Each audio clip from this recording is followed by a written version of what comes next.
The CBS Radio Mystery Theater presents...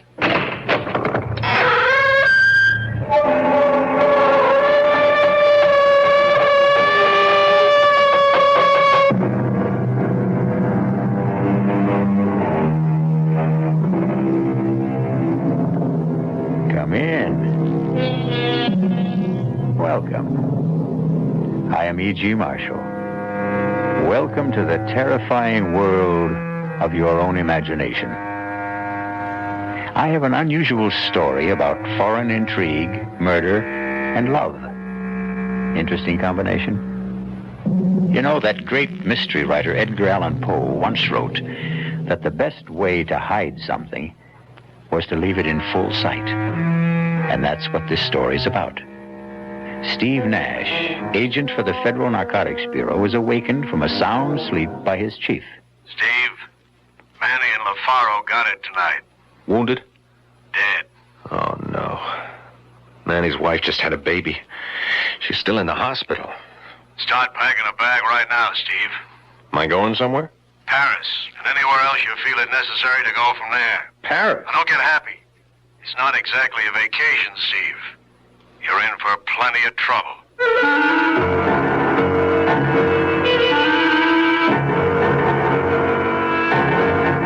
Our mystery drama, Conspiracy to Defraud, was written especially for the Mystery Theater by Sidney Sloan and stars Paul Hecht. It is sponsored in part by the Kellogg Company, makers of Kellogg Special K cereal, and by Anheuser-Busch Incorporated, brewers of Budweiser. I'll be back shortly with Act One.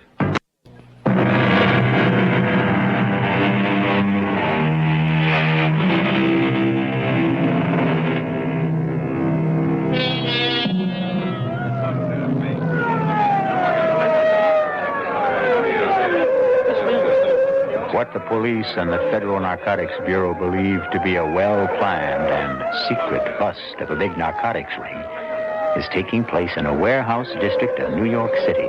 Stand by, Sergeant. I'm going to talk to them on a bullhorn.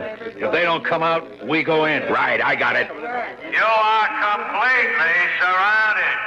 I repeat, you are completely surrounded. Come out with your hands behind your head, and we will not fire. Come out with your hands behind your head, and you will not be harmed. Keep the windows covered. I'm going to blast the lock on the door. That's got the door. Let's go. Looks like there's nobody here. Careful, it might be a trap. This is your last chance. Come out with your hands behind your head. Cover me. Hit the lights. Wait a minute. There's the body. Careful, careful. Chief, it's Manny. He's dead. Manny. LaFaro may be here, too. He's here, Chief. Still alive? No. Dead. They got him, too.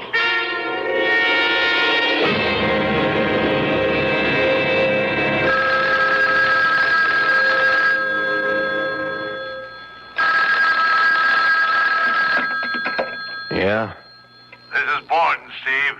Yeah, Chief, what's up? Manny and LaFaro got it tonight. Wounded? Dead. Oh, no. Manny's wife just had a baby. She's still in the hospital. I haven't spoken to her yet.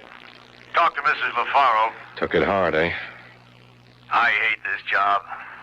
Steve, you're a good friend of Manny's. Would you talk to his wife for me? Sure, I'll go to the hospital first thing in the morning. Rotten business.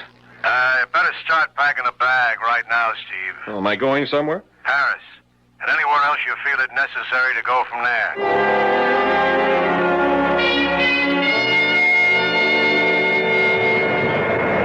I beg your pardon. Yeah. What? This seat. Seat? Oh, I'm sorry. Am I in the wrong seat?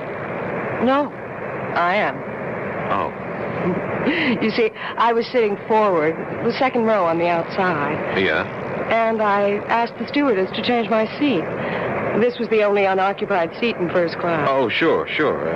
Sit down. I don't mind. I thought this was going to be a dull flight. My name is Helene Frame. Oh, I'm Steve Nash. Pleased to have you as a traveling companion. I'm pleased, too. Are you going to be in Paris long, Mr.? Nash, call me Steve. So seldom I get called Mr. I'm not sure whether I'm the one. Steve, then. Are you going to be in Paris long? Well, it all depends on business. Are you? No, I was rushing back to... Well, you see, my aunt and my brother are in Paris, and I was with them until last Thursday when I had to fly back to New York. Up and back across the Atlantic. I'm impressed. This is my first time over. I'm as excited as a kid. Your first time? Well, that must be exciting. You must let us show you the sights. Nothing I'd like better, Helene.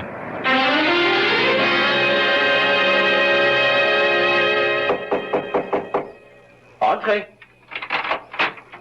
Inspector Boivin? Oui. You are Stephen Nash, Federal Narcotics Bureau? That's right. Entree. Come in, please. I have been expecting you. Thanks. May I say that we are not pleased by this visit? I'm sorry, I didn't set it up. Oh, it is not personal, you understand. But we feel that France is, how shall I say it, is being insulted by the charges that we are the center of the illicit narcotics trade in Europe. Inspector, a lot of heroin is getting into the States. We know it's coming from France. Well, that is doubtful. In the last 6 weeks, we have intercepted and destroyed over 100 pounds of refined heroin coming into New York alone. From France? Definitely. 3 men from my department have died in the operation, and that is no exaggeration. Well, as you say, it is foolish for me to fence with you. That is not my job. As I understand it, Inspector, your job is not to question nor to argue. Your job is to cooperate. And that was the information handed down to my boss from the State Department. You may be assured of our cooperation.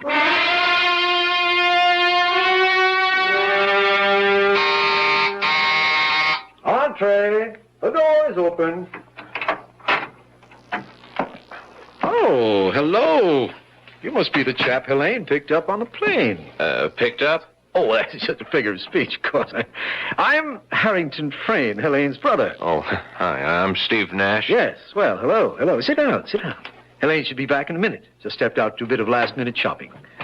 That you, Helene? Oh, Auntie. This is that chap that Helene met on her flight back, Mr. Stephen Nash.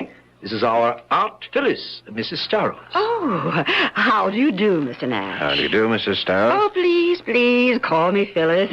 Mrs. Starros reminds me that I'm an old widow woman.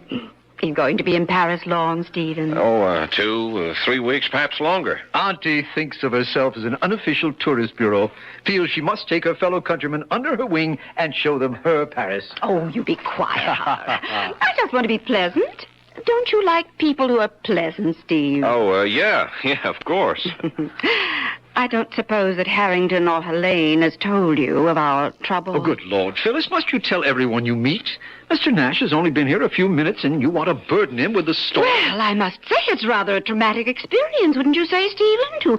To lose emeralds worth $150,000. $150,000? Oh, that must be Helene. Let her in, Harrington. Phyllis is angry with me. She always calls me Harrington when she's annoyed. Oh, Helene. Mr. Nash here yet? Oh, indeed, yes.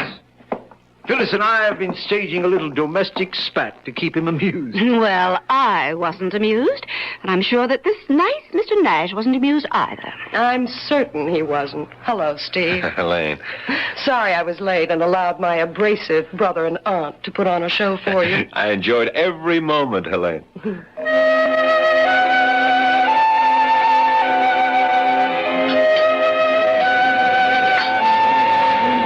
Penny for your thoughts, Steve. Oh, I'm sorry. I shouldn't have let the maitre d' seat us here in the window with a view of Notre Dame and the river. It is beautiful, isn't it?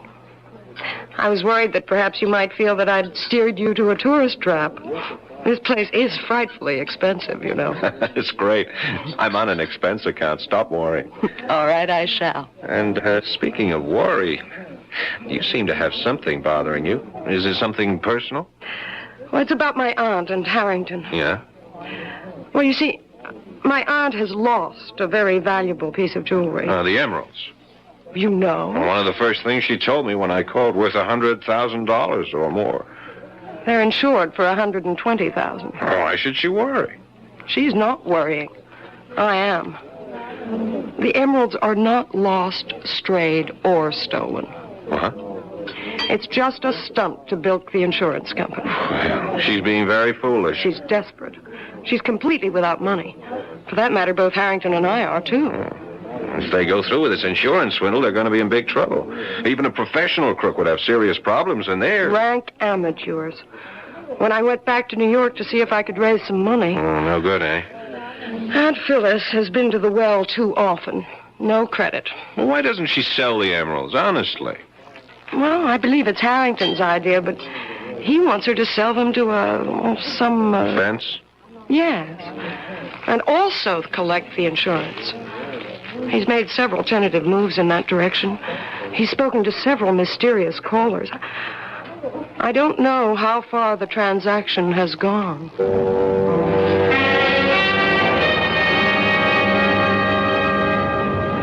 Taxi! Taxi! I can find you a taxi, monsieur. What? You want a taxi? I can get one for you. No, thanks, sir. What a town. Even the taxi drivers have agents. You will not make a move, monsieur. It is a revolver that is pressing into your back.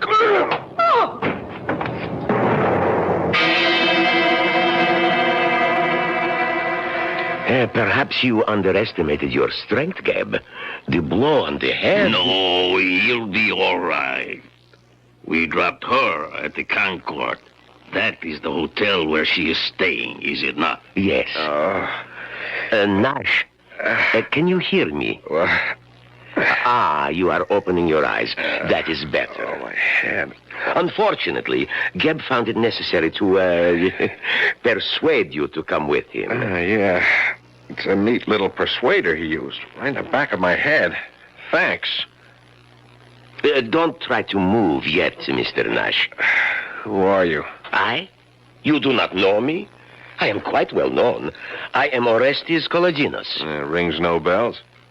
Why should you try to make me come here? Wait a minute. Where is she? What have you done with her? Now, compose yourself, Mr. Nash. I take it you are referring to Miss Helene Friend? Where is she? Back at her hotel. I had her sent back immediately. We did not want to speak to her, just you. Okay. You have the floor, Mr. Kolodinos. Kolodinos, Monsieur Nash. It is an old name. In my country, a revered name. I'll do my best to remember. Well, continue. A question, monsieur. Why are you in France? As we say at home, none of your business. I like you, Monsieur Nash. You are refreshingly candid. You are working for FNB. You are a trusted, intelligent worker, well thought of. Thanks for the information. When I get back, I'll put in for a raise. If you get back, monsieur. If you get back.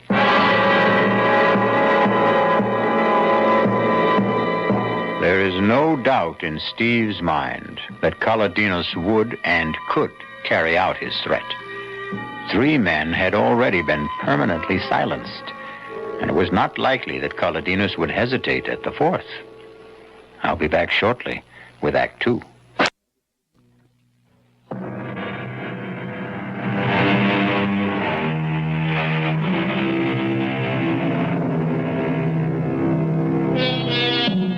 After his meeting with Kolodinos, Steve was taken back to his hotel.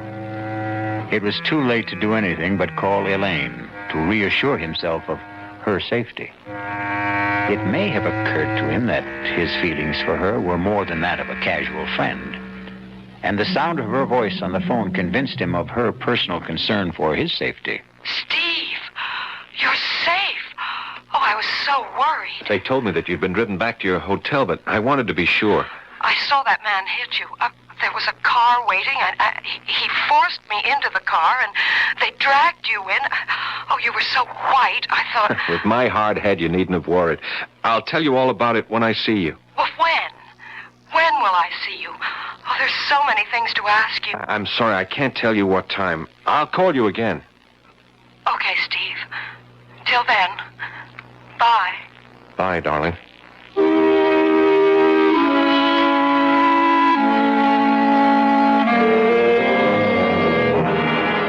Ridiculous. Incroyable, monsieur. It could not have occurred. I tell you, he told me that his name was Colodinas. It could not be he. It is a, how do you say, imagination, hallucination. This lump on my head is not the result of a vivid imagination, Inspector. And also, I have a witness. I was with a Miss Helene Frayne when the incident occurred. Frayne? Frayne is an English name?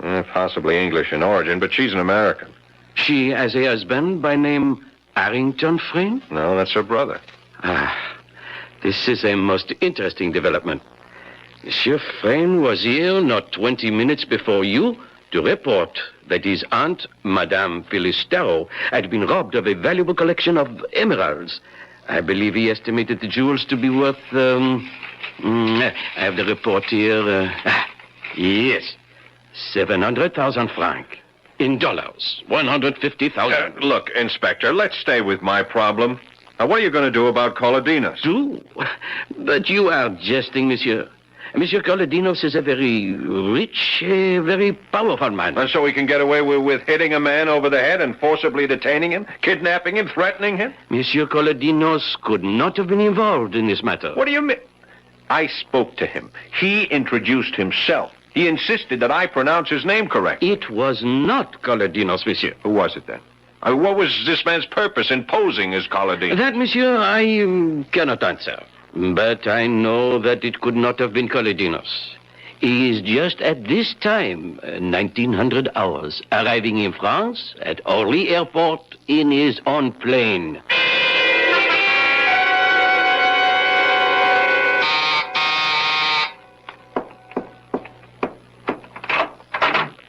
Steve. Darling. Oh, you kissed me. Surprise you? No. I was sort of expecting you to kiss me. Don't you think we ought to shut the door? I wanted to take you in my arms 20 minutes after we met on the plane. I wanted you to 13 minutes after we... Oh, damn, let's ignore it. Yeah, you better answer it. Oh, dear. Yes? Yes, he's here. Steve, it's for you. New York calling. Oh, yeah, I left word at my hotel where I was going to be. Here, darling. Oh, thanks. Hello? Steve, this is Hal Borden in New York. Oh, right, Chief. You get my cable? Yeah, and I have all the info you requested, but I can't give it to you where you are. Incidentally, where are you? Oh, Suite 1013 at the Concord Hotel. It's all right, it's a friend. All right, now go to the railroad station. Gare du Nord. Near the ticket window on the south side of the station, you'll see a line of 10 telephone booths. Counting from left to right, you'll go to booth 3 at 3 o'clock your time. You better get to it 15 minutes early to be sure it's available. Now, wait a minute, Chief. Let me see if I got it all. Gare du Nord, 3 o'clock, third booth on the south side of the station, counting from the left. Correct. Why all these precautions, Chief? Steve, you are being watched, followed, bugged 24 hours of the day. Don't trust anyone. I'll talk to you later. Bye. Bye, Chief. Well, what was that all about? Oh, it's nothing. It's the business I'm in, Helene. Oh, it sounds very mysterious. Rushing off to the Gare du Nord to receive a phone call at 3 o'clock in booth 3. Oh, I almost forgot. What? When I came into the hotel just now, the clerk at the desk, he gave me a message for you. Hang on, I got it here someplace. For me? Well, I think it's for your brother. What did I do with it? Ah, darn it. Well, don't be upset. It's probably nothing important. Hang on. I can remember it. It was very short. Just call El Morey. What? Yeah, it was, sounds sort of Arabic. El Morey. E-L-M-O-R-E-Y. Did you ever hear of it before? I know. Maybe. I'm not sure. You seemed a bit upset when I mentioned it. Well, I was, actually. I think it's the man Harrington has been trying to contact. About the sale of the emeralds? Yes. We've had several calls. I've heard him deep in muffled conversation on the phone at least 3 times in the last week. Helene, you can't let them... You've got to help me. I'm desperate. I can't think how I can stop them. Except by going to the police, as you said. Oh, not that. No. Well, that would be the last resort.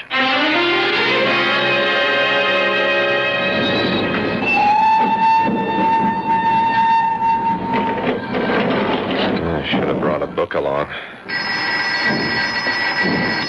Hello? Hello? Hello?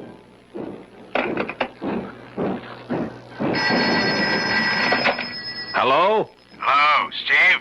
Yeah, Borden. Steve Nash. Steve, is that you? Yeah. Good. I'm glad you got to the booth early. I'm 7 minutes and 35 seconds early. Now Exactly. listen, we have reason to believe that we may be bugged right here at headquarters. Here's the info on Kaladinas. He's a rich exporter of olives and olive oil. He's dabbled in other things, art, petroleum, some shipping. But mainly olives and olive oil, eh? Clean? Well, who knows? Then explain why he picked me up, brought me to this place, and gave me more than a gentle warning to get the hell out. I don't get it. He's reputed to be one of the richest men in Europe. Now, here's what I wanted to tell you. We have it on good authority that a very large shipment of raw opium came into Marseille yesterday.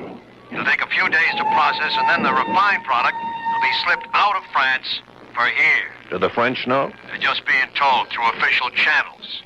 We've asked them to check all personal baggage going out of France. Going out? Big order. I know, it's going to be tough to check. A lot will slip by. We'll have to try to spot it here. Wait a minute, Chief. What is it? Someone just slipped into the booth next to mine. Public phone, Steve. No, this guy I recognize. You know what time it is on my watch? Exactly 3. Yeah, but Steve, what is The that character got I to... ran into on the street the other night, the one who let me have it on the back of the head. Don't you see? He's in the next booth, probably hooking up some sort of electronic device to listen in on us. He expected you there at 3. Yeah, you were right. You were right about the phone being bugged. But we got the jump on him by several minutes because I was early. I won't hang up my phone, Chief. Stay on the phone. I'm going to get him. What? I got you, you little punk. Let me go. I'll call the police. You call the police. Good. Save me the trouble. But before they get here, I have a little something I owe you from the other night. Oh, you're quitting so soon? Come on, buddy boy. Don't play unconscious with me. Uh-oh. Looks like we're going to have some company. Hello. Chief, are you still there? Yes, Steve, what's going on? I just nailed our eavesdropper, and I was right. He is one of Kaladinas' boys. Now, you better get in touch with the French police and point the finger at Kaladinas. And while you're getting Kaladinas into trouble with the police, you might tell them that they got me locked up. I don't think I'll be able to explain. Locked up? What are you talking about? You're not locked up. No, but by that time I will be. Here comes the gendarme now. Bye, Chief.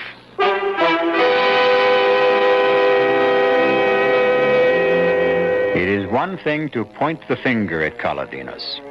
It is another to pin him down. Kaladinos is a man used to wielding great power, a very cunning and wily antagonist. We'll be back shortly with Act 3. This is WBBM Chicago.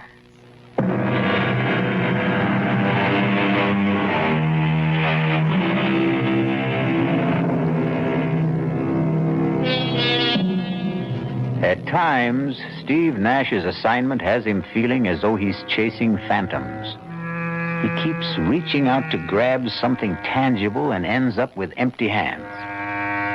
After 10 days in Paris, he is as much in the dark about the narcotics racket as he was before he came. Kaladinos is probably deeply involved. But Kaladinos is untouchable. You can close the cell door, guard. Thank you. Thanks for being so prompt, Inspector. I didn't think I could stand your Bastille for another 10 minutes. Monsieur Nash, we have received a call from your bureau in New York asking us to come here and release you. How they knew you had been arrested is a mystery. I told him on the phone. You called from here? No. When I was making a call to my chief in New York from a booth in the Gare du Nord. I still do not understand. I knew I was in trouble after I hit that man that Kaladinos sent. Kaladinos? He is becoming, how you say, an obsession. You still don't believe he was the man? No. And I do not wish to continue this useless conversation. You have been released. You may leave. Good day. Hey, wait a minute, Inspector. What happened to the man I hit? He was treated for his injuries and sent home. Hey, let him go. He is Colodinos, man. He's the one who cracked me over the head and took... Monsieur, I will not listen to more from you. I am 3 years from retirement, and I am not stupid to jeopardize my pension. What's your pension got to do with this? What indeed? I have told you that Monsieur Colodinos is very important, very powerful. You're afraid of him. I would not exactly say that. Well, I would exactly say it. I think he's the fat butterfly I came here to catch. And I'm going to net him with your help. Or without it.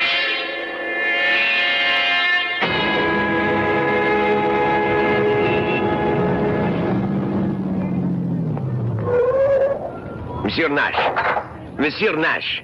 Here. Well, Mr. Colodinos, fancy meeting you here. May I give you a lift? No, thank you. My head still aches when I remember my last ride in your rolls.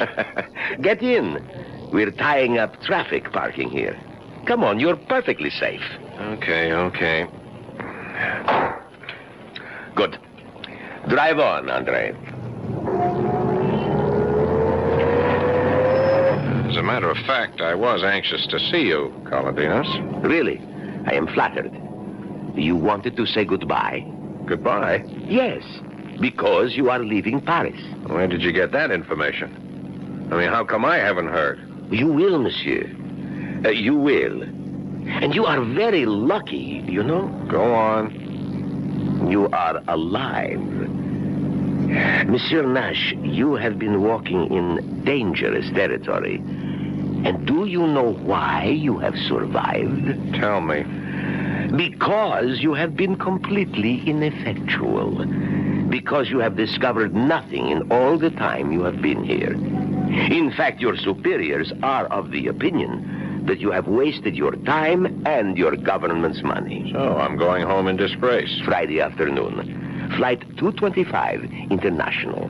Suppose I decide to stay on until I've nailed you. That would be a very unfortunate decision. Learn to quit when you're ahead. You are ahead right now. Well, I want to thank you for everything. All the arrangements. Very neat. Very efficient. Thank you. And now I should like to drop you at your destination. My hotel? I was thinking, perhaps, that you would be going to the American Embassy. There to call your superior in New York, Chief Borden, and verify the information that I have given you.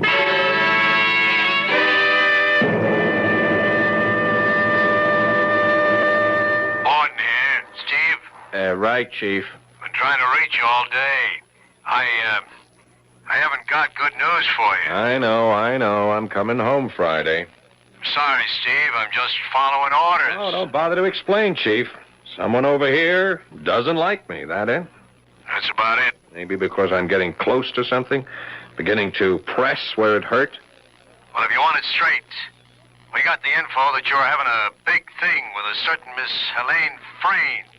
Spending government bread on her fancy restaurants, things like that. Yeah, no mention of Orestes Colodinos in all the memos on me. No, not a thing. Marvelous. It's simply astounding how that overweight olive salesman can be everywhere at the same time. Wield influence strong enough to get our government to back down and still not show himself. Steve, I'm sorry. Yeah. I'm not fired yet, am I? No, not yet. It's nice to know where you stand. I'm still employed until Friday. That gives me 3.5 days. I'll do what I can for you, Steve. Thanks, Chief. I knew you'd say that. Now listen, call on me for anything I can do from here. Any time of the day or night. Now, here's my home number. Don't hesitate to call. It's 415-3132. Hang on.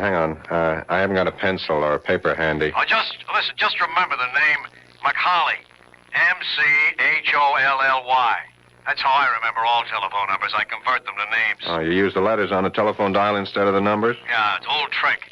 You remember, Steve? Can't forget. Macaulay. Okay, good luck, Steve.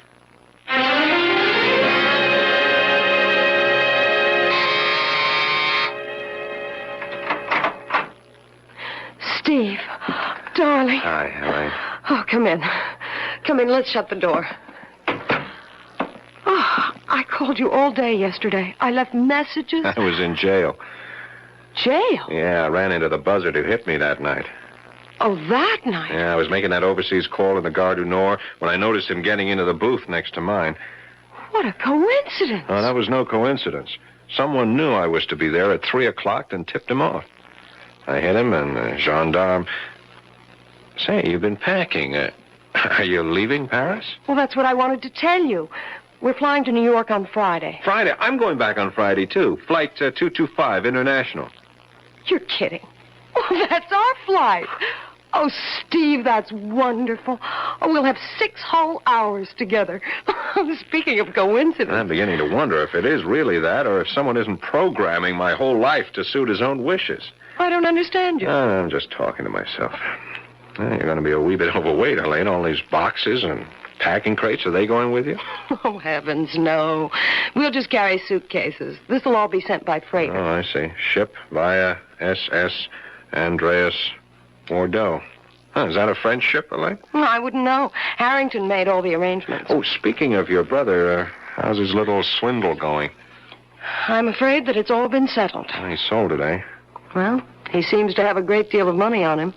And Auntie's out shopping at the most expensive couturier in Paris. What about you, Elaine? I couldn't do it, Steve. I couldn't turn them in. Oh, the whole thing's a mess. I feel helpless. Well, take heart. They may get caught yet. Wait till they try to collect the insurance money. Oh, Phyllis. I am exhausted, utterly exhausted. One doesn't realize how tiring shopping for clothes can be. Oh, hello. You're Mr. Nash, Mrs. Starr. Oh, of course. Nash, Philip Nash. Now, where did we meet, young man? Right here, Phyllis.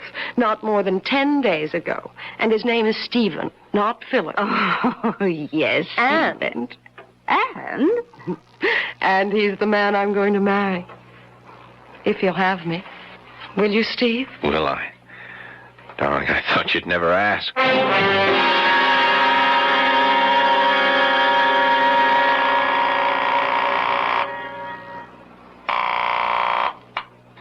Hello? Chief, Steve. You know what time it is? Yes, 8 o'clock in the morning. Where you are. Here, it's just 2 o'clock in the morning. I just got to sleep an hour ago. I'm sorry, Chief. I had to call. It's urgent. Chief, I'm in Bordeaux. What the hell are you doing in Bordeaux? I'll explain it to you later. Just tell me this. You mentioned that Colodinos had varied business interests. One you mentioned in passing, shipping? Yes, he has.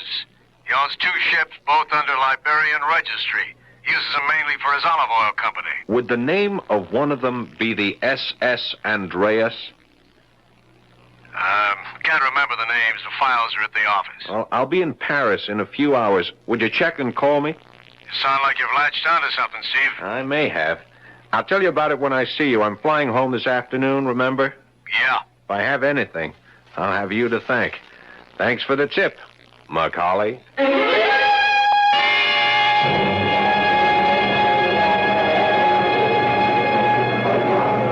Now, really, I can't understand. I distinctly remember ordering all 3 tickets for first class. Now they tell me that we have 2 first and 1 tourist. Now, don't get so worked up about it, huh? I suppose you expect me to sit in the tourist class seat? No, I shall. Being a martyr, Helene? Nope. But I'll have more charming company in tourists than you, dear brother. Ah, here he comes now. Nash. That's right. Phyllis said he'd be on this flight. Steve, over here. I'm sorry I'm a little late. I had to wait for a call from New York. Hello, Harrington. Hello. Please excuse me. I've got to find Phyllis. She's buying perfume in the duty-free shops. She'll never know what time it is. Don't be too long. They'll be calling our flight any minute. Oh, Steve, I missed you. Where have you been for the last 2 days? Oh, a few things to wrap up before I left Paris. I wanted to take a look at a little more of the country. I may not be back for years, if ever. Well, why didn't you tell me? I'd have gone with you. Mademoiselle, monsieur? Oh, Inspector Boivin. Come to see us off, monsieur? Not exactly. Mademoiselle, Madame Starrow and Monsieur Harrington Frayne should also be present. They are here? They're here, Monsieur Boivin. My aunt is doing some last-minute shopping. Oh, here they are. Oh, I've had the most glorious time, Elaine. Oh, Miss Nash and Monsieur Boivin. Well, I'm afraid I'm way over my quota. I have bought some big gallons and gallons. Pardon, madame, but we have very little time, and it is necessary that all your luggage be examined before you board. Be examined? At this end? We're going out, not coming in. I am sorry, monsieur. Regulations, if you will be so kind. Regulations? Since when? Tuesday this week. All luggage must be examined before departure. Red tape, bureaucratic red tape. If you'd stop arguing, we'd be through it in a matter of minutes. Quiet, Harrington. Now, Monsieur Boivin, where do we go? Please, be so kind as to follow me. You too, Monsieur Nash.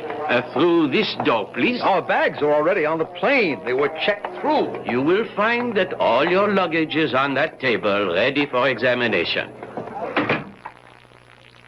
Now, the attendants will help you, but we should like you to open your own luggage. Who is first here? That's mine. Open, please. Now, let us look inside the case containing your articles of toilet, monsieur. This is toothpaste. Is this necessary, monsieur? Must you remove and examine everything in the case? Patience, monsieur. I know what I am looking for. This tube is most interesting. Regard, it has been opened at the bottom and sealed again. When one presses firmly on the tube, one discovers that there are unnatural lumps within. We shall see what they are. I take my pocket knife and... there. These are emeralds, wouldn't you say, madame? Yes, they are my emeralds. Now, would you be so kind as to give them to me? Presently, madame. Monsieur Frayne, Madame Starrow, you are under arrest. On what charge? Oh, my nephew did not steal my jewels.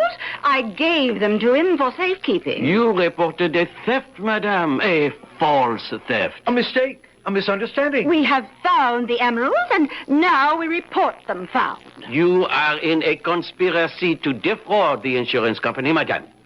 That is a crime. Now, you will both come with me. You, Nash, you did this, snooping around. I knew he was some sort of a cop, Phyllis. You are clear, mademoiselle. The attendants will see that your luggage is placed aboard the plane.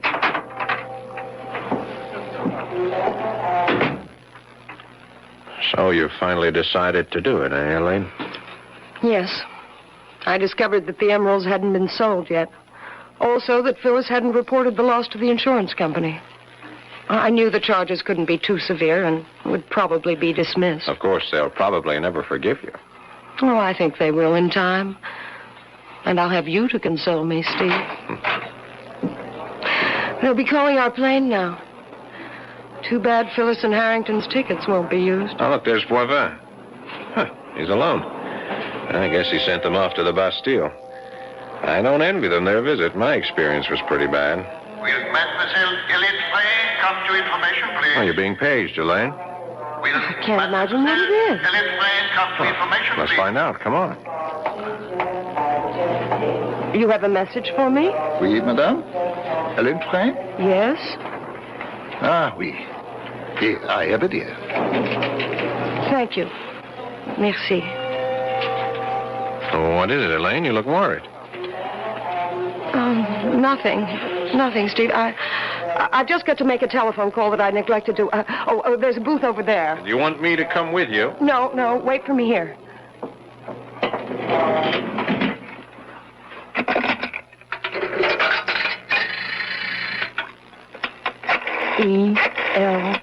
ELMOREY.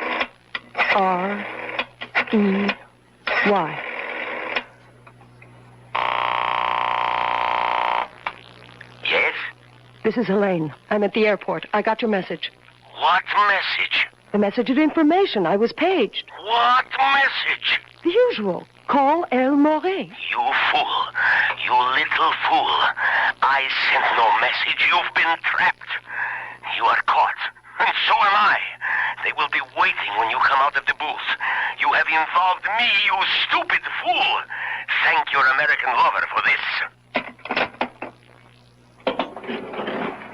You are under arrest, mademoiselle. Would you be so kind as to accompany me? Yes. Monsieur Nash, I leave the prisoner in your custody. Your plane is already boarding. You do not have much time. Thanks, Inspector. Steve, Don't cry. It can't change matters. Steve, I won't try to defend myself. You were planted on the plane I came over on, weren't you? Yes. This whole business of the stolen emerald was a diversionary move, eh? Harrington and Phyllis would be caught and the police satisfied with the capture. This would allow you to slip through? Yes. It's true. It's all true. We were the clearinghouse. The crates we sent to Bordeaux. I know. Narcotics. The ship SS Andreas belongs to Colodinas. I checked it out. It sailed yesterday for New York. 12 gallon tins in the cargo contain heroin, not olive oil. They'll be found when the ship docks in New York. I've wired ahead. I'm sure you have. So this has all been a performance. A charming charade to throw dust in my eyes. No, that isn't entirely true. Come on, Elaine. It started that way, I admit. Please believe me. I love you. Mademoiselle? Yes, I'm ready. Goodbye, Stephen.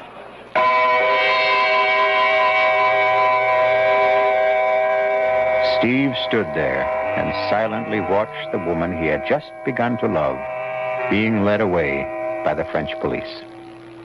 For long minutes after she disappeared through the main doors, he stood there without moving. Finally, with an effort, he responded to the last boarding call for Flight 225.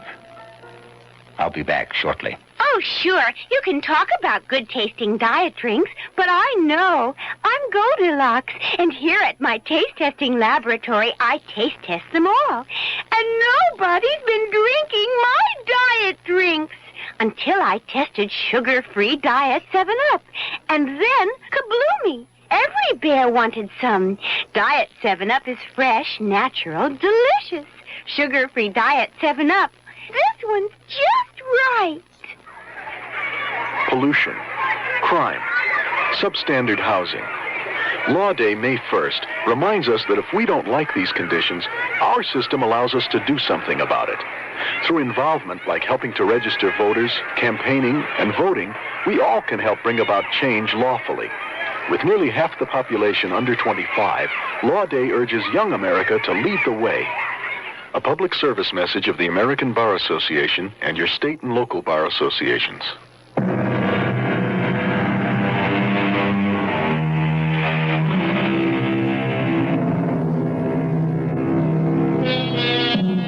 When Steve Nash got off the plane in New York, his chief was waiting to congratulate him.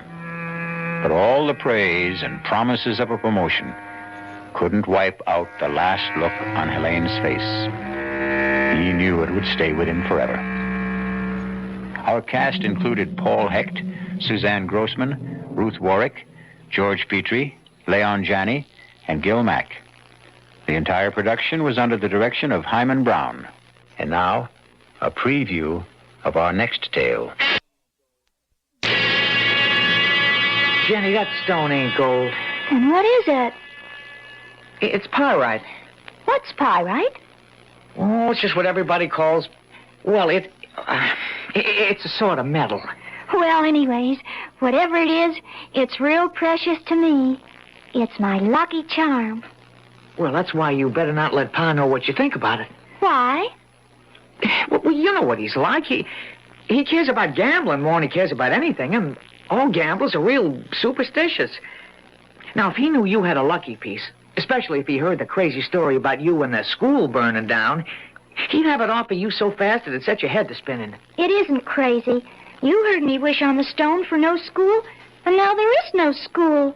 That was just happenstance. No, don't think it happened just because I wished it? Of course it didn't. Then I'm going to prove it to you. Radio Mystery Theater was sponsored in part by new sugar-free Diet 7-Up. This is E.G. Marshall inviting you to return to our Mystery Theater for another adventure in the macabre. Until next time, pleasant dreams.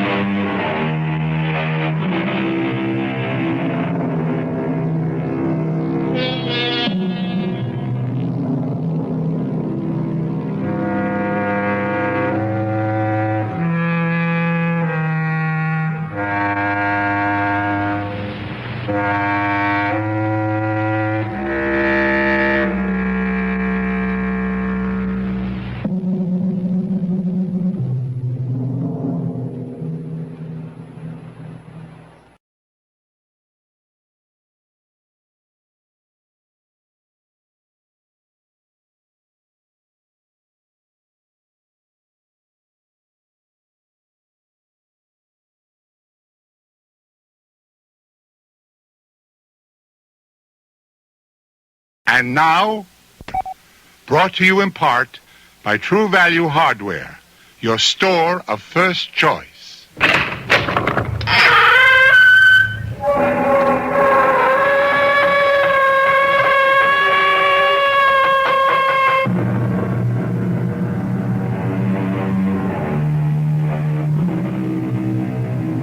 Come in. Welcome. I'm E.G. Marshall. Welcome to the sounds of suspense, to the fear you can hear. Relax and listen to the strange tale of a strange man, though no more strange than anyone who has suffered what you might call a mutilation of the soul. And who of us has not, at one time or another, suffered such a mutilation? What means did we use to restore ourselves? How quickly did we recover? How well did we heal? The answers vary even as we vary. One man's answers are revealed, we trust, in the story which follows. I'm cold. So am I. It's the darkness I mind the most. Not to be able to see you. Oh, touch me. That'd help. My God, where are you? Right here. Right here. I can't find you. Keep talking. Keep talking. I'm here. I can't. Oh, here you are. Oh, darling, don't let go. Never. Oh, never. Never.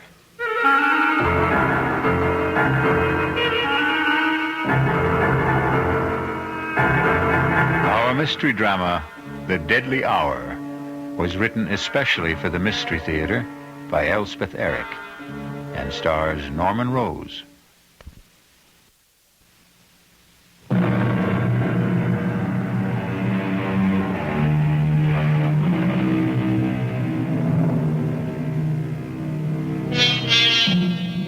A person who seems strange, we call grotesque, incredible, not to be believed.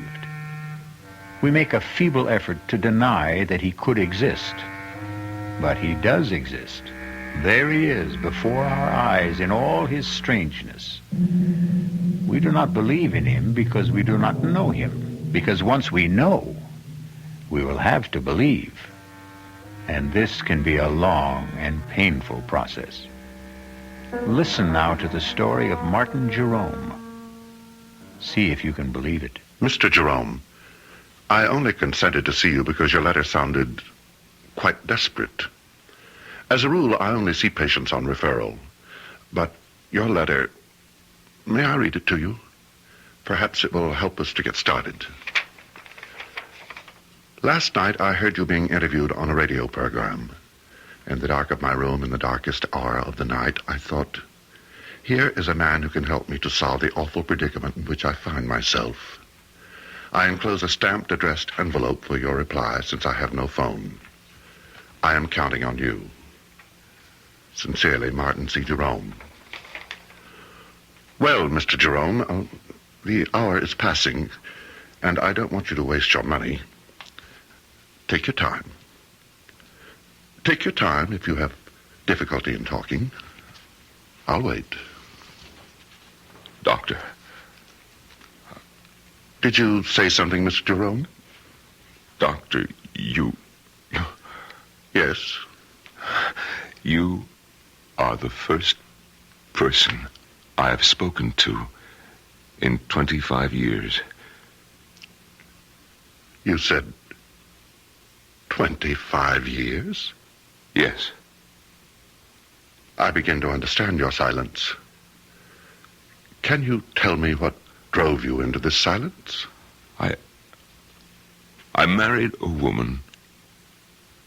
Yes? The most desirable woman in the world. My Helen. My adored one. I never thought that an insignificant man like myself could even aspire to possess such a woman.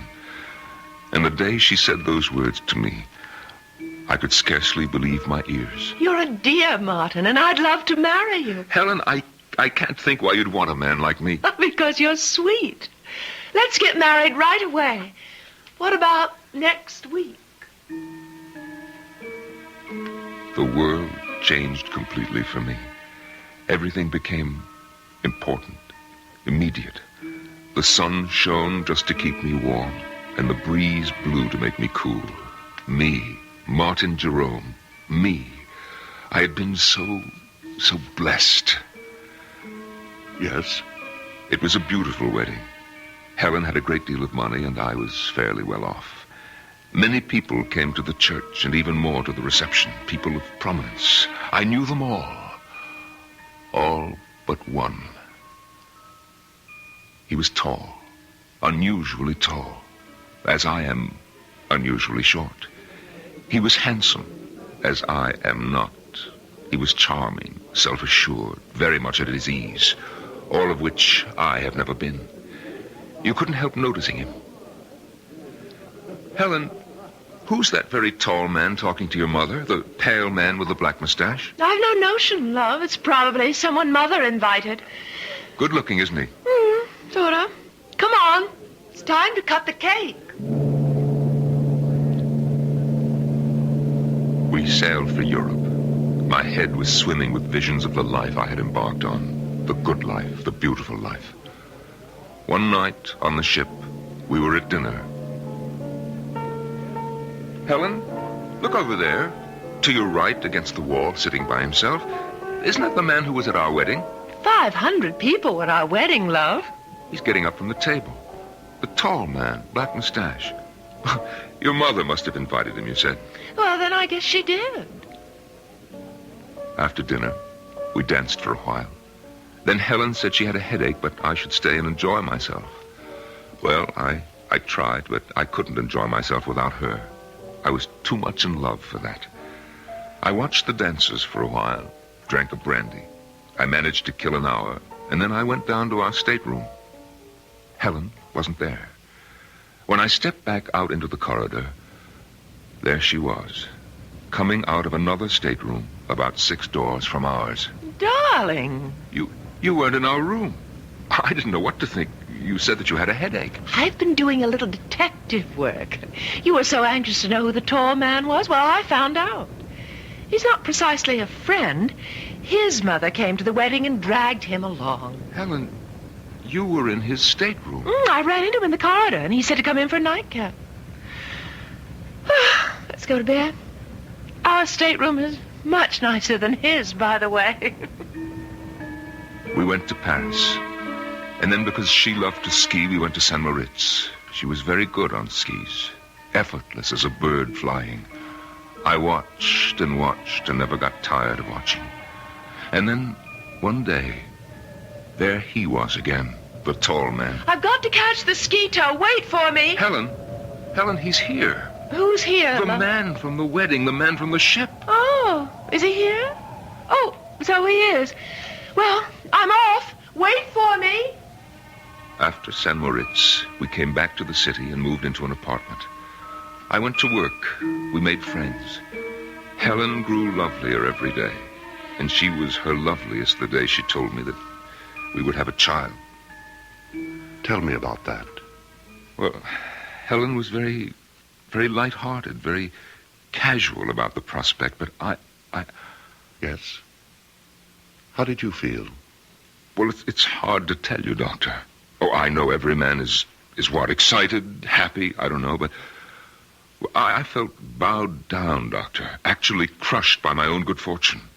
That a man like myself, so petty, so pitiable, should be given a child by a woman like Helen. Have you always thought of yourself as petty and pitiable? I have. Why? Because I am. Go on, please. I could scarcely concentrate on my work once I'd heard the good news. Helen was on my mind all the time. And one day, I suddenly couldn't bear being in the office, couldn't bear being anywhere except where she was. And I rushed home. I suppose you know what I found. I think you'd best tell me. I hurried to the bedroom, looking for her. I burst through the door, and in the bed, our bed, there he was. The man from the wedding. From the wedding, from the ship, from the ski tow. He looked at me, standing in the doorway. He said not a word, but his red lips smiled. And then the bathroom door opened, and Helen took a step into the room. Helen, all scrubbed and fragrant. She was wearing something pink. I think it was made of lace. And she smiled too. While I stood in the doorway, she smiled. And then she said, "Well, love, now you know." And the world rocked, and I felt as though I had died, but I hadn't. I was still standing there. Doctor, I've never told what I just told you to anyone before. Not to anyone? No. It wasn't simply grief that I felt. It was my pride that had been destroyed. My marriage to Helen had built up a sort of pride. I thought, if she loves me, then I must be something. Oh, it is not a good thing, Doctor, to build your pride on what other people think of you. Or seem to think. No, it isn't. So I cleared out. That was 25 years ago. And I have not said a word to anyone until today. How have you lived? Well, I had a business, import and export. I kept the business, but I dismissed my staff. I had the phone removed and made arrangements to conduct my affairs by mail. I took a one-room flat with a little kitchen, a bed, a chest of drawers, an easy chair with an ottoman. And to one side of the chair, my hi-fi stereo set and my records. To the other side, my books. After my work, I'd sit in my easy chair with my feet on the ottoman, listen to my records and read. Only writers who are dead, however. I'd read till about 10 o'clock, eat a little something, and go to bed. The next morning, go to work all day and do the same thing all over again. No relaxation of any kind? No enjoyment? Well, vacation in the summer. I shut down the office for 2 weeks and take my vacation.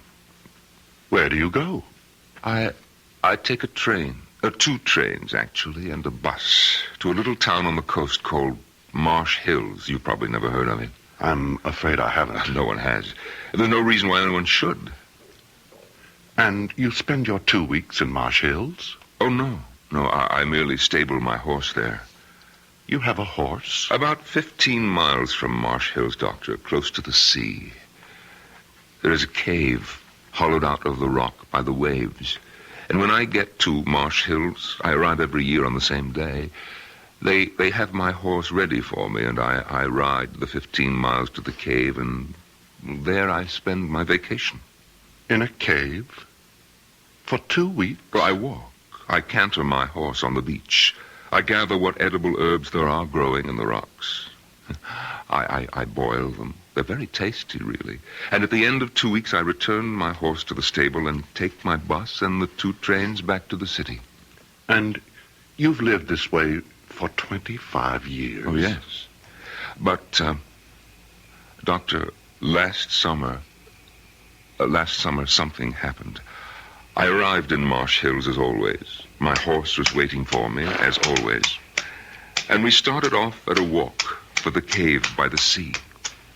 There is always a certain excitement when I begin to smell the sea. And I know that soon I shall be out of sight and sound of any human being.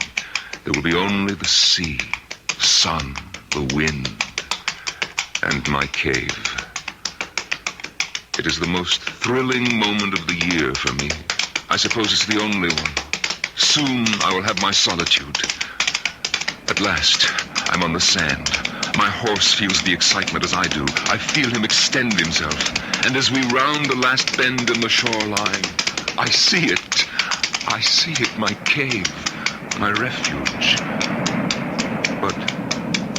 But last summer... Yes? I pulled my horse up at the entrance to the cave. I sat listening to the rhythms of the ocean. And then, all at once, I heard a sound. A sound that I had never heard before in that deserted spot. And the sound, Doctor, was coming from inside my cave. Never had I felt such anger. I was faint with hatred. I dismounted and I crept to the side of the cave where I knew it sloped to the ground. Quietly climbed the roof. I found a tiny chink in the stone, no more than 1/8 of an inch wide. And I put my ear to it. Beneath me I heard laughter. Laughter and tender words and all the sticky, silly sounds that lovers make. Are you my girl? Oh, so much your girl. How much? This much. I can't hardly see how much is this much. It's too dark in this place. Then come here. Oh, darling, darling love. They were kissing. They were using my sacred sanctuary for lovemaking. I almost fell from the roof of the cave. I struggled to stay where I was, and my feet dislodged a shower of stones. What was that? Sounds like a rock slide. Yeah, some rocks in front of the entrance. Lots of them. Hey, maybe we better move them. Oh, we can still get out. Let's stay a little longer. I love this place. All right. I climbed down. My brain was on fire. My whole body was on fire. I had never felt such hatred as I felt then. Not since... Well, Doctor, you know when, I've told you. I took hold of a big boulder. Yes, these skinny arms went round it. This puny body pushed it. Pushed and shoved till it stood against the mouth of the cave. Was tight against the mouth of the cave. I heard the voices of the lovers, fainter now from inside. George, it's really dark. It's darker than before. Aaron, there's no light at all. I had sealed them in.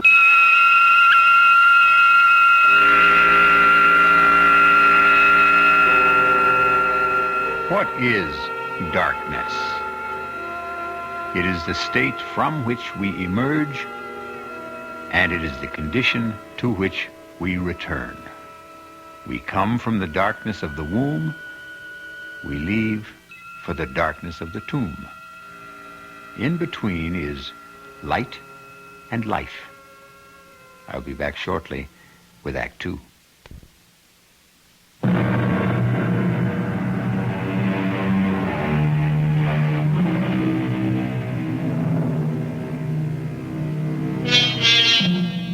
Marvin Jerome, 50 years old, has not uttered a single word to a living soul in 25 years. But now, in the office of an attentive psychiatrist, it seems the dear man can't stop talking. After I had pushed and shoved the big rock into the entrance to the cave, Doctor, I stood for a few seconds, panting from the exertion and oppressed by the silence. There was only the sound of the wind and the water. I thought of the lovers locked inside. What were they doing? What were they saying? I felt that I must hear their voices again, as though their words, which had driven me near to madness, were essential now to keep me sane.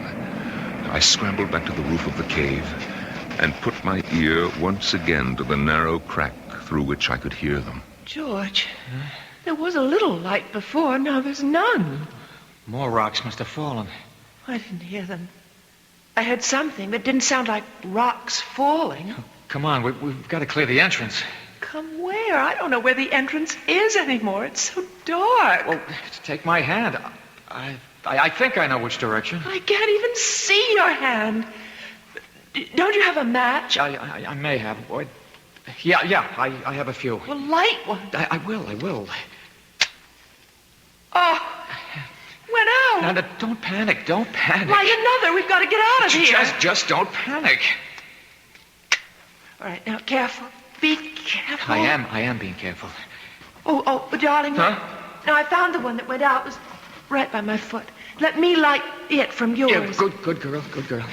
All right, George. There's the entrance. Don't let your match go out. Don't you let yours. Hey, look, see?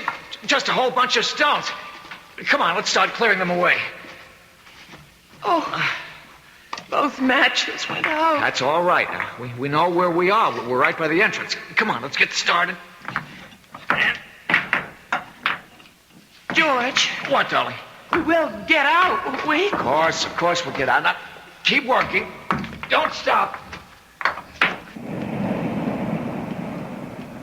At my listening post atop the cave, I heard them, so kindly toward each other, so reassuring, so united in their purpose. I pressed my ear closer to the crack in the cave's roof. I was frantic to hear every word. George, it isn't getting any lighter. Shouldn't it start to get lighter? Yes, it should. Oh, why doesn't it? How should I know why? I'm sorry, darling. Oh, that's all right. Marion. What, darling? We've cleared all the stones away. But there's no light. No. None. Why not?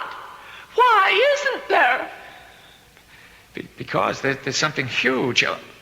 A big boulder, I think, up against the entrance. Oh, move it. I will. It's heavy. It must be huge. Well, how did it get there? It fell from someplace, Lord knows where. Can't you move it? I'm trying. Let me help. Put your shoulder up against it. That's what I'm doing. Can't you see? No, I can't see. Do you think I could? Can you see? I'm sorry. Forgive me. All right, let's try together now. 1, 2, 3. Shove! I don't think we moved it at all. No, not a centimeter. Darling, you know what the trouble is? We're tired, that's all. Clearing away all the stones just took our strength. I haven't had anything to eat since this morning. We need to rest for a little while. Then we'll be able to move it. Oh, you're probably right. First, I want to light a match. Why do you want to do that? I want to look at your face. Oh. Light it. This is the face I love. This is the face I love. It's dark again. No matter. When we wake up, we'll find our way into the light. Sleep now, my darling. The thought of them lying there. No, the vision of them, for I could see them. The image was so strong. The two of them pressed close, their arms entwined, their hands clasped. The two young bodies fitted so tightly together against the dark and the cold. The nameless memory crowded in on me, and I knew what it was I remembered and would not name. And it was love. Love. It was love that I remembered. I'm sorry. I'm sorry, Doctor. For what? For crying like this. If there is anything to be sorry for, it's that it took you so long to cry. All I really know is that when that word came into my head... What word? The word love. I shrank from it as though it was tainted. Poison. Yes. And then? And then? Oh, then. Then, Doctor, I climbed down, I got on my horse and rode back to Marsh Hills. I took the bus and the 2 trains back to the city. You what? I opened up my office. I took the dust covers off the furniture in my flat, and I resumed my old routine. Didn't you ever think of them? I'd shut them out of my mind, just as I'd shut them in the cave. You didn't worry about them or anything? Well, they had each other. Mr. Jerome, I have to tell you, I can't help being shocked. Forgive me. Go on. Well, after a while, the old feeling of loneliness came back. You see, I missed them. Missed them? Yes, it may sound strange. Indeed it does. I began imagining what they might be saying to each other. I couldn't know for sure, of course, but I imagined. I'm cold. So am I. And hungry. I can't find you. Keep talking. Keep talking. I'm here. I can't. Oh, there you are. Oh, darling, don't let go. Oh, never. Never. I invented their conversations, of course, but I was fairly sure my inventions were accurate, or nearly so. You simply left them there? For 2 weeks. And then I was suddenly seized with the desire to hear their voices once more, before they were silent forever. I closed the office, closed the flat, took the 2 trains and the bus to Marsh Hills. They were surprised at the stable to see me back again so soon, of course, but they saddled my horse and I set off for the cave. The old excitement came back when I started to smell the salt air. There was the familiar thrill which I had looked forward to each summer for 25 years, till they had invaded my kingdom by the sea. Such a tiny kingdom, a cave no bigger than a tool shed, with no comforts, no conveniences, and they had taken it away from me. On the sand at last, we round the last bend, and I see it. My cave, my refuge. And even from a distance, I can see that the big boulder still stands wedged into the entrance. What did you do then, Mr. Jerome? I dismounted. I climbed to the roof of the cave. After all, I had made the long and rather arduous trip to hear their voices once more, if I could. I crouched down. I put my ear to the narrow crack. And were they still alive? Oh, yes. Yes. Weak, of course, but alive. Oh, yes, they were still alive. Are you all right, George? Yes. Are you? I'm all right. If we only had something to eat. Anything. Don't think about it. You think there's any use trying to move that big rock again? No. I guess you're right. Well, we've got about a third of the energy we had to start with. We better save whatever we've got. Save it for what, George? I don't know. I know. For when somebody finds us, it's possible, isn't it? For somebody to find us? Of course. Oh, George, I'm thirsty. Can you find the place where that trickle of water runs down the side? I think so. Feel along the cave wall to your right. But it's so black in here. You should be there by now. Light the match. No, it's the only one we have. George, wasn't there a sort of a ridge, an indentation where the water trickled down in some moss? That's right. Well, I think I found it. Oh, good. There's no water. There must be. There isn't. Then you're in the wrong place. Then you find it. You're so smart. I know exactly where. It's about here. I remember this. It ought to be right here. Yes, it ought to be, but it isn't. It ought to be, but it isn't. Marion, shh. There's no food. Now there's no water. George, what will become of us? Shh. Doctor, I wanted to call to them. I wanted to say, wait for rain. Because as soon as a good rain came, the water would start to trickle down the cave wall again. But I couldn't speak. I don't know why I couldn't. Do you? I have some notion, yes. Why couldn't I? I'd rather you told me the rest of the story first. All right, Doctor, if you say so. Well, they must have gone to sleep after that. I think they probably slept a lot. I know that I didn't hear anything more after that until much later. I wonder what day it is. Well, it was Saturday when we came down here, wasn't it? Yes. Well, then it must be, I don't know. We've been here a week, I think. More than that. Much more? About a week and a half. Oh. You think it's Wednesday? Or... I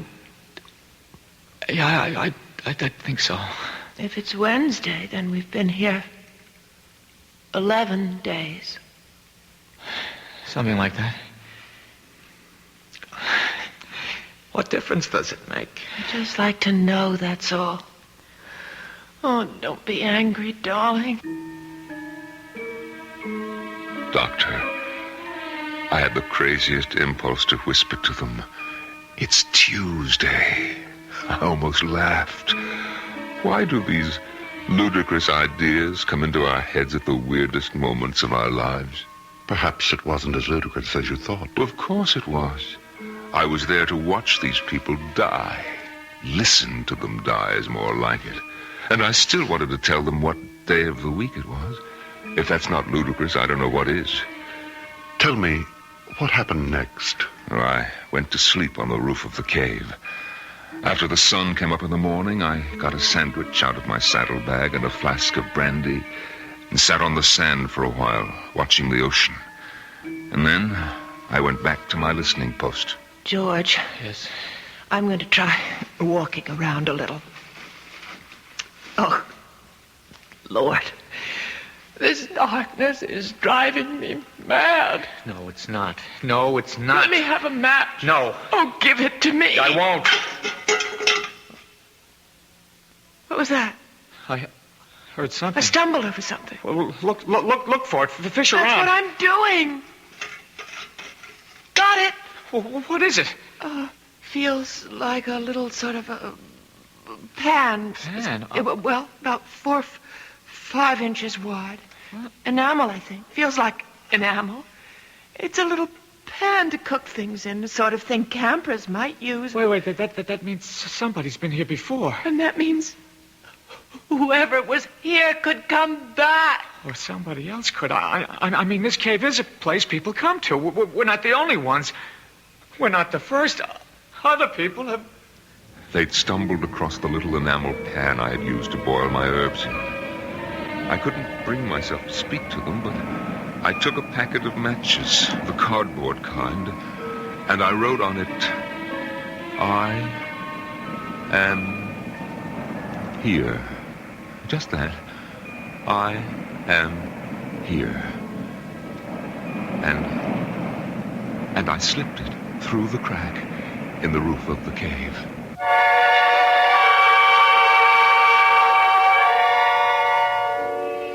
3 little words. I am here. I suppose the most cherished trio of words in our language consists of I love you. But surely there are times of trouble when I am here is even more welcome. I'll be back shortly with Act 3.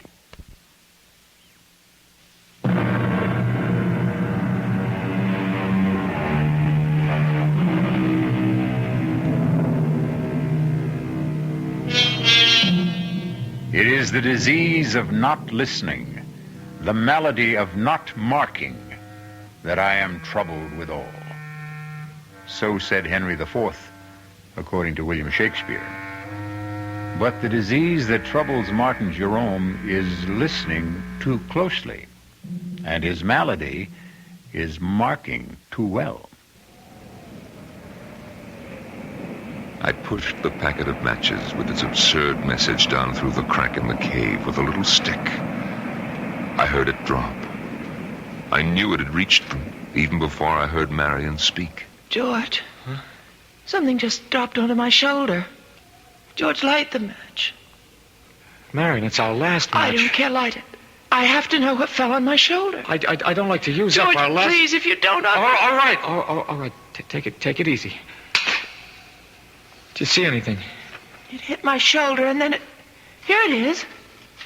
George! Well, it's matches. It's a whole full of matches. You're kidding. I'm not. But there's something written on it here, George. Wait a minute. It says, I am here. Who's here? I don't know. Oh, my God, that's the end of the match. I held it till I burned my fingers. I'm sorry, I couldn't. It's all right. What? We have matches now. Can you see? It isn't signed at all. It just says, I am here. That's all. But who's here? Doesn't matter, does it? Somebody's here. That's what counts. Why doesn't he say something? Call out to us or something. Tell us that everything will be all right. Maybe he's gone for help. Oh, yes, that must be it. Yes, that is it. It's all right now. It's all right as long as somebody's here. I couldn't stand their joy over my simple-minded message. They seemed like silly children, as silly as I felt myself. For I hadn't the faintest notion what I was going to do once I had made this strange contact with them.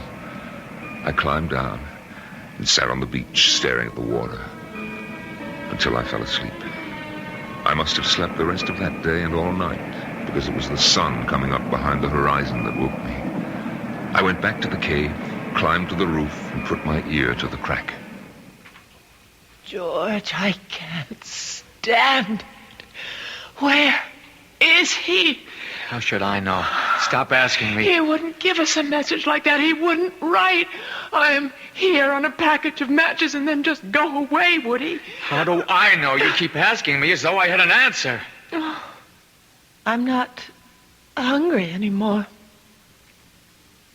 I haven't been hungry for a long time. I just feel terribly weak.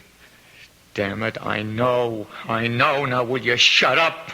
Just shut up! We'll die here, George.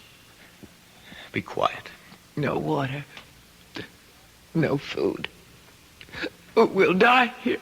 I said shut up. Whoever wrote that note must have been a madman. Whoever he was, wherever he was, he's gone away. Yes. And we'll die in this cave. I don't intend to die in this cave. Oh. And just what do you think you'll do about it? Something. Nothing you can do. I'm just not going to die. Yes. Not yet. Yes, you are. Make up your mind to it. What are you doing now? I'm going to light a match. Matches?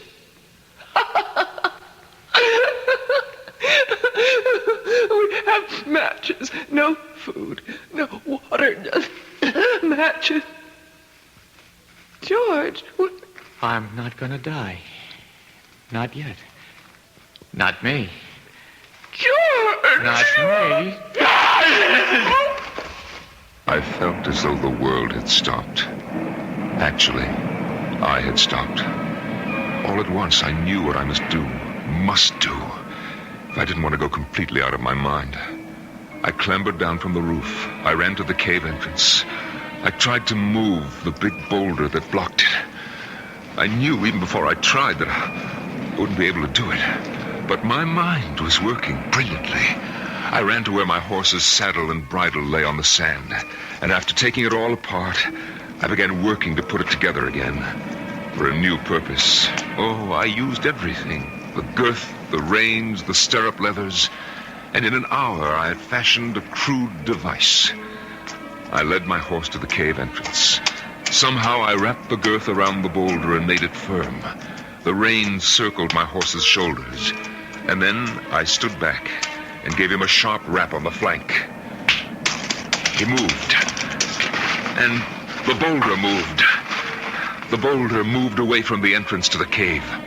There was room for me to squeeze through. Just inside, I found them. She lay there in a faint. He lay across her. And his teeth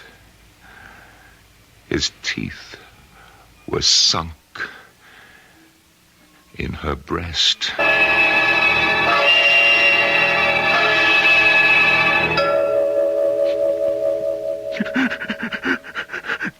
Mr. Jerome, would you like to wait till another time to tell me the No. I must tell it to you now.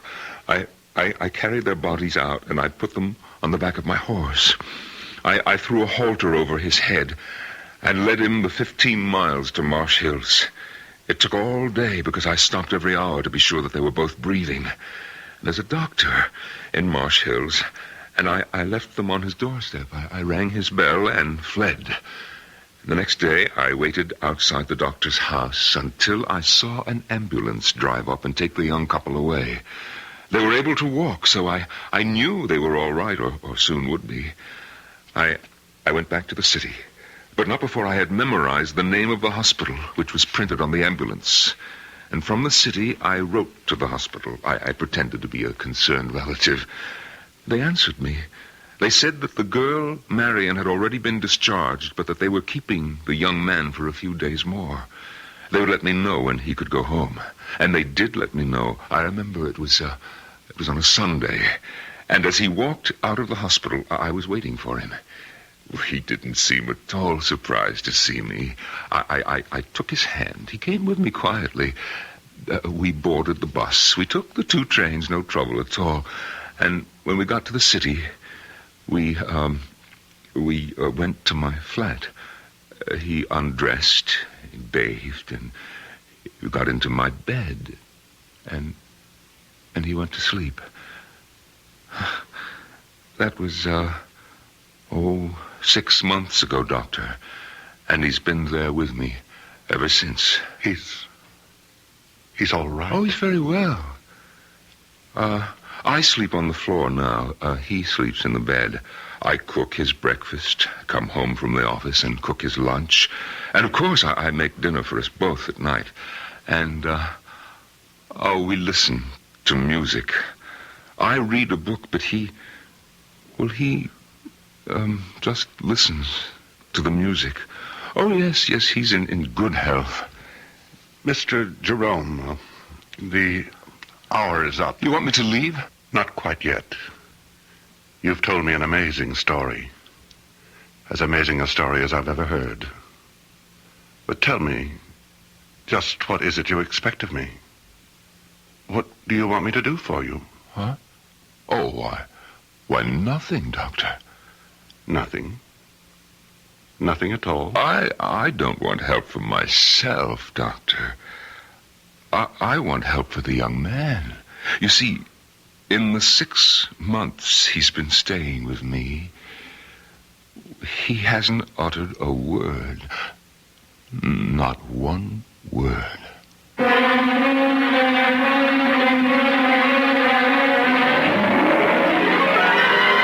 Go see the doctor, young man. Yes, George, he can help you to unburden yourself. He will make the words pour out in full confession, and you'll feel the better for it. Why, look. Look what he has just done for Martin Jerome. As the deadly hour passed. I'll be back shortly.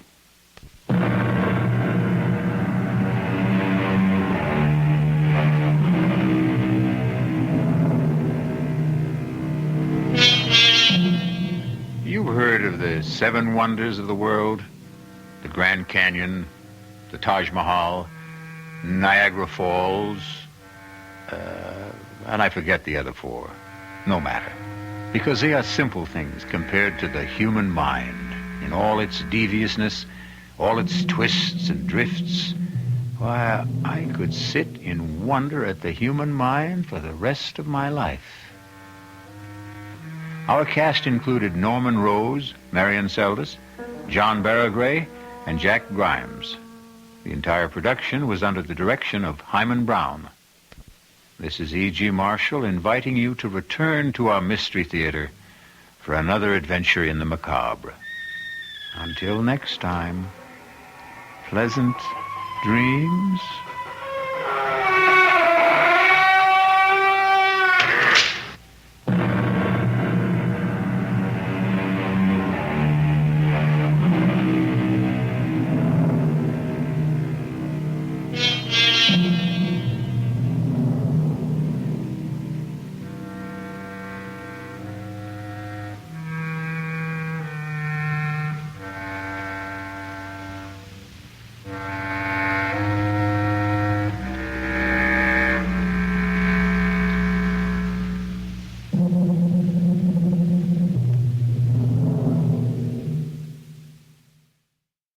And now, Mystery Theater.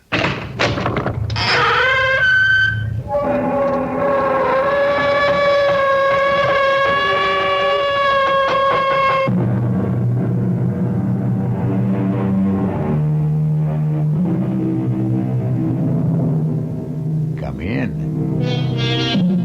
Welcome. I'm E.G. Marshall. Welcome to the sounds of suspense, to the fear you can hear, to the terrifying world of the imagination. I'm your guide for a journey up a mysterious mountain. Dead Man's Mountain is what it's called. Going is really no problem. It's coming down that separates the living from the dead. Doctor, a man simply cannot age 40 years in one night. I wish I knew what to tell you, Mr. Johnson. I saw George last evening at dinner. He was 35. This morning, he's close to 80. But how could that happen? He went where he had no business going. Up Dead Man's Mountain. Is there some kind of disease up there? Some germ? Some virus that can age a man? None that is known to science. Then how do you account for it? Probably the Indian legend is correct. Some evil spirit up there hates to be disturbed.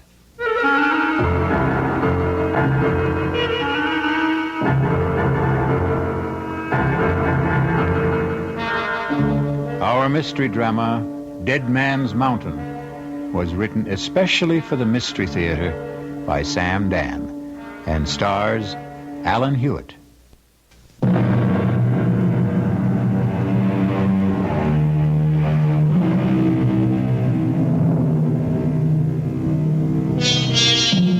R.J. Johnson sits at his desk.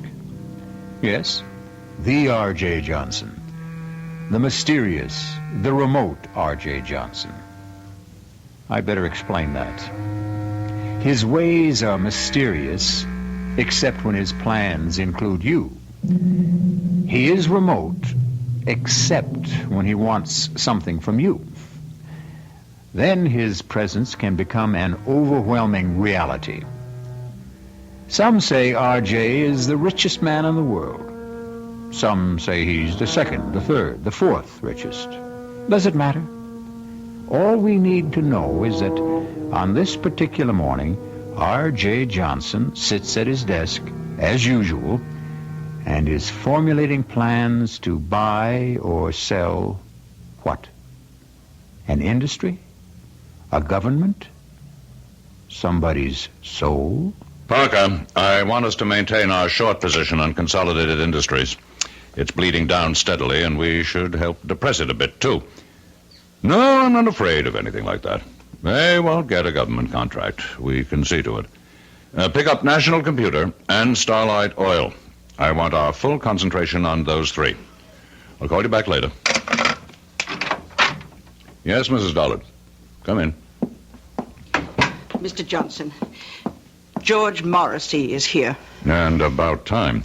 I want hourly reports on Consolidated, National, and Starlight. See to it that Parker can always reach me. Now, have Morrissey come in. But, sir, about Morrissey. Is there a problem? Well, I... You were saying? Perhaps I should have said... Mrs. Dollard, are you all right? Perhaps I should have said... There's a man outside who claims to be George Morrissey. Mrs. Dollard, you know George Morrissey. I thought I did. If there's any doubt, check security. I did. Then that settles it. He could never hope to get past the lobby elevators if he weren't George Morrissey. Mr. Johnson, maybe what I'm trying to say is there's a man out there. And I don't want him to be George Morrissey. Have him come in here. Yes, sir. Mr. Johnson will see you now. Do you see what I mean, Mr. Johnson? Mrs. Dollard, is this your idea of a practical joke? Who is this? Please, R.J., don't yell at her. I can't stand noise. George? Yes, George. You can't be George. Look at me, R.J. Look at me. I can't believe it. You don't want to believe it. What happened to you? Please let me sit down. He walked out of this office 3 weeks ago. Yes, 3 weeks ago. He was a man of 35, and now... Now I know. I look in the mirror. I could be 75. His hair is all white. He's wrinkled, stooped. And that's not the worst of it. I feel 75. I couldn't even walk without this cane. George, the first thing you have to do is tell me exactly what happened. I was at Manitou Mountain, getting the development deal set, and R.J., listen, we'll have to forget it. Give it up. What are you saying? I'm saying forget it. Look at what happened to me. They said, all the locals, they said, the mountain was haunted. Terrible things would happen to anyone who went up there. Talk sense. Can't you believe your eyes, R.J.? Look at what happened to me. George, start at the beginning. I couldn't get anyone to drive up the mountain road, so I hired a car. I drove it myself. I drove it up the mountain, and... Yes, and? And that's all I remember, R.J. I must have passed out up there. But something did happen. It's like a nightmare. I can't bring it into focus. Just flashes of it. Terrible things. Be specific. What kind of terrible things? Shapes, forms, voices, saying I was going to die, that my life was falling away, that it was disappearing. What kind of shapes? What sort of forms? I don't know. What size were they? What color? I don't know. You say voices. What kind? High, low? R.J., were they men's voices, women's? I can't remember. I can't now pull remember. yourself together. Pull myself together. Look at me. I'm an old man. I've been robbed of half my life. Now think. How long did you stay on the mountain? I don't know. Somehow I managed to get the car turned around. I drove back to town. I found a doctor. What's his name? I don't know. What did he say? I can't remember. R.J., I came here to warn you.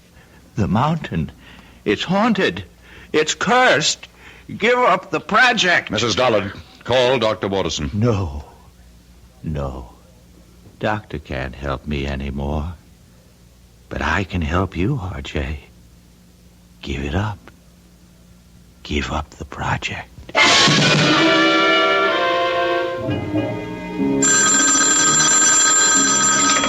Dr. Watterson?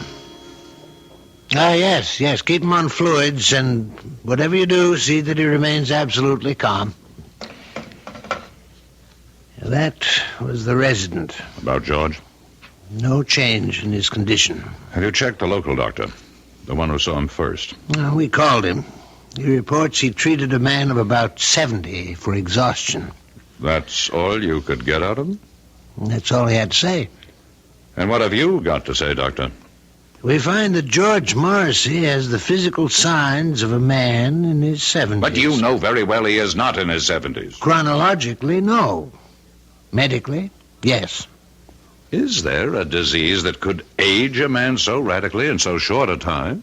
I would say a man could be ravaged by some psychic or physical attack, but here we have no signs of trauma. His tissues, organs, nervous system, circulatory system, they show the deterioration that could only be caused by aging. Let's cut through all this, Doctor. How did it happen? We don't know. You don't know. Am I supposed to buy this nonsense about a haunted mountain, curses, and all that? I don't have the answer, R.J. Watterson, over the years, I have contributed millions for medical research. I bought this whole hospital for you. So, are you telling me that now, when I need some answers, I'm not going to get anything for my money? I'm telling you that we have no answers at this time. Is it possible that George could be faking? Why should he want to fake? Answer my question. The answer's no. I want to see him. He's very weak. Is it important? I don't make unimportant requests. Well, just for a minute or two at most. And please, don't excite him.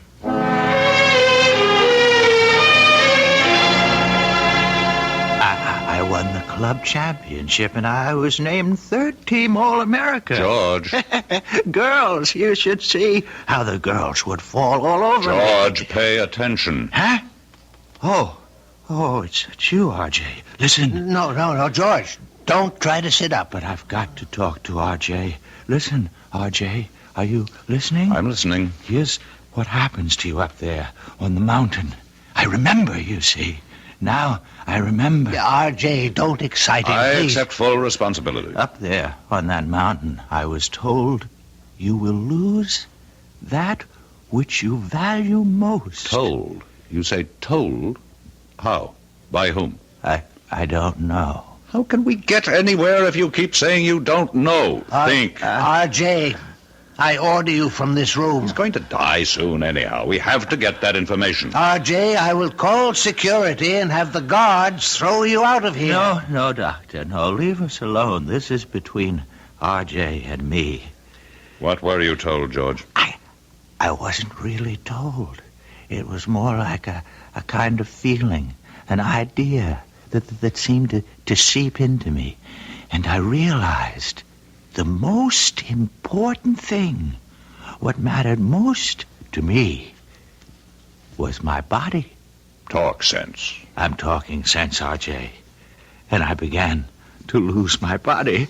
What do you mean, lose your body? The way you really lose it. To old age. Only, oh, God, only I was losing it then and there. And all at once. Is that what you think happened, Morrissey? But look, I got away from there, you see. I got away just before I would have died. But why? I should have stayed. Look at me. What good am I now? Be calm and practical, George. We have the greatest doctors in the world here. We'll beat this thing. You can still beat it, R.J. You can still beat it. Just don't go near that mountain. Just give up the project.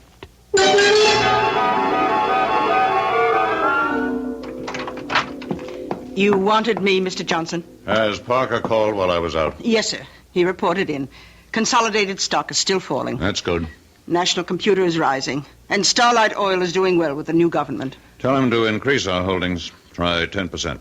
Now, cancel the rest of today and all of tomorrow. Yes, sir. Call Chuck Daly. I want him here in 3/4 of an hour. Sir. What is it? Well, Chuck's about to leave for Florida. His daughter's getting married this afternoon. Tell him he is to fly me up to the Manitou Mountain area. But, Mr. Johnson... Now, what is it, Mrs. Dollard? You can't go up to Manitou Mountain. Why not? You saw what happened. What did happen? You saw George Morrissey. About George Morrissey. Either he caught a disease... But medical science doesn't know of such a disease. Medical science is constantly being surprised. Obviously, someone does not want me to develop the Manitou Mountain Resort Complex. And perhaps they managed to buy George Morrissey. But I would bet my life on George Morrissey. You must never bet your life on anybody, Mrs. Dollard. The nearest town to Manitou Mountain is Lafayette Center. Reserve a room for me there at the motel. But he is George Morrissey. Fingerprints, dental records. Reserve it under the name R.J. Smith. Mr. Johnson, are you going up there alone? You know perfectly well, Mrs. Dollard, that the way to get something done is to do it yourself. But isn't it dangerous for you to go? Mrs. Dollard, I have complete freedom of action because, as you know very well, practically nobody on the outside has the faintest idea of what I look like.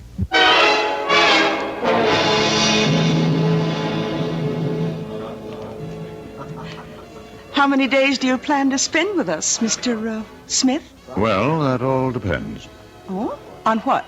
Do you suppose I could hire a car and driver? Oh, let's see. I have some cards here. Pick out any name. Tell him Doris Evans over at the motel recommended you. Do you mean I need a recommendation to hire a car? Well, it's deer season. Can't expect a man to concentrate on his business. I would think you can if you pay him and he recognizes his obligation. Well, I can see you're a very serious-minded person, Mr. Smith. What brings you up to our frivolous part of the world? I intend to do some sightseeing. Sightseeing? Well, I hear you have some very beautiful country. Oh, yes, we do have a lot of very beautiful country up here. Wild, unspoiled. And we aim to keep it that way, too. Tell me, is there a doctor in town? Oh, I hope nothing's wrong. I wouldn't want you to get sick on us while you're here. No, I should just be checked every now and then. Oh, well, we do have Doc Stallings. Does he have office hours now? His office hours are when he's not hunting or fishing. But I think he'd give up a chance at a 12-point buck for you. Why? Well, he doesn't get an opportunity like this every day. To do what? To treat the world-famous R.J. Johnson. I see. How did you know Oh, I'm sorry. Really, I shouldn't have given it away. After all, if you want to call yourself Mr. Smith, we should indulge that little conceit. But how did you know? Mr. Johnson, the whole town knows you're up here. Why, we've all been waiting for you.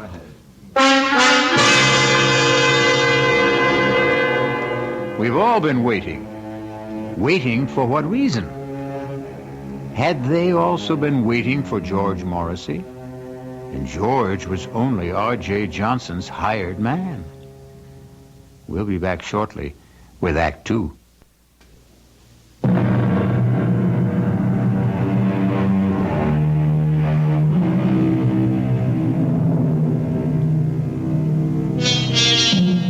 One of the world's wealthiest men sits in the tiny lobby of a small motel in an out-of-the-way village somewhere in the Adirondacks.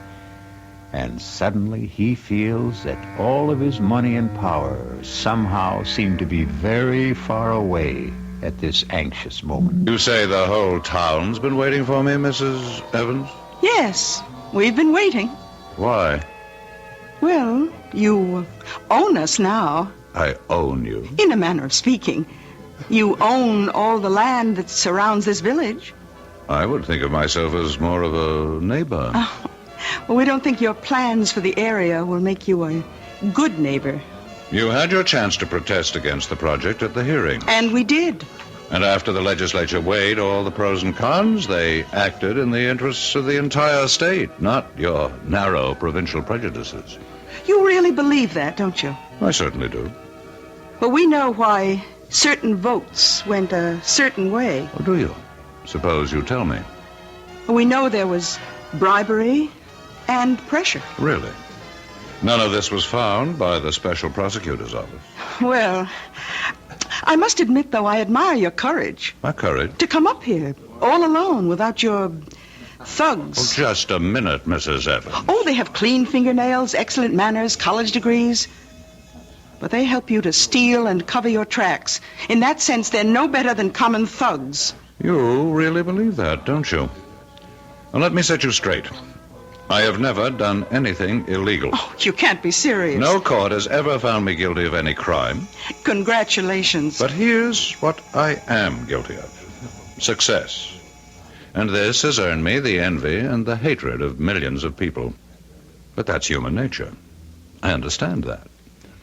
What I don't understand is the attitude of the people in this town. I'm not taking anything from you. I'm going to make every one of you rich. Can't you believe it? Oh, yes, we believe it. Do you have any idea how property values in this town will skyrocket when the development is here? Yes, indeed. Then why is everybody so unhappy? You know, you remind me of my husband. My late husband, that is. In what way? He was an unsuccessful version of you. He also worshipped money, but he didn't know how to make it. What happened to your husband? He went up to what your investment brochure calls Manitou Mountain. Dead Man's Mountain, we call it around here, and it killed him. How could the mountain kill him? It's an old Indian legend. Unless your conscience is completely clear, that mountain will kill you. Well, it killed poor Sidney Evans, rest his soul. Killed him? How? He was discovered at the foot of it. He was completely shriveled.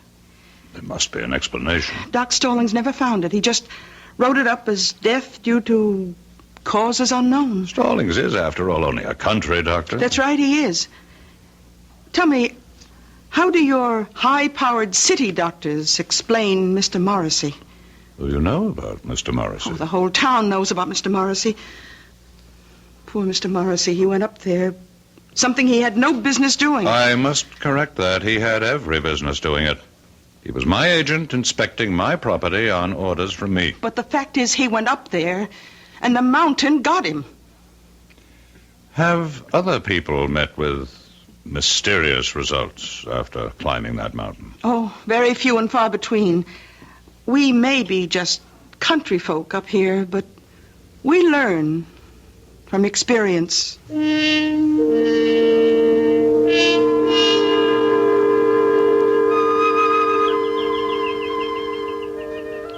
Are you Dr. Stallings? Well, look who's here. They said you'd be out fishing. Well, that's never a bad guess, but it takes two, and the trout won't play. I'd like to talk to you. Sure. I'm willing to pay you for a consultation. Oh, I intend to charge you. Well? Well, what? Well, aren't you going to come up here out of the water? Well, you see, I got my eye out for a certain brown trout. So you just tell me your symptoms, and I'll decide whether I have to examine you. An employee of mine. You treated him recently. George Morrissey. Oh, him. What happened to George Morrissey? Well, I met him at the motel. It was a Thursday night. I go there for dinner whenever Doris Evans serves pot roast. Hey, you're lucky. She's having it tonight. About Mr. Morrissey. Oh, he was a serious kind of fella. About like you. Same no-nonsense, let's get right down to it attitude. I'm only interested in what happened to Morrissey. What happened? Well, he wanted to hire somebody to drive him up to Dead Man's Mountain. And nobody would do it. That's right. Why? Well, you've been told why by now, I'm sure. I'm asking you why. I'll tell you the same thing. That's impossible. Why is it impossible? Oh, I see what you're thinking. It's all right for the simple-minded hicks up here to swallow that superstitious nonsense, but me, I'm a doctor. A product of a highly sophisticated, specialized education. That's exactly what I'm thinking. Well, think again, because I believe it too. There has to be a reasonable, logical, rational explanation for what happened to George Morrissey. Oh, there is. He offended the spirit of the mountain. Oh, you consider that reasonable, logical, rational? Would you feel better if I said there's something up in that mountain, a virus, a bacillus, a fungus, which somehow causes immediate aging? It would be a more rational explanation. You mean more acceptable? I want to know what you believe, and I'll pay you for it. I believe the evidence. If you go up there, you can die. But why? Because a great spirit lives up there, and he values his privacy. That's impossible. I saw George Morrissey at dinner one night. A vigorous, athletic-looking man in his 30s. I saw him again the following evening. A broken old man, half dead. And you explain it with this half-baked legend.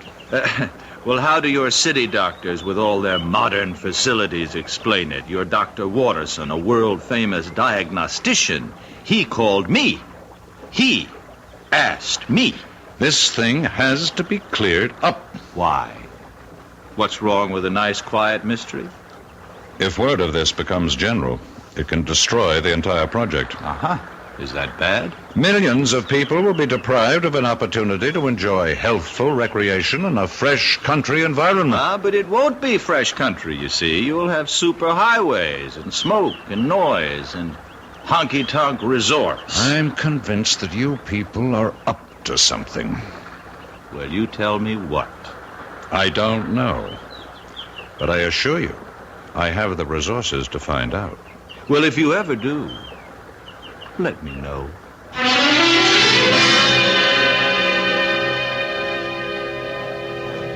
Well, did you find Doc Stallings? My secretary should have called me on the hour. Oh, she did. We serve dinner till 9:30, but the best time to eat's around 6. From then on, it's leftovers. I'll have a sandwich sent up to my room. Oh, you're joking. I don't tell jokes. You mean all you want for dinner is a sandwich? Mrs. Evans, food is merely fuel. The body is just a machine, and so my tastes are very simple. Whom do rich men think they impress when they say they have simple tastes? Do you have a wife? I never married. Oh.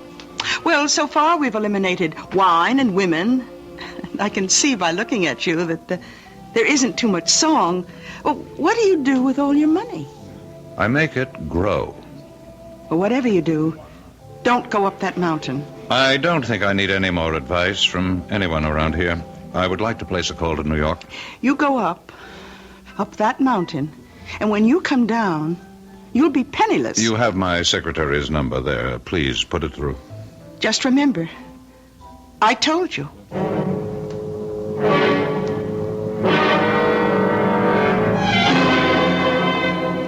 It's exactly 5 minutes past 4, Mrs. Dollard.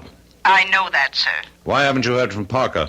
I'm expecting a call any moment. Any moment was not his orders. I specifically directed him to report on the hour. Yes, sir. Why is there a delay? I don't know. Well, find out. Mr. Johnson, I'm only human. What did you say, Mrs. Dollard? Mrs. Dollard? Operator? Operator!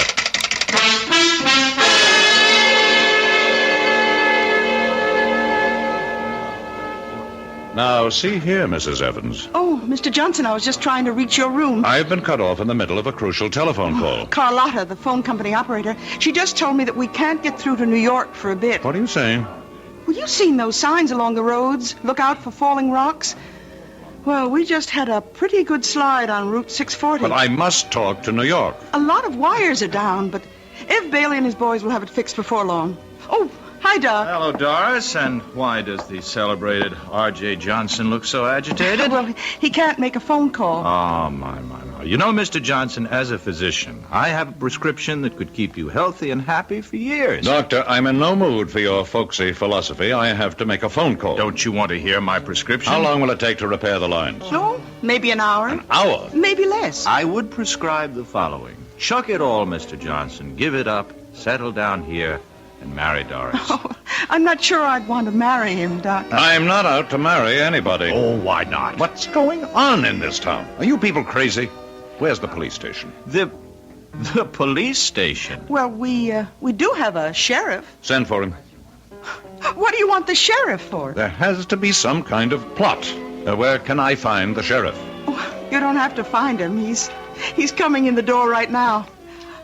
Hi, Elwood. Evening, folks. A gentleman here wants to see you, Elwood. Yes, sir. Sheriff, I need your help. That's what we're here for, sir. My name is R.J. Johnson. Pleased to meet you. Sheriff, these people are trying to... Yes, sir? These people are out to do me harm. Which people? Among others, these two. Yeah, but Doc Stallings here is the greatest guy you'd ever hope to meet. Matter of fact, he takes care of me.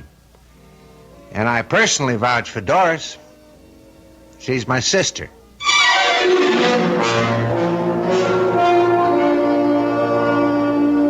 A very nice, tidy little town. And the natives are so friendly and obliging, and so concerned with your well-being.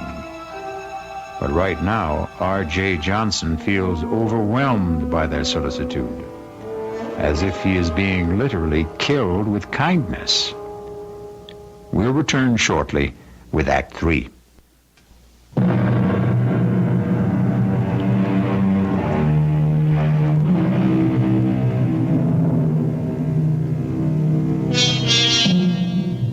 Are the people of Lafayette Center the kindly, generous-hearted folks they seem to be? Or is this a place of evil where death waits for strangers, especially a wealthy stranger like R.J. Johnson? How are these good people out to harm you, Mr. Johnson? I don't know, Sheriff, but something is going on. And I demand protection until I can get some of my own people up here. Hey, you got to appreciate my position, Mr. Johnson. There's nothing I can do unless you make a charge. Well, we're only trying to help him, Elwood. You see, I look at this man's face, and I hear the tension in his voice, and I see his color, you know? So I say to him, change your way of life. Settle down up here. Is that harming him? Well, it doesn't seem like it. I recommend a more regular routine. And we both keep warning him, stay away from Dead Man's Mountain. Mr. Johnson, you couldn't get better advice from your best friends. Well, now I see how this works. A little bit of psychological warfare. Doc, what's he talking about? I'll tell you what I'm talking about. For reasons best known to yourselves, you people are determined to keep strangers at a distance. Oh, we'd only be too happy if more folks would move up here. And so you invented this nonsense about a cursed and haunted mountain. But why? You know why, Sheriff. Because to any man of intelligence and courage, it presents a challenge. But before a man goes up there, you prepare him. Well, gentlemen, you can stay and listen to all this. I've got to serve dinner. By all means, Mrs. Evans. We can continue this discussion at the table. Oh, I thought all you wanted was a sandwich. Oh, no. Tonight, I'm having all the trimmings.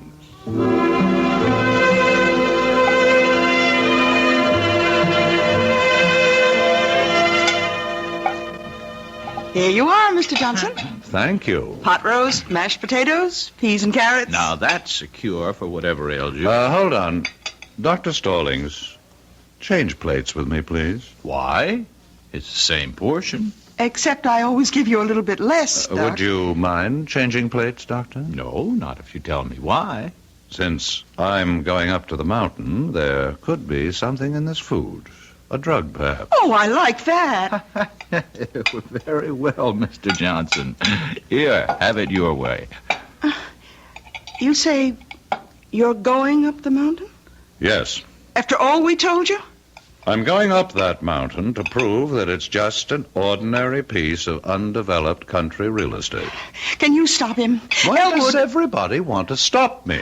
Well, look what it did to your Mr. Morrissey. Suppose, for the sake of argument, there is something dangerous up there, and it gets me.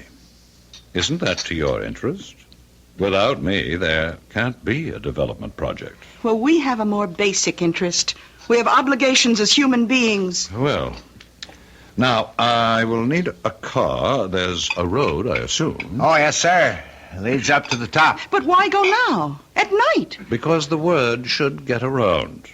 R.J. Johnson drove up this Dead Man's Mountain, as you call it, in the dead of night, and just as calmly drove down again. But, Mr. Johnson, You really... have something to learn, Mrs. Evans. You think a man becomes rich through trickery, violence, and all manner of illegal, immoral, and unethical acts. I never said that. But you believe it. Tonight, you're going to discover how I became rich. By daring to do what other people consider impossible. It's that simple. I would still advise you to keep away from that mountain. Does the spirit of the mountain, going along with the legend, kill everyone whose conscience is not clear? Very well. I'm safe. My conscience is unblemished. Elwood, I still think you should stop him. The sheriff has no right to interfere. I'm merely inspecting my own property. No, he's right, Doris. A little exercise in morality here. Who would care to accompany me? You look down on me. You are the pillars of virtue. You mean there isn't a clear conscience among the three of you? I'll drive you. Doris. Doris, what are you saying? He's challenged us. But, Doris, you know you can't fight the mountain. Oh, we can't let somebody else get killed up there either. Well, what can you do? Well, at the first sign of anything suspicious, I can turn the car around. Mr. Johnson, you've got yourself a driver, and I suggest we leave right now.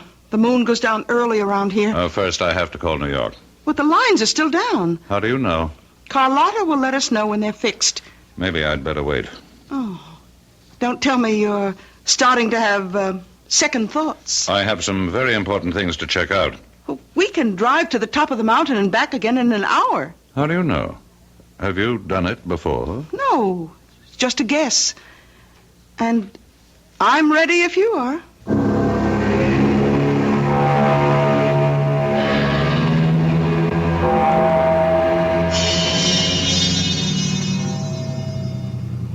Well? What is it, Mrs. Evans? Well, we're here. We're at the foot of Dead Man's Mountain. And there, you see, on your right, is the dirt road that leads upward. How far? Oh, I don't know. Well, what are we waiting for? You won't change your mind, Mr. Johnson? No. I still don't understand why you have to do this. This is another reason why I'm a rich man. I buy stock nobody else believes in. I finance schemes other people think are harebrained. I back men no one else will work with. And I climb mountains everyone else is scared by. I'm climbing this mountain, too. Then you also deserve to be rich. Well, do we go ahead or do we turn back? One must always go ahead, Mrs. Evans. Then, here goes.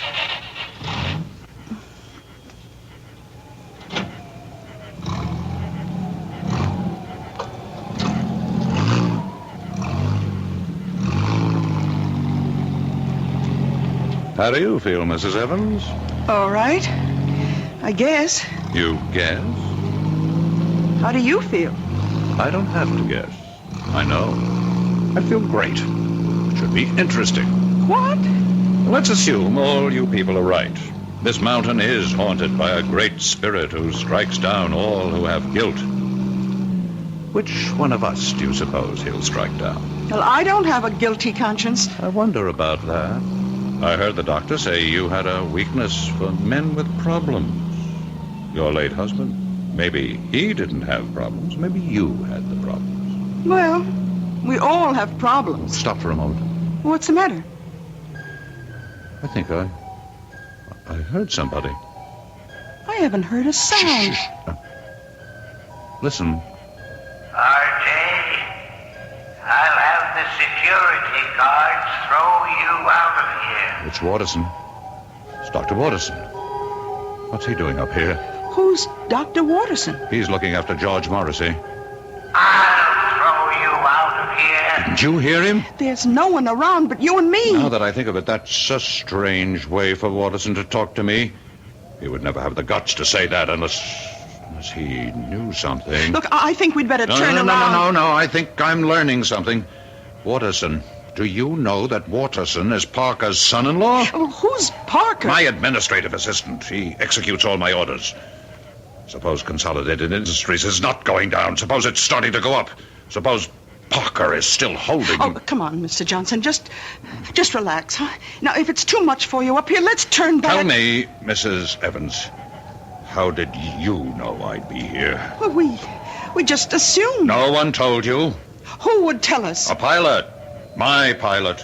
I didn't even know you had one. He may have been put out because I made him fly me here on his daughter's wedding day. Oh, well, that really wasn't nice. I pay him enough, but he didn't tell you. No. Listen. I don't hear anything. Just listen. There. I'm only human, Mr. Johnson. I'm only human. Why would she answer me like that if she didn't know something? I don't hear a thing, Mr. Johnson. I'm only human. I'm only human. Let me tell you about her. She's quiet. She's almost mousy. But she's ambitious. I can tell. I've made her a rich woman. She's in on it. She's in on it, too. She and Parker and Morrissey. They worked it out. And you're in on it, too. Me? They wanted me out of the way. And so all of you got together. You worked up this phony scheme. We're going to turn back. Answer the phone. What phone? Answer it. Hello. Hello. Mr. Johnson, I have the latest quote on Consolidated. It's going up. It can't go up. It's gone up 5 points so far. Get Parker. Close it out. Close it out. I can't find Parker. Get him.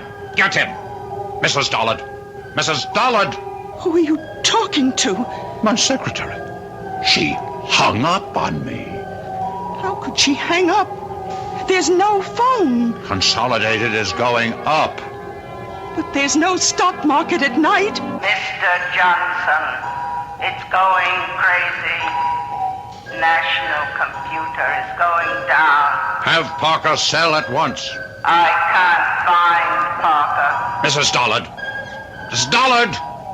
She's gone again. Listen to me, Mr. Johnson. Please, listen. Do you know how much money I've lost so far? Please, listen. You have nothing to be afraid of. It's just a legend. Who can be sure it's true? Oh, sure, we local people push it to scare away developers. I feel weak. As if I lost a lot of blood. Listen, you're R.J. Johnson. You're not to be taken in with this superstitious nonsense. Fight it off! I can't. I'm trying. But all my strength is going.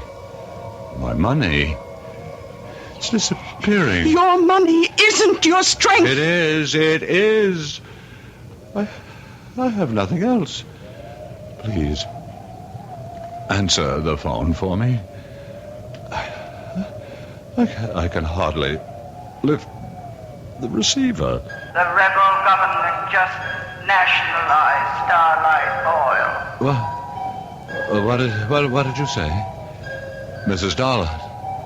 Mrs. Dollard. Mr. Johnson, we're leaving. What? It happened. Everything I was afraid of happened. Consolidated went up. National went down. And Starlight... Nothing happened. It's all your imagination. Mr. Johnson. Mr. Johnson! Talk to me! Mr. Johnson!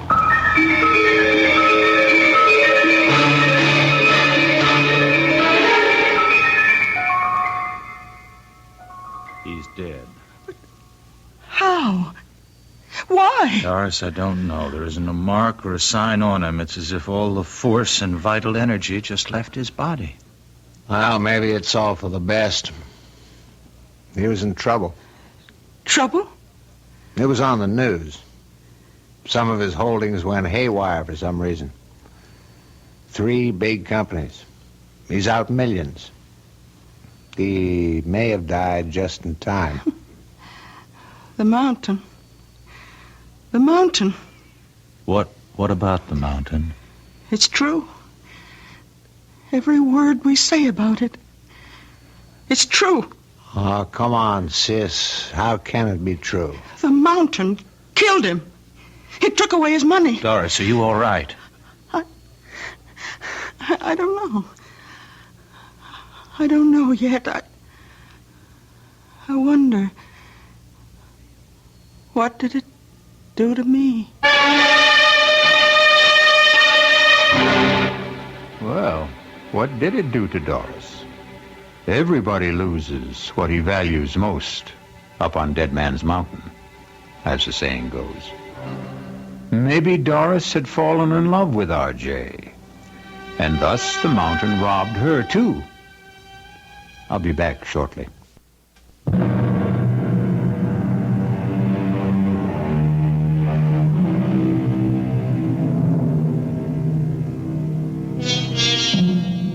Haunted mountains. Did this one cause certain stocks to go up and down one day recently? It certainly seems no more far-fetched than some of the explanations people have for the market. The cast in our exercise in The Extraordinary included Alan Hewitt, Bryna Rayburn, William Redfield, and Robert Dryden. The entire production was under the direction of Hyman Brown. This is E.G. Marshall inviting you to return to our Mystery Theater for another adventure in the macabre. Until next time, pleasant dreams.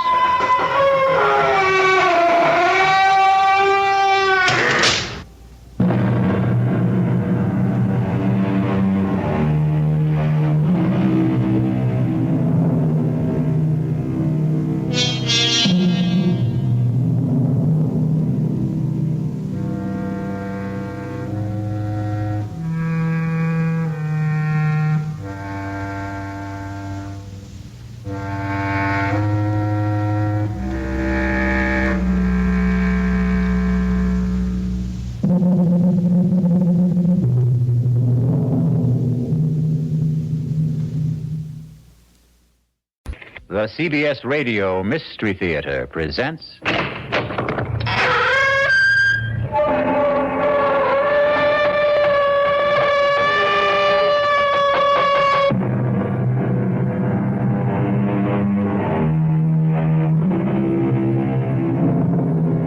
Come in. Welcome. I'm E.G. Marshall. Welcome to the sound of suspense, to the fear you can hear, to the world of terrifying imagination. They say, hell hath no fury like a woman scorned. And perhaps it's true. But the question is, how long can that fury endure? How long can the passions burn? Well, Miss Charity Youngblood was left waiting at the church some 200 years ago, and she still isn't over it. Sheriff's Office, Deputy Palmer speaking. Sheriff, there's someone who wants to murder me. Yes, sir. Your name, sir? Well, is that important? Yes, sir, it is. Well, I hesitate to give you my name because you might think I'm unbalanced. Now, why would I think that? Because of the peculiar circumstances involved. Why don't you let me be the judge of that? Well, this young lady wants to kill me, and she's armed. What's her name? Well, I wouldn't want her to get into trouble. What? She doesn't look like a killer, and besides, I can't prove it. It's just that I know it. Now, sir, calm yourself and tell me, why does she want to kill you? Because I broke our engagement. All right, it's possible. Now, when did you break that engagement? Oh, about 200 years ago.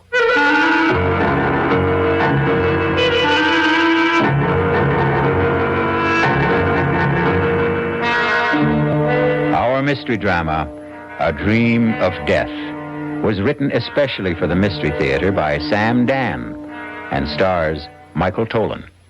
It is sponsored in part by Anheuser-Busch Incorporated, brewers of Budweiser. I'll be back shortly with Act 1.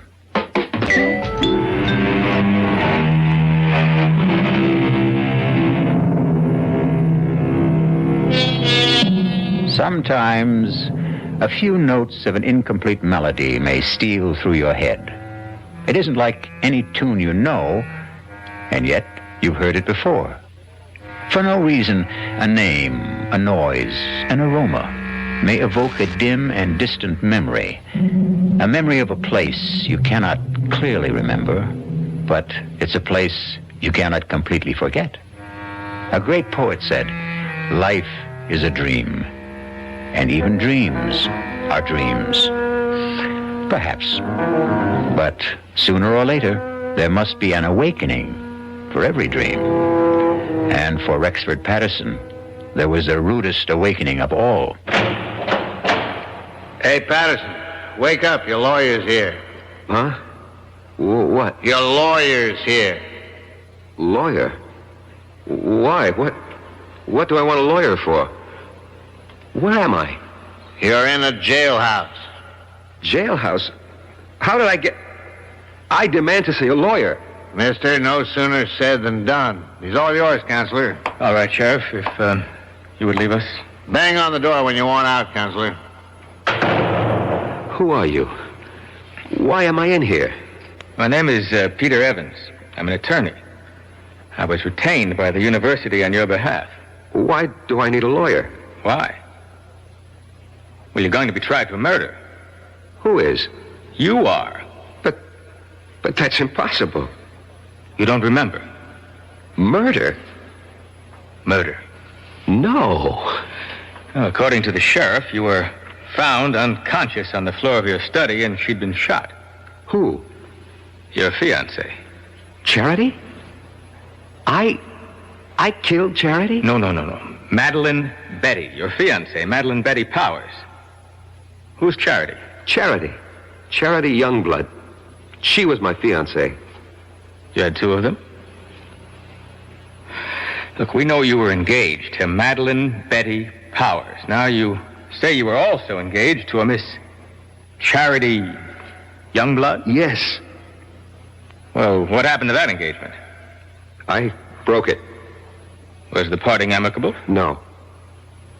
How did Miss Youngblood take it? She was hurt, angry. She was violent. What do you mean, violent? She swore she would make me regret it. She swore she would have a revenge. Can you prove any of this? Oh, yes. How? I have it in writing. Well, now, this may throw a new light on the case. When did you break your engagement to Miss Youngblood? When? About 200 years ago. Good. You see, if we can produce written evidence... When did you say you broke this engagement? I was killed at the Battle of Monmouth in 78. And 3 years before that would be, the early spring of 1775. Well, allow me to suggest the only plea that will save you. Insanity. No, I will insist that we plead the truth. Well, what is the truth? Self-defense.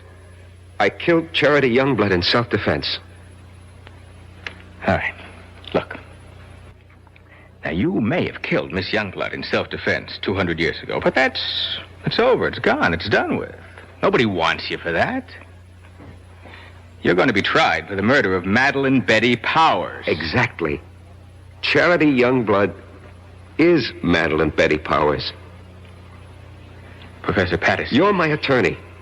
I have to tell you the truth. But I can't believe it. But I can prove it. Look, go to my apartment.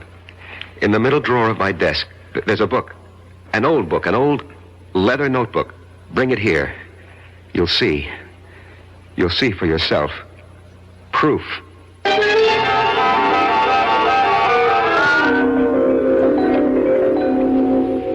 You read the book? Yes. It's a diary kept by a girl named Charity Youngblood, daughter of a Connecticut gunsmith during the Revolutionary War. She was jilted by a young officer named Eli Wallington. Naturally, she was quite upset about it. But where is the proof you promised me? I was that young officer. I was Eli Wallington. Oh, look, Professor Patterson, if I'm to represent you, you'll simply have to tell me... The truth. I know the truth. But I tell you the truth and you refuse to believe me. It's impossible to believe you. Impossible. That's the key word. Well, today's commonplace was yesterday's impossibility. People said it was impossible to transplant a heart, impossible to walk on the moon. You're talking about reincarnation. Last summer, I stopped at an antique shop in central Connecticut. Heaped high on a counter was a pile of old pictures, letters, books. I picked up that little notebook, the one you're now holding. I read that name, that hand-lettered name, Charity Youngblood. And suddenly I felt as if I'd been stabbed through the heart. I knew that name. I knew that name. Please, Professor Patterson. No, don't tell me to be calm. Don't humor me. Just listen to me. I knew that name. I knew the girl. I knew the time. I knew the place. Here, turn to the page where she describes how he proposed to her. Just don't see how Just do it. All right. This is what you want? Monday. Eli proposed marriage to me this morning. I read the name Eli. An electric shock ran through my system. I knew I was Eli. And the entire scene ran through my mind. Exactly as she wrote it in her diary. Exactly.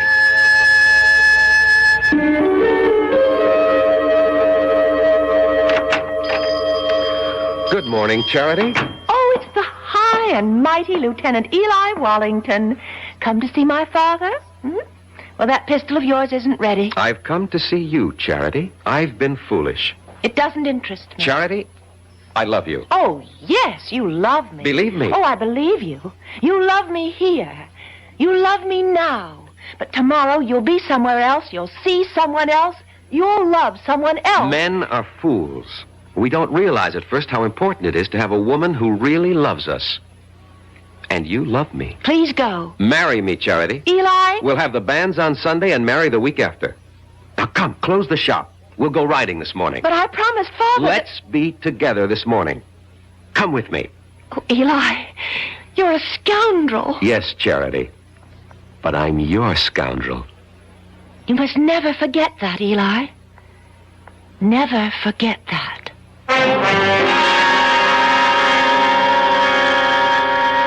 What are you trying to tell me, Professor Patterson? Don't you see, as Eli Wallington, I had lived through that scene. I knew how I felt.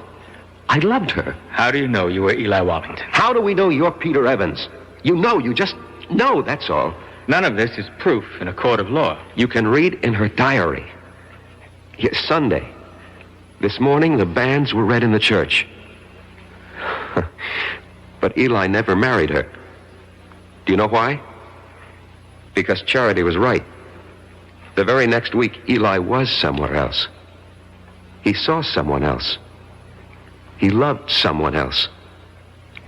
He never saw Charity again. And 3 years later, he was dead at Monmouth. Turn to Charity's diary. See what she wrote when she heard the news of Eli's death. Here's the evidence you need to defend me in court. Read it. All right. Now, Friday. This morning, the Reverend Fallowfield came into the shop with news.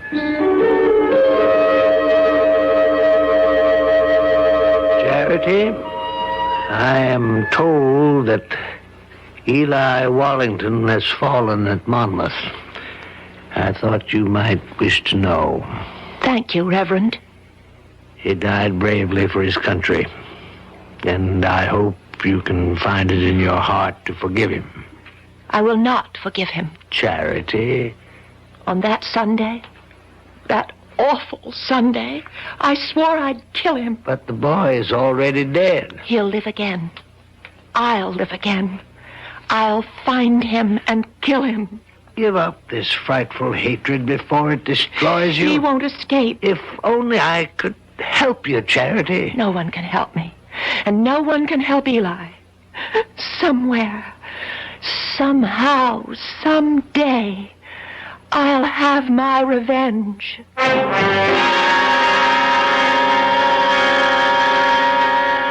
And when I picked up that diary in the antique shop, Mr. Evans, I was almost frozen with terror.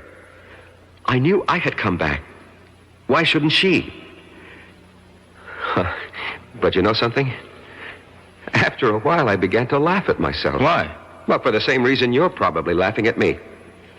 After all, we live in the modern, rational 20th century.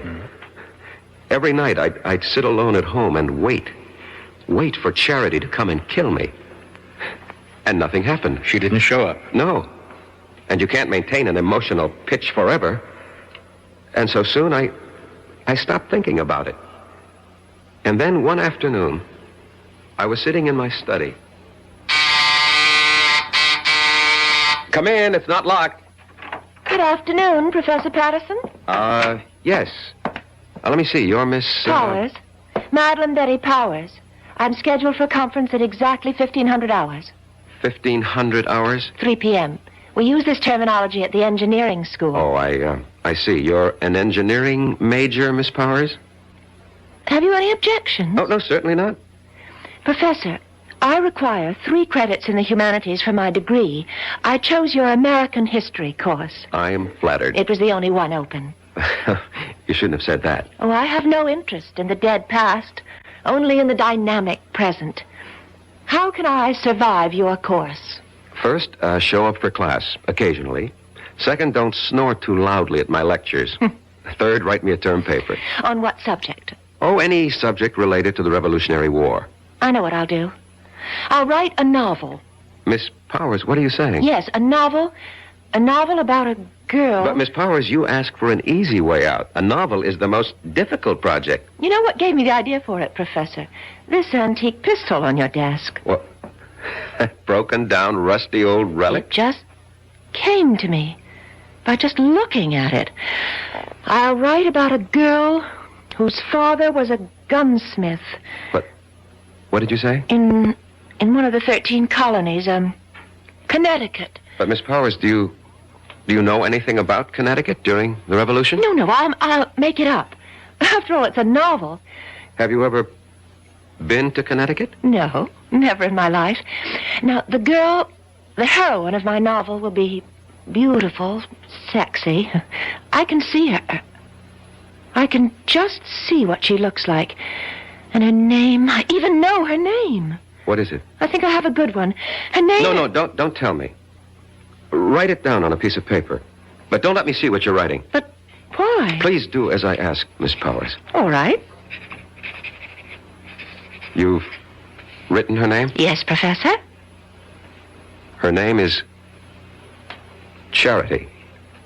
Charity Youngblood. Professor Patterson, how did you know?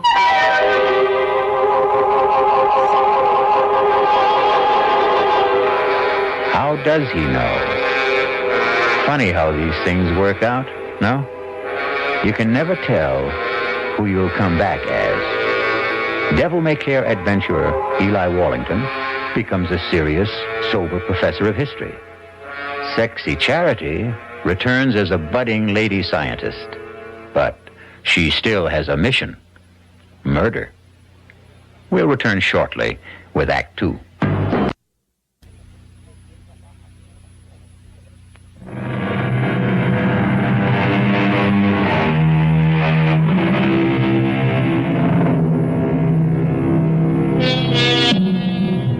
Professor Patterson, a quiet teacher of history, is in jail, accused of killing his fiancée.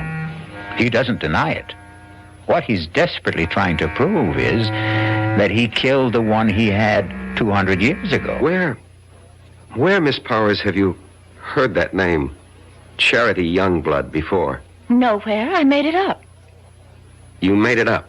Well, Charity sounds like a name a girl might have had 200 years ago. And Youngblood has a kind of colonial quality to it. Charity Youngblood. It just sort of popped into my head. And everything just came to you, the whole idea for the novel? The heroine, her name, it all occurred to you just now? Yes, that's right, Professor Patterson. I simply can't account for it. It has no scientific basis. But suddenly, I have feelings that I've never experienced before. What sort of feelings? I can't describe them. Vague ideas, hazy pictures. Of what?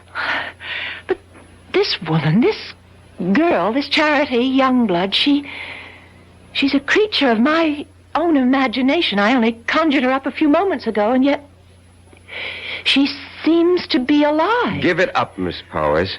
You know, sometimes when you write fiction, the character takes over, and unless you're a skilled professional author, this can be dangerous. Just attend class, look intelligent, and you'll pass the course. Well, Professor, that wouldn't be ethical. Miss Powers, we'll just let that be our secret.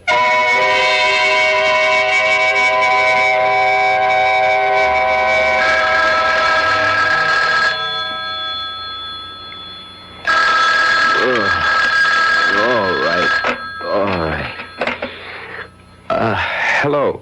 Professor Patterson, this is Miss Powers. What? Miss Powers? Madeline Betty Powers. Did I wake you? I'm sorry. I know it's midnight, but I must see you at once. Please. Well, Important. Where? Well, I'm calling from the all-night cafeteria at the Student Union building. I'll be there. Oh, thank you, Professor.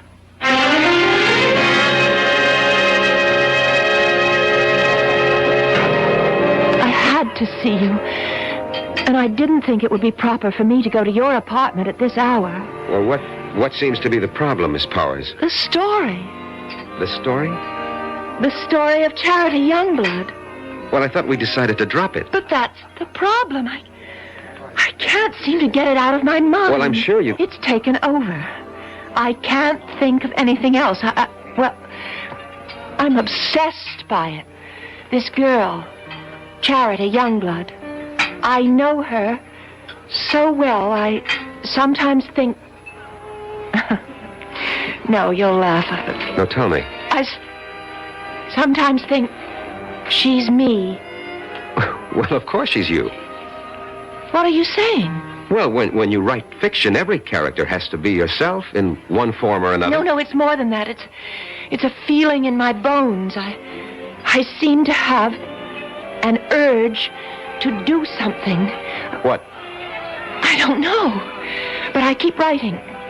Now, I've written 20 pages so far, and most of the time it doesn't even seem that I'm the one who's doing the writing. I get the feeling that I'm just holding the pen, and my hand is being guided. I'd like you to read what I've written so far. Please. Miss Powers, you've been working too hard. No, I just feel that something is happening to me. I seem to feel I have some sort of mission. What kind of mission? Well, I don't know. But every day I feel it's becoming clearer. But I still have no idea of what it is.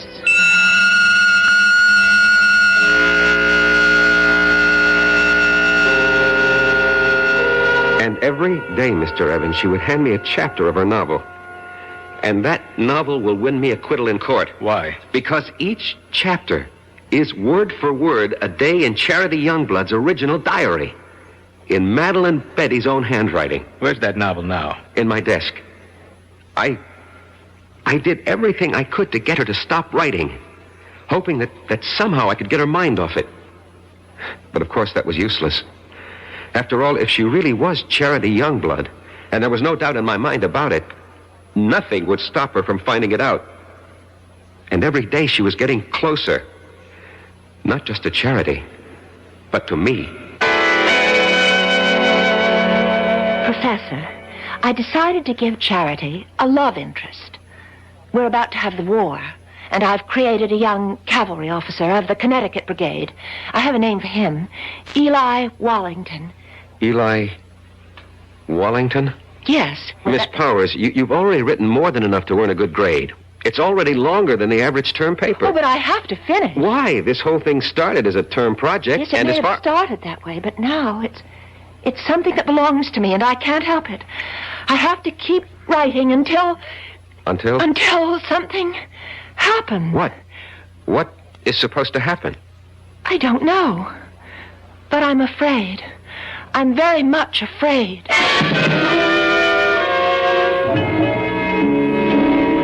I was afraid too, Mr. Evans. Afraid that at any time she would suddenly realize that she wanted to kill me. But surely you realize... What? You mean I had nothing to be afraid of? Suppose someone's determined to kill you, and you know it. You tell me. You know what I think? Although it's academic now. I think you should have gone to a psychiatrist. I did. I went to the top. I went to the head of the Department of Psychiatry at the University Hospital.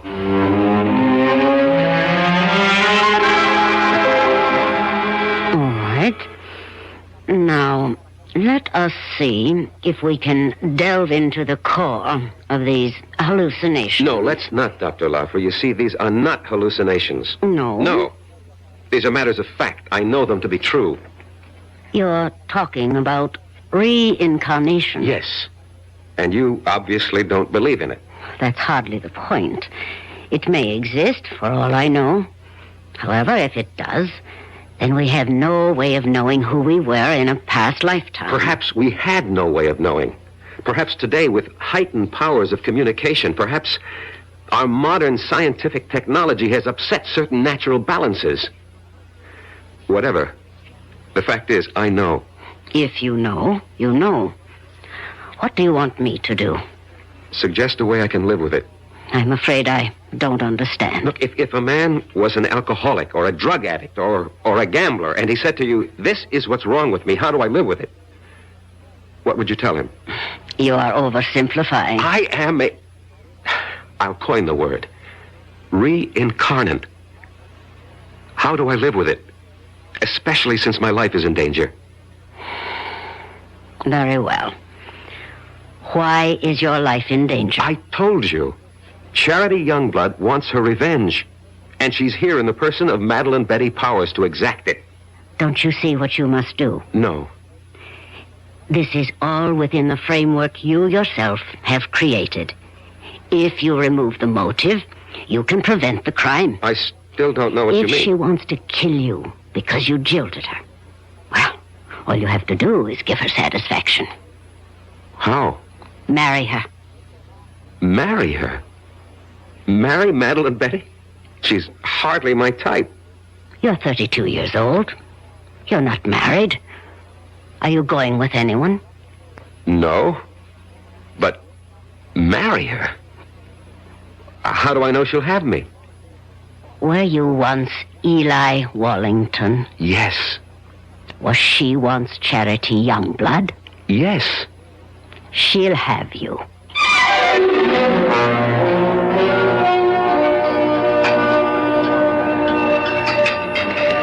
Oh, Professor Patterson, you really didn't have to take me to dinner. Well, our conference ran late. We have to eat. Well, I mean, to a place like this. Well, this is a very nice place. Or so I thought. Oh. Would you care to dance? Oh, no, thank you. I dance rather poorly. Oh, I can't believe that. Why can't you believe it? Because you're so charming. I don't think so. At least no one ever told me that. But I think so. Do you? Why? Well, it's a subjective thing. I lied to you just now. I said I dance poorly. The truth is, I don't dance at all. Now, how is that possible? Girls who don't get asked usually don't bother to learn. I don't know why I'm telling you all this. It's just that since the day I met you, I started thinking it. I don't know how to describe it. Well, what were you thinking? Oh, crazy things. That is, for me. I suddenly wanted to write a book. Why, I'll never know.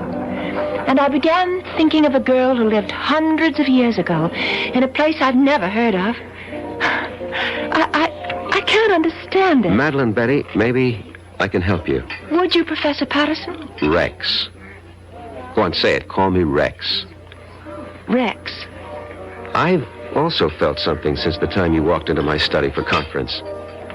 And I've been trying to analyze it. And I finally discovered what it is.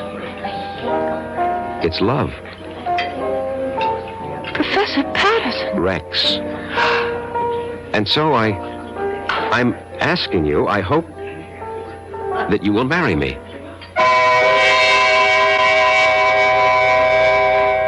If you're going along with what Rex believes, they're playing the scene again. Rex and Madeline Betty have now reached the point for Eli proposed to Charity. Charity said yes, but will Madeline Betty? Yes or no will be the first word you will hear when we return shortly with Act 3. This is WBBM Chicago, News Radio 78.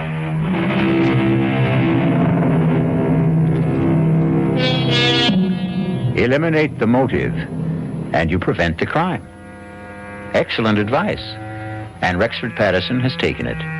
He has just proposed to Madeline Betty Powers because it's the only way he can think of to keep her from killing him. And now, she looks at him and says, Yes, Professor Patterson. Yes. You can't agree to marry a man and call him Professor Patterson. Rex. I know it's sudden, Madeline Betty. We can get married after you graduate. Oh, I'll marry you anytime you say, Rex. I love you. I love you, too. I fell in love with you. Must have been at first sight. Why? Why? Because you're handsome. I was hoping I had other qualities. Oh, you do. You do. But being handsome's part of it. Why did you fall in love with me? Because you're beautiful. Oh. No, you don't believe it. No, well, I feel beautiful. You make me feel beautiful. Oh, Rex. I can't believe this is happening to me. It's happening. It's happening to both of us. And I'll be such a good wife for you. What is it? Oh, my head. What's the matter? Suddenly feels so light, so clear. Well, that's good. And different. Different? Yes, different. How? The book. You know the novel that I'm writing for the course? Yes? All of a sudden, I don't want to write it anymore. Why not? I don't know how it came into my head in the first place. Just as suddenly as it came, it's gone out. Gone out? That girl, Charity? Oh, yes, Charity, the heroine of your book. Yes, that's her name. Yes, I seem to remember. Well, she's gone from my mind, too. I simply can't understand how it happened. Well, why bother? Yes, that's right. Oh, why bother about anything except us? Except you and me.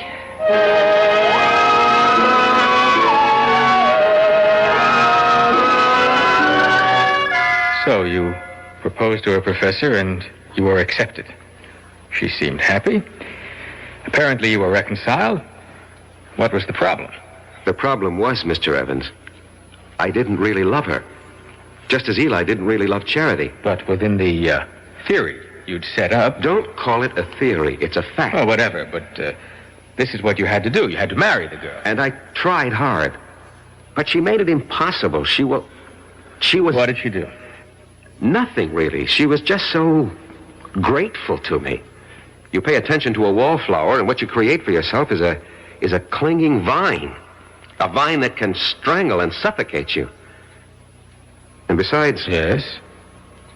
Besides, there was Susan Miller.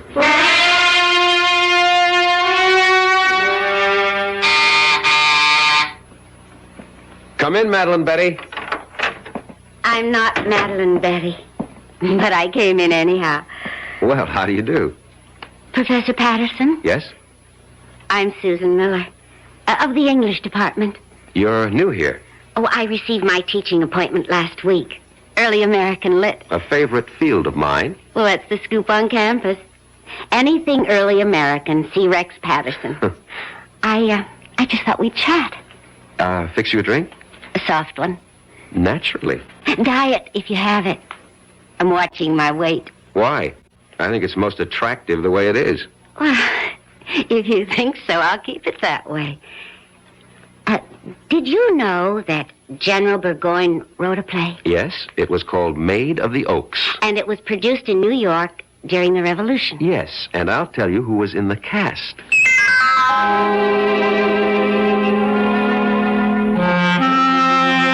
And that's how it all started, Mr. Evans. Easy, relaxed, delightful. There is such a thing as love at first sight. And it was there for both of us. But Madeline Betty. Madeline Betty. Well, I knew I had to do something about her. Yeah, exactly. So you killed her. No. No, that's not the reason. You wanted to marry Susan Miller. It never reached that point. I mean, we didn't get that far. But the prosecution will know about Susan Miller. No. They don't have to. No one really knew. No one? No one. Except Susan, myself, and Madeline Betty.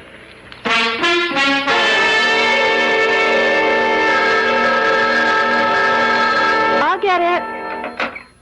Hello? Hello? Is Rex, Professor Patterson there? Oh, who's calling? This is Susan.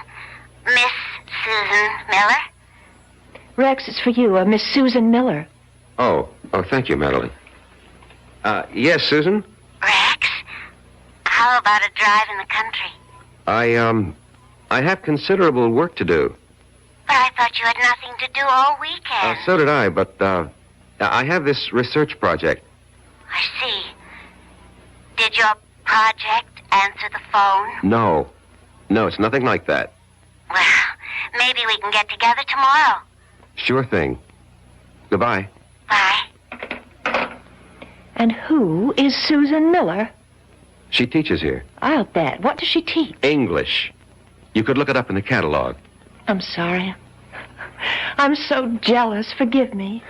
You're forgiven. I just can't believe my good luck, that's all. Rex, you said you'd marry me any time I chose. Well, yes. Well, I choose now. Now? Well, next month. I want Mother and Dad and my sisters, and I have some cousins. I'd like to see the looks on their faces.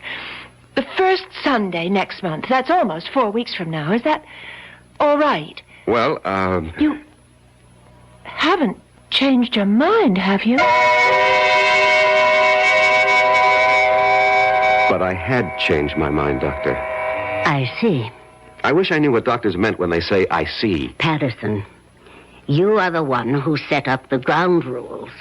You said she was Charity Youngblood, reincarnated to have her revenge. I know. I know. And using that, I suggested marriage. It was your only chance. I realize that, but you see, I really don't believe that anymore. You don't? I should have listened to you when you called it an hallucination. You agree with that now? I think I do. What caused this radical change? I'm in love. With whom? A woman. A woman? Yes, a woman. Not a girl, not an immature, neurotic girl, but a woman. A woman who is beautiful, intelligent, who has everything in common with me, who has something to offer me, just as I have something to offer her. And what of Madeline Betty or Charity Youngblood? Charity Youngblood was an adolescent delusion. You're hardly an adolescent. In many respects, I was. I fell in love with the idea of Charity Youngblood, this voluptuous creature, but... Yes. You grow up when you meet a real woman. As I said before, you're hardly a boy. It takes some of us longer than others. And Madeline Betty? What of her? She'll have to grow up, too. Somehow, all this, it doesn't seem fair to her. Life itself is unfair, Doctor. You make everything seem very neat. Somehow, I don't think you'll be able to unwrap the package as easily as you think.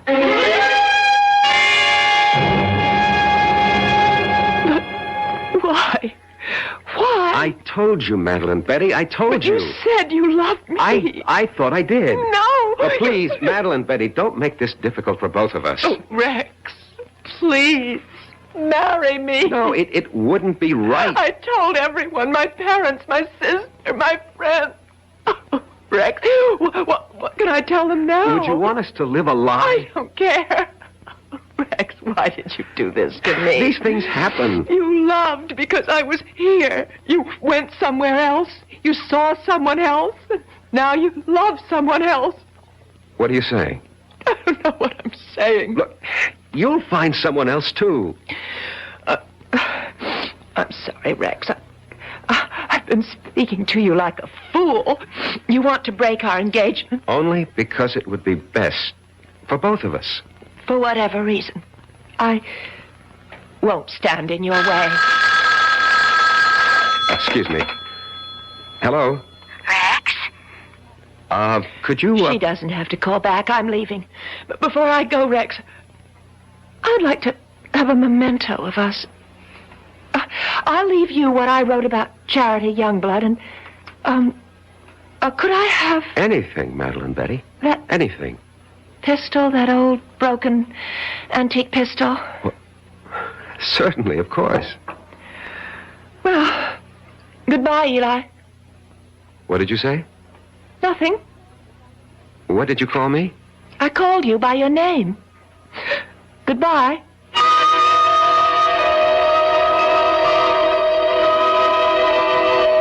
That night, Mr. Evans, she left the college. Her roommate called me and said Madeline Betty had disappeared. Didn't you feel that perhaps you should investigate? No. Well, to tell you the truth, I felt relieved. I thought she was embarrassed and had decided to go somewhere, and I forgot all about her. You forgot? How could you forget? Maybe I wanted to forget. Anyway, about a week later, I came home. It was late at night.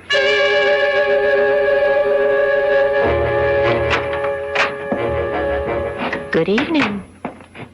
What are you doing here? I have a key, remember? Look, what can I do for you? Nothing. Ask me what I can do for you. Well, what? I can kill you. What are you saying? Yes. I can kill you very easily. And I'm going to. Madeline Betty, Who are you talking to? My name is Charity. Charity? Yes, Eli. Charity. Remember Charity? No, you're Madeline It's Betty. taken me such a long time to find you, Eli. Such a long time. Listen to me. I'm not Eli. I'm Rex Patterson, and you're not Charity. You're Madeline Betty Powers. Sweet talk, Eli. You always could do it, but it doesn't go with me anymore. Look, Madeline Betty, I'll have to ask you to leave. Oh, I will. After I kill you. No, you can't kill me. I can. With this. What are you talking about? With that rusty old antique pistol? No, not anymore. I brought it home to Father, to Isaiah Youngblood's gun shop, and I said, Father, fix this pistol. And he did, you see, how he cleaned it and oiled it.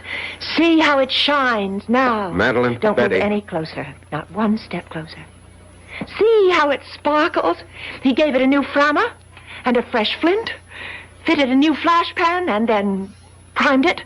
Poured in the powder, rammed home the ball, and now it's ready to fire. Charity, no. Get away from me. Take your hands off. No. Get away Drop from it. me. Let go of me, Eli. Charity, Eli. drop it.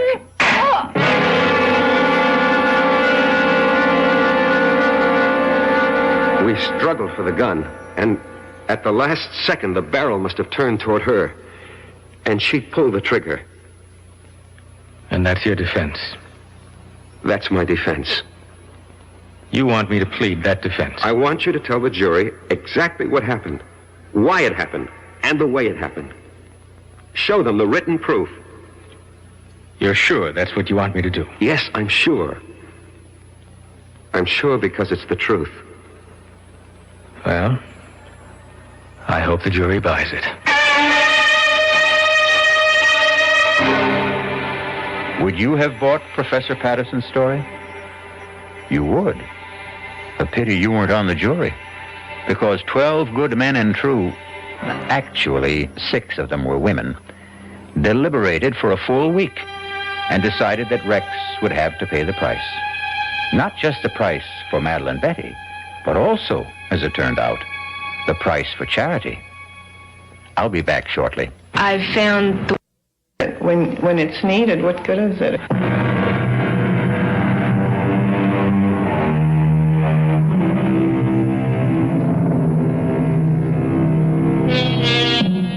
Can a desire for revenge span the centuries? Not a comforting thought, exactly. It's all most of us can do to hew to the straight and narrow during one lifetime. If we're going to have to pay for the sins of other incarnations and existences, well, who has the price? But there is no price for our next meeting, when we shall enjoy another suspenseful experience. Our cast included Michael Tolan, Marion Seldes, E.V. Juster, Ira Lewis, and Robert Dryden. The entire production was under the direction of Hyman Brown. And now, a preview of our next tale. Can we try and uncover the rest of the body? Of course. Jimmy, get 3 or 4 fellows to help you. Do it carefully, please. There's no way of telling the body's position. Sure thing, Professor. Oh, this is awful. What are we going to do? Don't worry, Professor. Ancient bodies are your specialty. Fresh ones are mine. Yes, but this is liable to stop our work. This place will be crawling with police, newsmen, television crews, what all. Really? Why? Isn't murder a little too common to rate that kind of attention? But how do you know it is murder? Miss Lathrop, you surprised me. A suicide may dig her own grave, but you'd hardly expect her to pull the dirt in after her. Look! The hand is attached only to bones, to a skeleton! Radio Mystery Theater was sponsored in part by the Kellogg Company, makers of Kellogg's Special K cereal.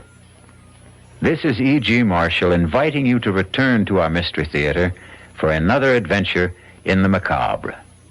Until next time, pleasant dreams.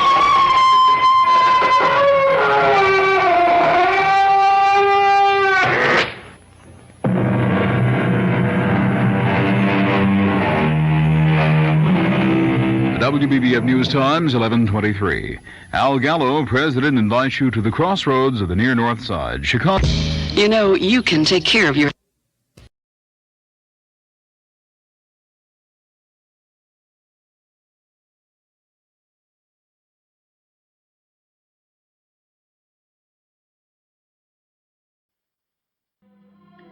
The CBS Radio Mystery Theater presents...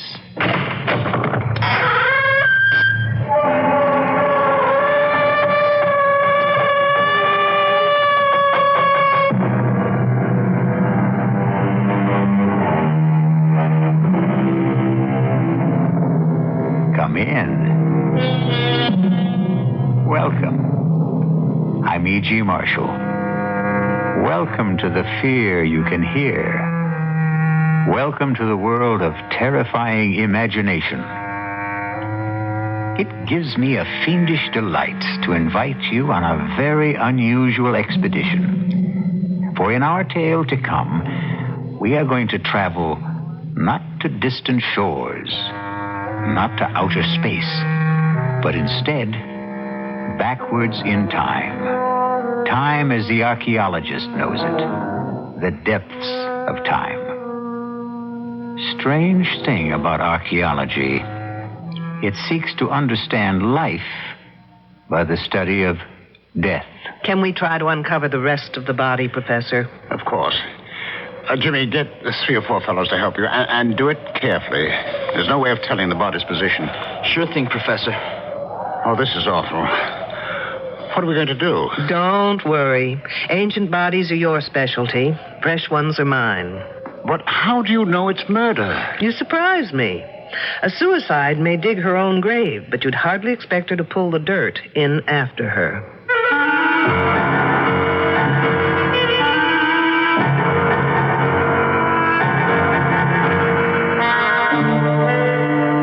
Our mystery drama, Dig Me Deadly, was written especially for the Mystery Theater by S.J. Wilson and stars Louise Larrabee. It is sponsored in part by Buick Motor Division. I'll be back shortly with Act One.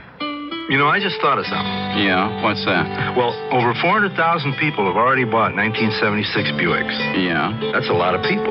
Yeah. Well, if you got all those people together, they probably disagree on nearly everything. Religion, politics, sports. I mean, people disagree on all that stuff, right? Mm-hmm. And yet all those people, over 400,000 of them, agree on Buicks. I think that's really socially significant, don't you? No. Buick, dedicated to the free spirit in just about everyone. Hi, this is Andre Fisher with Rufus. Here's a question for high school juniors and seniors. What does NROTC mean to you? Well, the letters stand for Naval Reserve Officers Training Corps. And if you qualify, that could mean your college tuition and a cash allowance besides. Interested? Okay, ask your high school counselor or see your local Navy recruiter or just dial 800-841-8000 toll-free for details.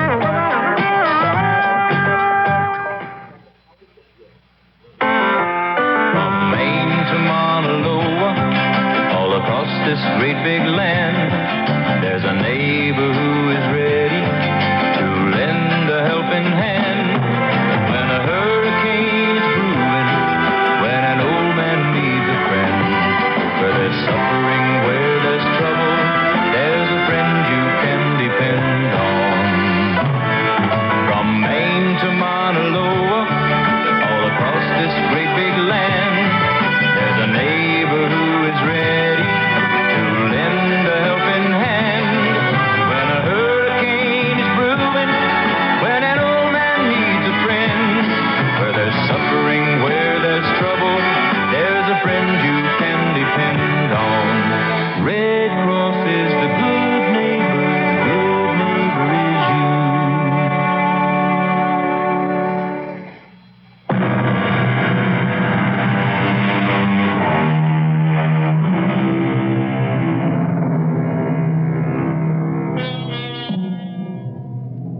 I know that death is no respecter of time.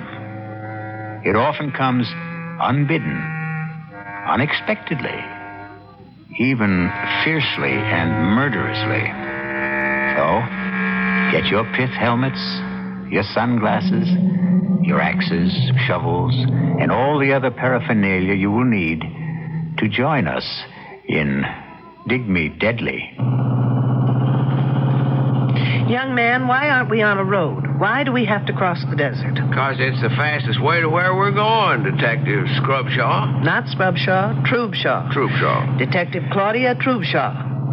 And I'd bet your last toothpick, which I wish you'd take out of your mouth, that we're really crossing the Rocky Mountains. But they're in Colorado. This is Arizona. I know it's Arizona, Sheriff Wiley. It's where I came to spend my vacation with my sister before you showed up with all your hornswoggling. Oh, ma'am, I did no such thing. Now, what else would you call it? I came here to get away from L.A. and all that smog and to breathe in the pure, fresh, clean air of Tucson. Now, thanks to you, I've got more sand in my mouth than the whole Sonora Desert. That's Mexico, this Arizona. I've got news for you. It's left Mexico and settled in my lungs. Now, do you mean to tell me that in the entire state of Arizona there isn't a police officer, anybody who can cover this case, that you had to drag me into this no-woman's land? Those are my orders, ma'am. But why would my boss in Los Angeles assign me to an Arizona case? Well, I guess he knew you were in the neighborhood. That makes as much sense as kissing one of those cactuses. They're called saguaros. Now stop changing the subject. Now, will you tell me where we are going? Like I said, west of Naco. Good for you. You have advanced to the next plateau. And why are we going there? Because that's where they're digging. Superb. Now, who are they? The kids that are digging. Wiley, did you ever have your IQ tested? Not says I know. Well, don't. It's probably lower than Death Valley. And I know that's in California. Now, why are they digging? For dead bodies, I think. Stop this car at once. Well, what's wrong, Detective? Now, I'm not riding another minute until you tell me what this is all about. Well, what more do you want to know? Why I'm sitting in this rolling junk heap on my way to West Naco or wherever. Well, there are these kids there. What kids? These kids from some school near L.A. Every summer they come and they dig up things that are supposed to be real old. In other words, students working on an archaeological dig. Never could pronounce that word. Forget the pronunciation. Just try and make some sense. Well, a few days ago, I am sitting in the sheriff's office when this here girl comes by. Excuse me. Sure, miss. Come on in. Is the sheriff here? Well, the truth is, there is no sheriff. Then who's in charge? Well, I guess I am. Sergeant Deputy Sheriff, you could say, and name's Wiley. I'm looking for help. That's why I'm here. What can I do for you? But you're not a real sheriff. Well, I don't get paid for it, but they give me the badge. Why don't you try me? I'm one of the students working at the Broadfields. The dig. Why don't you sit down? And there's some trouble there. And what kind of trouble? Well, that's just it. I can't tell exactly, but someone's following me. Wherever I go, I have the feeling someone right behind me or hiding and waiting to do something to me. Something terrible. Isn't there anyone in charge? Oh, Professor Wilkerson. But he says I'm imagining things. Well, now, have you ever really seen anyone following you? No, but only the other day someone went through my bureau and my luggage. And are they messing? No, but things were all messed up. Now, what's your name? Rogers. Edith Rogers. Miss Rogers. Now, do you have any idea why somebody'd be tailing you or looking through your things? I think someone's trying to kill me. Kill you? Hey, that's serious. Why would anyone want to do that? Because they're afraid of me, scared of what I could do. Why, you don't look like you could trouble a horned toad. What are they scared of? Well, you see, no, I can't tell you. If they found out I came here, they'd do it faster. Anyway, you can't help me. Maybe nobody can. Wait a minute. Wait there.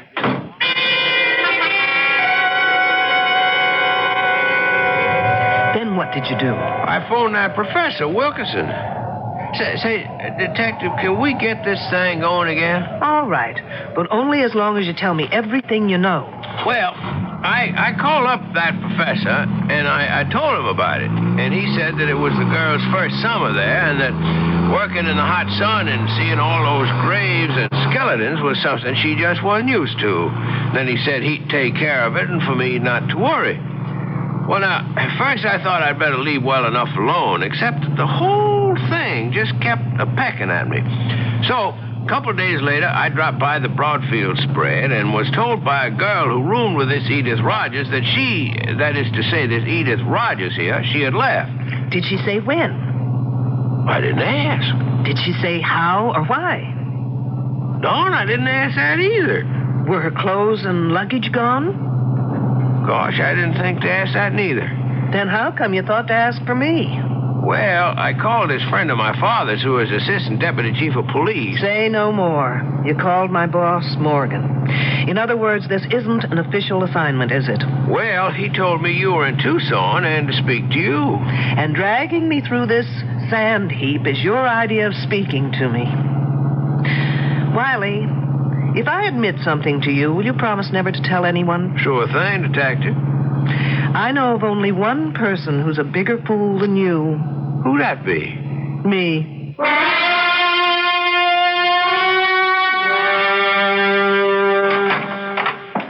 Detective Troopshaw? I'm Julian Wilkerson. One of the students tells me you'd like to see me. Only in an unofficial capacity, Professor. If you can be of assistance, fine. If not, I'll understand. Well, I'll try. Professor, this is Sheriff Wiley. Oh, yes. How do you do? Hi. What's it all about? The Rogers girl. I understand she's not here any longer. Yes. I knew that girl would be more trouble than it was worth to bring her out here. Then why was she here? Oh, she was thinking of archaeology as a major. You see, she apparently comes from a difficult home. She had nothing to occupy her this summer, and the dean asked me if we could fit her in. Try to make her feel she belongs to something. A group. Apparently it didn't work out. No. She moped a lot, got depressed, suspicious, felt she wasn't wanted. I did everything I could. I got two of the nicest girls to room with her. Who are they? Oh, Janine Boulanger, a French exchange student, specializes in atomic physics. And Susan Lathrop, a straight-A student, very outgoing, very bright. Were there any young men? Yes, and I didn't like doing it, but I got Jimmy Trumbull to spend some of his free time with her. He's our prize. He's a brilliant fellow. We call him our Libby. Libby? Well, now that's a girl's name, isn't it? Wiley, you're famous for not asking questions. Why not live up to your reputation? Professor Libby developed the carbon-14 dating system. Oh, he did he? Yes. Anyway, Edith didn't take to the work or to anyone. It's no surprise that she just dropped out. Are her belongings still here? Well, I wouldn't know, but Susan would.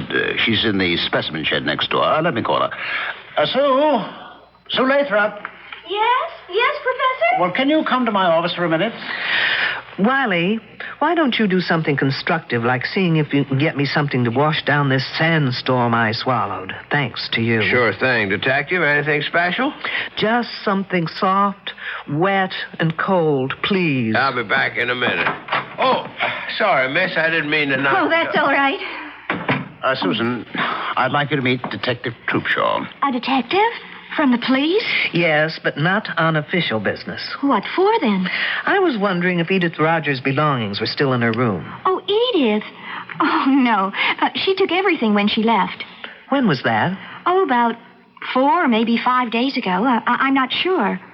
Do you have any idea why she left? Not really. She didn't tell anyone she was going, but then she just didn't get... Well, what can I say? Susan's trying to be discreet. The fact is, the girl just didn't belong. Did anyone notify her family? I know I didn't. We just assumed that she hitchhiked her way home, or perhaps to one of the youth communes around here. Then, at this point, we don't know if she left or disappeared. But what would make you think she disappeared? She went for help to what's supposed to be the local sheriff's office. She was frightened, thought she was being followed, that someone wanted to kill her. That's just like her. She was so silly, so romantic, always making up stories where so-and-so loved her madly and so-and-so was terribly jealous of her. And, of course, she was always at the top of the trying. I suppose we could phone her home and see if she got there. You fool! You stupid idiot fool! Can't you read the sign? No call to get yourself all heated up. It's just an old arrowhead. The sign says radioactive area. Do not enter. Sounds like Wiley tried to get me a bottle of atomic soda pop. Oh, that's Janine. Let's see what the fuss is about. Now what, Wiley? Boy, it beats me. I just picked up this here arrowhead in that shed, and she comes down on me like an eagle on a stray lamb. That is not an arrowhead, young fella. It's a spear point that happens to be about 12,000 years old. Trouble is, it's recently been through carbon-14 dating. That? Yes, and it may still be hot. Like an atom bomb? Hopefully, Wiley, you'll go up in a mushroom any minute. Oh, Professor, I am so sorry. And, Wiley, just give that arrowhead to Janine. She's wearing protective gloves. And then follow her. She'll take you to the decontamination room. You'll probably be all right. Don't look so worried, Wiley. There's no chance of it affecting your brains. You sure now, Detective? Absolutely. Follow me, you goose, quickly. So that stone point is 12,000 years old. Yes. Well, that's as close as we can get within the margins given by C14. But Jimmy is now working with radioactive potassium, which can give us an earlier reading. I thought 10,000 to 15,000 was about the earliest records we have of men on this continent. Well, we've got some surprises in store. Not only for you, Detective, but for the world. Really? Care to give me a clue? I already have. I filed that one away. Which one? With C14, you can date back some 50,000 years, but with potassium, you can go back to at least 1 million years, right? Yes, that was the clue. Interesting. What are you hoping for? It's no longer a hope, Detective. But you'll have to be patient and wait until we release our reports.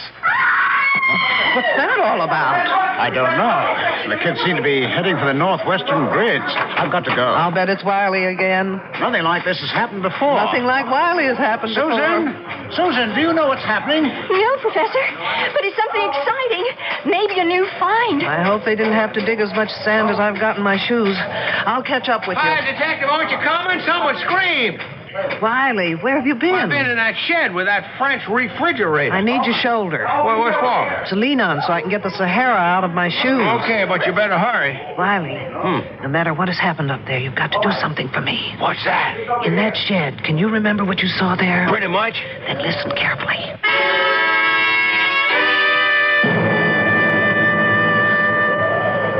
Oh, bon Dieu, it's a woman's hand. And I know whose it is. By the ring. The silver band. Well, whose is it? Edith Rogers. Oh. All right, no one touch anything until Detective Troopshaw gets here. A detective? A lady detective in here. Okay, kids, one detective coming up. Let me through. All right. Yes. Let the detective through, please. Well, from the looks of it, here's a lady who definitely needs a hand. Who found her? I did. And who are you?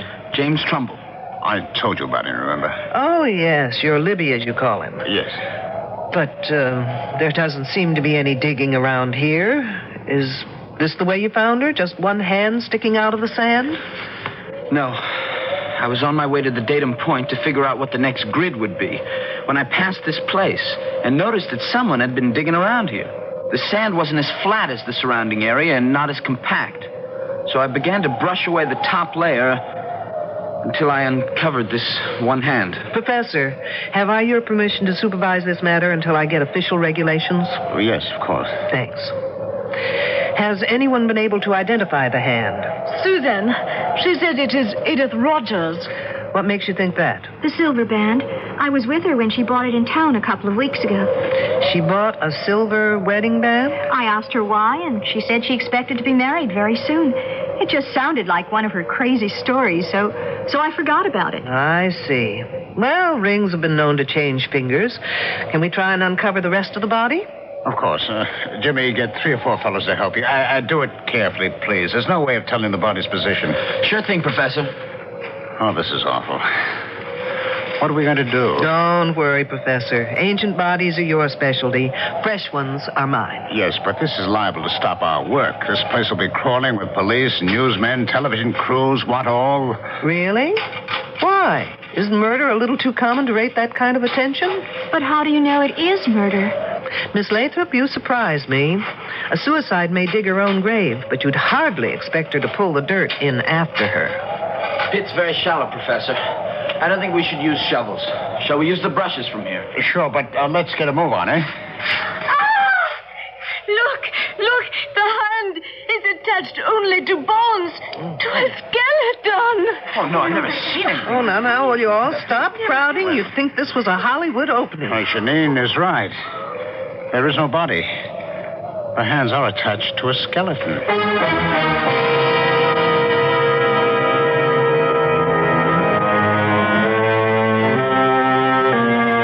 Fully fleshed hands attached to a body that is nothing more than bones.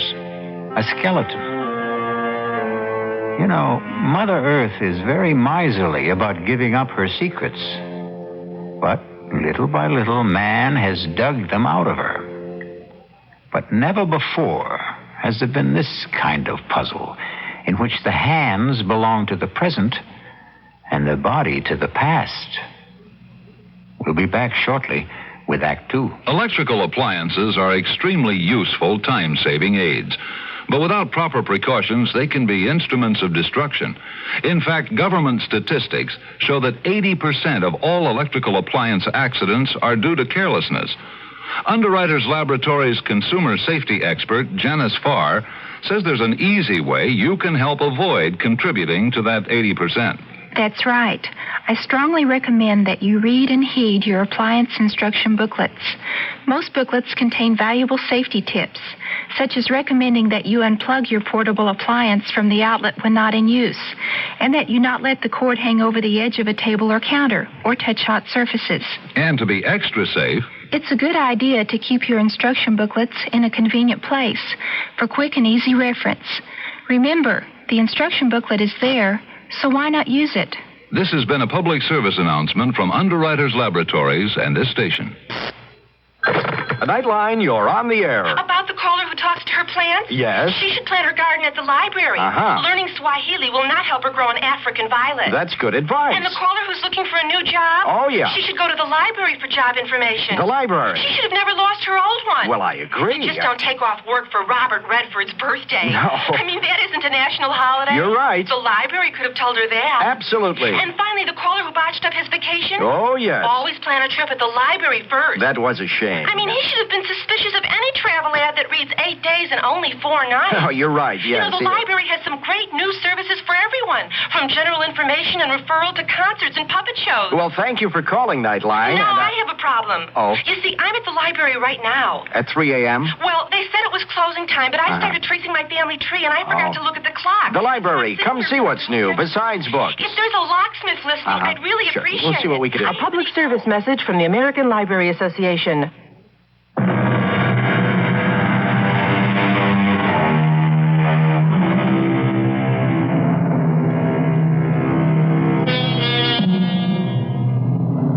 We return to our dilemma.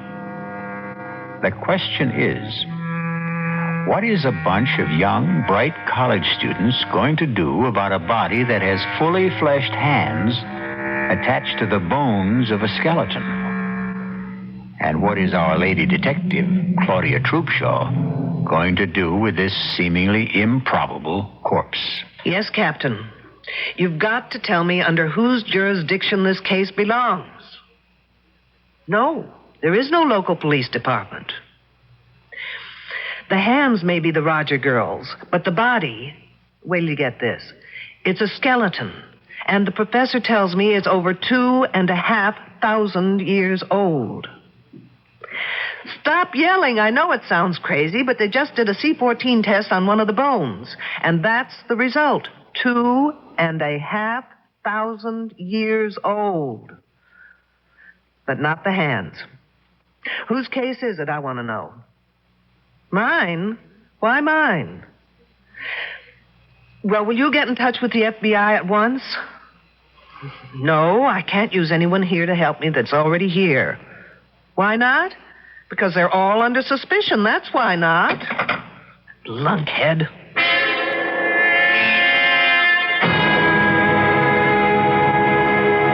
It's nice of you, Miss Boulanger, to take time off to have this little talk with me.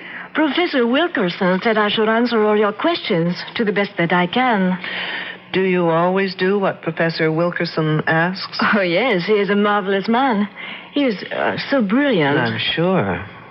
Tell me, do you have many friends among the other students? I don't think so. Not even Jimmy Trumbull? Oh, he is nice, but he is such a little boy. And the others? I'm afraid they're all too jealous. Do you know why? Oh, they think that the professor treats me like a favorite. Well, does he? Of course not. But I have studied all this and done it in France before, so I know it very well. And they do not. I think I understand. This body we found, you've seen it? I could not bear to look. Oh, but you did. Now tell me, in all your work, both here and in France, have you ever seen anything like it? No, absolutely not. And you couldn't explain how 2 perfectly fleshed hands could be attached to a prehistoric skeleton? It's against all possibilities. What did you think of Edith Rogers? She was very unfortunate. In what way? Oh, she so badly needed some kind of an attachment. With a boy, I mean. And I think she almost found it. But then that Susan Lathrop got in the way and kept it from happening. How do you mean? Oh, I don't like talking gossip. But Edith Rogers liked very much this Jimmy Trumbull. But that Susan, who blows hot one day and cold the next, makes up her mind that Jimmy is her property. And she says to that Rogers girl she should stay off her property. Anything else, Janine? No. That is all. Thank you. You've been very helpful.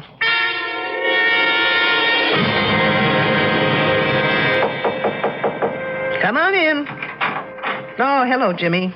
Hello, Detective Troopshaw. Professor Wilkerson says you want to see me. I have just a few questions that may or may not help clear up some of your problems. My problems? No, not yours personally, but the outfits. But where's the problem? Well, if those hands belong to Edith Rogers, it means she's dead. And that, I'd call a problem. This whole thing's crazy. It's some kind of gag. I mean, it's not possible for a skeleton of someone who's been dead for over 2,000 years to have the hands of someone who was alive a week ago, or less. Did you see Edith Rogers about a week ago? Yes, ma'am. I understood you were one of the very few who was sort of interested in Edith Rogers. Well, I was sorry for her. She was lonely and frightened. Did any of the others talk to you about her? No, but Edith had a lot to say about us. Can you give me some idea? Edith thought Susan was a fake, that Janine was phony, and the rest of us pretty silly digging away in over 100 degrees temperature. She just didn't understand why we were doing it. Didn't that make you wonder what she was doing here? Oh, sure. But she was lonely, and she would have done anything to be anywhere. Oh, say, I almost forgot. Something funny happened this morning, and I meant to tell you about it, but with all the rumors and gossip, well, it just slipped my mind. What was it? On my way to the grid we're working on, I ran into this Indian, a really strange guy. He was dressed in some weird Mexican costume and had long, drooping mustaches. And he asked me in this queer accent if I knew where Minnehaha was buried. Minnehaha? Was he kidding? Who knows? When I told him I didn't know, he became very sad. And he said his name was Tepexpan, and that his wife had died 10,000 years ago. Tepexpan, no less. The name's sort of familiar. Oh, come on, Jimmy. Even I know that for years the Tepexpan man was considered the earliest specimen of man found in the United States. Oh, of course. What else did he say? Now, let's see. Oh, I wrote it down here. Here it is. He said, "She who seeks shall find the answers in her mind if she can find the man that is called Tepexpan." You're putting me on. No, I'm not, honestly. And then he said that she would find the star of Tepexpan in the south of Tuxpan. Can I have that paper, Jimmy? Of course. Thanks. Tepexpan, my foot.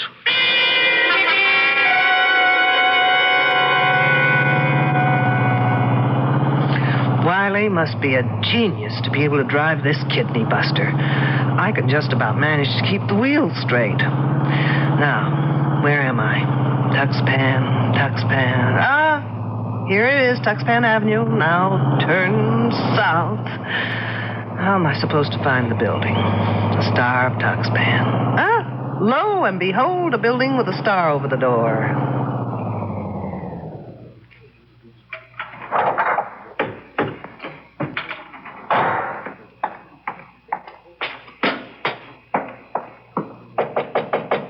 Enter in peace, old ancient squaw. I'll fix that one's TP.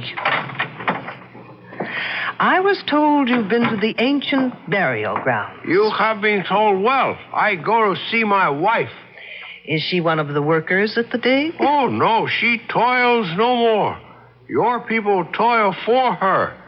Hit me with that one again. She has been dead for over 10,000 years. I thought it was 2,500. But what's a few years in a romance that's lasted that long, right? Her spirit gives me many answers to my prayers. Do the answers to mine happen to be among them? Well, if you open the pouch, I will place a magic message within. Gracias, senor. It is but the will of the gods that I obey. Incidentally, Senor Tepexpan, the next time you speak to the spirits of the gods, find out the name in Indian for fruitcake. As ancient squaw commands. And take that silly toothpick out of your face.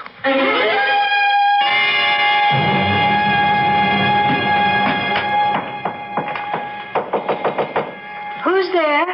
Shirley Holmes. Who? Oh, it's you, Detective. I was just being cute, Miss Lathrop. Shirley, Sherlock Holmes, get it? What's there to get cute about? I see you're packing. I'm leaving. I'm sorry, Miss Lathrop, but you're not going anywhere. Why not? Because everyone stays put.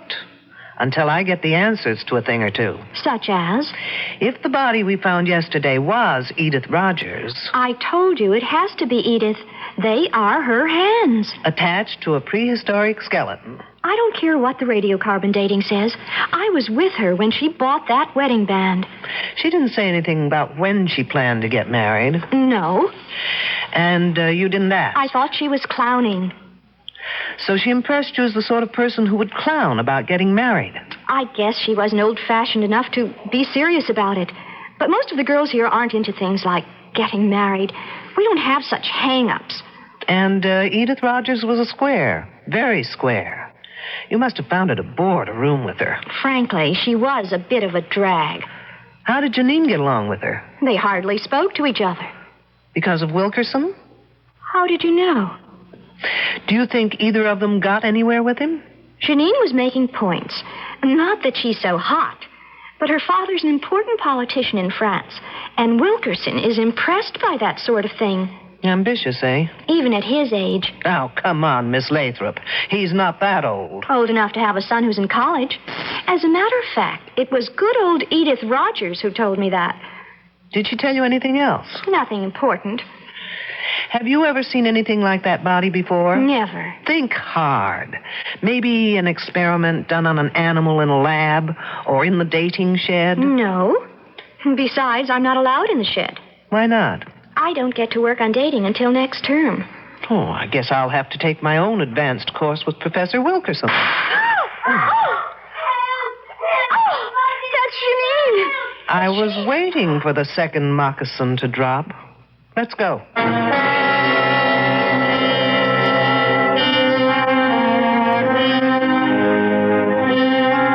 It is written in the book of Proverbs, and wisely, I believe, that whoso diggeth a pit shall fall therein. Our problem is that all our characters are diggers in pits. Even our ardent detective Claudia Trubshaw has been digging through level after level, but getting seemingly nowhere. I'll be back shortly with Act 3. Well, sir, I see you're one of the many people who bought a new Buick Century. That's right. Boy, you want to talk about roomy and comfortable. Just take a look in there. Go ahead. But you have curtains hanging in your car. Yes, and wallpaper, too. Well, why's that? Well, we like the Century so much, we decided to sell a house and live in it. Huh. Well, doesn't that get just a little crowded? Oh, I suppose it might after a while, but, well, we aren't home that much. Oh. Yeah, we got a little Skyhawk up north. Buick, dedicated to the free spirit in just about everyone. When people in other countries need refuge, the Migration and Refugee Office of the United States Catholic Conference tries to help. The Catholic Conference Office of Refugee and Migration helped me to come here from Cambodia, and I am very thankful for them to help me to get a house and a job. The work with refugees from the Far East continues. Help these people blend into our society. Support the Office of Migration and Refugees through the American Catholic Overseas Aid Appeal. I live on the street with my mommy and daddy. I have a little sister, too. It's a lot of fun, most of the time. Except when my little sister takes my toys. She's yucky. Our family had a problem once, and Mommy and Daddy were upset with each other a lot.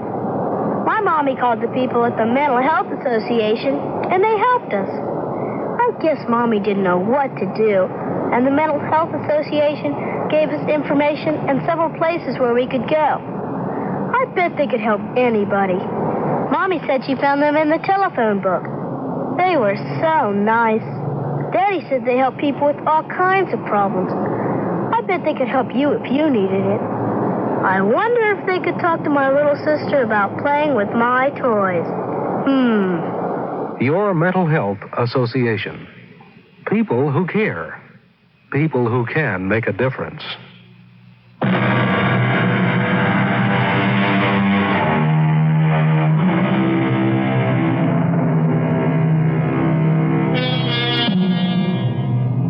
Do you realize that the gunshot we heard at the end of the second act was the first time anyone has used a conventional weapon in our story?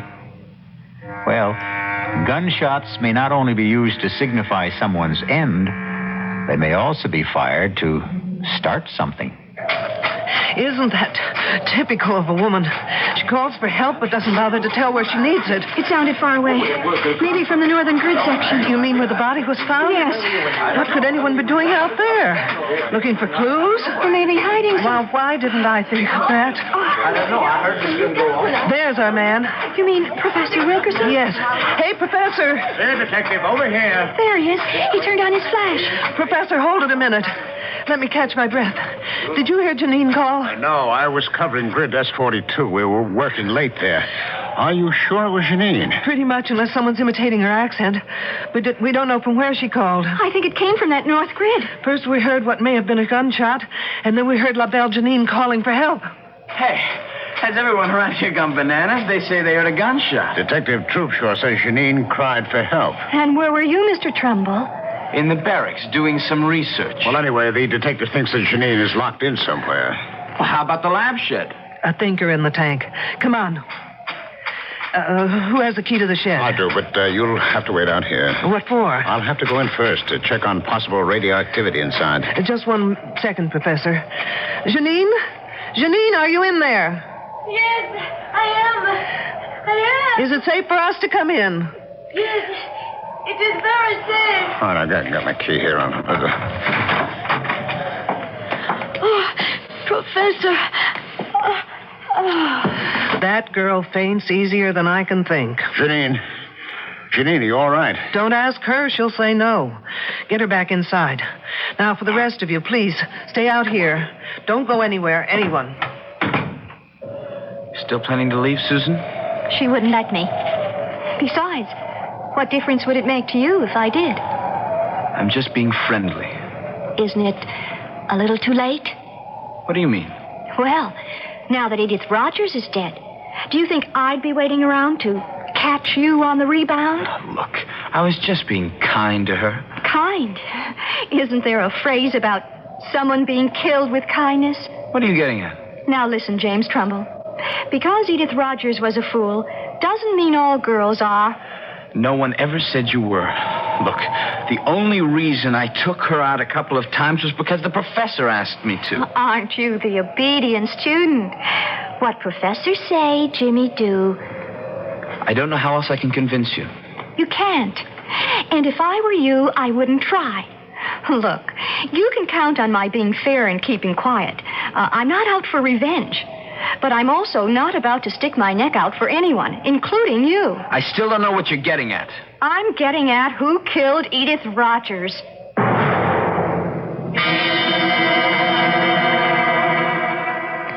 I don't know why it is, Professor, but I've never seen a woman in a faint whose legs didn't look lousy. Oh, what happened? That did it. It always does. Janine. I don't want to interrupt, but like a good archaeologist, would someone please get to the bones of the matter? I am speaking as fast as I know. I heard a noise at the window. What kind of noise? The window was opening. Wasn't it locked? It's always locked.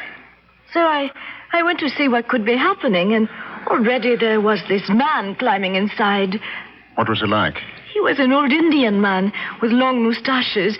I told him to get out, that it was dangerous to be here. And then? He would not say anything, but stood there. So I ran back to the lab room where I have my pistol. And when I returned, I found him in the specimen room. He had a leather bag tied around his waist. It was open. Did you see him put anything in it? No, but I held up the pistol and told him I would shoot if he didn't put back whatever he took. So he put his hand in the bag and took something out and threw it in my eyes. Then I pressed the pistol. What did he throw? Little things. I don't know. Let's take a look. All right. Now, wait. Here on the floor. It's thin slivers. It's maybe wood. Let's take a closer look. No, don't touch them. For heaven's sakes, why not? They may be hot. I'll get the counter. Is anything missing, Miss Boulanger? I have not looked. Well, do that little thing. And, Miss Boulanger, the next time you find that you're stuck in here, just open the lock and walk out.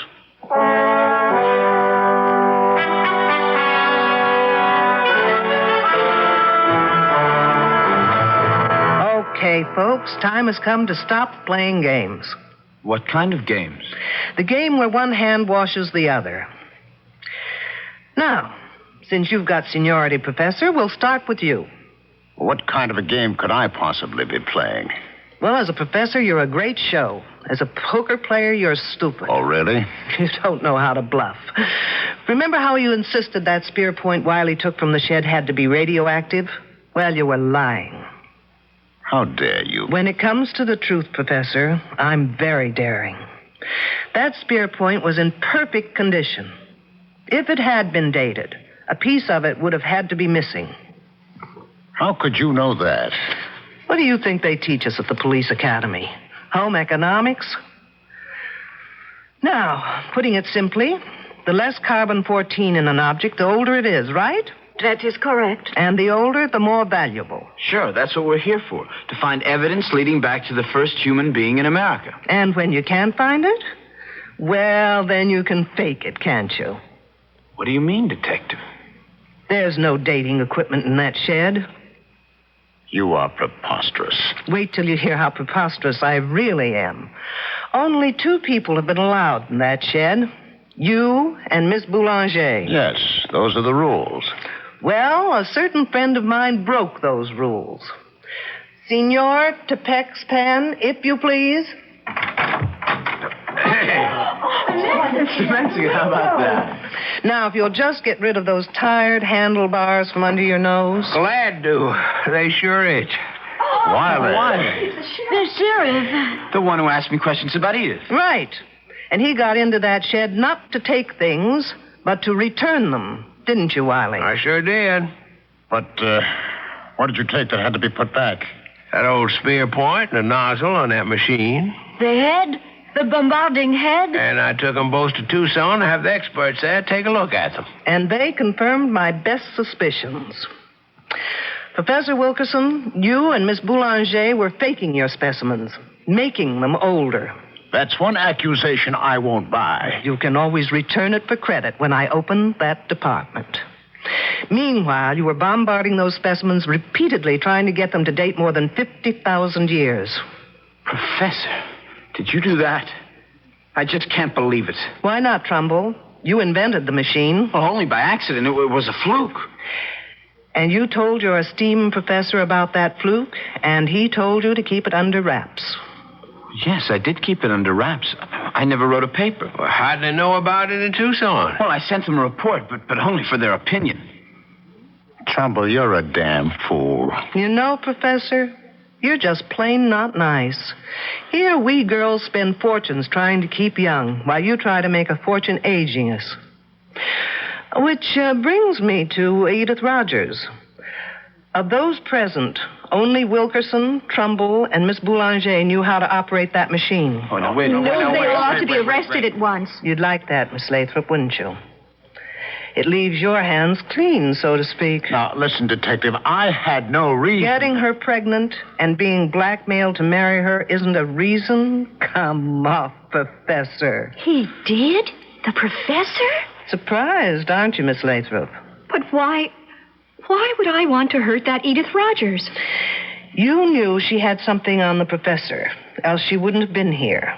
But when you heard about the wedding ring, you thought you just might lose not only your professor, but more importantly, that machine.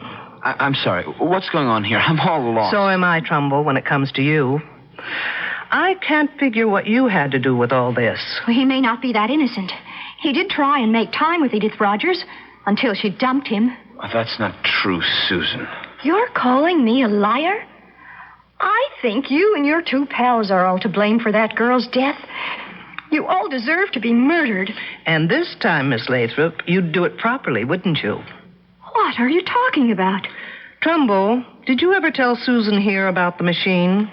Well, yes, sort of, but not how to work it. I hadn't finished it then. But she was smart enough to know how it could be used. You're just guessing. True. But then came the monkey wrench. Trumbull began dating Edith Rogers. I didn't care. Not until she bought that wedding band. Now, why would that girl buy her own ring? You know why. Because no woman would go to a doctor for that kind of an examination without the necessary decoration on her finger. What's that to do with me? While Janine thought it was the professor, you thought it was Jimmy Trumbull who might be the father. First, you threatened Edith Rogers. But when Jimmy tried seeing her again, you took no chances of ever losing that machine, and you just removed her from the scene. You're crazy. Not crazy enough to use a machine I knew nothing about, because that's what you did. You know, your biggest mistake was in tying Edith Rogers' hands over her head before opening that machine full blast. Those hands were protected by the lead shield over her head. Of course. Only the lead shield could have saved those hands, kept them from dating back. The result? A 2,500-year-old skeleton with Edith Rogers' hands. Okay, Detective. Who saw me? Where's your proof? Yours were the only fingerprints found on the bombarding head Wiley took to Tucson. Susan, you didn't work that machine without gloves, without protection. Why? What's wrong with that? Oh, good Lord. You didn't. What are you saying? Oh, no. Your body's probably got more than 600 radioactive units in it right now. You're trying to scare me. It's not true. Susan, 400 units are fatal. Help me. Someone help me. Or I die. Help me. Help.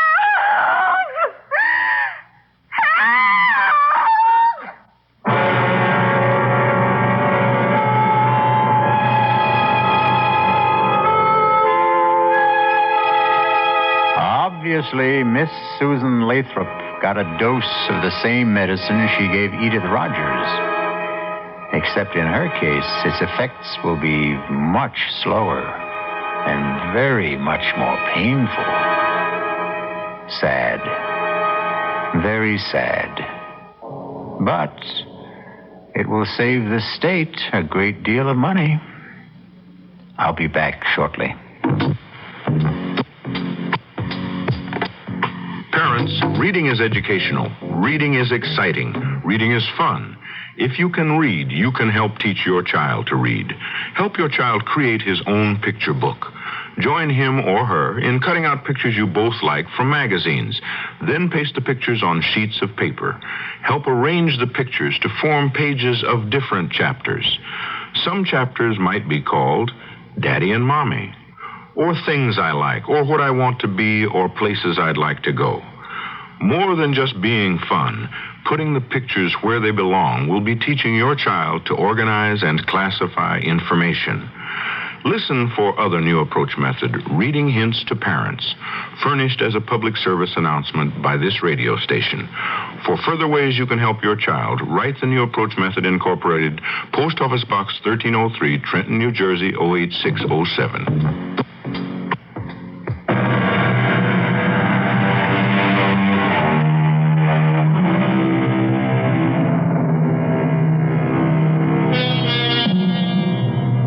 Here's a little thought to take to sleep with you. Never indulge in excesses. Eat moderately, drink moderately, and murder moderately. Our cast included Louise Larrabee, Mason Adams, Ralph Bell, Corrine Orr, Ann Costello, and Christopher Tabori. The entire production was under the direction of Hyman Brown. And now, a preview of our next tale. Accidents happen every day. A foot may slip, a tile could fall, and the only guilty party would be the wind. How, Laurent? How? Trust me, my angel. I shall find a way. Did you hear anything? Outside the door. It sounded like Madame's cat, Francois. How could that be? He may have followed me here. Shh. Quiet, quiet. There's nobody. It's not a thing. It was only in our imagination. But why should we have both imagined the voice of Francois at the very same moment? Hold me close, Laurent. I'm very afraid.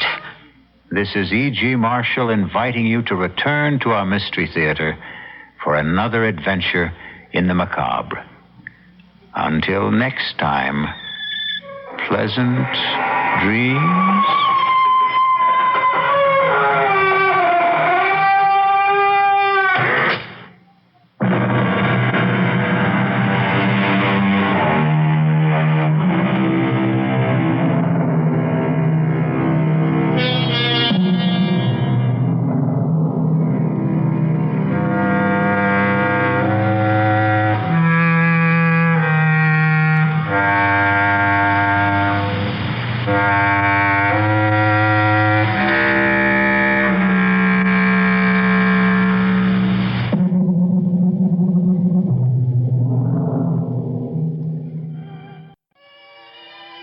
It's the sound of bright and beautiful music. This is KIXI, Seattle.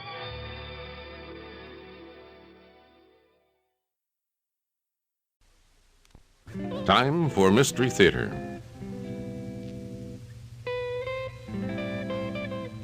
The CBS Radio Mystery Theater presents...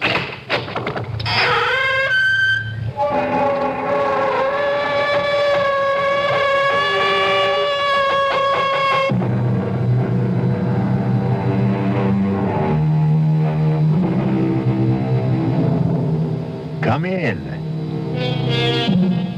Welcome. I'm E.G. Marshall.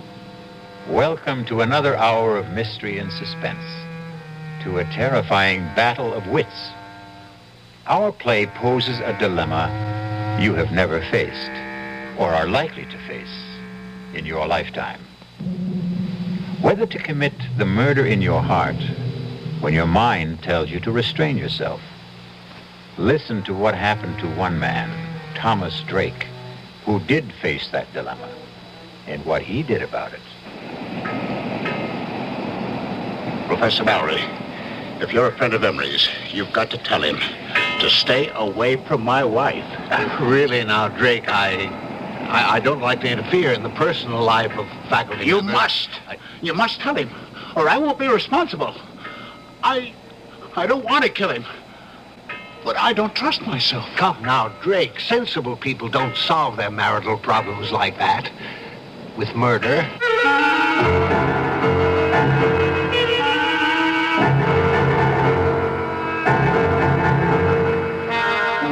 Our mystery drama, Under Grave Suspicion, was written especially for the Mystery Theater by Hank Warner and stars Ralph Bell.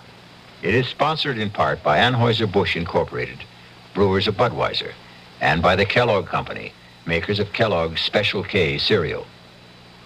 I'll be back shortly with Act One. When you feel like having a cold Budweiser, do you automatically reach for a glass? Well, sure, Bud's a great beer any way you drink it. But without a glass, you're really missing something. Now take that wonderful Budweiser head of foam, for instance. Those bubbles, tiny though they are, still amount to something pretty special at the top of your glass. Taste appeal and eye appeal. Two results of exclusive beechwood aging and natural carbonation. It takes a lot longer to brew Budweiser that way, but brewing beer right does make a difference that you can taste.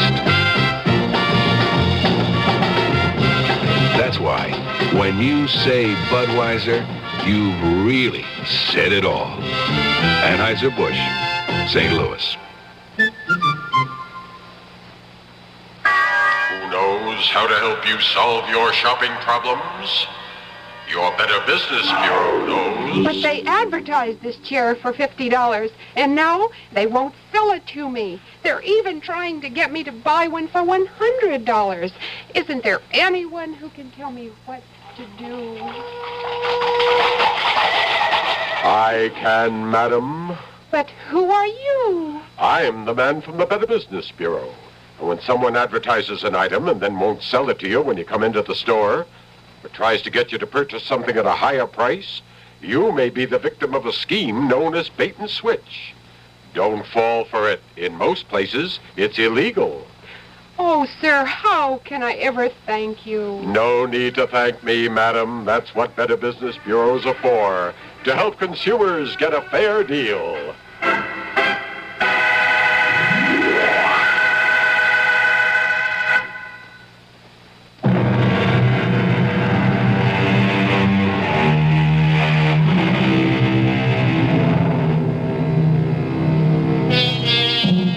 you ever returned home late one night and listened in the still darkness, tense and trembling, hoping and praying that you would not hear the whispered passions of your wife and a stranger, fearful that you would not control a blinding fury to kill? That man getting out of the car on that dark, dead-end road on the windswept bluff overlooking the desolate Long Island Sound beach, hurrying by cloud-veiled moonlight down the winding footpath through the scrub pines and brush to his isolated cottage, is Thomas Drake, despondent, depressed. I should have telephoned, given us some warning that I'd be home a night earlier. But deep down, I had the feeling that I still couldn't trust her. And I had to find out. I hurried towards the cottage, wondering why there were no lights on, wondering whether she was asleep, alone, or with. I walked around from the back of the house, across the gravel mound, toward the waterside porch steps, not caring whether the crunch of my footsteps could be heard inside. The only other sound was my pounding heart and the surf washing the loose gravel off the berm. The half moon slipped behind a bank of black clouds, and in the darkness, I tripped over the shovel, left lying on the gravel. I kicked it away. I went up the porch steps to the front door. I tried it. It was not locked. I stepped inside and listened. I called out, "Marianne!" The bedroom door was closed. I opened the door. I stabbed at the light wall switch. The ceiling flooded. An empty made-up bed. I went to the kitchen. Turned on the light. It was swept and tidy. The counter, the sink, the stovetop, bare and dry. Not a trace of food particles. No lingering cooking odors. The dish mop, dish towel, bone dry. I needed a drink to calm down. I reached for the bottle of bourbon in the kitchen cabinet. Poured myself a stiff one. Wondering where she was. The drink only added fuel to my slow burn. I flushed with waves of anger. I had to get out in the air to think.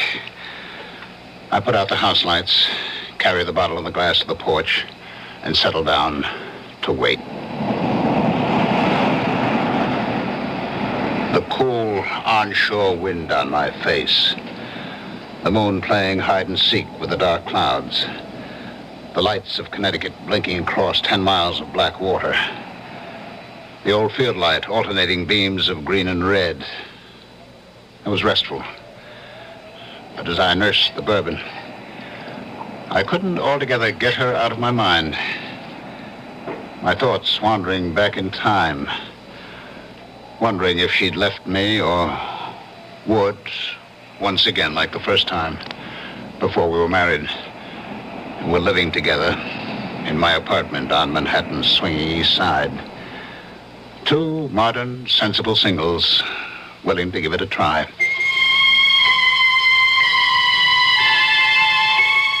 I had a job then. Good job. I was a vice president with electronics engineering. I got home that night. It was Friday night, about 8 o'clock.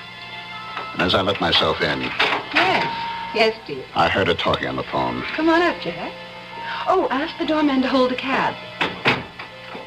He just got home. Oh, who was that, Jack Harrison? Of course. Who else? You know, I'm getting tired of his hanging around. Why did you tell him to stop calling you? He didn't. I called him. You look so surprised, Thomas. You don't have the time anymore for anything but dear old electronics engineering. If you did phone me, you wouldn't be home for dinner, so I called him. There's a movie I want to see. That's the third time this week. Oh, I didn't know you were counting, darling.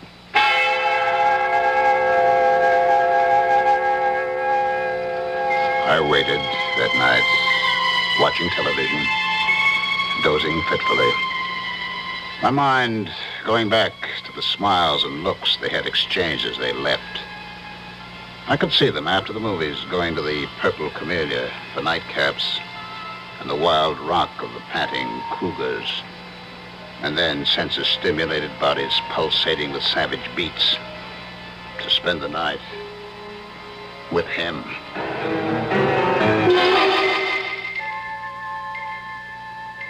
I was awakened from my sleep in the chair by the buzzing TV set. It was 4 o'clock. I fought off the idea of phoning her at Harrison's apartment. I had no one but myself to blame. We had agreed, like two sensible moderns, that there'd be no strings, that we'd be free to live our own lives. And for the first time, I admitted to myself I didn't want that freedom. By 10 o'clock that morning, I couldn't stand it. I phoned Harrison's apartment. There was no answer. I went down to the lobby reception desk to get the mail. It hadn't arrived yet. But the clerk handed me an unstamped envelope. My name and apartment number on it, in Mary Ann's handwriting. I tore it open. Dear Tom, I'm sorry. I think it would be best for both of us to call it quits. I'm going away. There was no date on the plain white notepaper. No imprint of name and address, no forwarding address. Just signed, Mary Ann. I refused to believe it.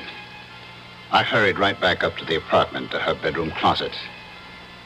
Her clothes were gone. I got through the day somehow, in a daze. But the next day, when I went out to get the Sunday paper and returned to the apartment, there she was, unpacking. I changed my mind. Let's have a drink. Want to tell me? There's not much to tell.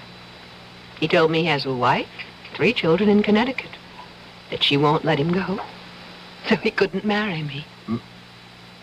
Marry you? You want to get married?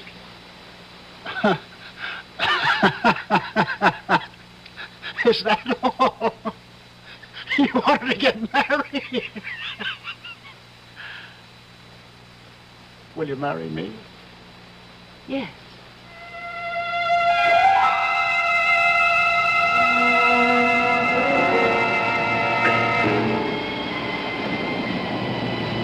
Now, here I am, waiting once again.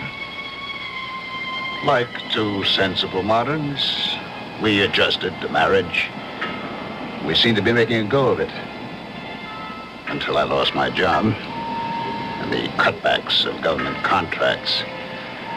We subleased the apartment, moved to the cottage to make the rounds of electronic firms on Long Island. I sat there on the porch, waiting once again, looking up and down the beach. And suddenly I saw a flashlight about 100 yards down the beach. It moved around, but it did not advance. And then it went out. I listened. The crunch of footsteps on gravel, carried by the wind, grew louder. I could make out the silhouettes of a man and a fishing rod on his shoulder. He was alone, hugging the waterline. As he came abreast, I called out, any luck? It was Professor Mallory of the State University Marine Laboratory at nearby Flax Pond. Oh, not a thing. I was hoping to pick up a striper. Line got snarled and the reel too tangled to bother with tonight. Well, I'm just having a nightcap. Did you join me, Professor? Yeah, I could stand one short one. Getting a bit nippy. We talked. He sipped his whiskey. I don't know how many I had. He talked about projects at the Marine Lab, the need for more state funds for research on wetlands, water pollution, erosion. He knew I was trying to get relocated, had given me a letter to an executive at the Grumman plant. Hear anything from Grumman? No, not a thing. I've about exhausted the job possibilities on Long Island. I spent yesterday and today in New England. Well, thanks for the drink. I'm sure the job market will open up. Say hello to Mrs. Drake. Thanks again. Dr. Mallory. Yes? Would you do me a favor? Favor? Well, you're a friend of Emery, Richard Emery. I know you know him. But are you a friend of his? Well, he's one of several new young chaps doing postdoctorate work at the Marine Lab. It's a small group, and we're all more or less friendly. I mean, will he listen to you as a friend? Listen? Yes. Tell him to stay away from my wife. What? Emery? Your wife? That's right. Don't ask me how I know. Little things, I know. I come home tonight, she's not home. I know. Well, it's a rather personal matter. I don't feel I have the right to meddle in the personal affairs of a faculty member. If he doesn't, I'll kill him. Now, Drake, don't talk like that. Sensible people don't solve such problems like that. That's what I always thought, but now... Look, Drake, if you don't mind my giving you some advice, why don't you just get a divorce? Or separation? You just tell Emery to stay away from her. You must tell her, Mallory. You must. I don't want to kill her, but I'm afraid. There'll be a breaking point. You tell him, Mallory, tell him. If you don't, you'll share the responsibility. Now, Tom, you're overwrought. You'll feel better in the morning. All right, I'll talk to Emery. Thanks. Good night, Tom.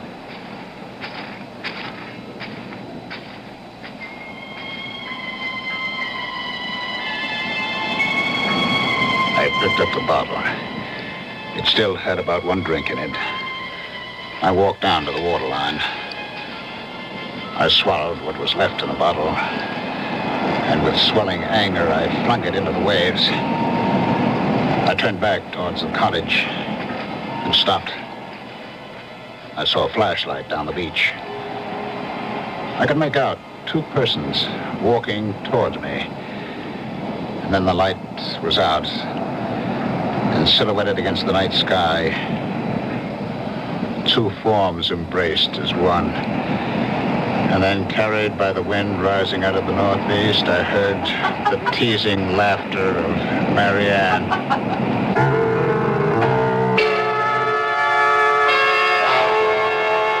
Well, there may be laughter in the wind, but for poor Tom, this is no time for levity. Wonder whether he knows that it's an ill wind and will blow him no good. I'll be back shortly with Act 2. Hi, son. Hi, Mom. Hi, Dad. Hi, Junior. Kellogg's Special K presents Junior Gives Up. Junior, why aren't you eating your Special K? It's your favorite cereal. Oh, just 'cause. Just 'cause why, honey? Just 'cause Darla said some evil things about it. That's just 'cause why. Hi, Mom. Hi, Dad. Hi, Darla. Hi, Sis. Hi, Junior. Darla, what did you tell Junior about his Special K? Daddy, all I told him was that Special K is good for us. Yeah, and anything that's good for me never seems to taste good. But, Junior, you already know that Special K tastes good. Who do I believe? Darla or my taste buds? What's that, son? Oh, nothing, Dad. Son, Special K is America's favorite high-protein cereal. It's got minerals, vitamins, iron, and all those good, nutritious things. But it got to be so popular over the years because it tastes good, too. You mean it's good for me and tastes good, too? Right, son. Right, Dad. Right, Junior. Right. Right, indeed. Start your balanced breakfast with Kellogg's Special K. It's nutritious and delicious. Right, Dad. Harold, I'm cold. Yeah, I know, dear. Now, I'll have this fire going in just a minute. Are you sure you know what you're doing? We haven't used that fireplace in years. Oh, there's nothing to it. Now, I'll just strike this match. There. Should be going good in just a minute. Harold, Isn't the smoke supposed to go up the chimney? Yeah, it is. A fire in the fireplace is one answer to the energy crisis. But the American Red Cross reminds you to be sure that your chimney and damper are cleaned and in good working order. In addition, build the fire toward the back. Keep screens around the fireplace. Don't use kerosene, lighter fluid, or gasoline to start fires, and don't leave a roaring fire unattended. For other tips on safety, contact your local Red Cross chapter. I can't breathe, Harold. While you're about it, ask about first aid courses, too.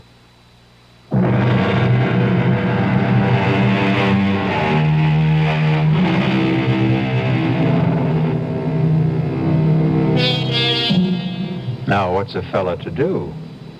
Poor Tom Drake is in the dark and all at sea, wondering where he ought to be or not to be. But let's not blow the man down. Just lend me your ears, and we'll listen.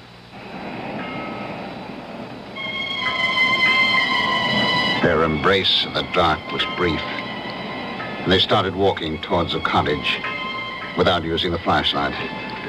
For a split second, I thought of walking towards them for a showdown. But Mallory's promise to talk to Emery made me put aside the impulse.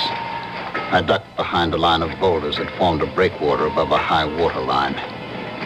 They stopped in front of the cottage. From behind the boulders, I watched and listened. That was a good hike. Yeah.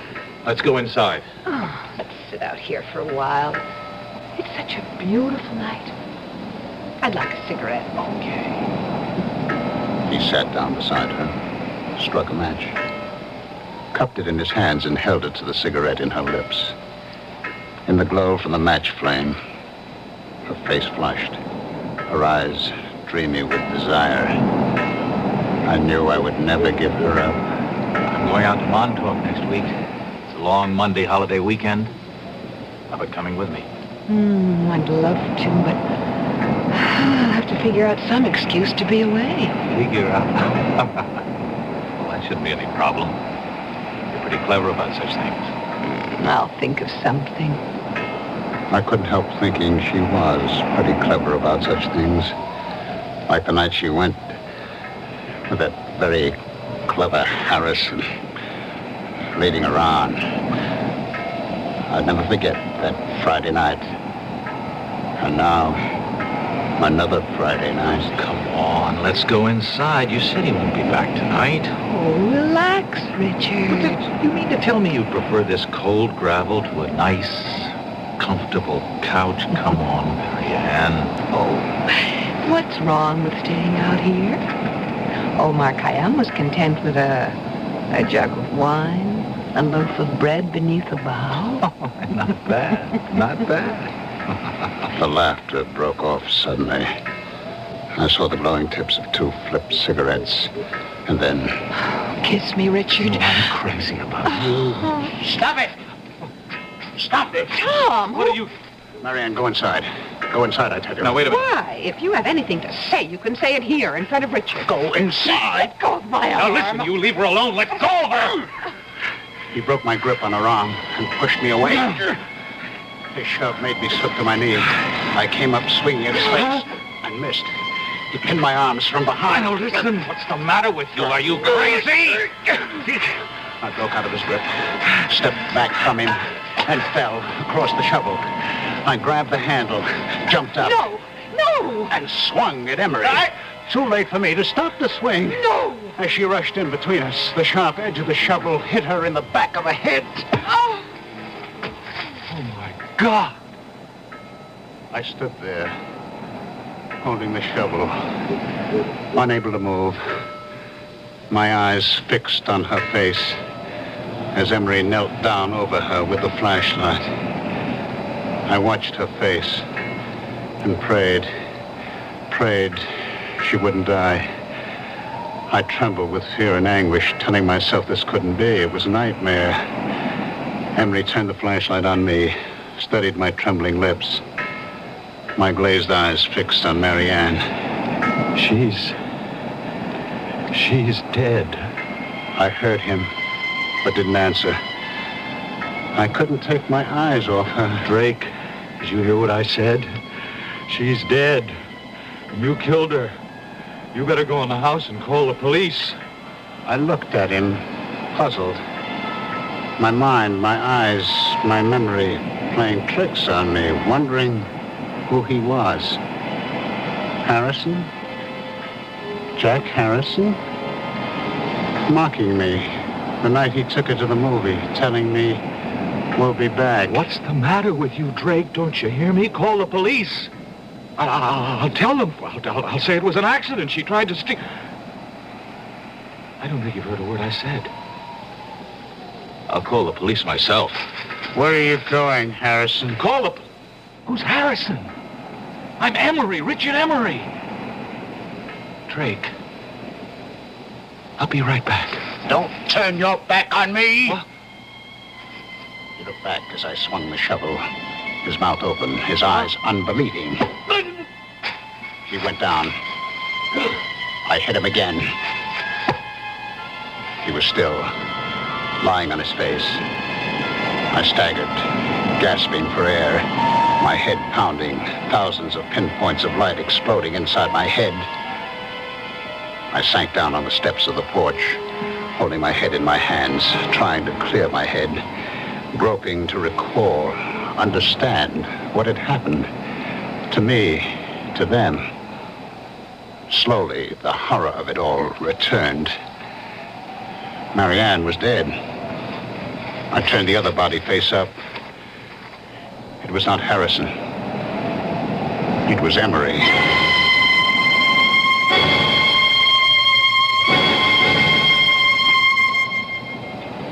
I don't know how long I sat there on the porch steps. Finally, I faced it. I decided to try to get rid of the bodies, bury them temporarily in the gravel berm. I'd have to get a small boat, that rowboat, in the woods just above the flood water line stored by one of these summer residents. I'd row the bodies out to the channel, weight them, drop them overboard on an outgoing tide. The strong current on the bottom of the channel would move them out to the sea. The loose gravel was only about 3 feet deep. It would be deep enough to hide them. I dragged the bodies over, laid them end to end, covered them, building up the gravel mound to the same height of the berm that ran parallel to the water level. I inspected the shovel. The metal glistened clean, no sign of blood or hair. I stood it against the porch rail, went inside. I sprawled out on the bed, exhausted, and fell into a heavy, dreamless sleep.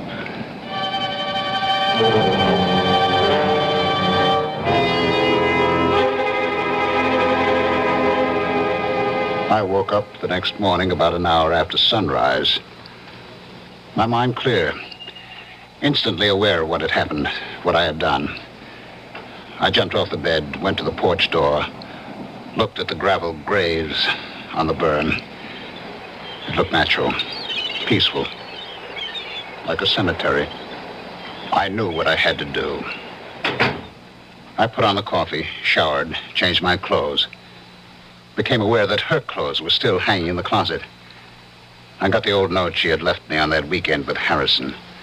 Read it over and over as I had my coffee on the kitchen counter. I turned on the radio for the weather. The Bureau reports Hurricane Gilda moving past Cape Hatteras, leaving a devastating I placed the note on the counter, carefully spilled a spoonful of coffee on the counter, wetting a large corner of the paper, and then blotted it with a paper towel. I knew I'd have to keep checking the weather, but first get rid of her clothes. I put them in a large plastic garbage bag. I knew I'd have to stay close to the cottage until I got rid of the bodies.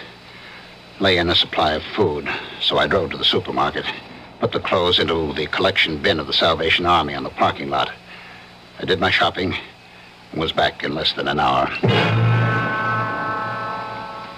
I went up to where the rowboat was on the bank of trees. It looked all right. Aluminum, light enough to drag. The oars were in it, and burlap fish bags. strong enough to hold the rocks I'd use for weights. I'd have to wait until dark to move the bodies. In the meantime, I could move the boat. It was a couple of 100 yards. I placed the boat on top of the grave.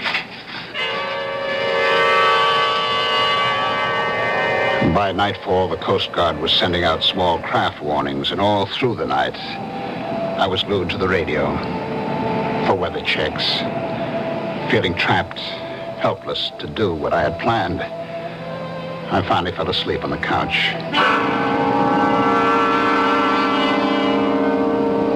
I was awakened by the Sunday morning church music and a loud knocking on a porch door. Hey, are you in there? I didn't recognize the voice. I hesitated. The knocking stopped. I heard him walk down the porch steps. I put on my shoes, went to the door. He was sitting on the edge of the transom of the boat, his back to me, smoking a cigarette, fishing pole across his knees. It was Mallory. He turned. Didn't wake you, did I? I heard the radio. I thought I'd stop by. Feel all right? Okay now, but yesterday, what a head. All day. How about some coffee? Oh, thanks, but I've got to get back to the lab. I didn't know you had a boat. Oh, it's not mine. Belongs to the Johnsons. I saw a couple of kids dragging it out of the patch of trees up there. They ran when I started towards them. Thought I'd better keep it here for them. I guess it's safe enough here, unless we get that hurricane. I'd pull it up on higher ground if the weather gets worse and Gilda doesn't move out to sea. Well, I'm glad to see you feeling better. Dr. Mallory, did you get a chance to talk to Emery? No. Matter of fact, I haven't seen him. I stopped by his room Friday night after I left you. He wasn't in. I left a note to call me. I didn't hear from him all day Saturday. He wasn't in Saturday night. Not in his room this morning either. It's not like him to go off without a word. I've been thinking over, Dr. Mallory. It's no use talking to Emery. I can't keep it tied to me. She's left me. Oh, did she? I'm sorry. Perhaps for the best. Well, she didn't get home Friday night and left me a note. Found it in the kitchen Saturday morning. Is she leaving you for Emery?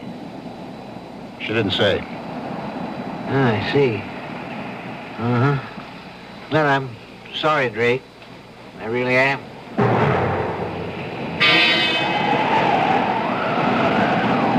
Sunday night, I was still trapped by the weather. It got worse through the night, but the weather report said there still was a 50-50 chance that the hurricane would bypass Long Island.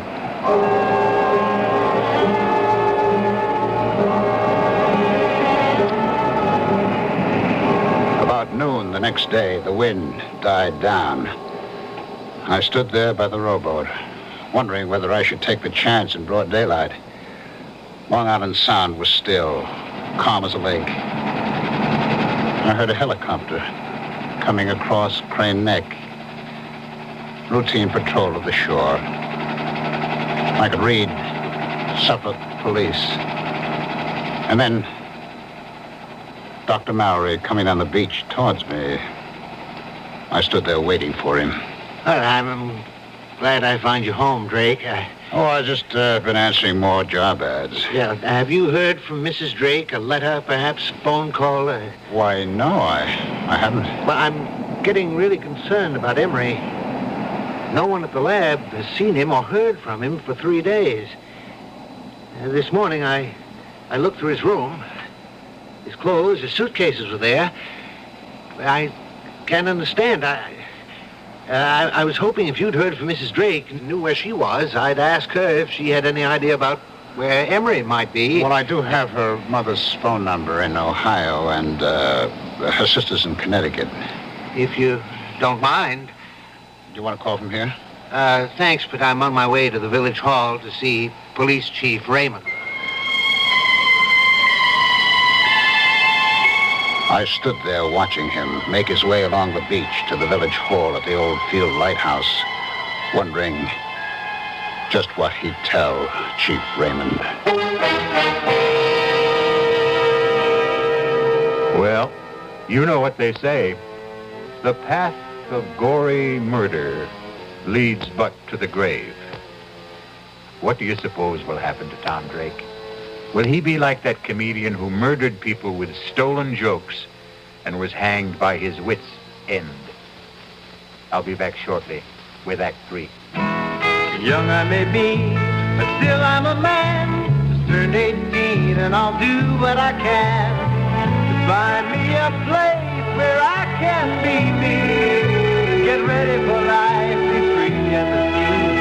Oh, where do I go from here? Oh, where do I go from here? I'm finished with school, but what lies ahead? Don't want to get trapped, want to feel free instead. All over the world, there's so much to do.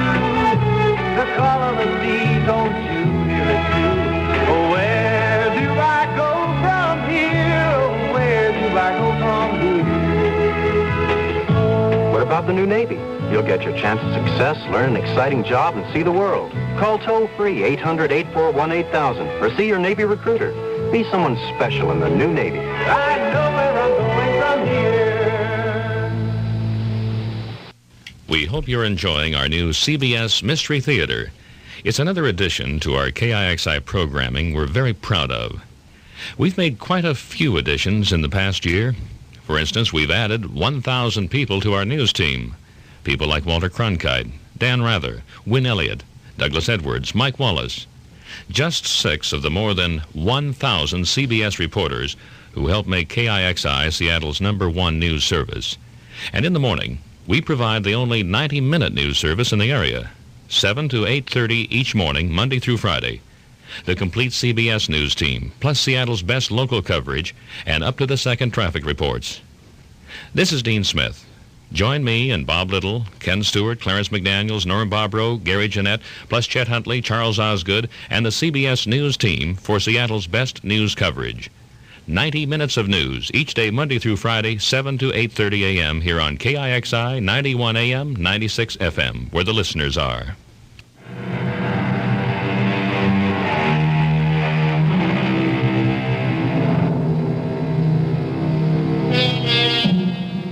The lot of most policemen is not a happy one.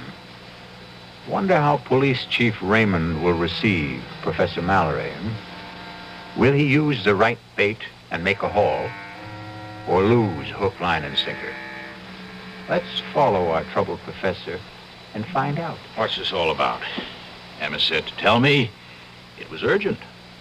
Well, I mean, it's not a matter of life or death, is it? I hope not. Ooh. You sound like you're not so sure.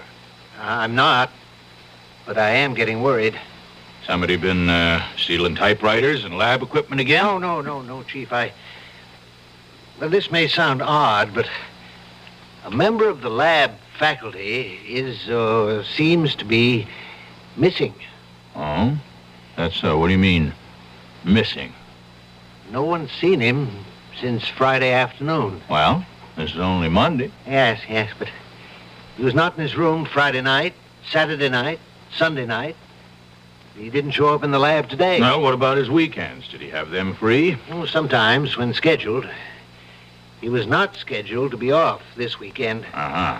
The chap he rooms with, Garrison, says he saw Emery Friday noon. Well, Garrison was off this past weekend. He got back Sunday night. I saw Garrison this morning.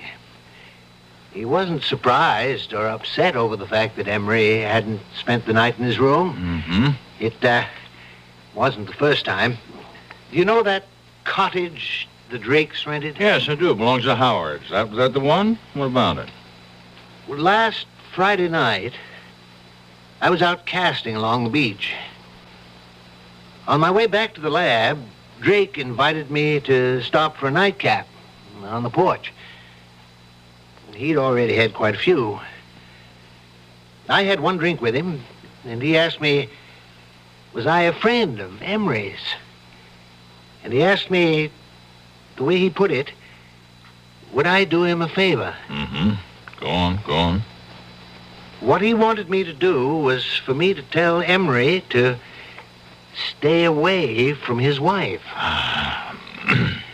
Now, did he explain that? Did he mean Emery was annoying his wife, or did he mean they were having an affair? Well, my first impression was that it was more or less a dalliance.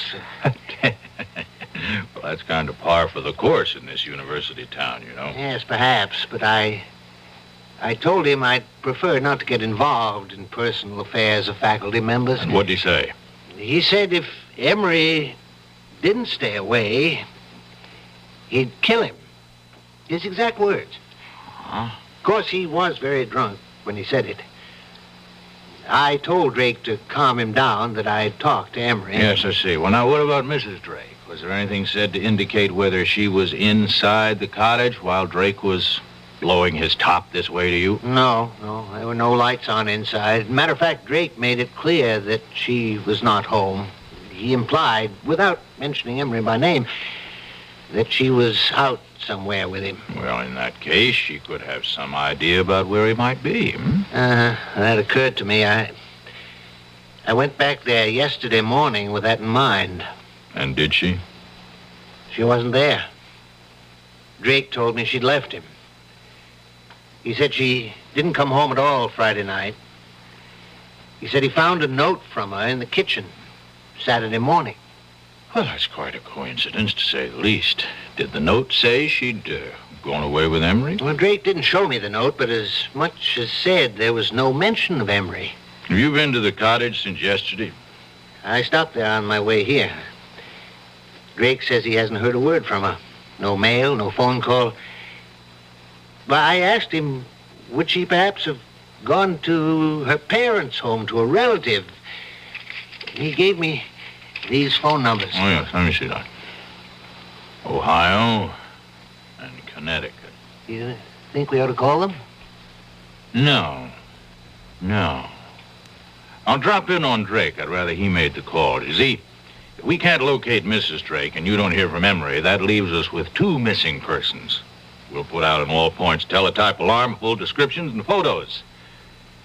I'll keep you posted, Mallory.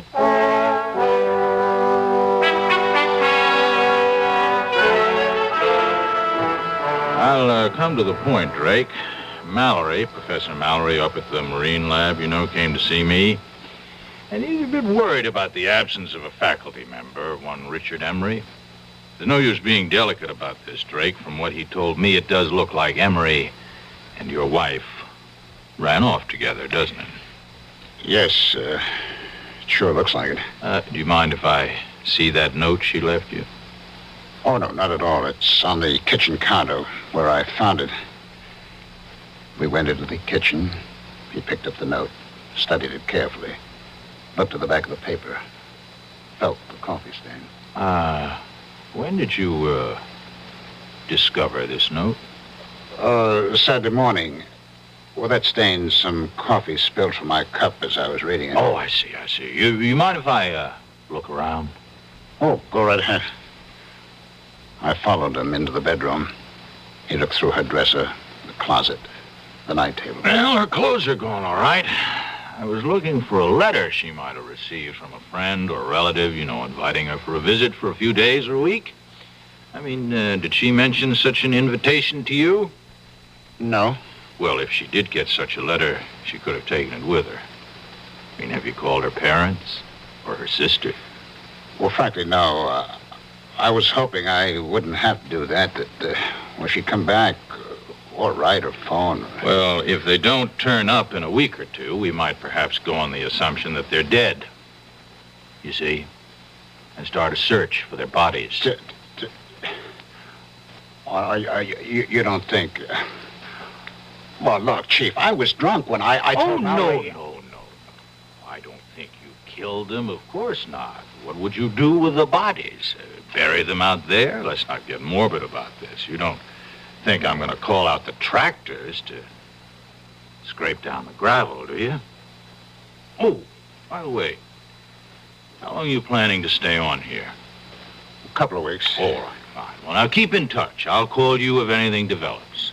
Phone me if you get a letter or a call from your wife. I followed him out. He looked at the rowboat, studied the sky. You know, I'd pull that little boat up higher beyond that low ground back of the house. I wouldn't be surprised if we get some of Hurricane Gilda before night's over. Better keep the radio set on the Coast Guard reports. I watched him go down the footpath across the low ground behind the cottage and then uphill to where his car was parked, top of the bluff. It was not till he was out of sight that I stopped sweating.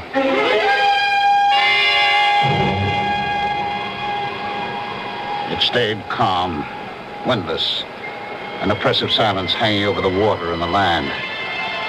The sky was sunless, gray, not a cloud in sight. I'd heard of the calm before the storm, but I'd never seen it.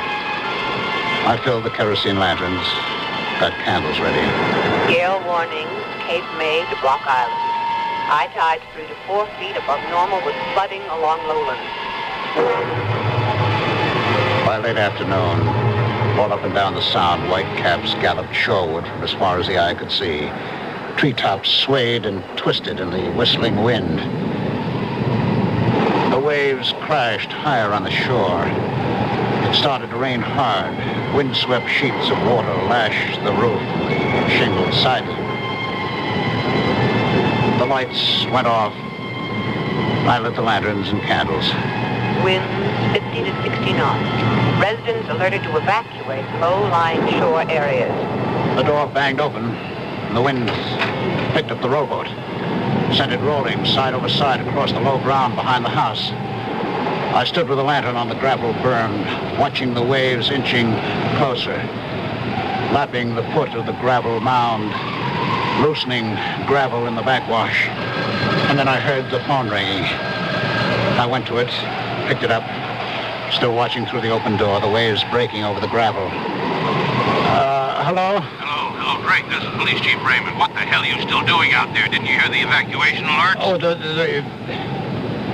the phone fell out of my hand. I saw waves crashing over the grave and ran out. Now, Drake, you listen to me carefully. There's been a breach in the shore about a quarter mile down the beach. Get the hell out of there. You'll be cut off. You hear me? Are you there? Hello? Hello? I must have gone there, that idiot. Well, better get going with the motorboat.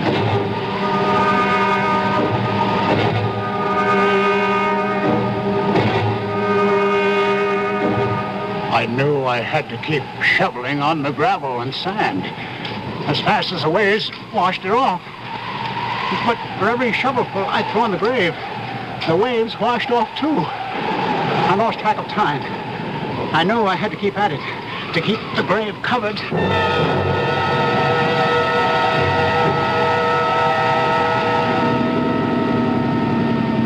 Head in close to the house, Mallory. Yeah. Drake! Drake! All right, let's go ashore. Nose it into the bank. You better bring your flash. All right.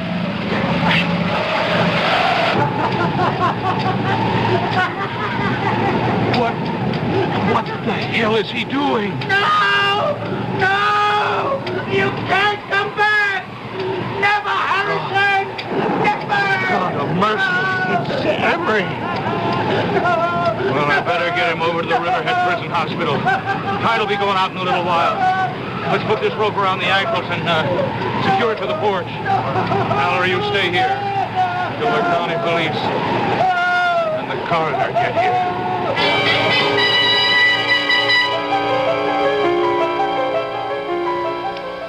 Chief, I'm at the morgue at Riverhead. Dr. Henderson of the police lab gave me an envelope to get to you. He said you wanted an analysis report in a hurry. That's right. What's it say? Read it to me. It says, the coffee stain is less than a week old. The ink is at least a year old. Well, thanks, Mallory. By the way, do me a favor, will you? Leave a note to Highway Superintendent Murphy in the state office building. And tell him I said, I won't be needing those tractors.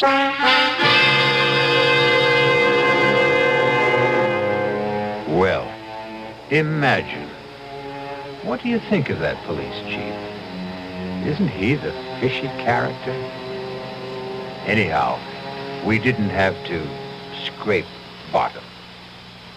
I'll be back shortly. This is Joan Crawford speaking for USO, United Service Organization. Do we, as civilians, know what it's like to be far from home in a foreign land? Listen to this real-life documentary about one of our servicemen over there. Do you speak English? Nein, ich spreche kein Englisch. Excuse me, miss. Can you help? Leider nicht. Bitte schön. Yes, do you speak English? Nein. Excuse me.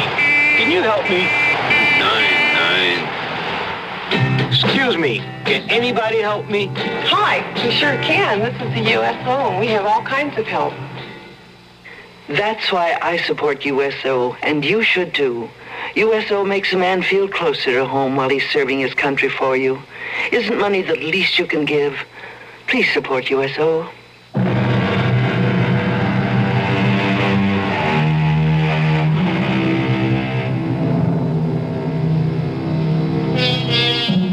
Still in a dilemma? We hope you never have to face it. We can offer some advice, though. When you are uptight about any matter, nothing like settling down at your radio and letting the cares of the day slip away as your mind and ears carry you off on a relaxing journey of mystery adventure. Our cast included Ralph Bell, Patricia Wheel, Robert Dryden, and William Redfield. The entire production was under the direction of Hyman Brown. This is E.G. Marshall inviting you to return to our Mystery Theater for another adventure in the macabre. Until next time, pleasant dreams.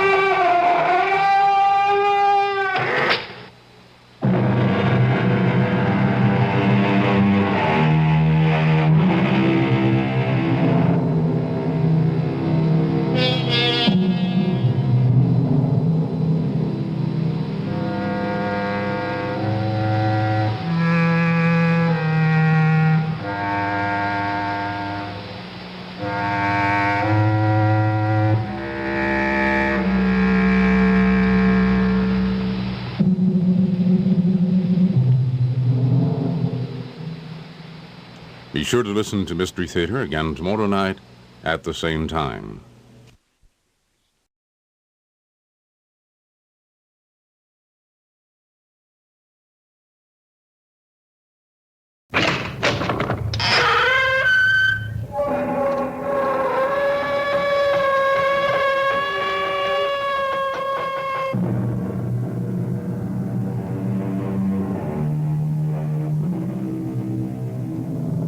Come in. Welcome. I'm E.G. Marshall. Welcome to the fear you can hear. Welcome to the world of terrifying imagination. Our suspense-filled tale is about two ladies, one heedless, one, alas, headless. To meet them both, we shall have to span an ocean and several centuries. The story of both ladies comes from Rudley Castle in the Cotswold Hills of England. But the tale of the first lady belongs in this century, while the legend of the second comes riding to us out of the medieval past. Charles! Charles! What? Charles, wake up! Can't you hear them? There they are again. What is it, Beth? The hoofbeats! This time they're coming straight for the house. Where are you going, Beth? I've got to see. It's the dead of night. You can't see anything. It's bright moonlight. Oh, God. She's right in the courtyard below. She's stopping. Are you out of your mind? She's throwing back the hood of her cape. You come back to bed. Oh, she has no head. There's nothing out there. Oh, no. A head in her hand. She's holding it up by the hair. Charles, come quick, quick. All right, I'm coming. The face, looks 1,000 years old. Oh, it's my face! Charles! Help me! It's me!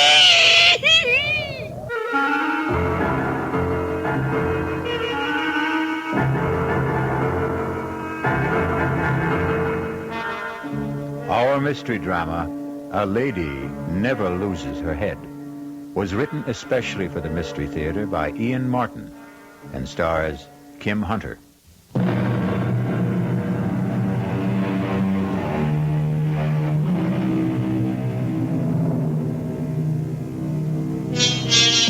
The title of our tale is A Lady Never Loses Her Head. This has been an accepted dictum since the beginning of recorded history. But in the literal sense, in feudal times, a lady unfortunately could, and frequently did, lose her head. Thank heavens, of course, that is no longer possible. Or is it? Let's travel to London and start our narrative in the gloomy, gray atmosphere of Scotland Yard. Excuse me, Inspector. Yes, Crothers, what is it? Young lady outside to see you. Most attractive. Blue-eyed, blonde hair, about 24. American, about 5... Yes, I can do without the vital statistics. Does she have a name? Yes, sir. Beth Stanton, Miss. Beth Stanton? Stanton? My old friend Biff's daughter. Well, don't just stand there, man. Bring her in. Right this way, Miss Stanton. Thank you, Sergeant. My dear girl, you are Biff Stanton's daughter, of course? Of course. Oh, how nice to meet you. Come in, come in. Dear me, this is a pleasure. Oh, do sit down. Oh, thank you, Inspector Finchley. Tell me, what are you doing in England? Well, first, before anything, following Dad's orders and coming to see you. Also, I brought you something from him. Really? I should have brought it earlier or sent it, but well, after he died, I was a mess. For so long, it had just been the two of us. It took me a year to paste myself back together again. I wish I could have helped. At the very least, I should have come over for the funeral. Oh, there was none. Dad wouldn't have wanted that. I can imagine. Anyway, he wanted you to have this. Oh, no, I can't. No, you have to. Biff Stanton's wings. Any idea what they mean to an old fogey who went through the Battle of Britain shoulder to shoulder with him? I can tell you something, my dear. These mean more to me than the crown jewels. You know, you're everything Dad said you'd be. Hello for real, Uncle Alfie. After that, what can I do to make England yours? Not a thing. It's already mine. Oh, how so? Well, it's mad, wild, out of sight. Here I was on the boat coming over, still fighting all the trauma of Dad's death, and suddenly I met this marvelous Englishman. Well... Only a little less marvelous than you turned out to be, of course. And just like that, I did a crazy thing. What was that? I married him. I'm not really Beth Stanton anymore. I'm Mrs. Charles Rudley. Well, dear me. Congratulations. I deserve them. I'm so lucky. Well, I'd like to meet your husband. What's he like? Too much. He's tall, black-haired, blue eyes, and just so Englishy English. Well, now, will you live here or in America? Oh, it has to be here because of Charles. Ah. What's his line of work? He doesn't have to work, actually, although he is a very fine artist. Well, I envy this chap in more ways than one. Why doesn't he have to work? Oh, well, because most of his time is spent in managing his estate. Which reminds me, I've got to run. I'm off to the ancestral home in the Cotswolds to take up my position as Lady of the Manor. Ah, Dorset, eh? Lovely country. Whereabouts? Chauncey Castle. I expect you know it. Well, I'm afraid I'm a bit shaky on Burke's peerage. Oh, Charles isn't an earl or a duke, really. It's just his family line. I don't even know what his title is exactly. Well, would you like me to find out? No, in this day and age, what does it matter? Now, Uncle Alfie, I must go. Charles went on ahead of me with his sister. Nora insisted she had to have a day to get things ready, and I told Charles I needed a full day to shop for a sort of late trousseau. So he drove her up with most of my bags. All right, my dear. I shan't keep you. Give me a few weeks to get settled, and I promise you'll be our first house guest. You only have to ask me. Bye-bye. Yes, sir. A very tasty young lady. And a hasty one. How's that, sir? Marion Haste repented. Beg pardon, Inspector? Oh, nothing. Too many years a policeman, I suppose. One tends to fall into the habit of looking for trouble. Still, she is the daughter of the best friend I ever had, and she must be a very rich young woman. I say, Crothers, rustle me a copy of Burke's Peerage, will you?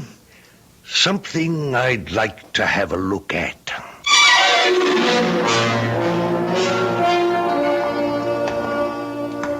So, my lady, how do you like your castle? Oh, Charles, it's something else. It's what? I mean, it's too much.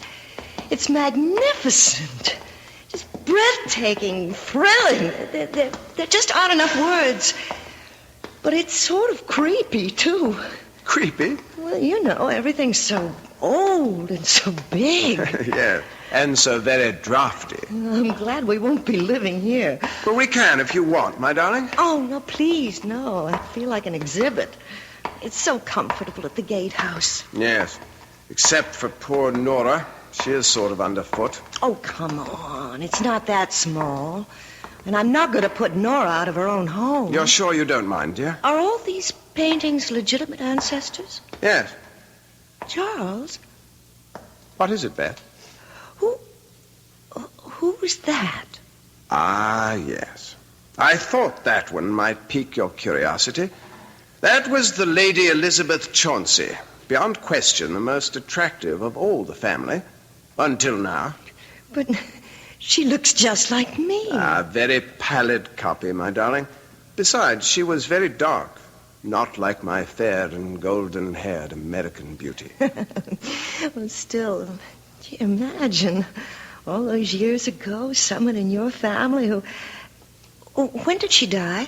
Oh, somewhere in the middle 1500s. She died very young, as the story goes. How?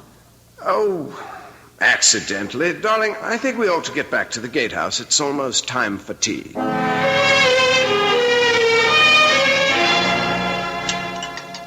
Do you have milk in your tea, Beth? No, thanks. Oh. Well, how did you like the castle? Oh, it's great.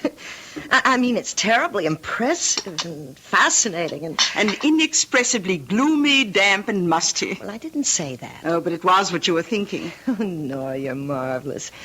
Yes, I thought all of those things. I just hope Charles doesn't want to live there. Oh, heavens, dear, not a chance. You see all the rebuilding, refurbishing that's going on there? Yes, I did. That's why I thought maybe... Oh, not intended for private life, Beth. Strictly for the public. Beg pardon? Well, the only way of supporting these charming and historic white elephants is to open them to the public for a small fee, which mounts up. Oh, what a shame. Your own home. Poor Charles. Oh, he doesn't mind any more than I do. The place is much too big and full of cobwebs and ghosts. It gives me the shivers. Ghosts? You mean real ones that actually haunt? Well, if you want to believe in such things, the usual clanking of armor and dragging of chains. Except, of course, for the Lady Elizabeth. The one whose portrait I saw today? Oh, I'm not sure if I know you did. We've had a great many Elizabeths. Well, the very young one. The one who looked like me. Oh, that would be she. Yes, you do favor her. You know, Charles was so funny about her. I mean, he didn't seem to want to talk about how she died. Jolly right, I should think. Gruesome and silly story. Well, she was married to one of the first Earls of Chauncey. A man quite literally, believe it or not, old enough to be her grandparent. And so, Quite naturally, she fell in love with one of the young bloods who traipsed around in the retinue. Oh, what was his name? Oh, heavens, dear, I haven't the foggiest. No one remembers him. At all events, sex being just as urgent in those days, if not quite so publicized, the two of them were caught cavorting in flagrante delicto, I think is the polite Latin phrase. And the elderly Earl was quite put out about it. So much so that he had the poor little thing beheaded. Oh. Violent times, you know, violent measures. Even that wasn't quite enough for him. What do you mean? What else could he do to her? Well, it gets a bit bloody, dear. Maybe we'd better just... No, I want to know. Well, I'm afraid he had the head impaled on a pike and left to wither on the battlements. The body, of course, was interred. Oh, my God. Oh, nasty types they were in those days. How old was she? Oh, see, I think I remember. Oh, yes, 24. Just my age. So young to die and be buried forever. Oh, well, the legend is, of course, that she hasn't been. Our parlor legend. You mean she haunts? Oh, rather.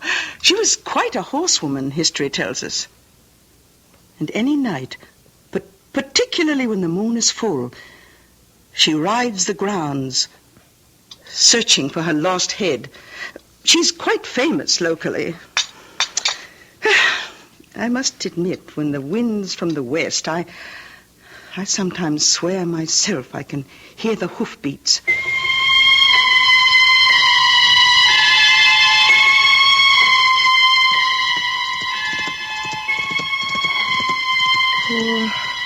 Poor Elizabeth. Poor... No. What's that? Charles, wake up. What is it, Dolly? Do you hear them? Why? Somebody riding a horse. At 2:30 in the morning? But can't you hear them? You don't suppose Elizabeth... Oh, that stupid legend. I'm really quite furious at Nora. No, don't be, please. I expect I'm the stupid one. It's all so new to me. I'll settle down. Let me assist in that process. Darling. I don't hear the hoofbeats anymore. You never did. Just the excited beating of your husband's heart. Oh, I love you. And I love you. You're so lovely. I can't wait to paint you. I'll sit for you. Do you know what I'd like to do tomorrow? What? Make a life mask of you. Oh, how do you do that? You'll see. Tomorrow. You'll see. Charles really has something more sinister than history lurking in the dark corners of Chauncey Castle. And what, if one examines it, is a life mask? A mold of the features, once done in plaster of Paris, today in modern plastic, a technique often employed to perpetuate someone departed from this life and originally named the death mask. I'll be back shortly with Act 2.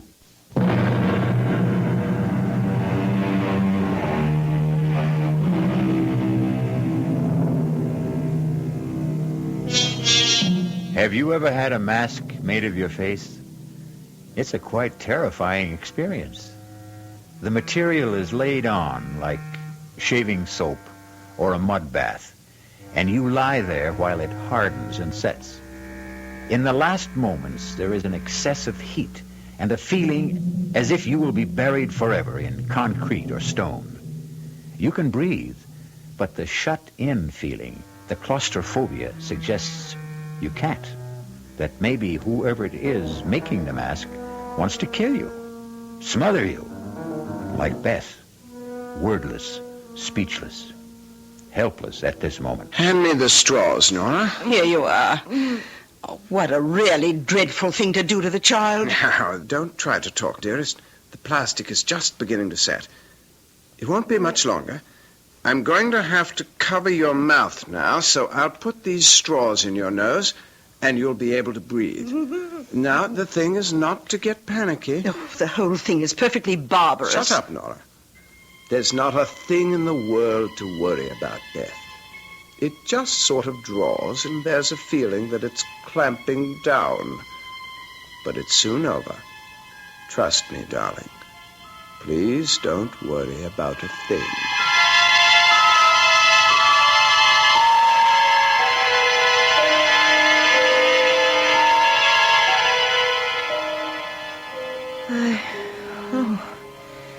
I thought I was going to die. I got the most beautiful mold of your face. You'll see it was worth it. Oh, honestly, darling, I was scared. I'm like Elizabeth. I'm much too young to die. Will you forget her? Yeah, I'd like to, but she haunts me. I never ever thought about death before, and now suddenly...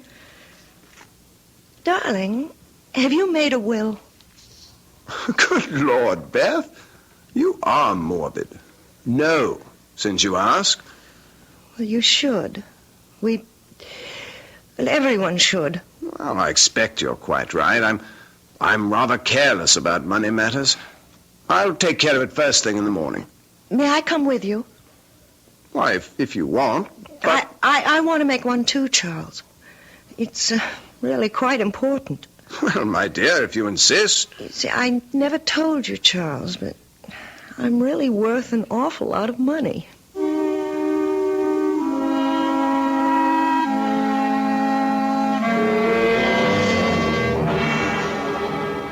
Crothers. Yes, Inspector. Remember that chap in Margate we had to look into because he kept getting rid of well-to-do wives at quite a clip? That'd be Humbert, sir. Yes. Tall, dark chap with a thick beard. Made a joke about Bluebeard. Oh, did I? Have we a photo of him handy? Well, I think I could dig one up. Why don't you? And by the by, next weekend's Halloween. I think I might leave crime to the small fry and take a busman's holiday. Oh, you deserve it, sir. Where away? Well, I might take a run up to the Cotswolds. Sort of a sentimental journey, you might say. Morning, Beth. Special today, kippers. Oh, no, thank you, not for me. Oh, out of sorts, dear? I didn't sleep so well. Just a little orange juice and coffee. Oh, absolutely. Well, anything wrong? Oh, no, not really. You know, I guess maybe I ought to look out for those toddies of yours. Why, Beth, nothing but a little scotch, sugar, and lemon. I didn't mean I was suspected the ingredients. It's just that maybe I can't handle quite so much whiskey. Oh, there was only a nip in there. Child, you do look a little wan. Should we have Dr. Yule in to have a glance at you, do you think? Oh, I can't need a doctor. I'm always so healthy. Oh, change of clime and all that, dear, and damp old England. Flu is always floating around. Why don't we just play safe?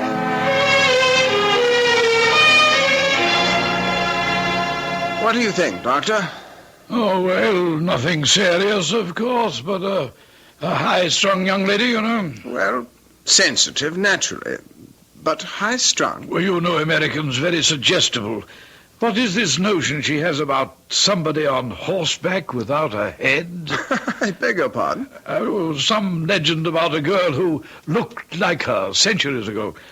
I haven't the foggiest idea. Yeah. Well, for the moment, there's no real concern. I've left a sedative to be filled at the pharmacist with your sister. Convenient thing she happens to be an RN.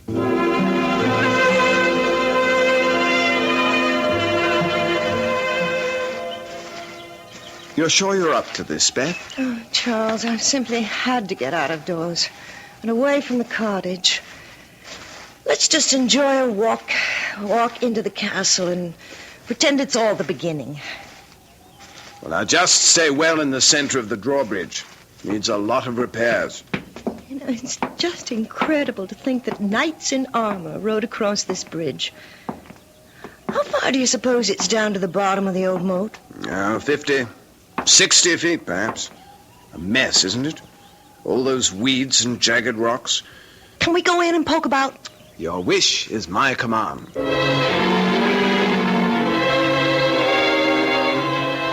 Beth? Right here. Where on earth have you got to? Like a magnet. Right back to her. The Lady Elizabeth.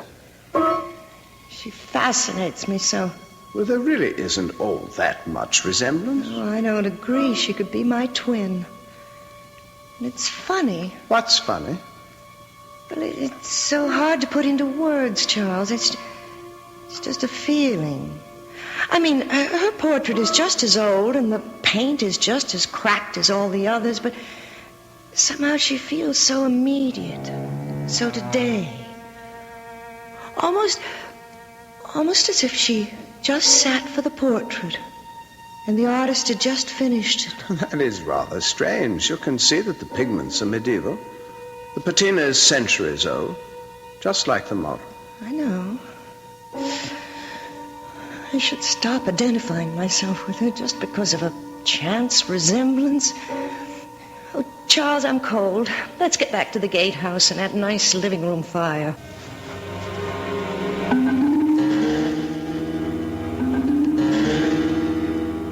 Oh, you do look a bit knocked about, Beth. Perhaps you ought to turn in a little early. I guess so.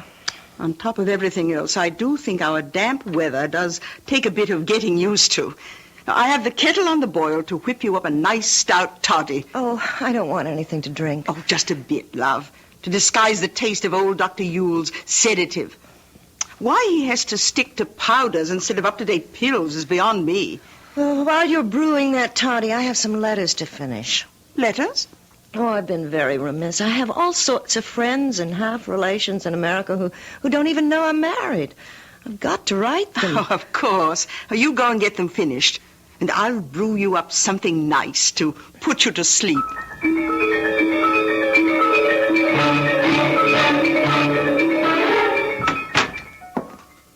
Here you are, darling.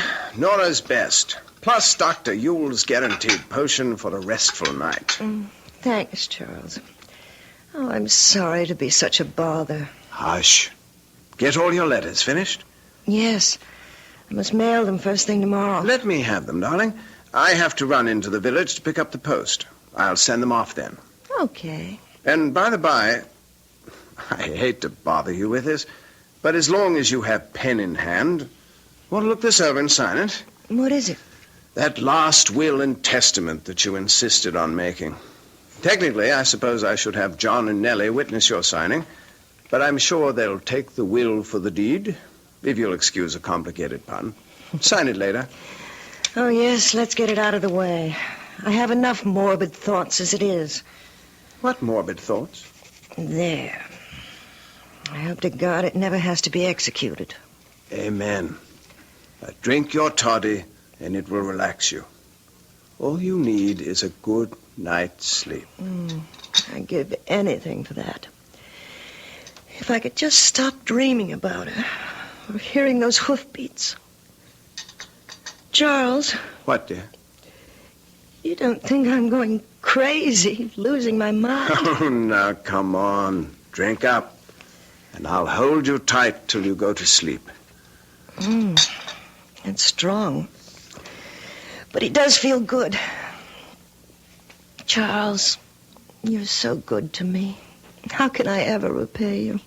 You will, darling. You will.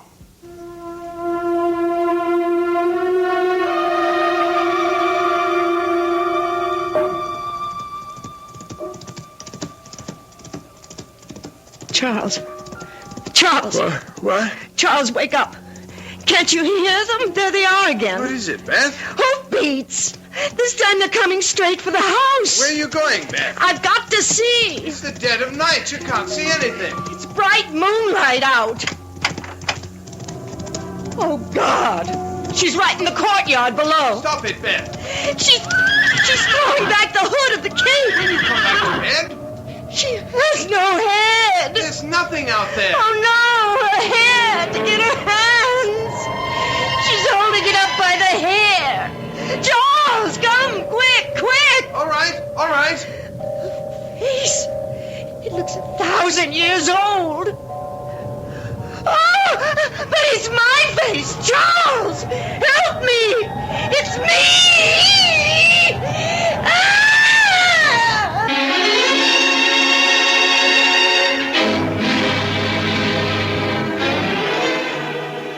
More and more, the question narrows itself down to a very simple one.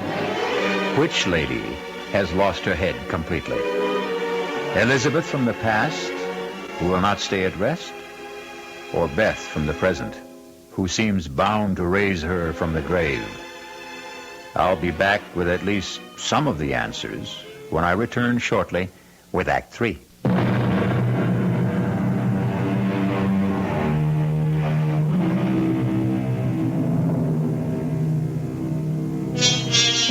So, back once again to the problem of our twin damsels in distress. The medieval one has vanished into thin air by now, if indeed she ever materialized from there, while our modern Beth has confounded us and her husband by doing something quite medieval, or at least old-fashioned. Beth? Beth? Yeah. Beth, it's Charles. Wake up. What? Charles? Oh, what happened to me? What happened to her? Charles! Now, darling, listen to me. There was nobody there. Oh, but I saw her sitting side saddle on the horse, and when she dropped the hood... Beth, it was a dream. She had no head at all, except in her hand. You've got to stop it, Beth. She was holding it by the hair, and the face was all wrinkled like a mummy. Beth, And it was my face, just like me. And do you know what she was doing? Do you know what she was doing? Beth, you've got to stop this. I can't... She was beckoning to me, Charles, calling me down. She wanted me. She wanted my head. Stop it, Beth. Stop it, Beth. Beth! Do you know the awful thing? I could feel myself being tugged, pulled toward her. If I hadn't fainted, Oh, God, Charles, what's the matter with me? What's wrong? What's that? Beth, get hold of yourself. It must be Nora. Yes? Charles, has something happened? Come in, Nora. The door's open. Oh, bless us. What's the matter with the child? She just had a bad dream. It wasn't a dream. Oh, the headless Elizabeth again? Yes, she thought she heard her ride into the court below the window. I did see her. Oh, let me take the child, Charles. No. Get a sedative powder. We've got to calm her down. I don't want any medicine. Just let us take care of you, Beth. We know what we're doing.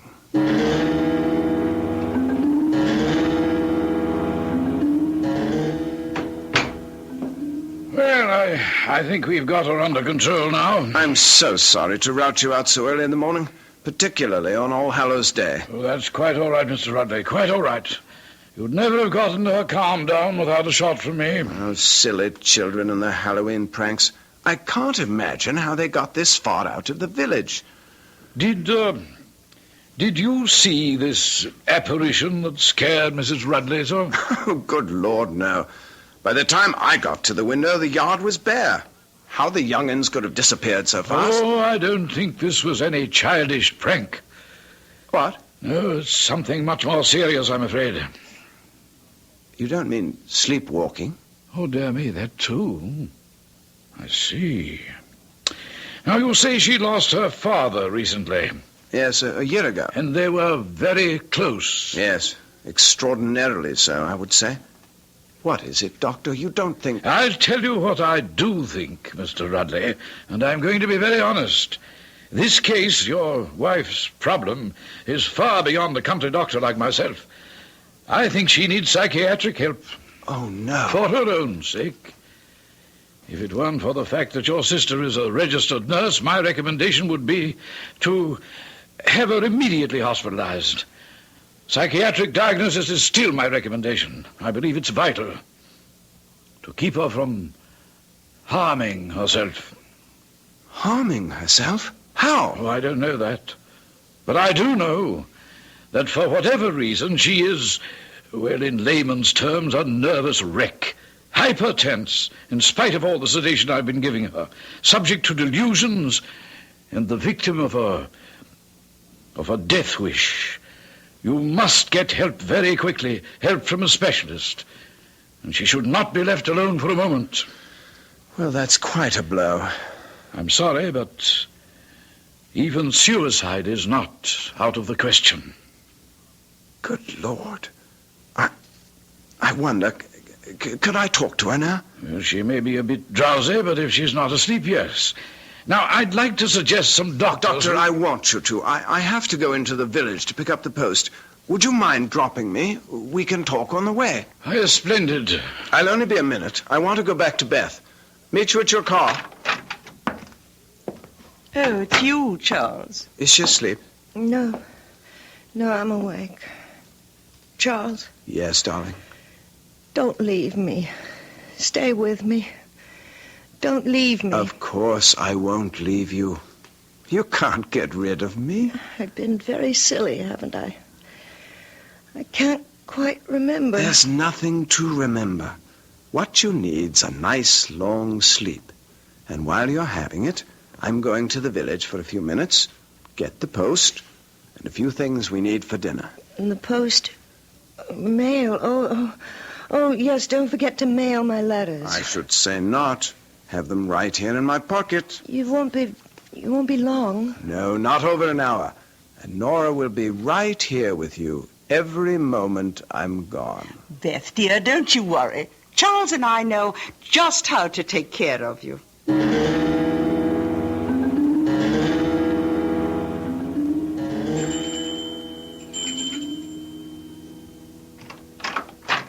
Yes? Oh, how do you do? Are Mr. and Mrs. Rudley at home? Oh, no, I'm sorry. Mr. Rudley's off to the village, and I'm afraid Mrs. Rudley is indisposed. Oh, I'm sorry. Not serious, I hope? Oh, no, just a little bout with the flu. May I say who was calling? Oh, yes, of course. Alfred Finchley. Oh, well, are you a friend of Mrs. Rudley's? No, not really. Old army chum of her father's. Oh. Just happened to be driving by, and I'd heard she'd been married, and I wanted to, pay my respects. Oh, well, I know Beth will be so sorry not to have seen you. I'm her sister-in-law, by the way. How'd you do? Now, perhaps later this afternoon, if there was some place she could call you. Oh, no. I'm driving back to London.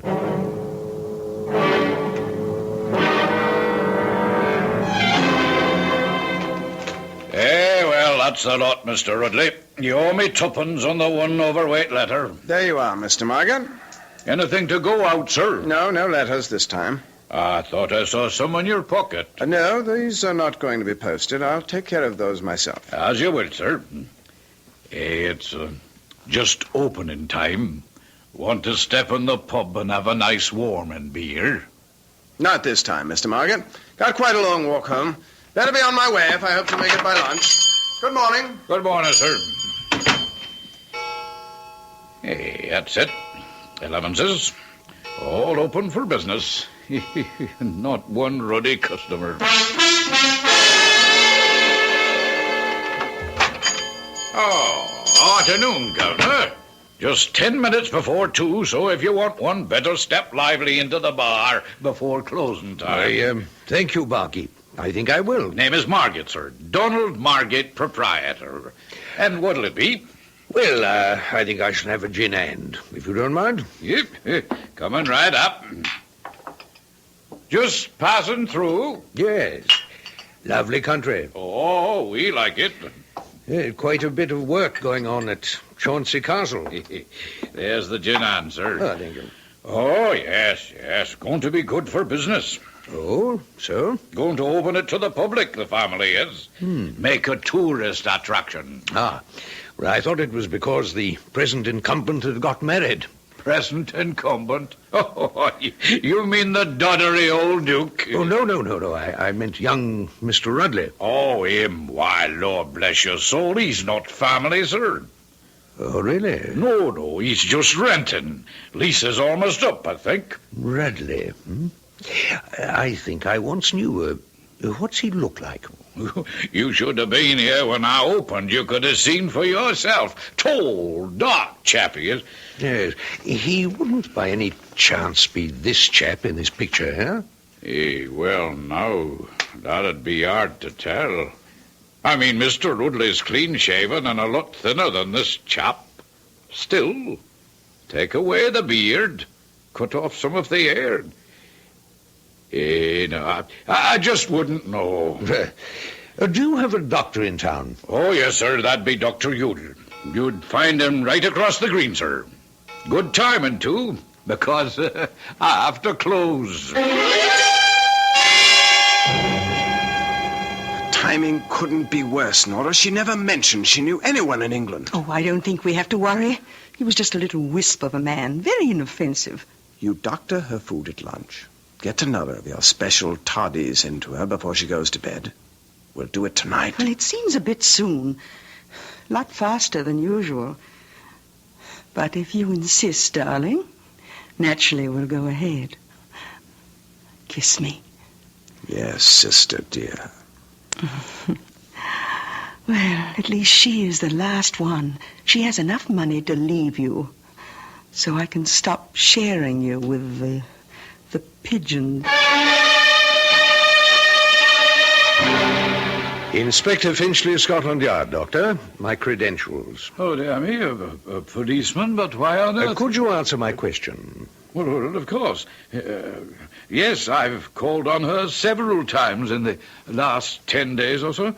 What's the matter with her, Doctor? Well, that's rather difficult to say. She has delusions. Caused by what? Oh, now, Inspector, that would take a psychiatrist to explain. She couldn't be under the influence of drugs, could she? Why, Does this man look at all familiar to you, Dr. Ewell? No, I can't say.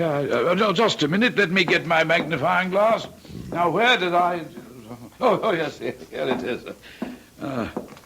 Yes. Oh, yes, by George. Partly the facial structure, of course, but this is what did it. You see that old scar there, bisecting the left eyebrow, more or less? Yes. Something a doctor would notice because it wasn't a very good job of suturing. Yes, I think I could swear. Shave off the mustache, the beard, and the sideburns. And by George, you'd have Charles Rudley. Or George Humbert.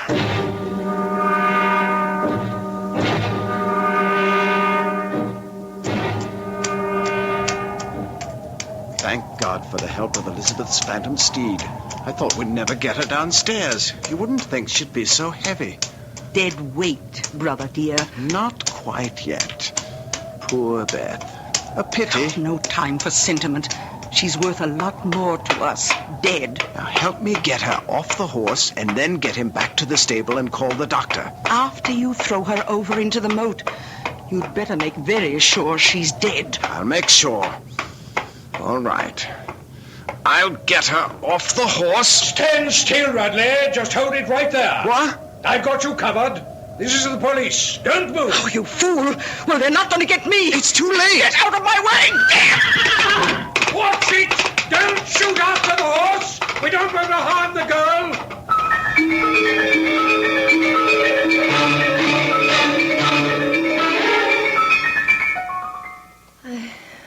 I just can't believe it, Uncle Alfie. Well, I can't blame you, my dear. Nasty chap you got mixed up with. 3 others before you he got away with. The same way? With variations. He got a little too fancy on this one. The false portrait, but the apparent nervous ailments and the sleepwalking were the key to all of them. I feel as though I'm going to be sick. A little pass, dear. He was a bad lot. Worth not one single tear. And Nora, she was the one on horseback? Right, with the costume rigged to appear as if the wearer was headless, and a papier-mâché head made from your life mask. I think she's almost worse than him. And to think she got away scot-free. Not quite, my dear. We'll catch up with her. Now, you rest a while and don't worry. I'm right outside. As long as I'm around, you'll never have to worry again. Good night. Good night, Uncle Alfie. All right, Doctor? Oh, yes, she'll be fine. You say you did catch up with the woman? Nora? Yeah, a lot more than just police caught up with her.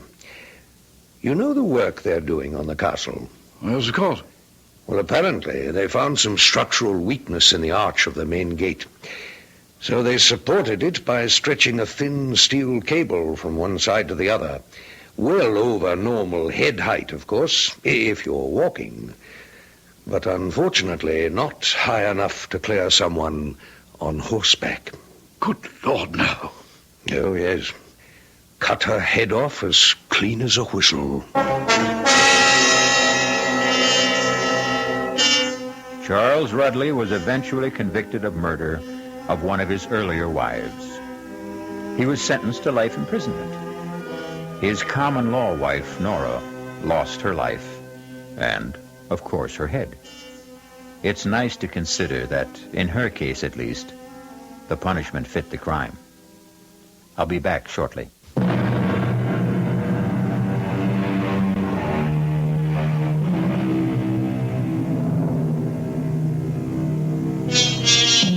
Uncle Alfie proved to be right about the resiliency of youth.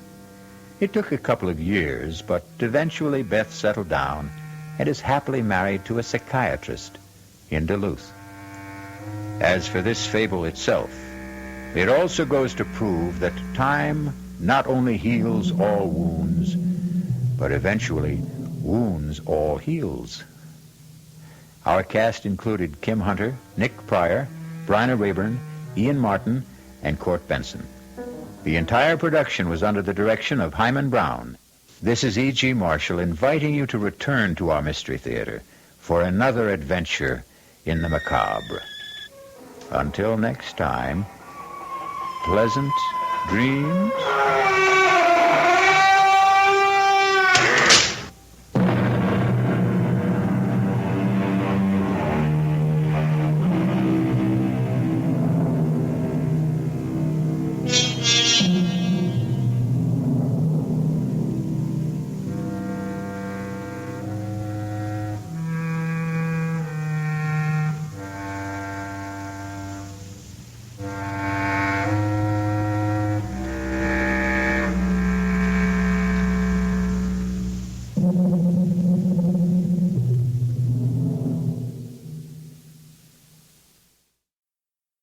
The CBS Radio Mystery Theater presents...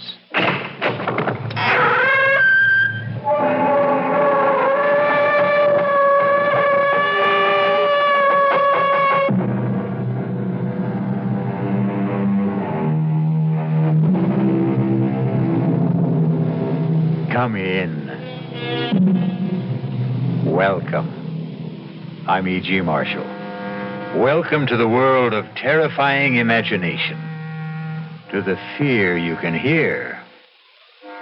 Tonight, I hope you have strong stomachs, for we're bound on a Caribbean cruise. Oh, we don't expect rough sailing on the way. So if you are easily seasick, have no fears. Save them all for your landing on the twin island of Mauritia and Sandorin, for it is the home of voodoo and the living dead, the soulless legions of men who are called zombies. That's it, compadres. That's the coffin we seek. Scrap away the earth so we can get the lid open. Soon we can steal another corpse for the witch doctor. That's it. Now break open the lid. And swing it back. Muy bueno. Shine the light. Oh, must have been strong as an ox. He'll make a fine zombie brother for El Generalissimo's elite guard. Está bien, Señor Ongan. Here is another carcass for your living dead.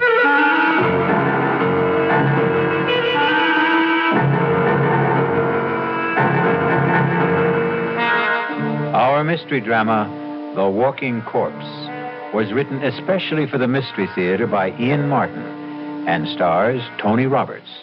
It is sponsored in part by Anheuser-Busch Incorporated, brewers of Budweiser, and by the Kellogg Company, makers of Kellogg's Special K cereal. I'll be back shortly with Act One. You've seen the Budweiser commercials on television, and maybe you've wondered how long people have been putting that famous Bud label on things. Well, not as long as the brewers of Bud have been putting things on the label. Things like a list of Bud's most important ingredients.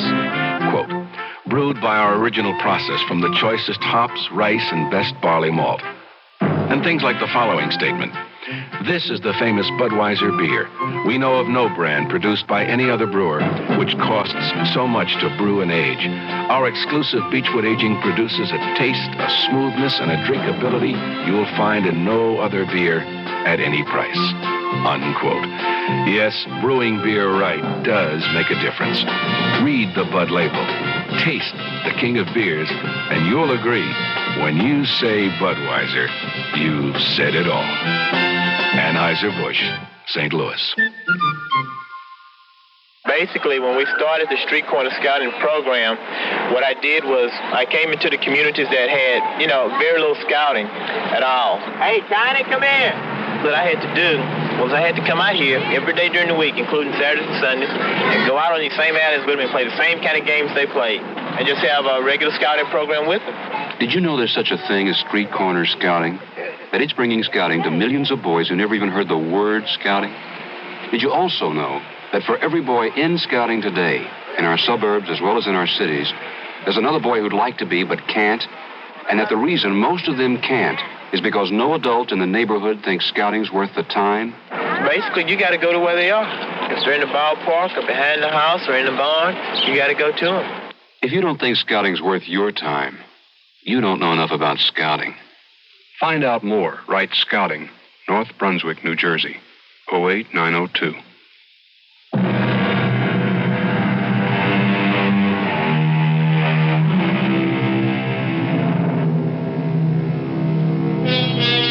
The body of a dead person, given the semblance of life, usually for some evil purpose.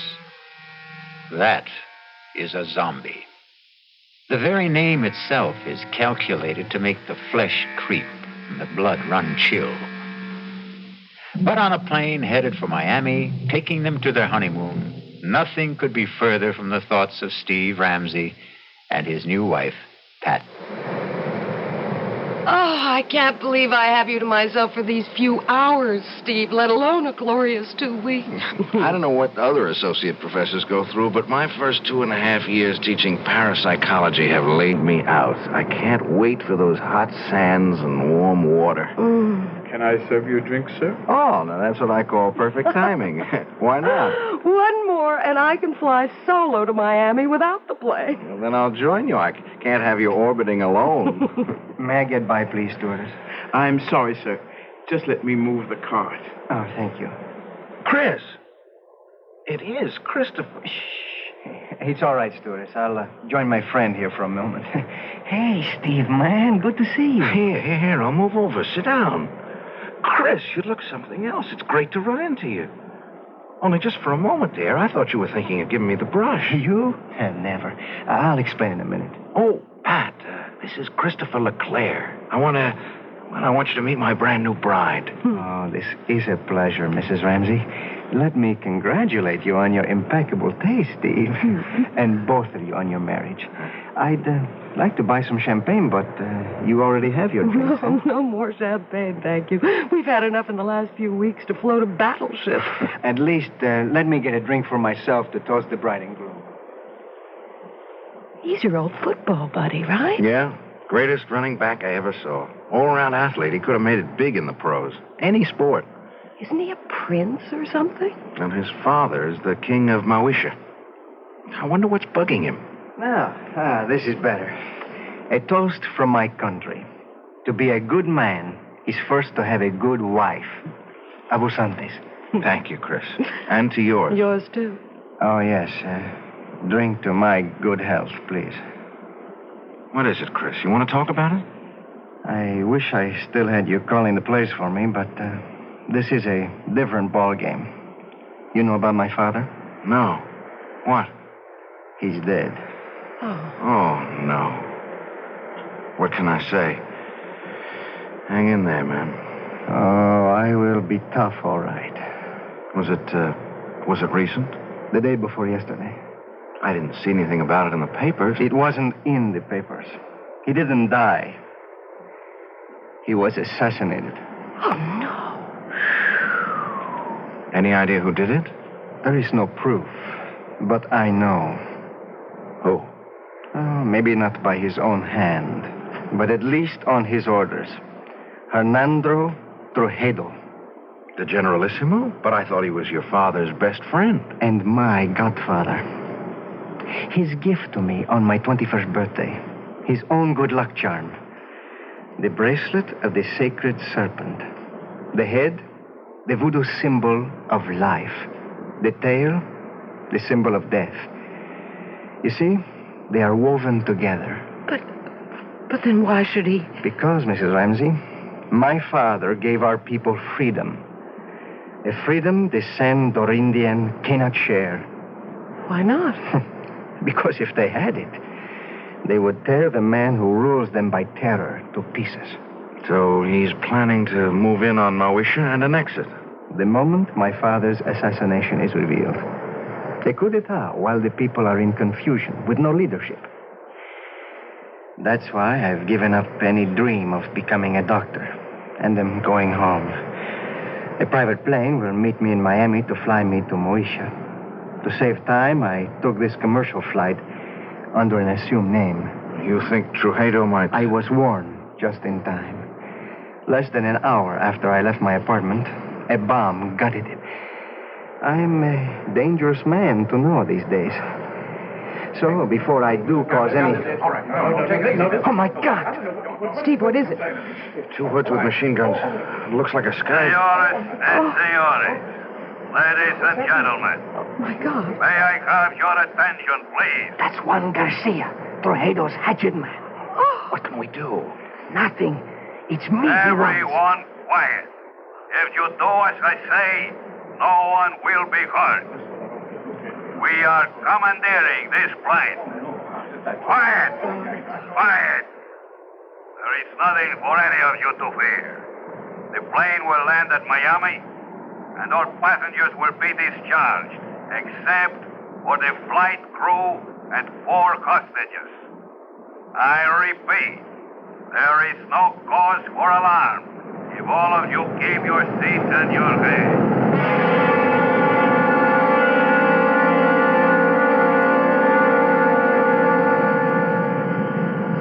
Hold still, everybody. Just follow orders. Anyone who doesn't will be shot. Okay. All right. You 3. Up, went into first class. Look, Garcia. No names. No wrong moves. My orders are to bring you dead or alive. I was only going to ask that my friends... Your friends can identify you. We don't want that for a few days. They will only be held as hostage till we are ready. If they do as they are told, they will be released unharmed. Now move. Join the other hostages you were sitting with in first class. Steve, I'm so sorry. It's not your fault. You okay, Patricia? Ready, unwilling, but able. That's my gal. Let's go. Just walk ahead of me, nice and steady. Muy bien, mis amigos. Tanka, Roban. Nobody moves till I come back. Okay? Inside. That's it. Go sit by him. Quito, don't let them move till I come back. I'm sorry I got you into this. Yeah, we'll make out. Are you okay, honey? Well, a few butterflies in the stomach. What does he want? To move in and sit down, I think. Better keep him happy. He's a surly character at best. Why don't we sit in these 4 together? Our friend's a little deaf. If we keep far enough away, we can talk safely, if we keep our voices down. Why are you being held hostage? Any number of reasons. I'm U.S. government. I know who you are. They took a dim view of me for carrying a gun, and they have a pretty good idea of who I am, too. Well, who are you? Hawkins will do. Bill Hawkins. What branch of the government? Well, I think I won't reveal that. I was assigned to see that you cleared the country safely, Your Highness. Someone slipped me a knockout drop in the coffee. That's when I lost consciousness and my gun. You were asleep when I came back. Oh, this is Mr. and Mrs. Steve Ramsey. How do you do, Steve, ma'am? Yeah, hi, Hawkins. How do you do, Mr. Hawkins? Any idea what their plans are? Refuel, clear the rest of the passengers out.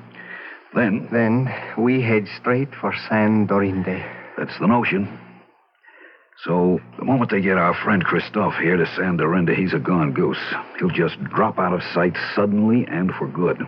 Now, my guess is they'll set up one of these goons as a fall guy, have a big show trial, and in the meanwhile, return the plane with us aboard. Only, somewhere on the way, we'll all disappear in a puff of plastic bomb smoke. We're just as long gone as the king here. What's the alternative? Distract Ugly there long enough for one of us to disarm him. Garcia and his other boys can only get at us through the narrow passageway between tourist class and here. I can keep them pinned down till you get out the emergency exit. He's a big guy, but I'll admit. Okay, no time to argue. Now, how do we distract him? That's my job. Pat, please, stay out of this. I'm in it just as much as all of you. Watch this. Hey, mister, come here a second. Okay, then, I'll come to you. Take it easy. I just want to ask something. Well, if you can't hear me, I can't speak any louder. Oh, please, come closer. That's it. I just want to ask with ladies... Watch it, he's strong as a bull. He's broken my arm. It's all right. I have the gun. Stay where you are. Don't let him near you. I'll shoot. What are you waiting for?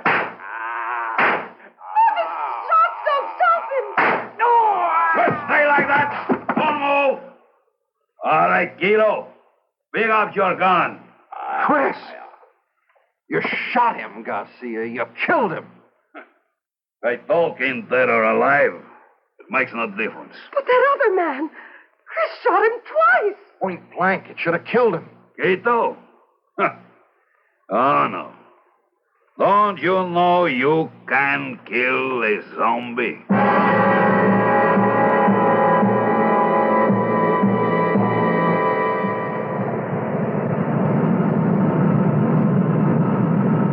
Coming in for the landing now.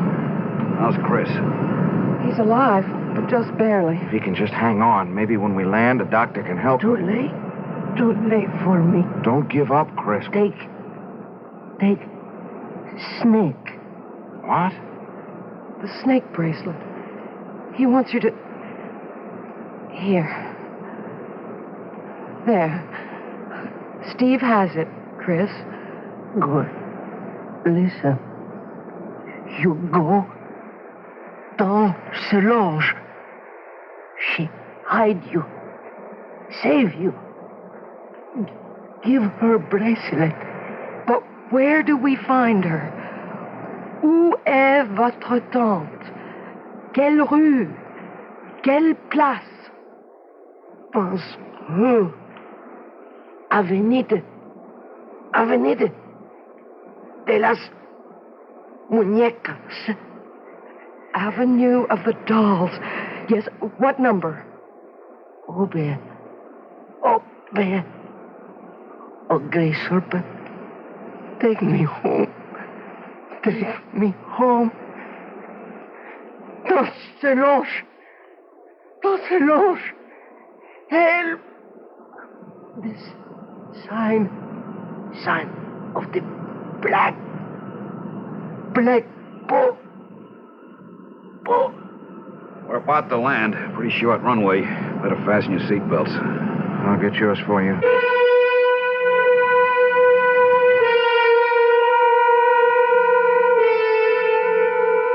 Not the most promising way to begin a honeymoon, particularly when it seems there is more than a little chance of ending it, even before it's begun. Who knows what kind of reception is ahead for the newlyweds? I'll be back shortly with Act 2. And now another tale of the ball and chain. As Kellogg's Special K presents Last Tango in Pittsburgh. There I was at Raoul's All Right Tango Lounge. My little orchid, will you tango with me? It was Raoul. You're a splendid dancer. Thank you. But what was that? I was what? That sound effect. Oh, I'm a few pounds overweight, and this ball and chain points out how my extra weight can get in the way. I'm pointing you back to your chair. Our heroine decided to lose that extra weight. She exercised and ate smart at every meal, starting with a Special K breakfast. A bowl of Special K, skim milk, tomato juice, and coffee. It's less than 240 calories, 99% fat-free, and 100% delicious. After a while, she was rid of the ball and chain and back at Raoul's. Darling, you're looking fantastic. What a happy ending. What ending? We're just getting started. Raoul, get lost. Your happy ending could begin with the Kellogg's Special K breakfast. And that's another tale of the ball and chain. Who knows how to help you solve your shopping problems? Your Better Business Bureau knows. All right, let's see your license and registration. But, officer, I wasn't speeding. I can't go too fast with this snow on the ground. It's your tires. They're not snow tires. A violation. But they're radials. I thought radials were okay as snow tires. Now, what am I going to do? I'll tell you what to do. Who are you? I'm the man from your Better Business Bureau with this reminder. Not all states recognize radials as snow tires. And many states have outlawed studs on winter tires. You see, the law changes from state to state, so check your auto club, state highway department, or a tire dealer you can trust. You there? Get that horse off the highway. Yes, officer. I'm on my way to help other consumers with another tip from your Better Business Bureau.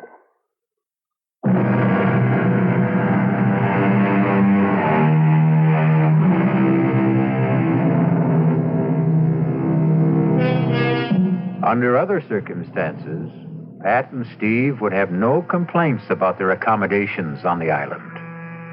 Drained and exhausted, the silk-sheeted bed in an expensive suite is an alluring invitation to sleep. Except, even if you are dead to the world, who wants to become part of the world of the dead? Oh, Steve. Is it possible? Could there really be such a thing as a zombie? No, of course not. It's just a superstition. But you saw Chris fire 2 bullets right into his body. Yes. And he didn't even flinch. Cogito ergo sum. What? I think. Therefore, I am. Pat, look, under any other circumstances, I'd be fascinated. But, I mean, this is my field. And you do believe that there are walking dead? Do I believe that a man can be exhumed from the grave and life breathed back into his corpse? No, I can't accept that. That's beyond my credulity. But I've seen things in parapsychological experiments and in psychic research that, honey, the power of supernatural belief is beyond belief. The right subject, particularly one of low mentality, under hypnosis, is capable of incredible feats. Superhuman strength, no sensation of pain, no shock reaction. Oh, Lord. Now what? The knock wasn't at the door we came in. It's that one over there. Oh, wait a minute. Stay where you are, Pat. Yes? Who is it? Bill Hawkins. I'm in an adjoining room. Is there a bolt on your side? Yeah. Half a sec. Hiya, Bill. Listen, we've got to talk. What's the sense in talking? Hello, Pat. Hello, Bill. How's your arm? Feels fine. They did a real good job of patching it up. I just wondered before we all turned in if you had a radio in here. There's one right over there. Good. Mind if I turn it on and see if I can catch some news? Uh-oh. Only one band. Well, let's see what it's got. Hey, I see they provided you with a meal, too. I never even noticed. Pretty good grub. You should try it. I wouldn't touch it. Nor I. Look, I don't see how well. All right, we can cut the comedy now. This place is bugged. The radio ought to block us out. Now, we've got to plan some kind of escape. How? I may have that lined up. It's where to hole out after we bust from here that's got me stumped. I've got a possible answer to that. What? Saint Solange. Who? Chris's aunt. She lives here. Where? Avenue of the Dolls. It's a long, winding street. Any idea where? You know it? Well, I spent 6 months on Secret Service here before we closed down our embassy. Did he give you a cross street, a number? He was pretty incoherent before he died. When I asked him, he just sort of rambled on about the great serpent and the black bull or something. The serpent is the basic symbol of the voodoo religion. The black bull I never heard of in this liturgy. Wait a minute. The chicken in the Obeah cult is a sacrificial animal considered to... Maybe it was the black pull. He was trying to say black pullet. Does that mean anything to you, Bill? Yeah, wait a minute. It's sort of a souvenir shop. You know, a typical tourist trap with straw hats and dolls and voodoo drums, you name it. Yeah, well, could you find it? Sure, it's not far from here. But how do we get out first? You got slacks on. Good. You got a dark scarf to cover that blonde hair? Right here. All right, come with me. Walk soft. Keep your voices low. Turn up that radio a little. Roger. Let me get the door.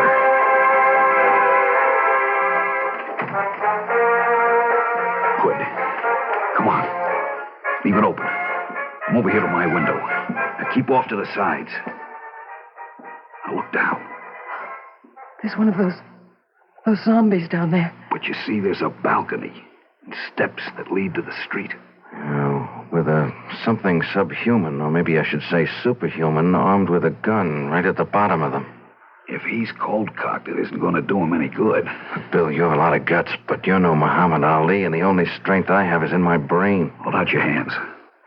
I'm going to give you the equalizers.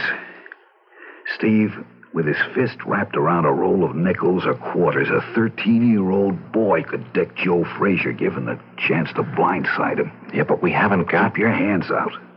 Now, this is a salt cellar. Same difference. I'm spilling the salt into your left hand. Wrap the other around this heavy crystal. I'm doing the same with the pepper. Now, you, Pat. Oh, I wouldn't know You're how going to cover us by making a diversion. Pick up that glass water pitcher there. Too heavy for you to throw? No. Throw where? We turn off the lights, turn off the radio, make like we're turning in.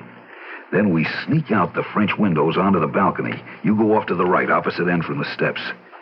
When that zombie reacts to the crash of that pitcher on the flagstones on your side, Steve and I go down the steps and take him out. Then we go look for Saint Solange.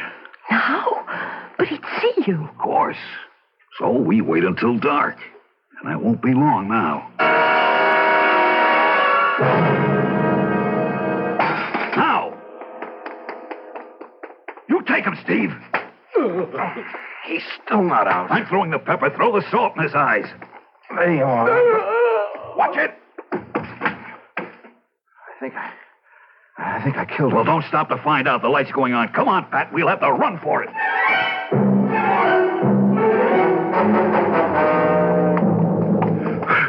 Hold it. We'll have to chance the light. Which way? Ahead. To the right. Middle of the next block.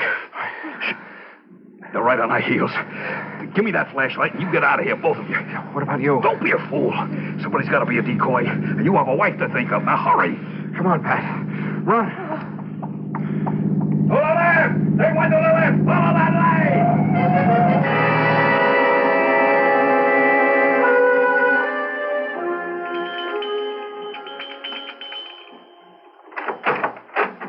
Yes? Saint Solange. Who wants her? I am Christopher's friend with my wife. We are running from Tujedo, the Generalissimo. Christopher told me to seek refuge here and to bring you this. The great serpent. A moment. Enter, my children. Quickly, quickly. So, turn out your lights also. We must hide like cats in the dark.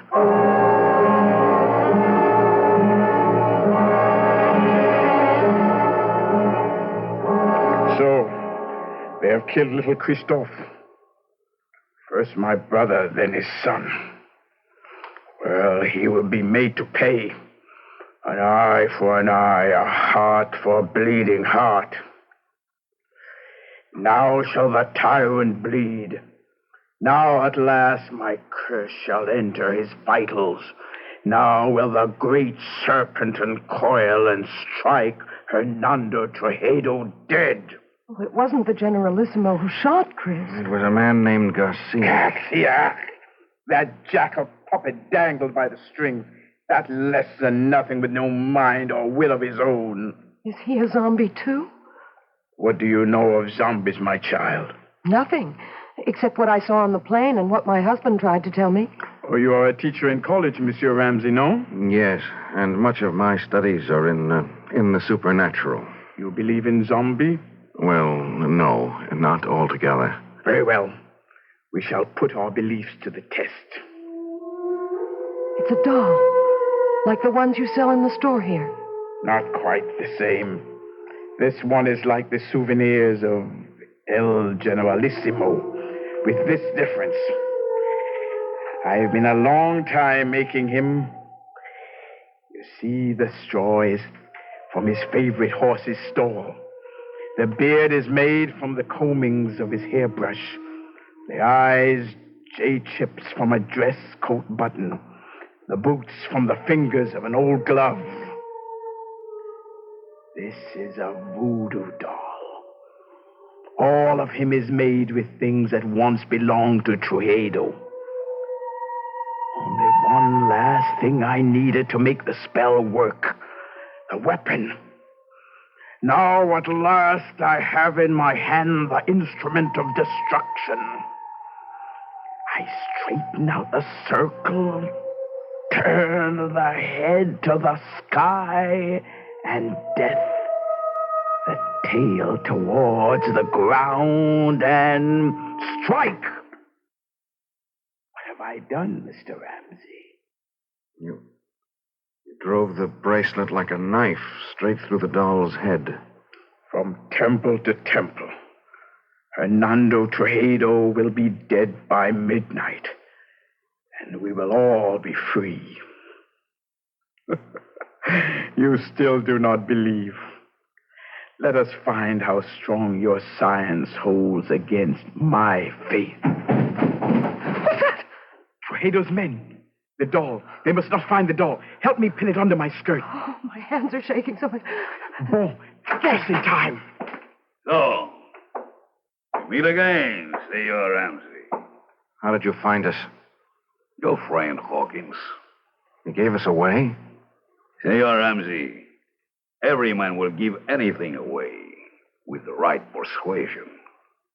Senor Hawkins took longer than most. He was very foolish. What do you mean?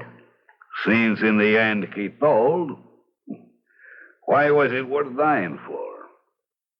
Vamos, we must not keep the Generalissimo waiting.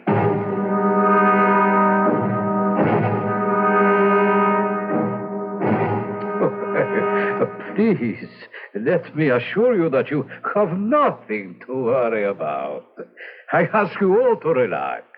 Now, the table is set for a late supper. I am sure you must all be famished after a long and difficult day. Won't you be my guests? Prisoners, you mean? Trujillo. Ah, yes. La bonne Princesse Solange, I am honored. I had no idea you had come to live among us. I have been here longer than you know. Yes, I must speak to my secret police about that. Had I been told you were honoring our country with a visit, I would have arranged a more suitable welcome. I am sure you would, by disposing of me as you did my brother and my nephew, Christophe. I suppose it would be impossible for me to convince you that I had no hand in the death of King Francois. The sad truth is that his heart failed him. His death was a natural one. Lie upon lie. But one truth you cannot twist. The death of my nephew. Did you see him die? There are 2 witnesses before your desk who did. Ah, Excuse me a moment. Garcia, are you ready? See, now. We must wait for a moment. For what? You will see. Senora Ramsey, let me ask you a question. What? Did you see Christophe Leclerc die? Yes. And you, senor? Yes. You are quite sure? Of course. Yes. Look, what are you trying to prove? Not I. I will let him show you that for himself. You see? Chris. Mon cher baby.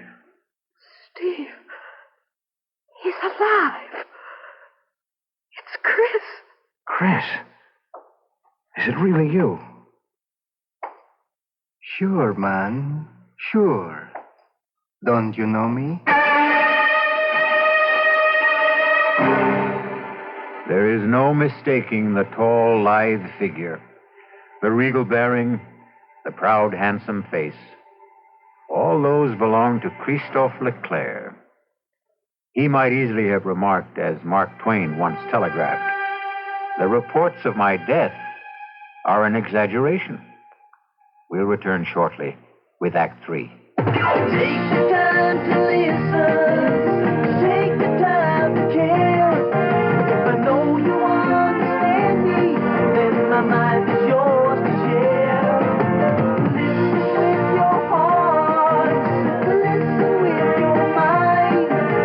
When you really listen, love is what you find. Hey, Dad, can you help me figure this out? Later, I'm busy. Honey, I'm worried about Robbie. Let's talk. Daddy, do you know what happens to bears in the wintertime? If all they hear is your busy signal, some very important people might stop calling. And there are messages you can't afford to miss. When you listen, love is what you find. A thought from the Church of Jesus Christ of Latter-day Saints, the Mormons. This is Joan Crawford speaking for USO, United Service Organization. Do we, as civilians, know what it's like to be far from home in a foreign land?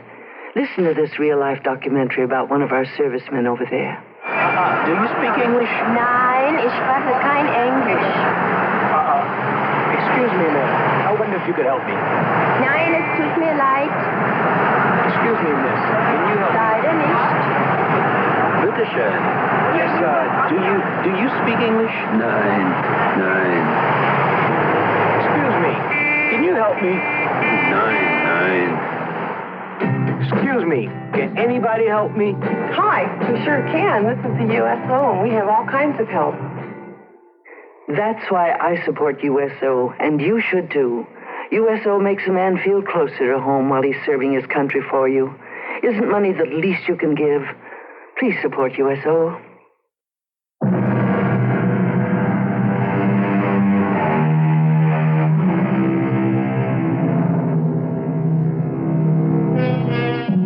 At the shock of the reincarnation of a dead man appearing from the grave, it is not surprising that his friends and relatives are literally frozen in their tracks.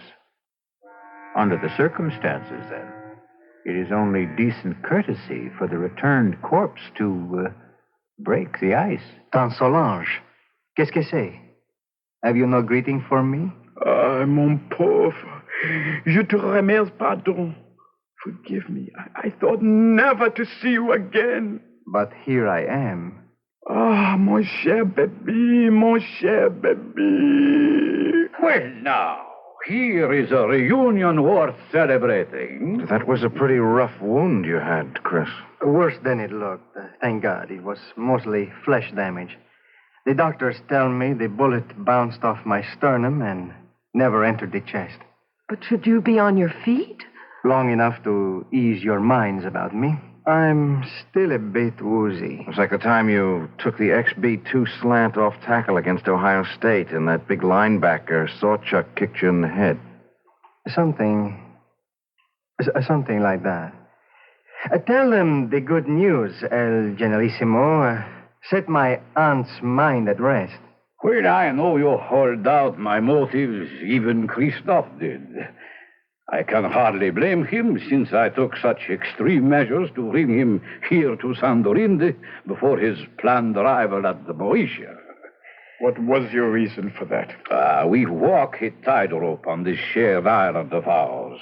2 cultures, 2 languages, 2 forms of government, perched precariously on a ever-increasing population in a far more ancient and primitive culture than either of ours.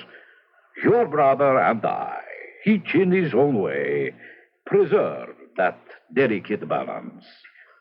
With his unexpected death, steps had to be taken. Why? You know his plan was to return the government to the people. That would not have worked, not even for them. We would have ended both of us in anarchy. Fortunately, my godson was perceptive enough to realize that. We have worked out between us a better plan. A compromise? I would prefer to call it an entente. But tell them, Christophe. It's quite simple. Tomorrow, together, my godfather and I shall proclaim a union between Mauritius and Sandorinde, a trilingual state with one government. Ruled by whom? By the Generalissimo and myself. I as president, and my godfather as prime minister. Trujillo in second place. We elders grow no younger, Solange. Someone must take our place. I am happy to yield to the future.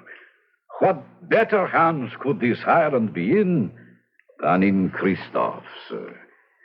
So, now I think, Mr. Presidente, you should rest. Doctors can do only so much. Nature handles the rest. Yes, I would like to lie down. I am sure you will be excused. I beg you not to wait for me to enjoy your supper. The Presidente and myself have a few matters to settle about the announcement tomorrow before he goes to sleep. Forgive me, please. I'm tired. And tomorrow's a big day. Good night. Good night, Chris. Good night. Adieu, mon baby. Goodbye. Forever. What is it? What's the matter with you two? You saw? You know? Do you now believe in zombies? What are you trying to say? That wasn't Chris who was here just now. I don't understand. You don't know him as I do. First, he never would accept this deal. The guy's too decent, too honest to be part of it. But there are other things. What? Well, first off, our school never played Ohio State. Second, Sawchuck was no linebacker, but a running back who murdered us on the only loss we had together. Third, XB2 wasn't a run play, but a deep pass play that had nothing to do with Chris except as a decoy. I don't understand the things your husband says, but I tell you, that was not Christophe Leclerc who just left.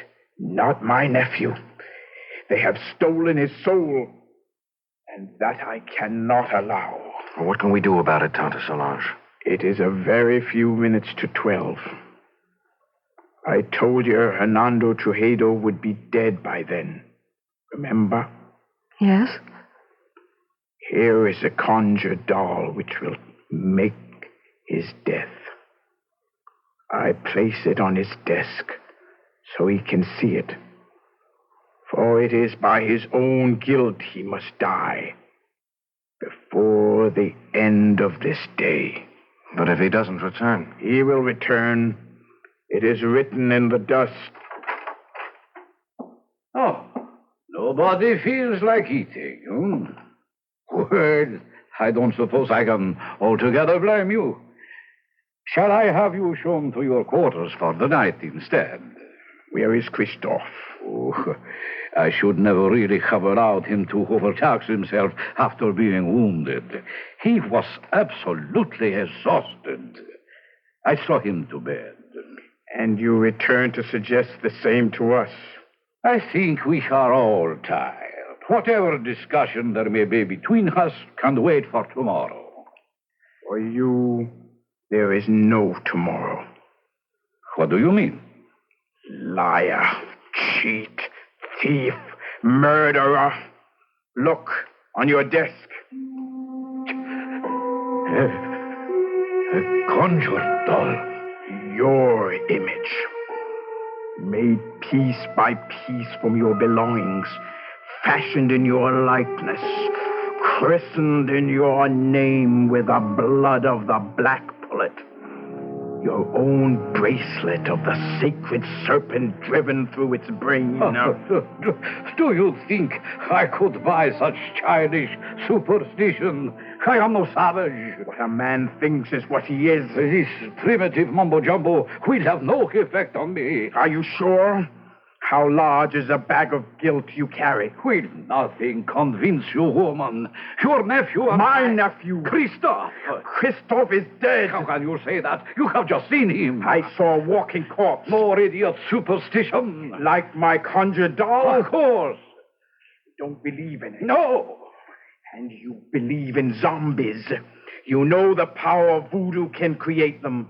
You know the power of voodoo can kill. What is it you want? Too late for that. I will give you anything. I offer you and these two safe transport now. No strings attached. How can you guarantee it? I am head Jerico. My power is infinite. Not anymore. The clock is ticking your life away. No. 12 o'clock. Only a few seconds left. Help me. Help me. I cannot help. The die is cast. No.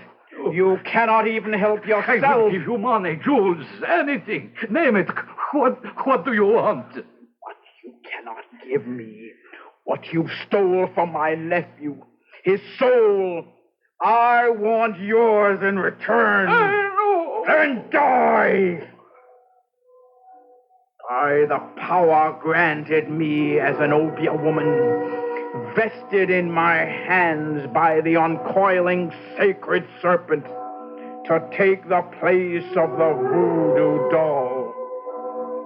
As it should to all tyrants, so comes a violent death to you. I condemn you to everlasting fire and death by the serpent writhing in your grave. No! I cannot die! I am the dictator! I am supreme! I am the law! No one can touch me, do you hear? No one! You condemn me! Why, all I have to do is raise this pistol and you...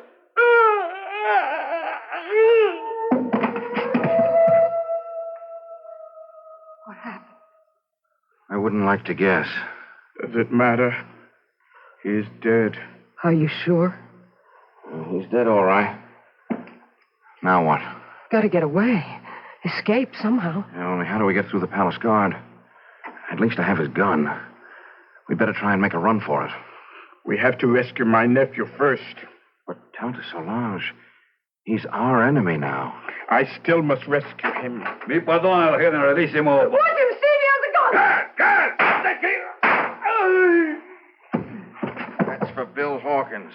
Pat, Tonto, run for it. I'll try to hold them off. You can't kill dead men with that. Garcia, yes, but not a zombie. Hand me that salt cellar. Here, but what good... Salt is the only thing that will kill a zombie.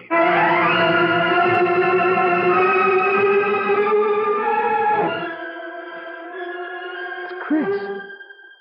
Lying on the bed. Is he... No. No, he's still breathing. He's just asleep. Leave me alone with him. Go if you want to, but leave me with Christophe. Will you be long? As long as it must take. Go. Well, we can't find our way out of here without you. We'll wait. Oh, great serpent who coils about the sky and holds our world together. Help me now. Help me to break the black magic that chains my baby to a living death. Help me to bring his soul home to you. Christophe. Christophe. Listen to me. is Tanta Solange who speaks. You know me as an Obia magician. My magic is greater than the magic of the Hugan who made you what you are. He summoned you from the grave and stole away your soul. Now I must summon you back to the grave. Back to the dead. The everlasting dead. So that your immortal soul may live. But only you can break the bonds. Rise, zombie. Rise. And cross to the window. Open the shutters.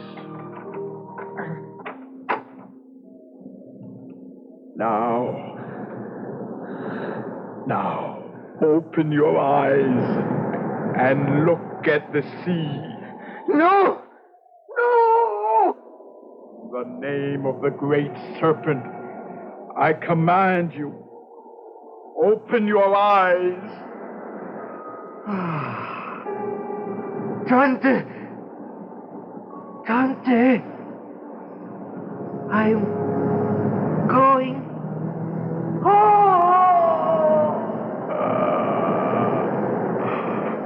My baby! My baby! Tanta, are you all right? What happened? Is he... His body may be dead, but his soul is safe. Christophe is home at last.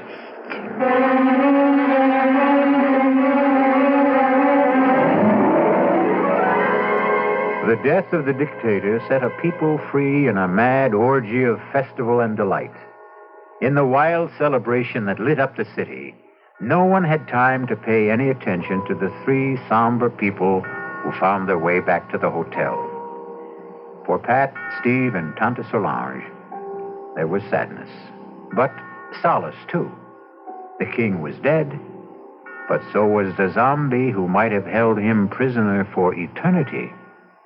I'll return shortly.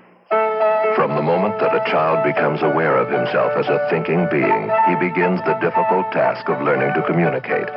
For a while, gestures coupled with sounds are all he has.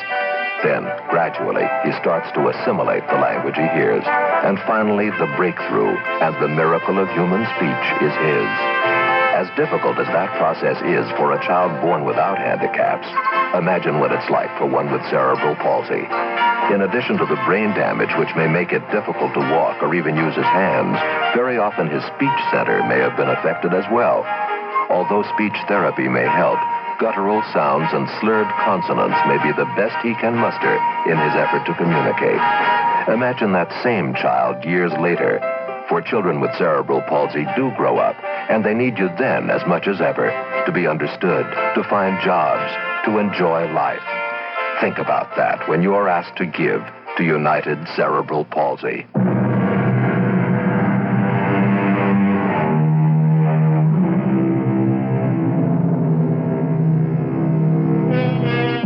Power of suggestion, hypnosis, superstitious fear, overpowering guilt complexes, terror of the unknown. Do any or all of these explain the events of the tale I've just told? Or are there really such terrifying things as a walking corpse? Are there really zombies? Well, let's hope you and I never have to find out. Our cast included Tony Roberts, Suzanne Grossman, Vinette Carroll, Bob Caliban, Jackson Beck, and Ian Martin. The entire production was under the direction of Hyman Brown. This is E.G. Marshall inviting you to return to our Mystery Theater for another adventure in the macabre. Until next time, pleasant dreams.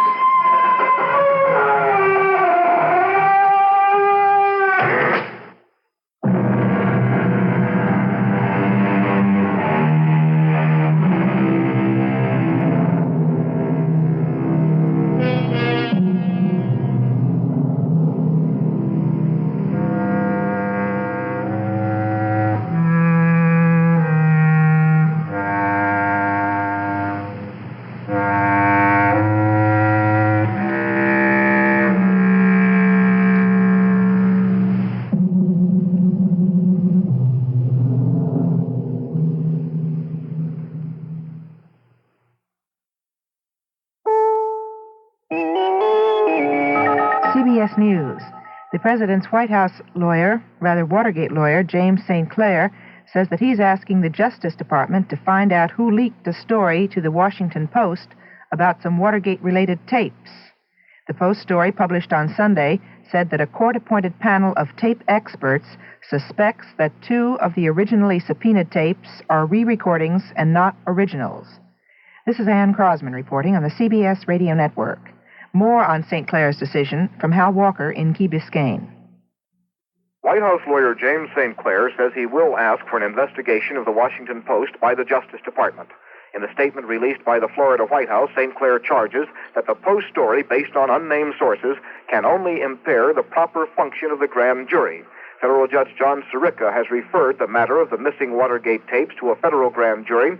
St. Clair's statement, issued following an afternoon session with White House Chief of Staff Alexander Haig, says that he will request an investigation as to the person or persons who may have violated legal constraints in referring to matters within the purview of that grand jury.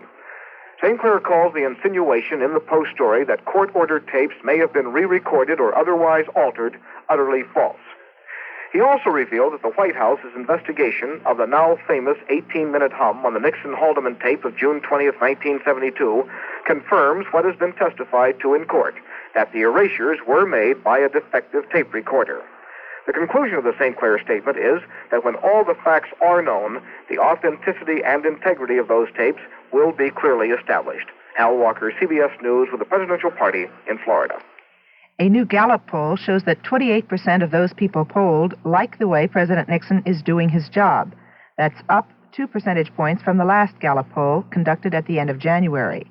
The new poll... The CBS Radio Mystery Theater presents...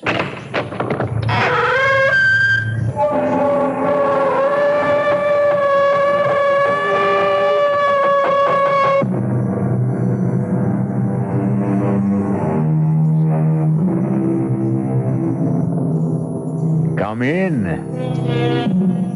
Welcome. I'm E.G. Marshall.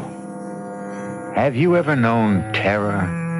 Have you ever come up against something that so threatened you, so horrified you, that it stopped your heart for a moment? If you never have, count yourself lucky. But don't count on your luck too much. After all, who's to say that terror may never touch you, huh? Consider Helen and Jim Crane. They never thought it would ever touch them. Blood. Jim, there's blood all over. And the axe. Did you see the axe? Come on, let's get out of here. Blizzard, we can't... We can't stay here either. There must have been a terrible fight in that kitchen, and I'm not waiting for the winner to come back. You don't suppose... What? The murderer? The murderer the police are looking for. The man who slaughtered the Grant family. They said he was holed up somewhere on the mountain. This cabin, maybe? You don't think... All I think is that we'd better get out of here.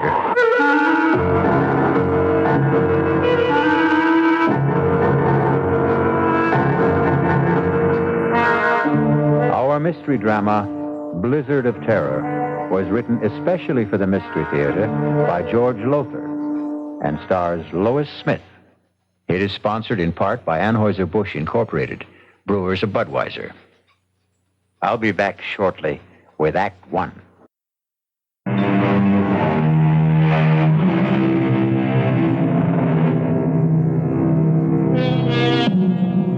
Dare you join me now in a blizzard of terror? Not so fast, not so quick to answer yes. Are your nerves in shape for what lies ahead? Have you promised yourself a good night's sleep? A promise you want to keep? In simple brief, are you who now listen to my voice ready to cope with terror? Very well. You made the choice, not I. Come along, then. Well, come on.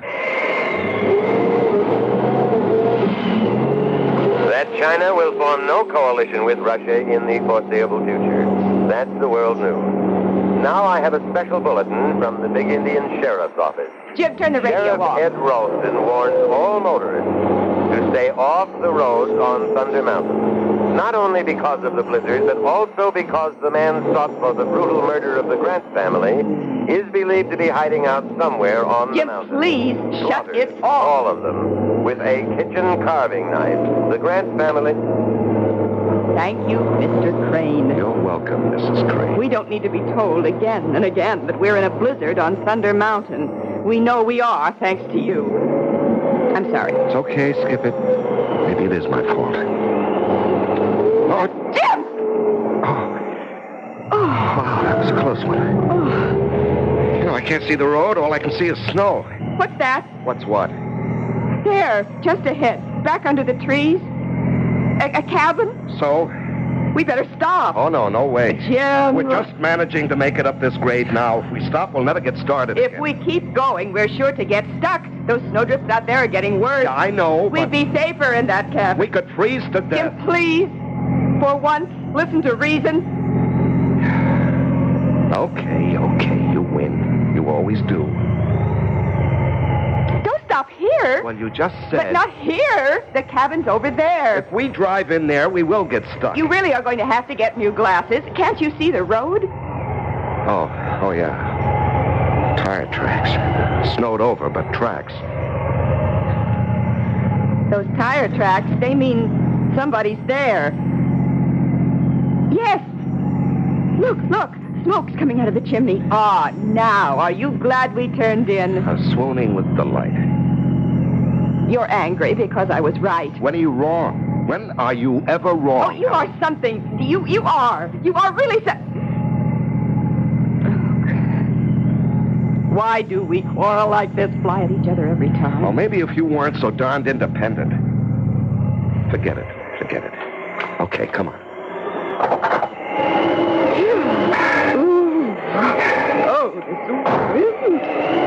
Inside. It's so cold. Yeah. All right, let's get inside. Fast. Hello? Anybody home? Hello? Just open the door and go in. Well, I don't like to just barge in. Jim, under the circumstances, if you won't, I will.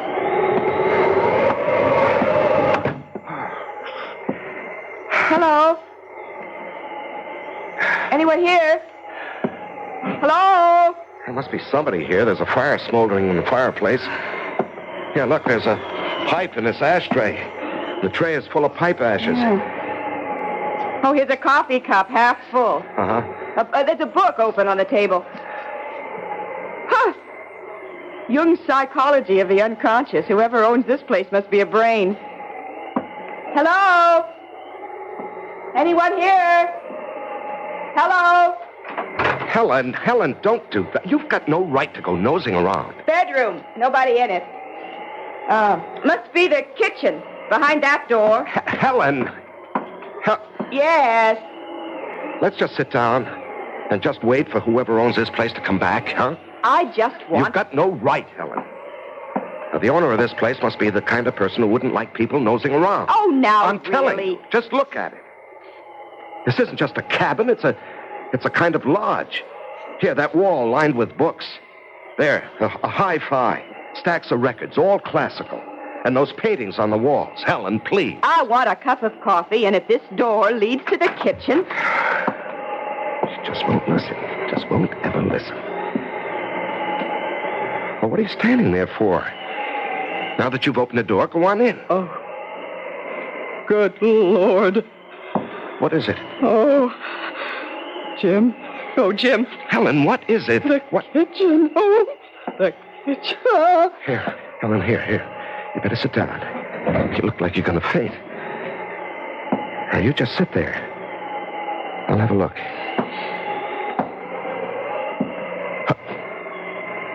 Oh, no. Oh, Helen, come on now. We better get out of here. My God. Oh, Jim. Blood all over. And the axe. Did you see the axe? Yeah, that's the first thing I saw. Come on. Blizzard. We can't stay here. There must have been some hell of a fight in that kitchen, and I'm not waiting for the winner to come back. Oh, you don't suppose... What? The murderer? The murderer they're looking for, that man who slaughtered the Grant family. They said he was holed up somewhere on the mountain. Helen, I don't know, and we're not going to hang around to find out. Now, come on, let's get out of here.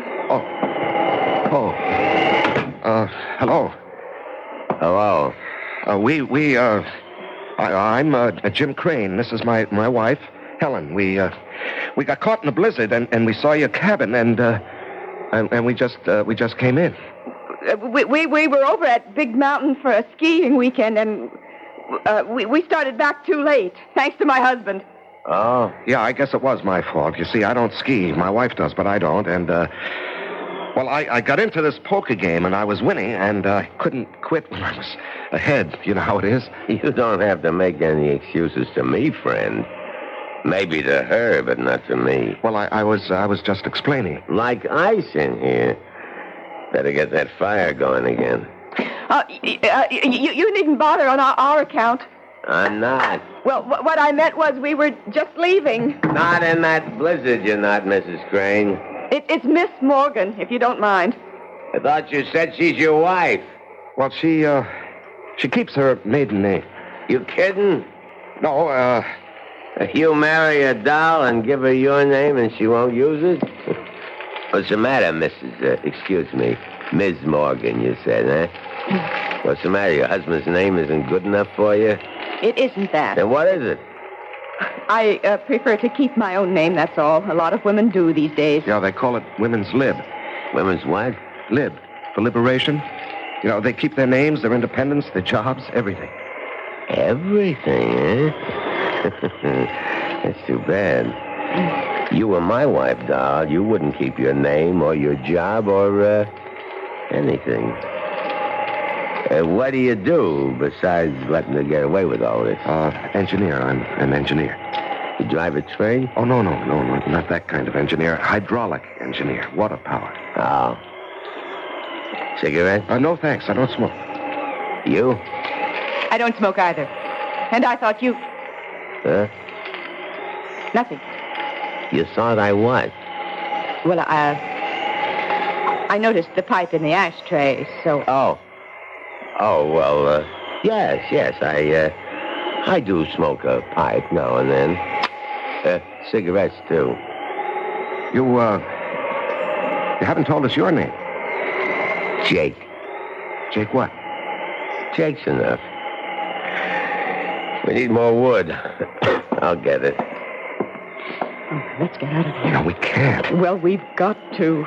He doesn't own this place. He doesn't live here. And from the looks of him, oh, good Lord, what a bruiser. He could be the murderer the sheriff's looking for. The blood on his clothes, it's all over his parka. Helen, we can't be sure it's blood. What else could it be? And what about the cigarettes? There's not one cigarette in that ashtray. There's nothing but pipe ashes. Yeah, that's true, all right. And he's stupid.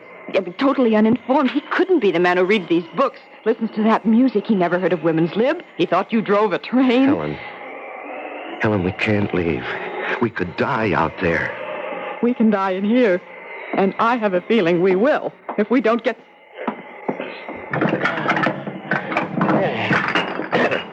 That'll hold us for a while. And enough wood in the shed to keep us warm through the night. Though with a little lady like this to keep you warm, you wouldn't have to worry too much, would you? Well, don't look so upset, Jimmy boy, would you? I wouldn't. But then I'd see to that. Not a bad idea, come to think of it. How about a drink, sweetie? Or don't you do that either? I could use a drink, yes. You, Jim? Thanks, yes. What do you do, Jake? Right now, nothing. Well, I mean when you do something. Let's see, we got scotch, bourbon, vodka. What'll it be? Helen? Scotch. Huh? I said scotch. No, please? Excuse me, please. Jimmy boy? The same. Please. One thing you gotta say for men. They got better manners than women. Well, come on, pull up to the fire here. Let's all get cozy. That okay with you, Helen? It'll certainly be warmer by the fire. That isn't what I said. I know what you said. What'd I say? Here you are. Thank you. Showing better manners. Good. Thanks. That's better. Easy chair, warm fire, drink. That's much better. Nice place you've got here. It's all right. You must do a lot of reading, all those books. I read some, yes. I see you like classical music, too. Hmm. Who are your favorite? Composers, I mean. Beethoven, maybe? Yes, I like Beethoven. Oh, me too. I'm especially fond of his 10th Symphony. Oh, yes, I go for that, too. Well, I don't know about you two, but I'm getting hungry. Could use some supper. How about it? Yeah, I could eat. You, sweetie? Oh, I suppose, yes. Good. But first, we'll have to clean up the kitchen. It's a real bloody mess out there, and I mean bloody. What do you mean, bloody? Just said there's blood all over. All over me, too. See? Oh, yes. How, what happened? I didn't want to kill him. I had to. I surprised him out there in the kitchen, and he came for me. There was an axe, and it was the handiest thing, and I used that. I sank it into his skull, deep. I couldn't help thinking of the Grant family. The Grant? Yes, you haven't heard about that. Whole family down in the valley. Slaughtered. Blood all over. Like out there in the kitchen. We better get to it. You mean me? There's a lot to clean up. I can't do it by myself. Jim will help you. No, you will. I'd rather not. I didn't ask you whether you'd rather or wouldn't. I'm telling you. I'll give you 2 minutes to get out in this kitchen with me and get to work. There is no Beethoven 10th. Oh, Jim, what have we got ourselves into? Helen, better humor him. Go on now. You better go on out into that kitchen. I'm scared. I just can't be in that kitchen, not alone with him. Oh, you saw the way he looks at me. The things he says. Oh, don't worry. I'll protect you. You. Well, how about it, dollface? Are you coming? Yes. I'm coming.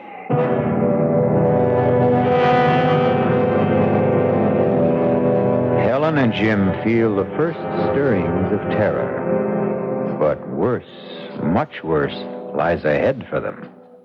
I'll be back shortly with Act 2.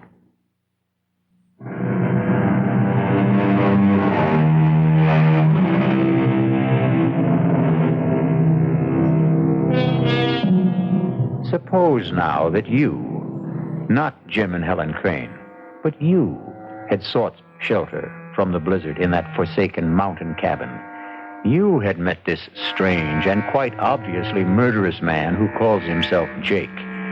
Suppose you, not Helen, are helping him, against your will, to clean up the shambles in the kitchen. The bloody shambles.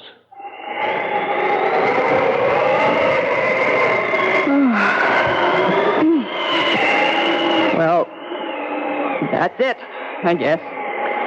The axe needs to be washed. There's blood all over it. Well, go on, wash it. I can't touch it.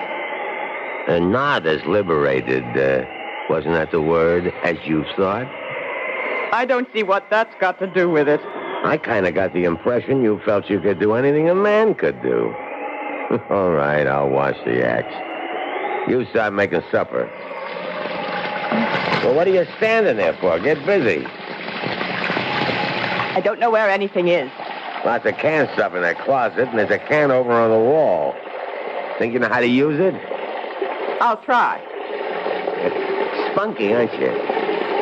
Spunky. You know there was a killer in this kitchen this afternoon, and I was the one used this axe. You know that, but you got the nerve to stand up to me. Maybe too much nerve. Here's beans and spaghetti, stew. And that's about it. What do you want? You decide. I figure you're good at deciding things. That's what's wrong between you and your hubby? How do you know there's something wrong? No sweat. 5 minutes with the two of you, and anybody could see you're too pushy. And him, he's too much the other way. Yep, like I said, you're too spunky. Somebody ought to take a little of it out of you. Get your hands off me. Oh, come on now. Now let me go. Oh, stop it. Stop it. Hey, what's going on? Oh. What's going on? Well, you might say I was starting to do what you should do, Jimmy boy. Well, don't try that again. You do. And you won't do any more than you're doing right now. Oh, no? Oh, no? Oh, Jim, please. It's all right. No harm done. I'm not hurt or anything. What's the big deal, Jimmy boy? Little kiss between friends. What's to get psyched up about? Come on, chum. Let's you and me have a friendly drink while Helen gets supper ready. No, I don't want to. Come on. You know how to use that can opener, sweetie? I'll manage. That's my girl. Scotch, right? Yeah. Oh, I see you tried to use the phone. Don't look so surprised. You put it back the wrong way around. The phone's dead. I could have told you that. The wires are down, I guess. No. I cut the wires. You cut? I see. You drink, Jimmy boy. Cheers. Oh, and by the way, in case you've got any other ideas about getting help, those guns over the fireplace aren't loaded. And neither is that revolver on your mantle. Jake. Yeah? I'll make a deal with you. What gives you the idea that you're in any position to make a deal? I'm not, but you've got aces back to back. I know that, but I'm still in the game, Jake. You're a good poker player. You're bluffing, but I'd never be able to tell it in your face. Are you going to listen? All ears. Let us go, Helen and me. Let us go, and we won't say a thing, not a thing, to anybody. About what? What? You know. I don't know. Look, I don't want to spell it out. You got no choice. I hold aces back to back, like you said. All right. My wife and I, we have a pretty good idea who you are. You know that, or I wouldn't be telling you. Uh-huh. So, what you're thinking, once these two leave here, they'll contact the sheriff and give him a lead on me. Well, all I want to say is, just give us a break, and we won't say a word to anybody. Thanks. I appreciate that. And in return, you just let us go. Who's holding you? Well, you know what I mean. We can't go now, not with that blizzard out there. I mean, tomorrow or the next day, whenever the plow comes through and clears the road. I mean, I want you to let us live. What for? Answer me that, Jimmy boy. What for? Well, that's a crazy question. Yeah? Let me tell you something.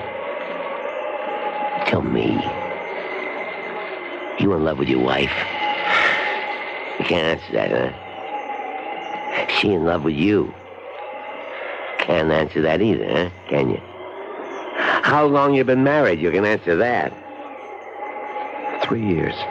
What happened, Jimmy? What happened between the time 3 years ago you two couldn't wait to get married, I'll bet, and now, when you can't wait to get divorced? You are thinking about divorce, aren't you? Well, we don't get along, that's for sure, but... But what? You're at each other's throats day in and day out, right? Nothing but fights, arguments, frustrations on both sides. From the minute you get up till you go to bed, right? Am I right? Yeah, you're right. And you want to live For what? Well, you keep hoping things will change. They won't. Unless you make them change. Very few ever do. They keep hoping right into the grave, hoping. Like the Grants. Why did you kill the Grants? They killed themselves. They were dead long before they were put out of their misery. Like you and her. I'll make a deal with you, Jimmy. I'm listening. You give me a good reason why you should go on living. And it's a deal. I want to. No. You just don't want to die.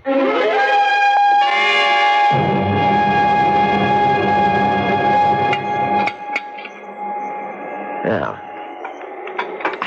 it wasn't a bad meal, sweetie. You're real talented with a can opener. Thank you. Storm's getting worse. Yeah, we're really snowed in now. Drifts above the windowsills. Better build this fire up, and then I guess we'll hit the sack. Where do you want to sleep, sweetie? Come on now. You shouldn't have any trouble making up your mind. Oh, I haven't. I'll sleep with my husband, as usual. As usual? What kind of a crack is that? Now, cool it, Jimmy boy. Well, I won't have my wife insulted. I don't care how big you are, Jake, or how tough or cold-blooded. I won't have you insulted. Jim, now stop it. This is no time for gallantry. You're no match for him. He'd kill you. Besides, you took me the wrong way. All I meant was... Well, come on now, be honest. How long has it been since you two did sleep together as husband and wife? That's no business of yours. Long time, huh? Well, the minute I laid eyes on you, the way you acted toward each other, looked at each other, the way you talked, anybody could see you hated each other. We don't hate each other. You love each other? You see, that's what I mean. You two. You don't hate, you don't love. You don't nothing. And you ask me, that's a nutty way to live. So how about it, sweetie? How about what? There's a nice big double bed in that bedroom, and it's going to be a cold night. And me, I sure appreciate it. I warn you, Jake. Oh, Jim. I'll sleep out here on the couch. Come here, sweetie. What? Oh. Let old Jake see if he can change your mind. Oh, hey, now. Get what your are you hands off her. Me. You dirty... Jim. Why, you little creep. Hit me, would you? Oh.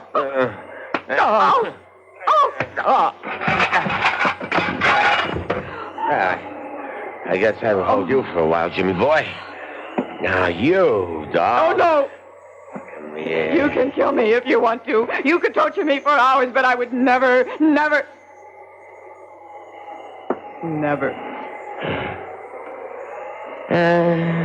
Suit yourself. Now I think about it. What would I want with you? Oh, when Jimmy boy comes to, tell him not to get any ideas in the night about escaping or overpowering me. He hasn't a chance. Jim? Jim? Oh, I'll be okay. He sure packs a mean wallop. You shouldn't have even thought of standing up to him. Some things a man will take and some things he won't. And manhandling his wife is one of them. Jim, can we get out? Do you think? Would there be any way? No. We're snowed in. Even if we could get to the car, we wouldn't be able to drive it afoot in those drifts. What about telephoning for help? Well, the phone's dead. He cut the wires. Oh. But don't you worry. Don't you worry, Helen. There's one thing he overlooked. What? That revolver on the mantelpiece. This. It's loaded? Not yet, but it's going to be. He made a big point about those guns over the mantel and this revolver having no bullets in them. I knew that without being told. Those guns were the first thing I went for when you two were in the kitchen. But if they're unloaded... Well, I nosed around. I couldn't find any ammunition for the guns on the wall, but I found these in that drawer. Do they fit? Looks as if they ought to. We'll soon find out. They do. They fit. Yeah, thank heavens. What do we do now? We'll wait till morning. But we're safe now, Helen, safe. Thanks to you, darling. You know, you haven't called me that in I don't know when.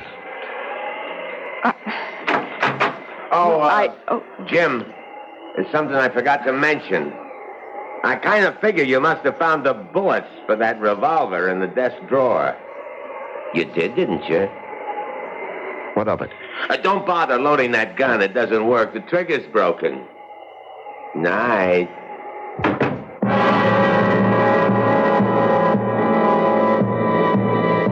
Helpless once again, Jim and Helen can only stare at each other as fear touches them with icy fingers. I'll be back shortly with Act 3. This is WBBM Chicago, News Radio 78.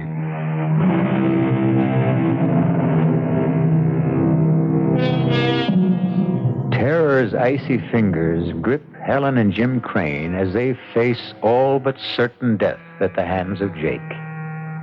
Curious, though, isn't it? Even strange that their fear, shared in common, brings them closer to each other than ever before in the 3 years of their marriage. Strange. Curious. Jim, Oh, I didn't know you were awake. I've hardly slept. I'm sorry. I've done the best I could with this fire through the night to keep the room warm.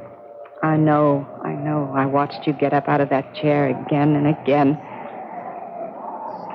Thank you, Jim. What? You did it mostly for me. For my comfort. Thank you.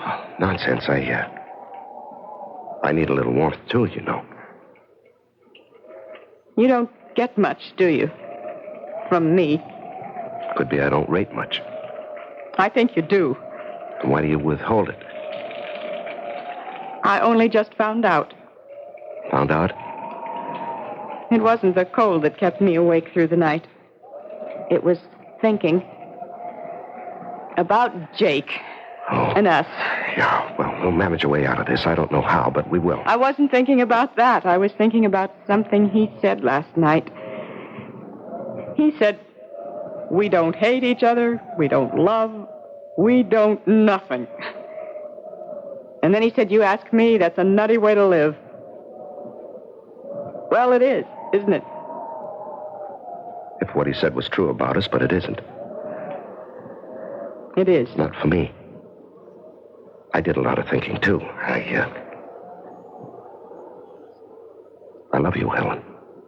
I always have. It's just that... Yes? I don't know. It seems I can't reach you anymore. Something happened to us along the way, and I can't figure out what it is. I think I can. Tell me. I don't know. I think maybe it's just the times we live in. I mean, oh, well. Take women's lib. I don't see anything wrong with women's lib. The fact is, I'm all for it if it doesn't go too far. It did with me, I think. Oh, I don't know. I do. I wanted to be... I still want to be my own person. Myself. Me. The last thing I wanted was to be dependent on anyone, and I guess especially on you. But last night, oh, Jim, I was scared. And when you fought for me, when you, you just went for him like a raging animal, Jim, and you did it for me. I know you wouldn't have done it for yourself, or maybe for anyone, but you did it for me. Oh, Jim, I needed you. I really did need you. Well, maybe the truth is... The simple truth is that we need each other. I don't mean just you and me, but everybody. I mean, we're all in the same boat, aren't we? Same world. We are dependent on each other, so... Why do we fight it? I'm not fighting it anymore. I made up my mind to that during the night. Jim, I love you. You are a wonderful husband, only I just never gave you the chance to be. Oh, Helen, sweetheart. Oh, I do love you. Oh, Jim, I do. Oh, I do. Oh, dearest. Well, look what's going on here. When did you two scrappers become lovebirds? Never mind. That fire needs building up. Get some wood, Jim. It's out back in the shed. Okay. So, you think you've fallen in love with your husband all over again, eh? You were listening. You overheard. Blast myself sick. I don't see anything funny about it. You wouldn't. You believe it. So does he. Fact is, the two of you in the same boat, and no, you better row together or else. Or else what? You'll find out, sweetie. What will you take to let us go? Kind of putting the cart before the horse, aren't you? Go where? The blizzard has stopped. But those drifts out there must be 6 to 8 feet high. They must plow that road. They have to keep it open. A plow is sure to come through, if not today, tomorrow. Could be. Well, then. Well, then what? Don't kill us. Let us go. Why should I? I'll give you anything you want. I'll do anything you want. How do you know what I want? What makes you so sure you can supply it? You've made that plain enough. Jake, I beg you, let us live. At least, let Jim live. And I'll do anything. Oh, Jim! Oh, what happened? Jim. Oh, I was bringing an armful of wood, and I stepped on a log. Oh, twisted my ankle. Here, let me give you a hand. Just lean on me. Now, take it easy. Jim, dear. Easy now, easy. There, sit right there. Let me get that shoe off. Let him get it off himself. He's no cripple. You get out in the kitchen and scare up some breakfast. You heard me. Oh, the pain. See if you can stand on it. Stand? Try it. Oh, I can't. I'm helpless. Oh. Yeah. Real helpless.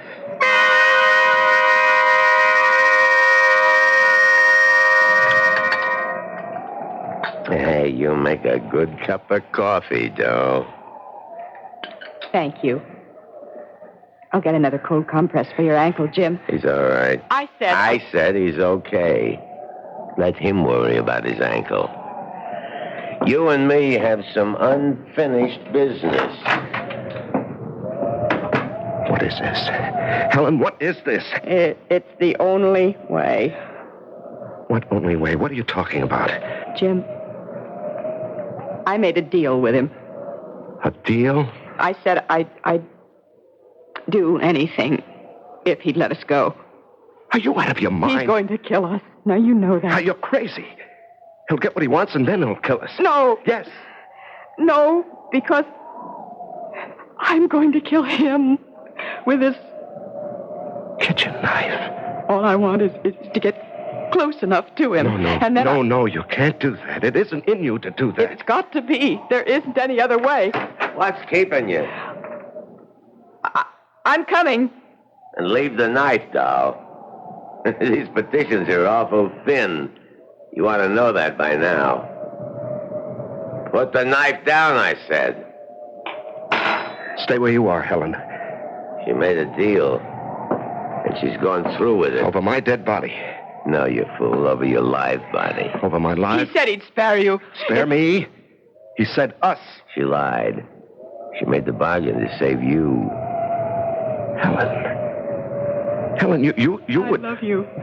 I love you, Jim. I told you that. I love you. And I love you, Helen, a lot too much to let you go through with anything like this. What you figure you can do about it, huh? You can't even stand, not on that bad ankle you can't. Oh, yes, I can. Jimmy, boy, not you. Now, doll. No. I can't. I can't go through with it. Oh, yes, you can. Leave her alone. Leave her alone. Oh, please, I can't. Stop it! You hear me? Stop it! Jim! You... How did you... I don't know, Helen. I somehow grabbed the poker and made it across the floor and hit him with it. I don't know how I did it. Oh, I've got to sit down and get off this. Oh, here. Oh, lean on me. All right, now. Easy. Yeah, thanks. Better have a look at him, Helen, see if he's breathing. I may have killed him. He's breathing. His head's bleeding where you hit him. All right, get something to tie him up with. See if there's some rope around. And snap it up. He's coming, too. Oh, yes. It's the phone. He said he cut the wires. He couldn't have. It was a bluff. Hello? Sheriff? It's the sheriff in Big Indian. Who? Professor Moran. No. There is a man here. I'm afraid he's hurt. Me? My name's Helen Crane. My husband and I got caught in last night's blizzard, and we managed to get to this cabin, and we found... Well, there was blood all over the kitchen, and an axe. Helen, look out. Jake, it's all right. All right. The poker. Helen, the poker. Hit him again. No, you've got it all wrong. All wrong. Helen, hit him. Sheriff! Give me that phone. Hello, Ed. Yes, it's Jake. No, it's okay. Everything's okay. No, I'm not worried at all. I knew you'd check as soon as they got the service back on. What? Oh, that. Bobcat. Yeah, Bobcat. Surprised him in the kitchen. Killed him with a wood axe. Handiest thing. Yeah, I guess so. Prowling for food, sure. Oh, well, a nice young couple. No, I'm very much alive. I'll explain when I see you. The plow. When? Good. No, we're okay. Plenty of wood, plenty of food. Thanks, Ed. So long. You... Professor Moran? Yes. Why? I don't get it. We thought you were the killer they're looking for. Yes, I know. Why didn't you tell us who you were? Why didn't you explain about the blood in the kitchen? Well, more important, why did you act the way you did? You acted the part of the killer. Yes. Why did I act the part? Well, you were guinea pigs, I'm afraid. Guinea pigs? Yes, I'm head of the Department of Psychology at City University. I sized you two up the minute I saw you. Your marriage was headed for the rocks, and like most couples, you didn't know it. No, I guess we didn't. Like any other young marrieds in this day and age, you'd lost contact with each other. We're going separate ways. Well, I set out to bring you back together, and as I said before, people in the same boat have to pull together. All I did was put you both in the same boat by making you face a common danger. A danger that never existed. Well, I'm hanged. You carried things pretty far, Professor Moran. Too far, my dear. Much too far. You'll find aspirin in the medicine cabinet. Bring me a couple, would you?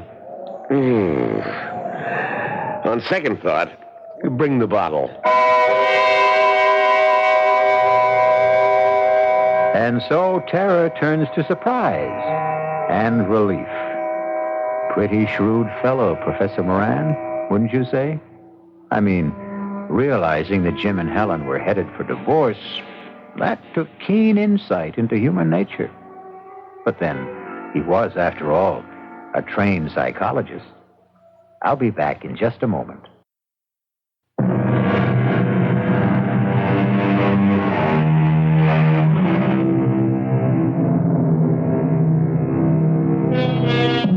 Marriage is two people in the same boat, A cliche, of course. But the very core of every cliche is truth. All is not gold that glitters. A stitch in time saves nine, and so on. I couldn't help thinking that all humanity is in the same boat. And what an infinitely better and happier world it would be if we all learned to pull together. Our cast included Lois Smith, Larry Haynes, and Leon Janney. The entire production was under the direction of Hyman Brown. And now, a preview of our next tale. I don't want your wife on board. This voyage has begun. The course is set, and it will not be changed. May I remind you, Captain, that this is my ship. Now, this is my ship, Mr. Ames. My ship. From port to port. Your ship in the harbor, mine on the sea. My ship. Here I give the orders. Here I expect to be obeyed. In the name of all that's reasonable, man, in view of our business, can't you see this is no place for a woman? There's only one place for Annabella. My wife remains at my side. But on a slave ship. By my side, do you hear? By my side. Now, we'll hear no more of this. For by the living God, owner or not, I'll clap you in irons. Radio Mystery Theater was sponsored in part by the Kellogg Company, makers of Kellogg's Special K cereal. This is E.G. Marshall inviting you to return to our Mystery Theater for another adventure in the macabre. Until next time, pleasant dreams.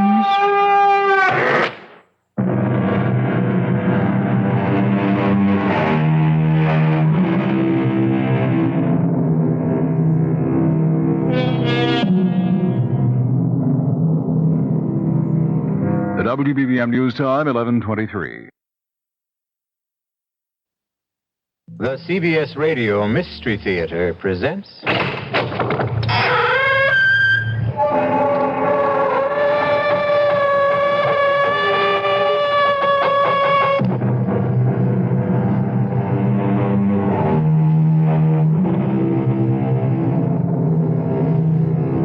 Come in.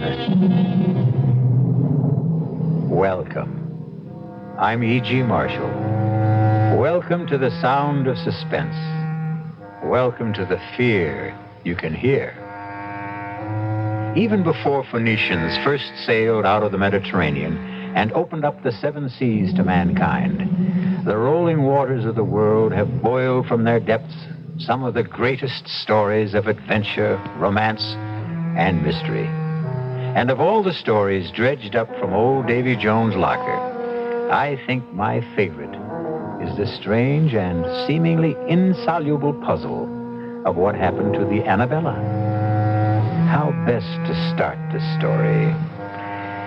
Oh, yes, of course, why not? Let's read from the log of the ship that found the Annabella, becalmed in the doldrums.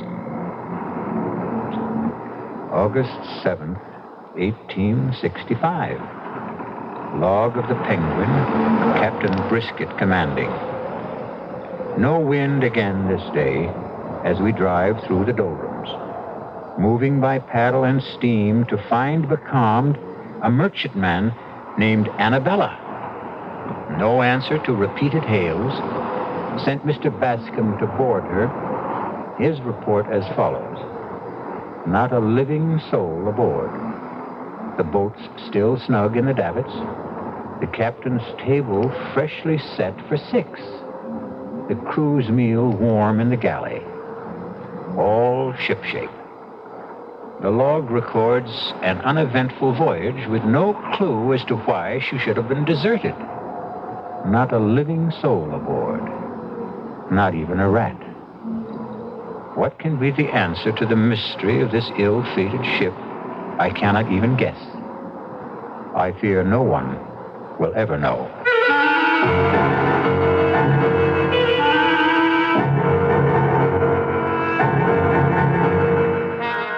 Our mystery drama, Sea Fever, was written especially for the Mystery Theater by Ian Martin and stars George Matthews and Brett Morrison. It is sponsored in part by the Kellogg Company, makers of Kellogg's Special K cereal. I'll be back shortly with Act One. And now another tale of the ball and chain. At Kellogg's Special K Presents Overweight on an overnight train. Is the seat taken? Please, sit down. You have exceptional legs. But why is one of them attached to a ball and chain? This ball and chain? It's a symbol. Funny, I would have sworn it was a ball and chain. I mean symbolic.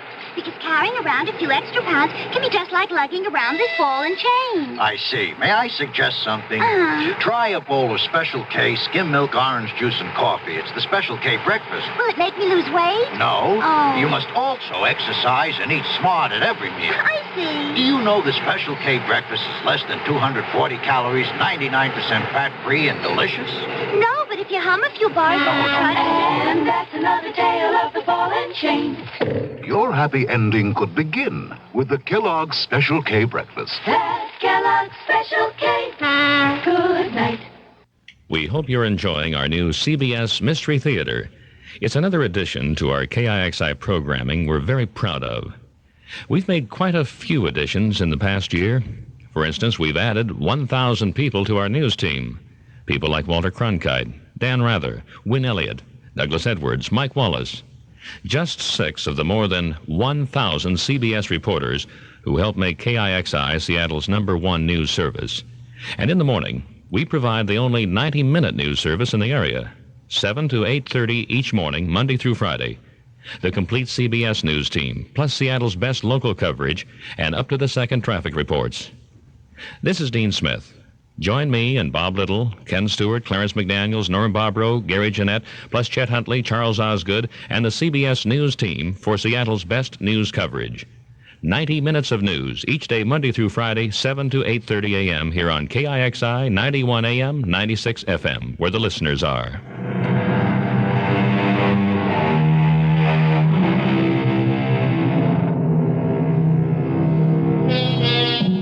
The Annabella set sail from Charlestown Harbor on the 13th day of July, 1865. Her captain was Josiah Adams, a huge and forbidding giant of a man. And all the rest on board were as choice a crew of cutthroats, thieves, and murderers as you could set between bulkheads. There was one woman aboard and 19 men, including the cook and 2 passengers. And the mood of all of them was ugly. In the forecastle, the bosun led the grumbling. I tell you, Briggs, I saw 'em. 6 of 'em, running down the after hawser like old Nick was after 'em. 6 of 'em, Briggs. I don't like it. When the rats leave a ship, it's a nasty sign. I don't like much about this ship. 7 men on the crew shanghaied, no cargo aboard, and sailing on the 13th. Still, the pay is good. When we get it. If we get it. Now, you don't think we're the owner aboard? No, it ain't Mr. Ames that worries me. It's Captain Josiah Adams. Huh? Not much gives me a turn, but he does. I'm big, but he'd make twice of me. More like an ape than a man. Strong as one anyway. Yeah. Or like a bull, as you might say, if the liquor hasn't rotted his vitals. He's got a scowl on him like the colic was at him. Colic? There's no colic that's eaten him. Have you ever seen him without his cap? Huh. How often does a forecastle hand see a captain bareheaded? What do you mean? It was when I piped Mr. Ames aboard. I went to his cabin to tell him the owner was on ship. He opened the door and I saw him. His head, bald as a white turnip, and his scalp as chewed up as the riptide off Chatham Light. I don't get you. They say he lost his last ship in Hudson Bay. He was washed ashore and found his way back to the States overland. The Indians caught him and... You mean... I scalped him. And he lived. You see? So that explains his sour face. He mightn't be a bad master at that. I wouldn't count on it. I think his heart is as black as his skull is white. Don't forget the rats. There's 4 bells. Your trick at the wheel. Best not keep Mr. Peabody waiting. Come on. What more do you know? Why don't you ask the captain himself? I think you're full of wind. I'd best get to the helm. You're afraid to ask the captain, Briggs. Why don't you ask the mate? Just this way. Tell me, Mr. Peabody, where are we sailing with no cargo? Why did we have to Shanghai half a crew? Shake a leg there, Briggs. You're late. 4 bells sounded and gone. Stand to the wheel. Aye, sir, Mr. Peabody. Mr. Peabody, sir. Yes? It's like I was wondering to myself, as it might be, where are we headed for, sir? Africa. The Gold Coast. I knew it. I knew it in my bones. You knew it? Why did you ask? It's blackbirding. That's what it is. Slave trade, ain't it? The slave trade is dead, I believe, Briggs. In America, legally. But not in Brazil. They still paid fancy prices in Brazil. That's what it is. I might have known. And if it is, would you object? Me? Not if the pay is high enough. One question, sir? Any further questions or answers you'll have to get from the captain. Mr. Ames or his fellow passenger, Mr. Rogers. After you've stood your watch. They're in the cabin if you'd care to risk it. Ah, sir. So it's blackbirding, eh? Just what Christopherson guessed.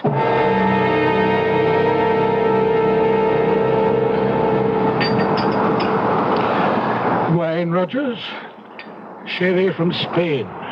Sharpens the appetite before dinner. Something will have to wet mine. This miserable tub rolls like a horse in mud. Well, you'll soon get your sea legs. Small need of them I'll have where I'm going. You'll need them to get there. To the Gold Coast, Mr. Rogers. The Gold Coast. Heat and dust and flies and traffic in human bodies. Slave trader Rogers. A fine job for a fine gentleman. Would you prefer a prison cell? The past is dead. I stole from you and was caught.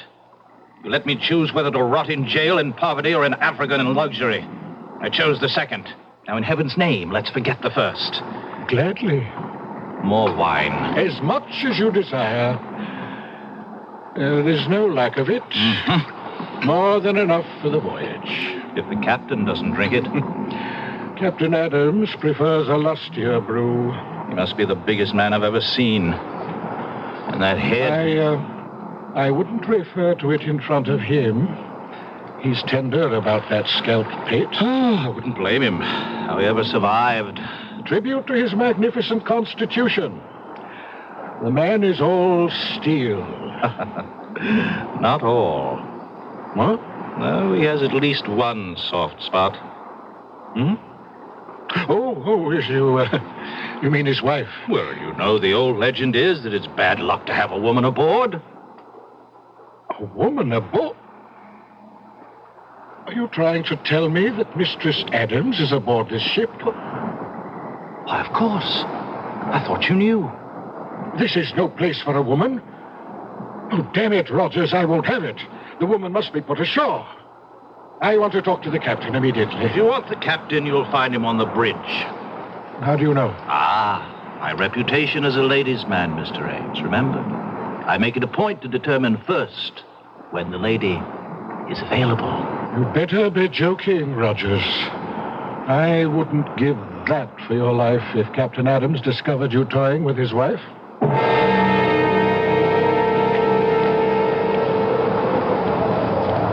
Wind's freshening, Captain. That's God's worry and mine, Seaman, not yours. Hold it to the point. Aye, sir. Captain Adams. What is it, Mr. Ames? A word with you, sir. No.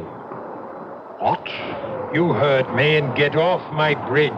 No one sets foot behind the wheel except on my orders or invitation. Dear me, sir, I take umbrage at your attitude. Take what you will. My only concern when I'm on this bridge is the sailing of this ship. Now, will you take yourself off it? I'll meet you after the watch. 6 bells in the saloon, and you can have your word with me. I'm afraid that's not good enough, Captain. You forget... Good enough or not, it will have to serve. Now, will you go below, or do I have to throw you off bodily?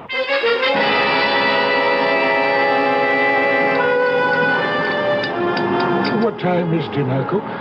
up and says 6 bills for you and Mr. Rogers and the mates. He and his lady will eat later. What? They don't join us? No, sir. Really? Neither one? No, sir. Curiouser and curiouser. Why is this lady so afraid for us to meet her? I couldn't care less. She won't be with us long enough to trouble about it. Well, still, it's intriguing.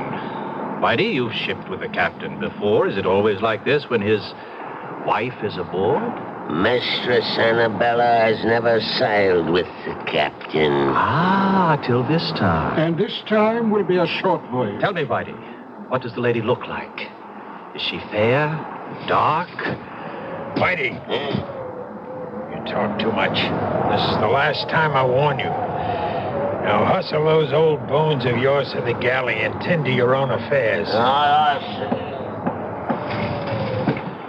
You want to know what my wife looks like, Mr. Rogers? Oh, a natural curiosity, surely? Then let me satisfy it. Once and for all, Annabella is as lovely as I am ugly. Ah, and we are not to meet the lady? No, we dine alone, tonight and always. One further word to you, Mr. Rogers. My wife is on board this voyage because I've decided that I will never go anywhere without her, nor will she go anywhere without me. We cling to ourselves, Mr. Rogers, and need no other companionship. I want you to understand this very clearly. You need have no fears for your wife's privacy. But by tomorrow, I want her off this ship. What? I'm ordering you to turn about. You could have saved time and trouble had you let me tell you earlier on the bridge. Turn about for where? Back to port. I don't want your wife on board. This voyage has begun. The course is set and it will not be changed. May I remind you, Captain, that this is my ship? This is my ship, Mr. Ames. My ship. From port to port. Your ship in the harbor, mine on the sea. My ship. Here I give the orders. Here I expect to be obeyed. In the name of all that's reasonable, man, in view of our business, can't you see this is no place for a woman? There's only one place for Annabella. My wife remains at my side. But on a slave ship. By my side, do you hear? By my side. Now, we'll hear no more of this. For by the living God, owner or not, I'll clap you in irons. So began the voyage of the Annabella. Distrust and fear below and 'tween decks, with bad luck hoving in the shrouds like a storm gathering. Her bow cut the water with good speed, but it was towards the wake the crew's eyes turned. For the legend is that Davy Jones swims the wake of any vessel marked for his locker on the bottom of the sea. I'll return shortly with Act 2. Did you say God? Well, I know him by everything you say and do. Did you say God? Well, I've seen him every time I look at you. He's touched you with his love and with his truth. Don't look any further. You are his His hand in your hand, a communion, a truce of violence. It can come true in your life. The community of God. Make it your way. This message is brought to you by Religion in American Life. His hand in your hand in my hand. Can you hear the music sing? Sisters and brothers loving each other. We're gonna make a better day.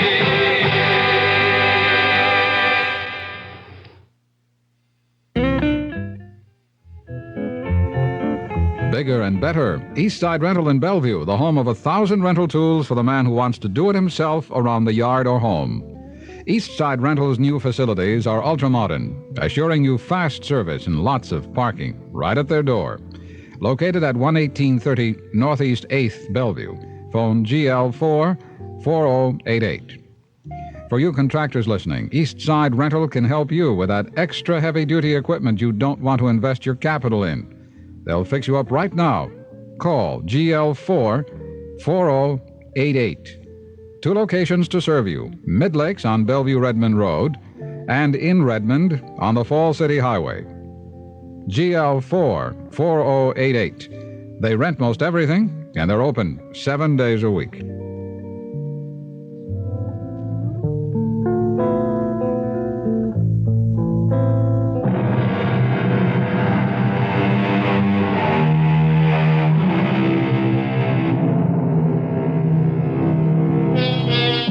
For the first week, the Annabella sailed southeast by south, beating down towards the tropics. The crew still grumbled, and Rogers strove to drown the irresistible temptation to try and catch a glimpse of the captain's wife by drinking steadily. 2 things served to deter him: the captain's wary vigilance and his fear of the sheer brute strength of the man. But once the ship veered due east and the mounting seas demanded more and more of the captain's time on deck, Rogers' courage and desire began to grow.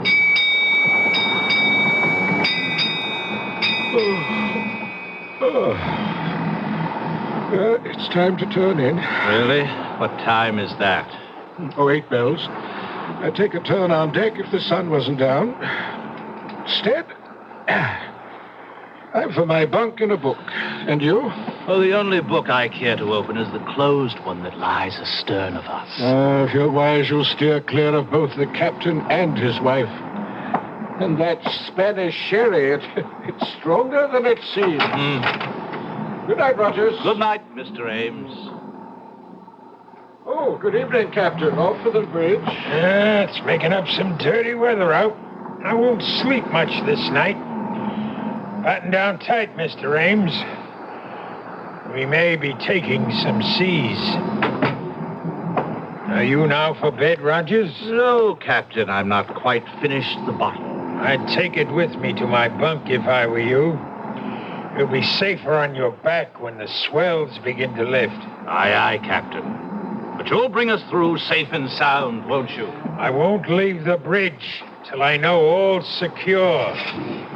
I want you to sleep sound this night, Rogers. Who mans the wheel, Mr. Peabody? Paget, sir. Soundest hand we have. And the second mate mans the bridge? Aye, aye, sir. Good enough. Follow me aft. Right, Captain. Here. Help me to move this hatch. Here. That's well enough. Now batten down tight when I've dropped through. Make sure she's watertight. Aye, aye, sir.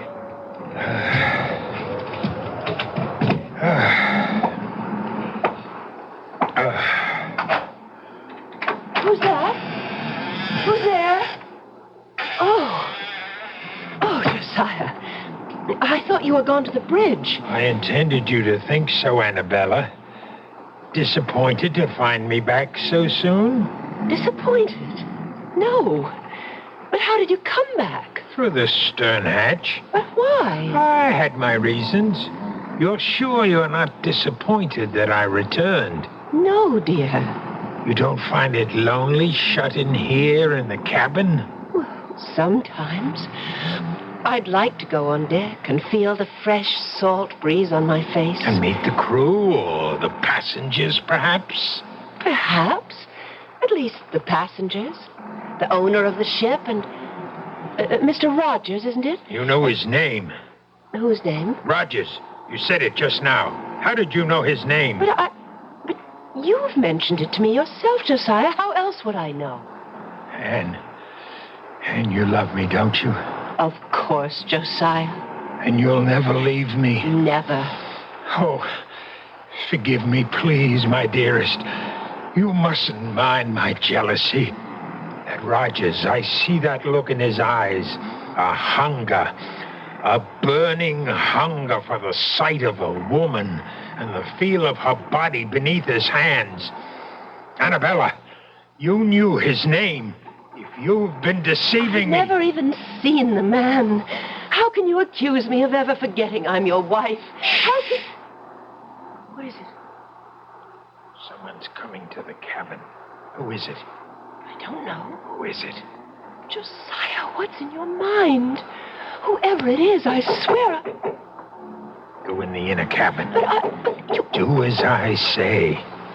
Very well, Josiah. Mistress Adams, are you alone? Come, I know you are. I saw the captain off to the bridge for the night. Will you allow me to introduce myself? Thomas Rogers, gentleman, at your service. Can I persuade you to share tonight's vigil and join me in a glass of sherry? Oh, how kind of you. The sight of a pretty face. A pretty face, Rogers? Captain Adams. Mine was not the face you expected to see. Oh, you see, I thought you'd gone to the bridge. So you did. Won't you come in? Well, I think... I said come in. You wanted to meet my wife, didn't you? Well, yes, I must... But not with me present, right? Believe me, Captain, you do misunderstand. Oh, no, Rogers. The misunderstanding is all yours. Your first sea voyage, you said. You should have said your last. No, in the name of My God. wife. Do you hear me? Mine, and no one shall touch her but me. No one will take her from me. No one. Josiah, what happened? I heard... Oh, you killed him. I should have snapped his neck like a chicken, but I wanted him to suffer. But how could you? He was nothing to me. No one shall have you but me. Josiah, aren't you afraid? Afraid? The owner, the crew, everybody on board. When they find out... They won't find out. No one knows he's here. He'd make very sure of that. His body will go out the stern window and into the sea. Men have fallen overboard on a rough night like this, especially drunken men. No one will know what happened to him except you and me.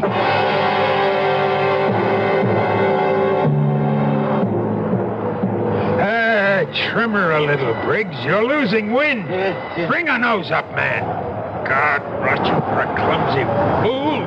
Here, let me have the wheel. Aye, sir. Damn your eyes, you've lost way on her. Sorry, Captain. The wind just veered a couple of points. A sailor should smell a wind change. Yes, but I Save wanted... your excuses. You think you can hold her on this tack? Just try me, Captain, sir. Here, then. But keep her running, or Captain Adams.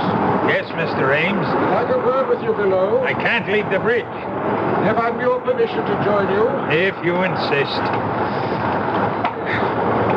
I've been searching for you, sir. I thought you were below. Are you in my cabin? Well, I knocked at the door. There was no answer. Are you inside? Of course not. It's not my custom to invade the privacy of others. My wife is resting. I didn't want her disturbed. What is it you want? Can we get out of this cursed wind? I don't want to leave the wheel. This fool handles it like a landlubber. You can trust me, Captain. I wonder. Come aft to the taffrail, Mr. Ames. Lead the way, Captain. Over here on the lee side, you'll find the breeze a little more to your liking. You know, I've been concerned since Mr. Rogers' mysterious disappearance last night. Mysterious? A drunken sot who never found his sea legs? I warned him to steer clear of the deck. We did every mortal thing we could to find him. Yes, I know. But without him now to leave as my agent on the Gold Coast, Go on. Well, it's deuced awkward. Without someone to recruit the next batch after we leave, there's little point in continuing on. So, you think we should put back for America? Or the nearest port where I can pick up a suitable man for replacement. And perhaps put my wife ashore. Well, since you mention it, I don't trust women too much in a business like this. They talk too much. Just drop her at whatever port we touch. Well, I should be glad to make sure she's suitably settled, if you wish it. If I wish it. Do you take me to be mad, Mr. Ames? Mad? Why, Believe me, sir, nothing... Don't you think I see through your childish subterfuge? Leave Annabelle with you while I sail off to the ends of the earth? No, please, You, too, trying to steal her away from me. But you can't have her any more than Rogers could. Captain, your wife means nothing to me. I'll make sure she doesn't. Just as I made sure with Rogers.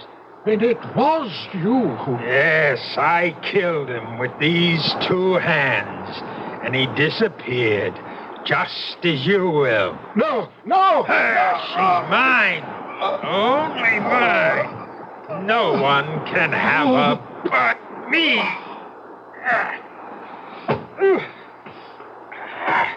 Into the sea, Ames, like Rogers.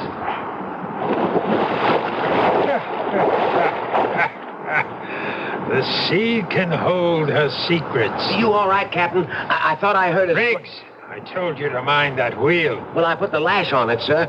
I thought I heard a cry, and said I could trust you. Well, you can, sir. Oh, where's Mr. Ames? He's left. Why? Well, it was just that I thought I heard a splash, and... Oh. You can trust me, sir. No, Captain. No, let go. I wouldn't trust you with the wheel. No, Captain. I wouldn't trust you with my life.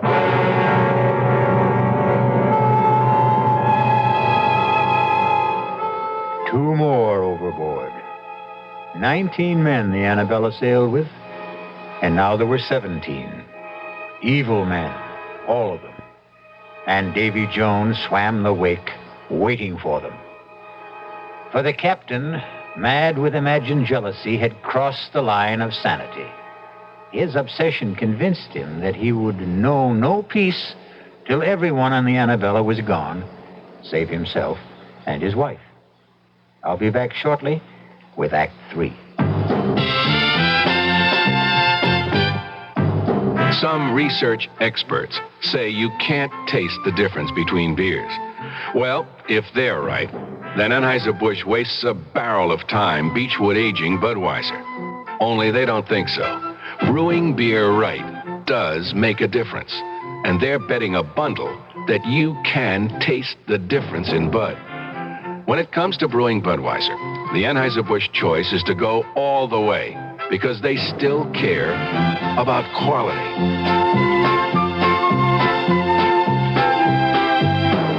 Look at it this way.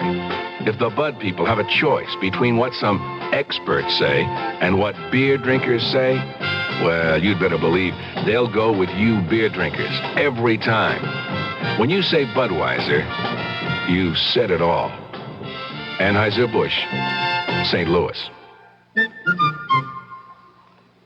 Hello, I'm Dolly Parton. Have you ever watched a weaver at his trade? Shuttles weaving faster and faster on the loom, creating a design where none has been before.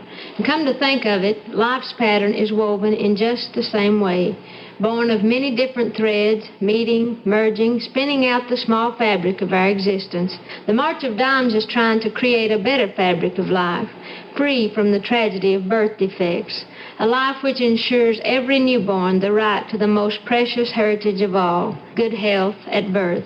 Medical service programs, scientific research, public education, all are part of the March of Dimes fight against this #1 health problem for our nation's children. But a weaver, any weaver, needs help along the way, and birth defects are forever unless you help. Help weave a tomorrow full of bright promise for our next generation, a tomorrow without handicaps at birth. Please, give to the March of Dimes. Thank you.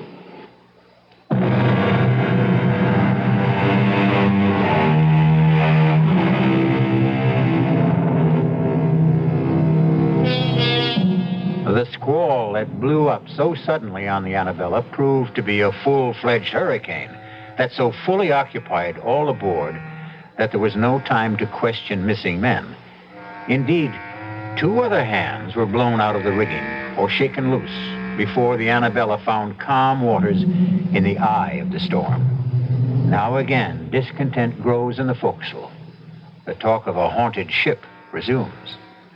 The word mutiny is on everyone's lips. Mr. Peabody. Mr. Peabody, sir. Oh, dinner so early, Whitey? No, sir, it's mutiny. What? You heard me, sir. Mutiny. And about to break out. Oh, Whitey, forecastle grumblings. You know it's all talk. They wouldn't dare. Mr. Peabody, sir, I've been at sea, man and boy, for over 60 years. I know when it's talk. They say the ship is cursed. Who says? The bosun, sir, Christopherson. He says he saw the rats leave the ship before we sailed. And for an old wives' superstition, he's ready to mutiny. It's a great deal more than that. There's 5 men lost already. I'm aware of that. And most of all, it's the captain's wife. Bad luck with a woman aboard, particularly one that he keeps it away. Well, do they expect the captain to parade his wife in front of common seamen? No, sir, but they wonder. Wonder what? Some say she's a witch, that she's ugly as sin. And some say she's sick of the smallpox. Smallpox? It's aboard, sir, I'm feared. Now you do allow me. I'd best have a look at him. If he has it, he has it. I'll put him in the lazarette so it don't spread. The first thing is the mutiny, sir. That has to be stopped. It has to begin first. It'll begin unless the captain puts about. You know how much chance there is of that. You of all people. Yes, I've sailed with the captain before. I always found him a hard man, but a fair man. Not this voyage. Something happened when he brought his wife aboard. He's not the same man.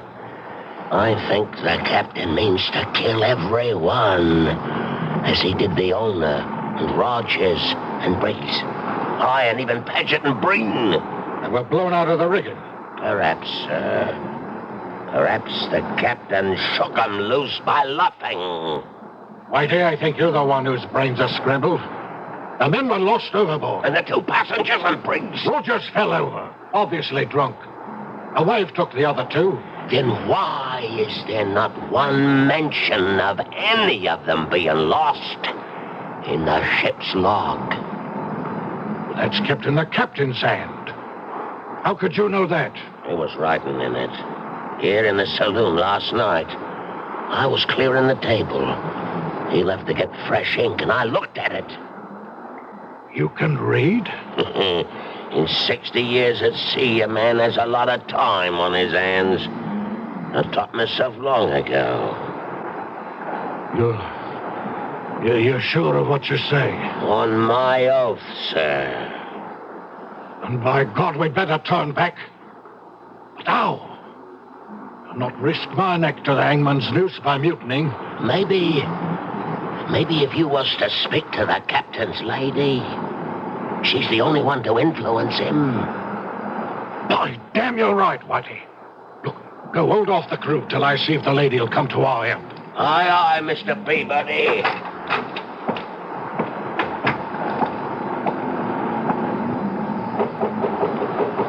Mistress Adams? Mistress Adams? It is Mr. Peabody, first mate under the captain. Can you hear me? Mistress Adams? I wouldn't disturb you, but the matter's urgent.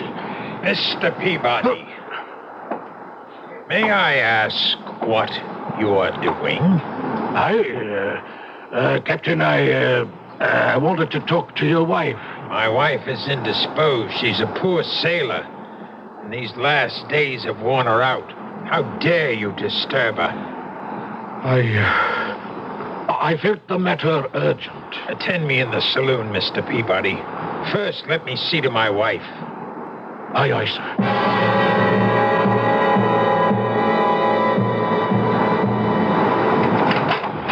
Fortunately for my peace of mind and your welfare, you did not wake Mistress Adams.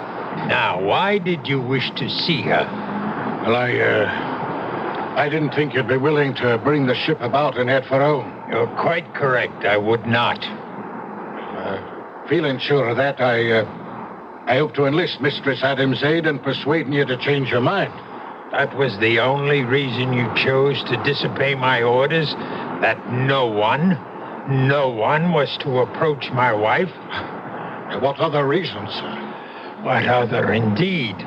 Why would you be so anxious to turn for home, Mr. Peabody? Because otherwise you face a mutiny, Captain. Mutiny? Damn. I could ask for nothing better than to cut down some of the forward scum.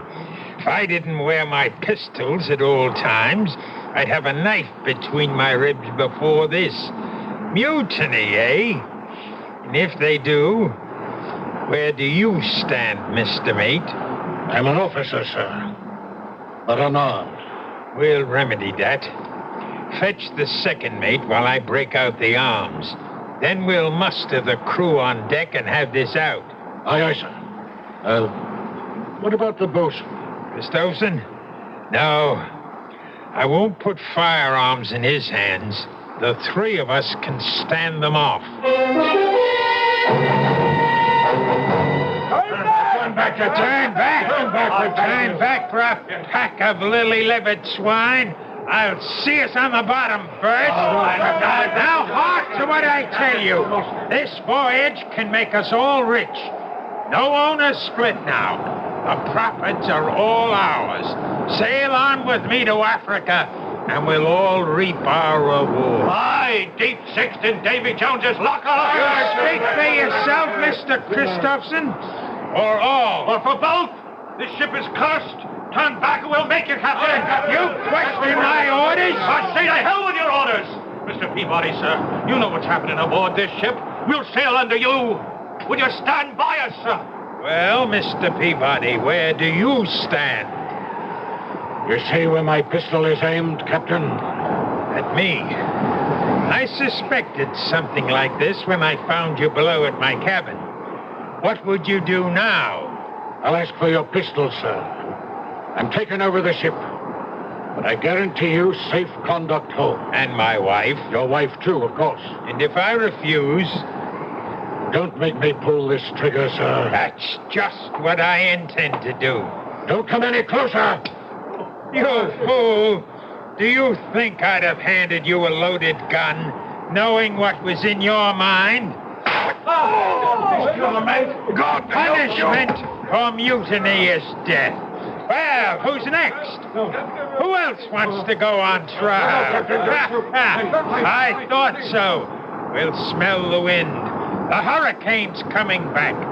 To the rigging, all of you. And reef sail, or by heaven... Reef them yourself, old baldhead!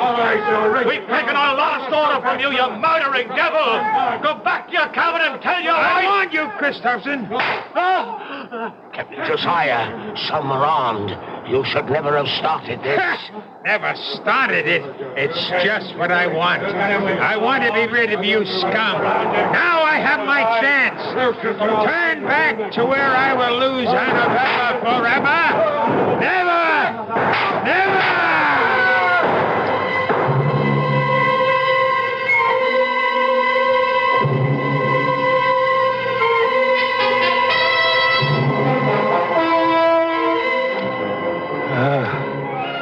Not a puff of air, Whitey. In the wake of the storm, we'll lie here wallowing in the doldrums for God knows how long. It's as well, sir.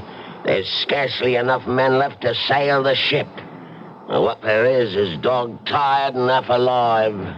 How many left? Timmins died this morning. 4 killed in a mutiny. 1 more lost overboard. And Rudge, who died in a fall from the crow's nest. It leaves 5, sir. Are they counting you, Whitey? Counting me. 5 of you still between us. We're woeful short-handed, sir. Yes. I have a mess cooking for the crew. Can I set him down to eat? Huh? Eat? Oh, yes, of course. We must all eat. But first... serve all hands a double ration of grog, including yourself. I'll put a cask of rum out in the saloon. Oh, sir. Before you serve the crew, though, set the table in the saloon. Yes, sir. For 6. For 6, Captain? Certainly. The passengers, the 2 mates, myself, and my wife. Oh, at last, my darling. I can bring you to the table as befits a captain's wife, for they're all dead. We have nothing to fear from them anymore. Only 5 left, and they'll be gone soon, Annabella. You understand, don't you? It's all to keep you, to hold them from taking you from me, beloved, to hold you forever. Josiah, Anne, what are you doing on deck? I'm looking for someone I once knew. Who? Josiah Adams. You? But I'm here, Annabella, here. If only you were. The Josiah I knew. I still am. With the blood of all those men you killed on your hands. They stood between us. And the ones that were left, whose drinks you poisoned, who are dying now. I had to kill them so we could be together always. Don't you see? That's what's tearing us apart. What were any of them worth to deserve to live? Blackbirders and thieves, riffraff and murderers. They stand between us no longer. Only one thing stands between us, Josiah. Why are you too blind to see? No, Anne. No, I took you from America with me. We can be safe on the other side of the world. I can sail the longboat, just the 2 of us across the seas. We can scuttle the ship. And even if she were raised, no one would know her secrets. I've kept the log as though the voyage was calm and uneventful. Let them find the ship. We'll be gone. Tonight, at last, you can dine at the captain's table, as you always should have. And then we'll sail away. No, Josiah. Search your heart, and you know it can never be. It's all a dream. It's all a dream. Never, never, never. Anna, speak to me. Answer me. Call for her, Captain. Call for her. Whitey. Don't be afraid. I'm still alive, but not for long. I thought you were a ghost. No, only one ghost sailed with this ship. Be quiet. You can't scare me anymore, Captain. I'm dying. But your wife... What about my wife? She's dead, Captain. No! She always has been, long before we ever sailed. No! Yes. Killed when the Indians got you. Dead for over 2 years. No. It had to be, Captain. It had to be. There's nobody in your cabin. Never has been. Don't you think I didn't know? Didn't I see her die before my eyes? But I cheated death, and I cheated him of her. I took her away with me to the ship.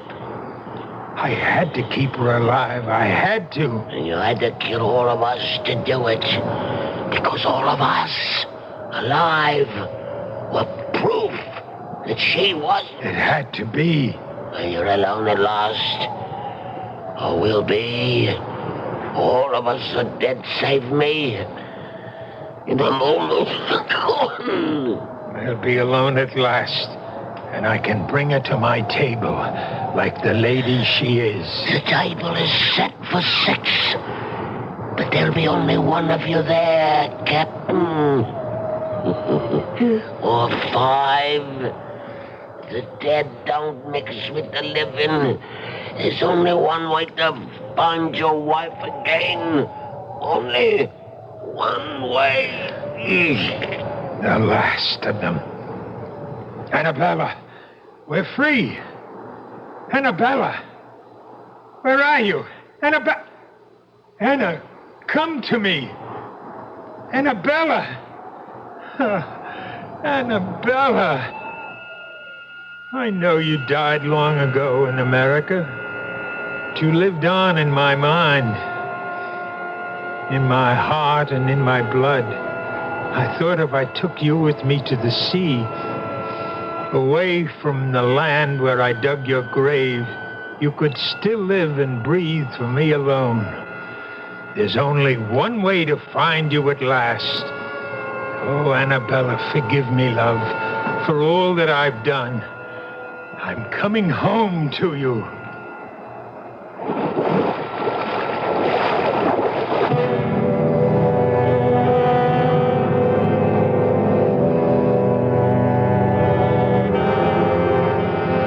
"19 men sailed with the Annabella, and 19 men went to the bottom of the sea. The ship weathered all the storms. But then, a ship is a woman, which only goes to prove that on land or sea, the ladies have the better instinct for survival. I'll be back shortly. Who knows how to help you solve your shopping problems? Your Better Business Bureau knows. Listen, Lou, this fellow is at the door about the home repair, you know, and he wants me to sign the contract now. What'll I do? You don't have to sign that contract now, madam. You're not Lou. Who are you? I'm the man from the Better Business Bureau with some advice to help you to protect yourself. Read all the documents before you sign and take your time. He'll come back tomorrow. And incidentally, keep a copy of any form you do sign. And be sure you understand what you're signing. Oh, thank you for telling me. No need to thank me, madam. That's what Better Business Bureaus are for, to help protect consumers like you.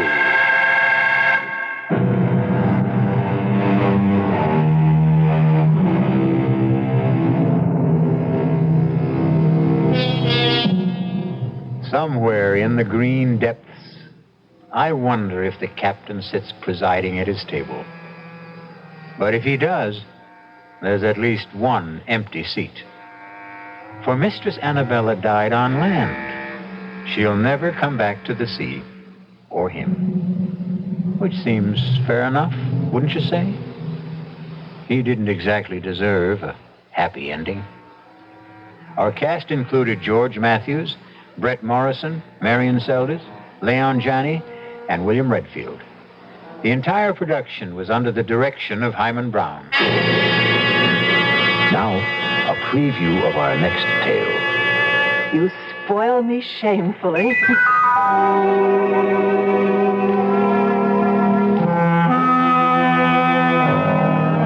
And that night, I spoiled her just a bit more by bringing hot cocoa to her in bed.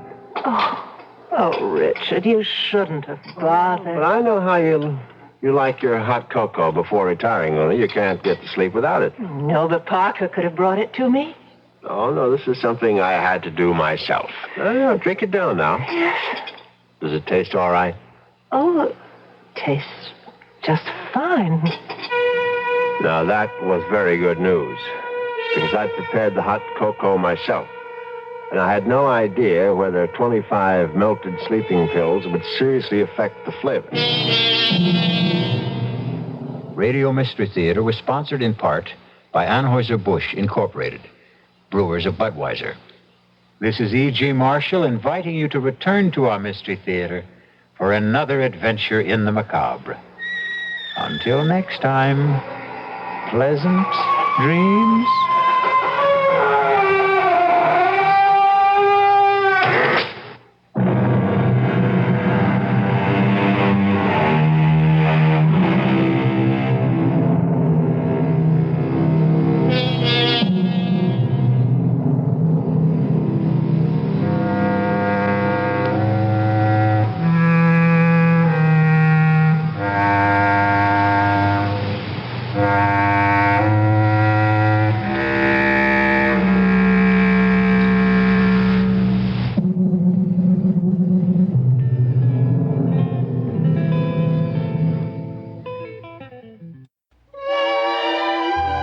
It's the friendly sound of better music. This is KIXI Stereo 96, Seattle.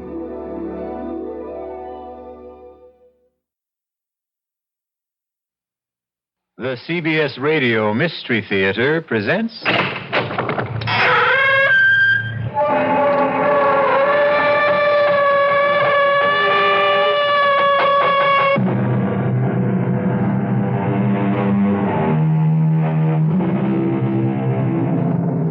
Come in.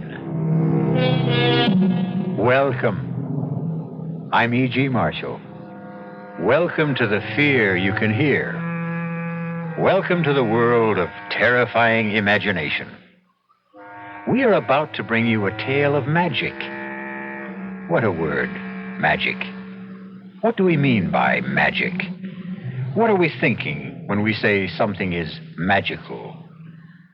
Why, only that we do not understand how it came to be, or even what it is that came to be, or, for that matter, if it ever really did come to be. I was standing between the windows. Those two big windows, you know, the ones with the great pier glass in between. And I was looking straight ahead, so I can't say that I saw the door open because I didn't. But all of a sudden, there was this terrible confusion. Men jumping from their chairs, some looking frightened half out of their wits, others with expressions of joy and anticipation, some of them crying out. Was it horror? Was it surprise? Was it delight? I couldn't tell. It was all mixed up.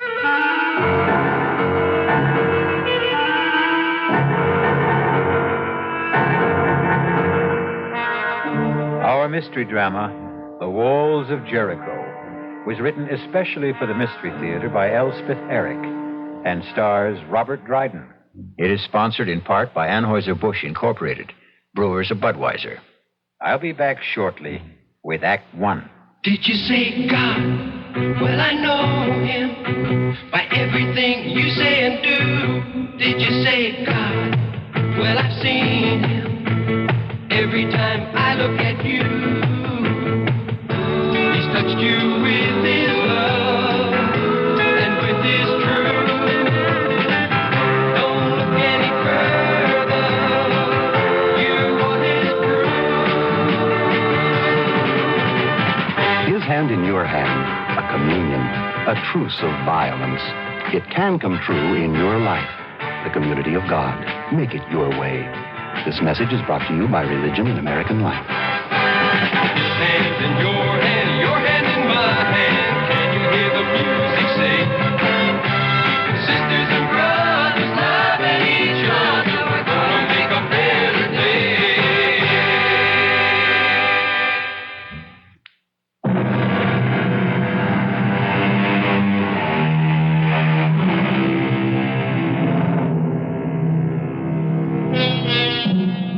Anything can have magic.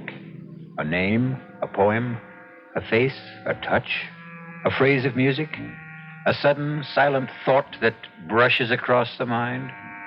But it won't be captured. No, not magic. For magic merely happens. Watch out. Ready or not, here it comes. It's cold in here, don't you think, Cudworth?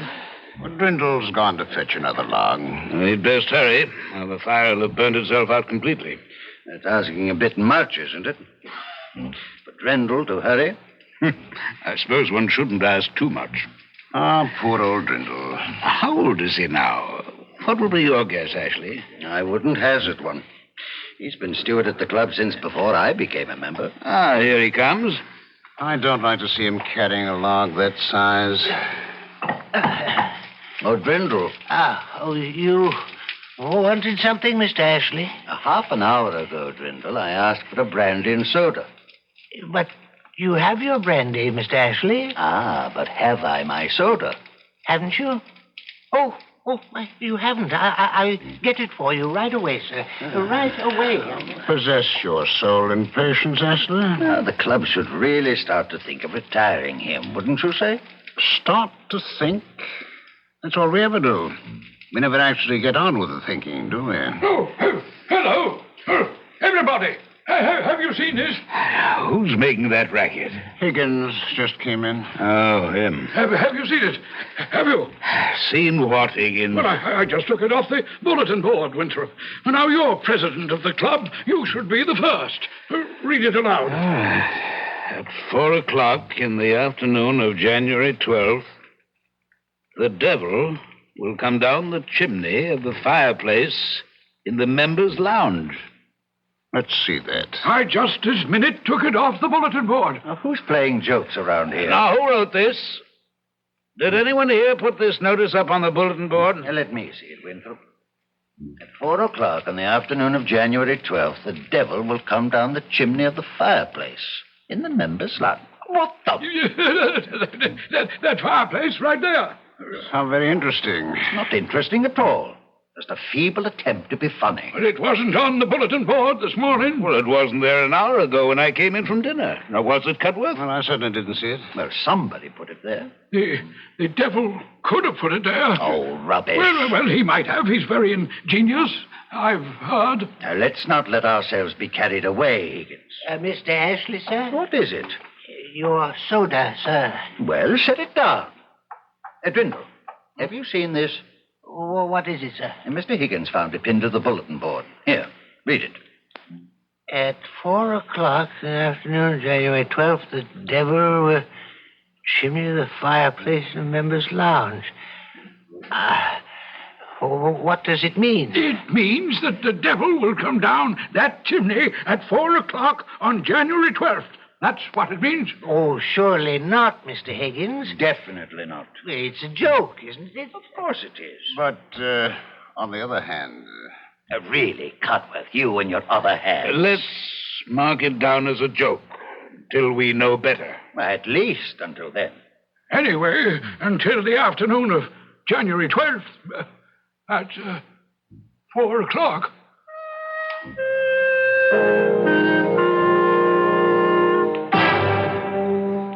Fools, half-wits. Come to the table. Boobies, every one of them. Now, your oatmeal will get cold. Oats, clods. Don't blame me if it's spoiled. I bamboozled them like the bunch of noodles they are. Anytime you'd care to state what you're talking about, I'm all ears, as the saying goes. Meantime, come sit down. The esteemed high and mighty members of the Ralph Waldo Emerson Gentlemen's Club, from the president, the exalted Mr. Amos Winthrop on down. Oh, them. Imbeciles. Now, you didn't go making trouble, did you? That remains to be seen. Because they're just waiting for an excuse to give you the sack. You're not so young anymore. I know that, Martha. And not always strictly teetotal on the job, I suspect. I'm never drunk. Well, a man needs to be a little elevated to spend 10 hours a day with those Back Bay snobs, but I flim-flammed them. Now, look here, Timothy Drindle. Don't you go doing anything to raise the hackles on those gentlemen. Nincompoops. Because if they should give you the old heave-ho, you know where you'd wind up, don't you? Right here at home with me, and I won't have that. They're not about to fire me, not right away. As a matter of fact, it's I who may have lighted a small fire under them. And they should be starting to feel the heat of it soon now. Very soon. Timothy, what have you done? Oh, nothing very much. I only posted a notice on the bulletin board, that's all. What kind of a notice? A modest little notice stating that on January 12th at 4 o'clock in the afternoon, the devil would descend the chimney of the fireplace in the members' lounge. You said the devil? You should have seen the excitement, especially Mr. Higgins. Oh, he's such an emotional little man. You invoked the name of the devil? No, I did no such thing. You summoned up the devil? No, I played a joke on those superior snobs who've been taking me for a joke all these years. That's all I did. Oh, once you summon up the devil, Timothy, it's not so easy to send him back where he came from. Will you stop it, Martha? I only want to make them worry. Those fine gentlemen who've never had a care in the world since the day they were born. Worry? How? About what? Worry. Will he come down the chimney? Oh, they'll worry from now to the 12th of January, and I'll be there 10 hours a day to watch them worry. And if his satanic majesty does come down the chimney, what then? Oh, he won't. He won't. I wrote the notice myself, and old Beelzebub didn't dictate it either, if that's what you're thinking. No, I'm thinking you've started something, Timothy, that he won't be able to stop.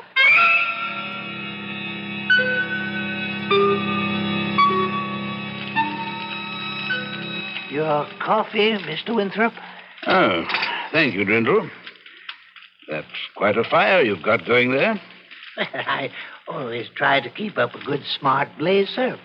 Nothing special about this particular fire, Drindle?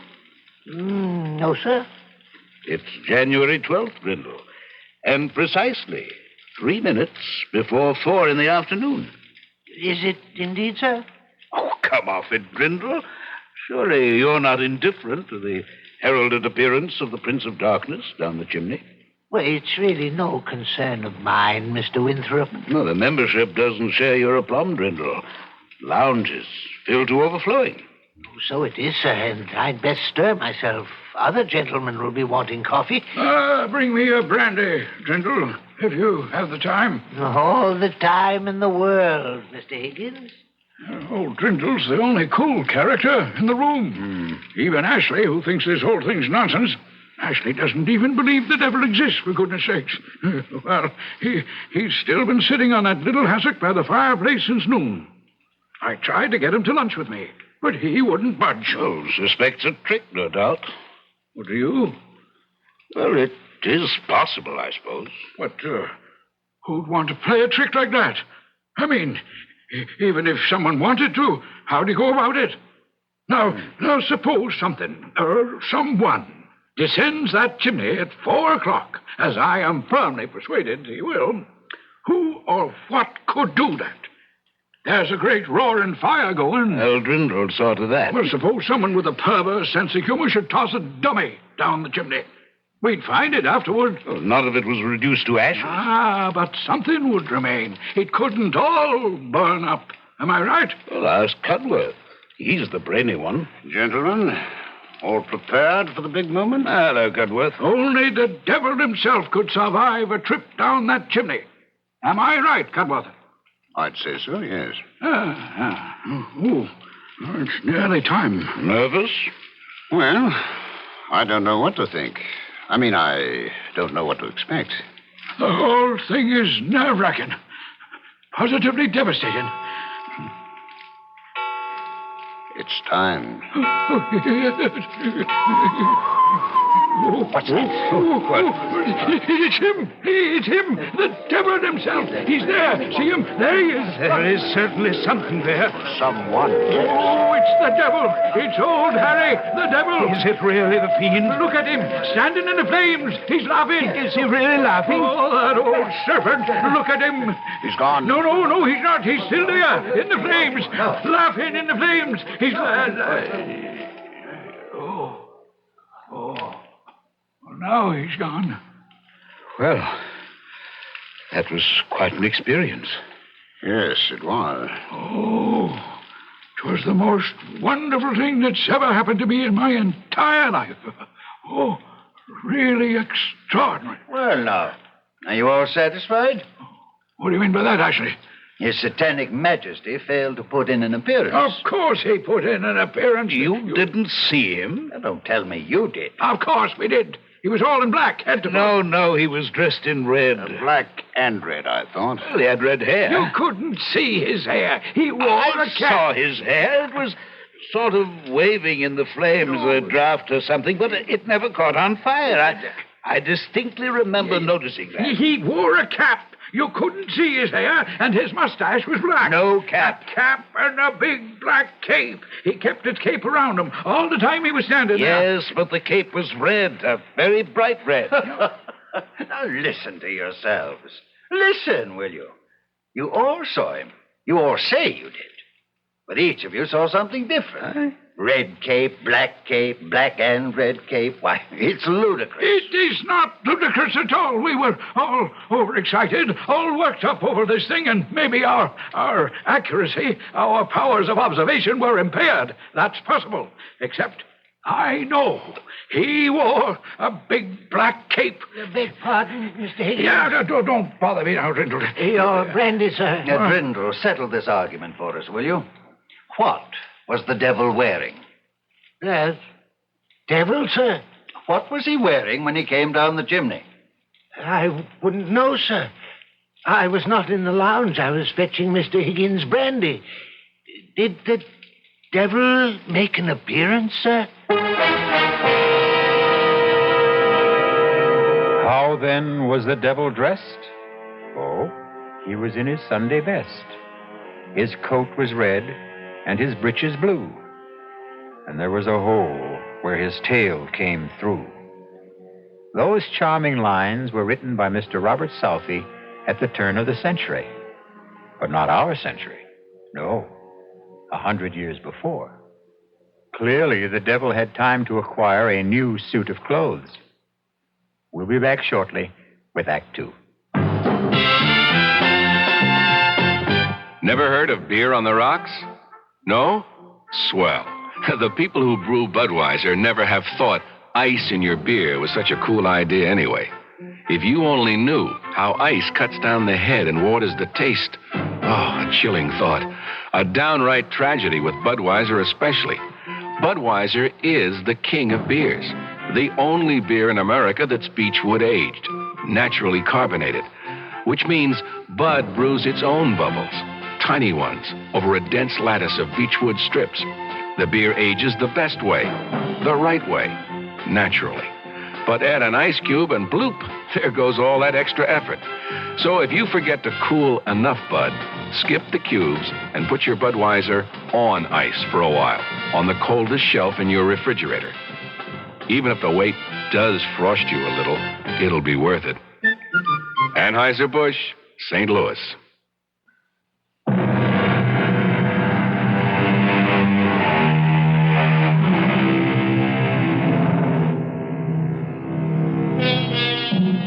Did the devil indeed descend the chimney of the Ralph Waldo Emerson Club in the afternoon of January 12th and stand laughing in the flames?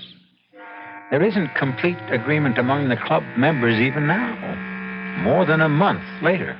Cudworth, I have to talk to you. Sit down, Winthrop. Have you seen it? I've seen it. It wouldn't do any good to take it down from the bulletin board, I suppose. Well, half the membership's already seen it and told the other half. Lightning strikes again. I never dreamed it would, did you? Well, it's a slightly different bolt of lightning this time. Not the devil. The white goddess, I believe the notice said. I copied it down. On February 8th, at 6 o'clock in the evening, the white goddess will run naked through the members' lounge. Naked, eh? Cudworth, just who is the white goddess? Daughter of Astarte, I believe. And, just who is Astarte? I'm sorry not to be up on these things, but it's not really in my area of concern. I believe Astarte is the goddess of fertility and sexual love. You don't say. Well, that would account for her being naked, wouldn't it? Cudworth, do we still believe in such things? Goddesses of sexual love? Why shouldn't there be such a goddess? And why shouldn't she have a daughter? And why shouldn't the daughter be called the White Goddess? You don't believe she'll run naked across the members' lounge, do you? I didn't believe the devil would come down the chimney. But you did see him, didn't you? Yeah. Or something that looked very like him. Assuming, of course, I know what the devil looks like. Cudworth, I saw his horns. Did you indeed? Have you seen it? Have you seen the notice? Yes, we've seen it. Do you know that members are pouring in from all over the country? Oh, no. Members that haven't been inside the club in 20 years. We can't even begin to put them up. Half of them are stopping at hotels. Oh, heaven help us. Oh, cheer up, Winthrop. There's a chance the White Goddess won't show. I don't know, Cudworth. I have a sinking feeling that she will.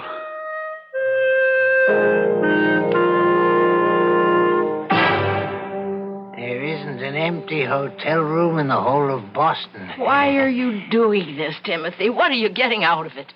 I'm getting something off my own back, that's what. I'll never understand you. You haven't up to now, that's for sure. Playing jokes on people at your age. It's no joke. Well, I don't know what else you could call it. It's a plot.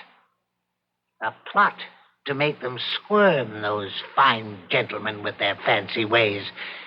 Why should they go through their entire lives without knowing a moment's uncertainty or a pang of anxiety? They're always so damn sure of themselves.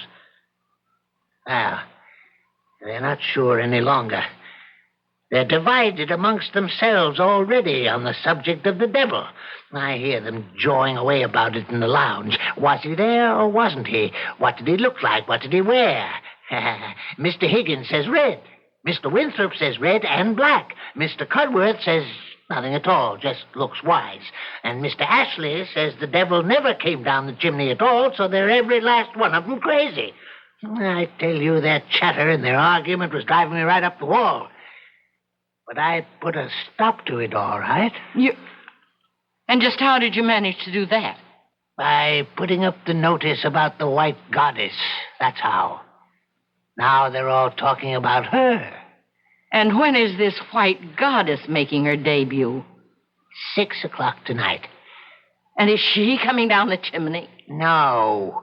No, as the notice says, on February 8th at 6 o'clock in the evening, the White Goddess will run naked through the members' lounge. Where will she come from? How should I know? I only wrote the notice. But I think it would be nice if she came in through the main door and went out through a window. Yes, that would be rather nice.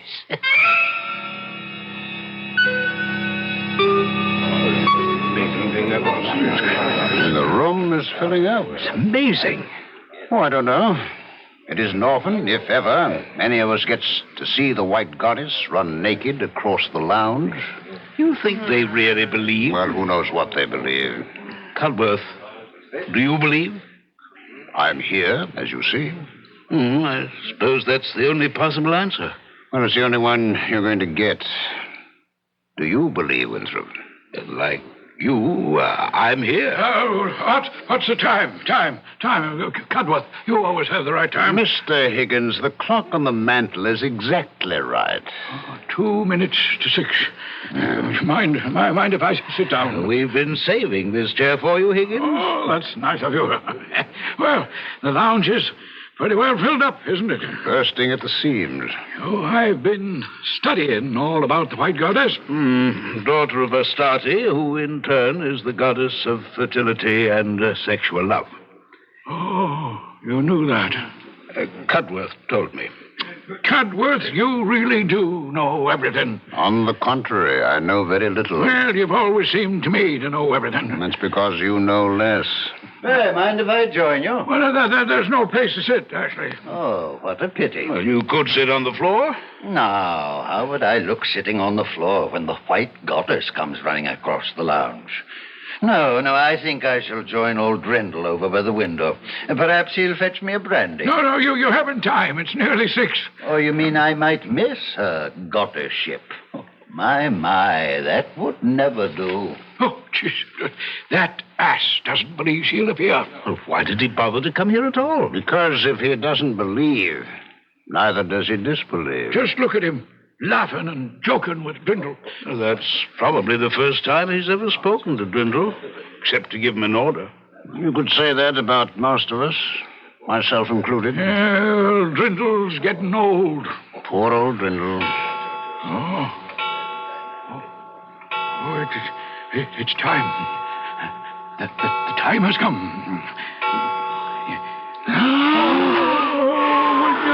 Oh, look at her. She's beautiful. Sublime. Oh, white goddess. Oh, heavenly thing. I never thought I should live to see anything so beautiful. The most exquisite thing I ever saw. Or ever shall see. Where did she go? She was here such a little time. She disappeared through the window. The wall, I think. No, through the window. The one back of where Ashley's standing with Drindle. I saw Ashley turn and look out the window just as she vanished. You don't think it's possible he saw her, too? Oh, no. Not Ashley. Well, Ashley? What? If you could stop staring at the stars, I'd like to ask you something. Magnificent. Yes, the stars are magnificent, but I have something else in my mind. Well, what's troubling you, Cudworth? Why, nothing very much, Ashley. Is something troubling you? The way she disappeared. Simply melted into the astral light. Who melted into the astral light, Ashley? Why, the White Goddess. But don't tell me you didn't see her. Oh, yes. I saw her. Radiant in all her nakedness. Glowing like mother of pearl. Her long hair flying out behind her. Oh, but then, you saw her. Yes. Now, the others, did they see her? Oh, yes. Of course. Oh, everyone must have seen her. Now, Drindle. Yes, sir? You saw her. No, Mr. Ashley. Oh, come now, Drindle. Of course you saw her. We were standing here together, side by side. I didn't see anything, Mr. Ashley. Now, don't tell me you didn't see anything, you old liar. Well, I was busy with something. You were not busy with something. We were standing here talking, and the clock struck 6, and the door opened, and she came in. And she ran. Her feet hardly touched the floor. Ran across the lounge to this window, this one right here. Why, her shoulder brushed mine. I felt it. My left shoulder. Now, don't tell me you didn't see her, or I'll break your back. Now, don't excite yourself, Ashley. The most beautiful spectacle it's ever been the good fortune of any of us to witness, and this numbskull Drindle stands there and tells me he didn't see it. He was busy with something. Oh, I won't stand for it. You listen to me, you fool. It's blasphemy. Unadulterated blasphemy for you to deny that you saw what I saw. What we all saw. Now, say it. Say you saw the White Goddess run across this lounge, didn't you? Didn't you? You say it, or I'll choke the life out of you. Ashley, this is going too far. He saw her. I know he saw her. Now, Mr. Ashley, please, you're choking me. He saw it. He's going to admit it. Ashley! Oh, why couldn't you stay out of this, Cudworth? You might have killed him. Are you all right, Drindle? Yes. Yes, I'm all right. Oh, Ashley, go into the bar and buy yourself a drink. You need it. Yes, I need it. I need it, all right. You're sure you're all right, Drindle? Yes, quite. Quite sure, Mr. Cudworth. Oh, by the way, Drindle, did you see the White Goddess or didn't you? You don't need to be afraid to tell me. Either way. I didn't see anything, Mr. Cudworth. You see, I was busy with something, and No, I didn't see anything at all.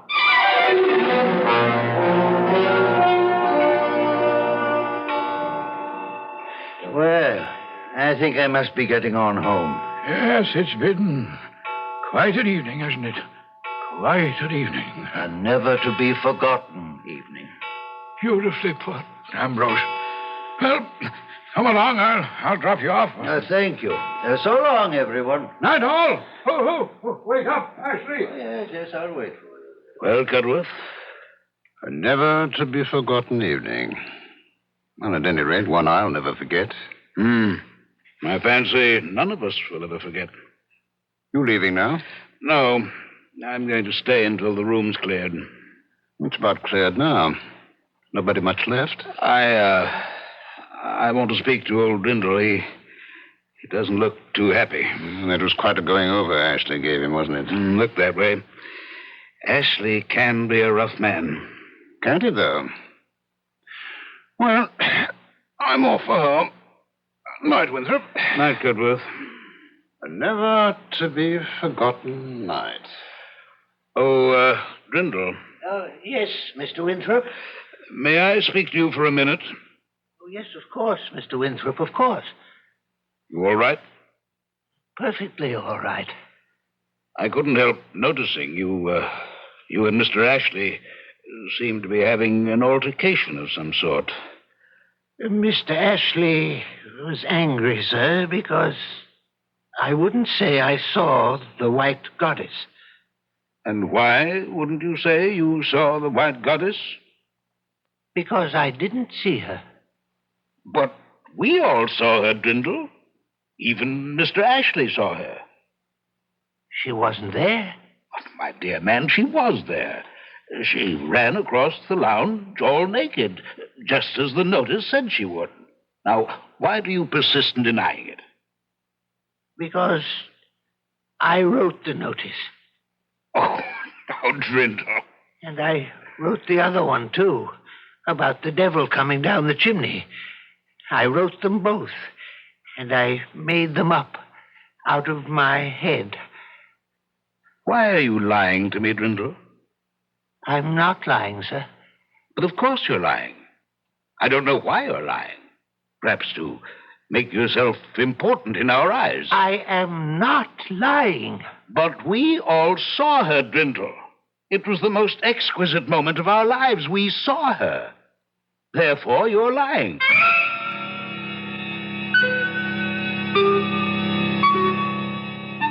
All minds are little. In this great universe of ours, man is a mere insect as compared with the boundless world about him, as measured by the intelligence capable of grasping the whole of truth and knowledge. Yes, Virginia, there is a white goddess. We'll be back shortly with Act 3. And now another tale of the ball and chain. At Kellogg's Special K presents Last Tango in Pittsburgh. There I was at Raoul's All Right Tango Lounge. My little orchid, will you tango with me? It was Raoul. You're a splendid dancer. Thank you. But what was that? I was what? That sound effect. Oh, I'm a few pounds overweight, and this ball and chain points out how my extra weight can get in the way. I'm pointing you back to your chair. Our heroine decided to lose that extra weight. She exercised and ate smart at every meal, starting with a Special K breakfast. A bowl of Special K, skim milk, tomato juice, and coffee. It's less than 240 calories, 99% fat-free, and 100% delicious. After a while, she was rid of the ball and chain and back at Raoul's. Darling, you're looking fantastic. What a happy ending. What ending? We're just getting started. Raoul, get lost. Your happy ending could begin with the Kellogg's Special K breakfast. And that's another tale of the ball and chain. Your Heart Association presents the National High Blood Pressure Test. I'll probably flunk. I'm not even sure what it is. Well, high blood pressure is a common disorder. Maybe 21 million Americans have it. Half of them don't even know they have it. Oh, would I know if I had it? No, only your doctor can tell. Are you ready for the test? Are you taking my blood pressure? No, it's a true or false test. Now, you'll hear when you're right and when you're wrong. Now, first, headaches, dizziness, and fatigue are all definite symptoms of high blood pressure. False. You're right. There are no constant symptoms. Second, blood pressure varies every hour. It goes up when we're excited, down when we rest. Oh, false. No, you're wrong. That's true. Oh, darn. Third, when blood pressure goes up and stays up, it could lead to heart attack, stroke, and kidney trouble. True. Right. Oh, well, 2 out of 3 ain't bad. Not bad at all. And those listening who'd like to bone up for the next National High Blood Pressure Test can get a free booklet on the subject at their local heart association. Support the work of your heart association with a generous contribution to the Heart Fund.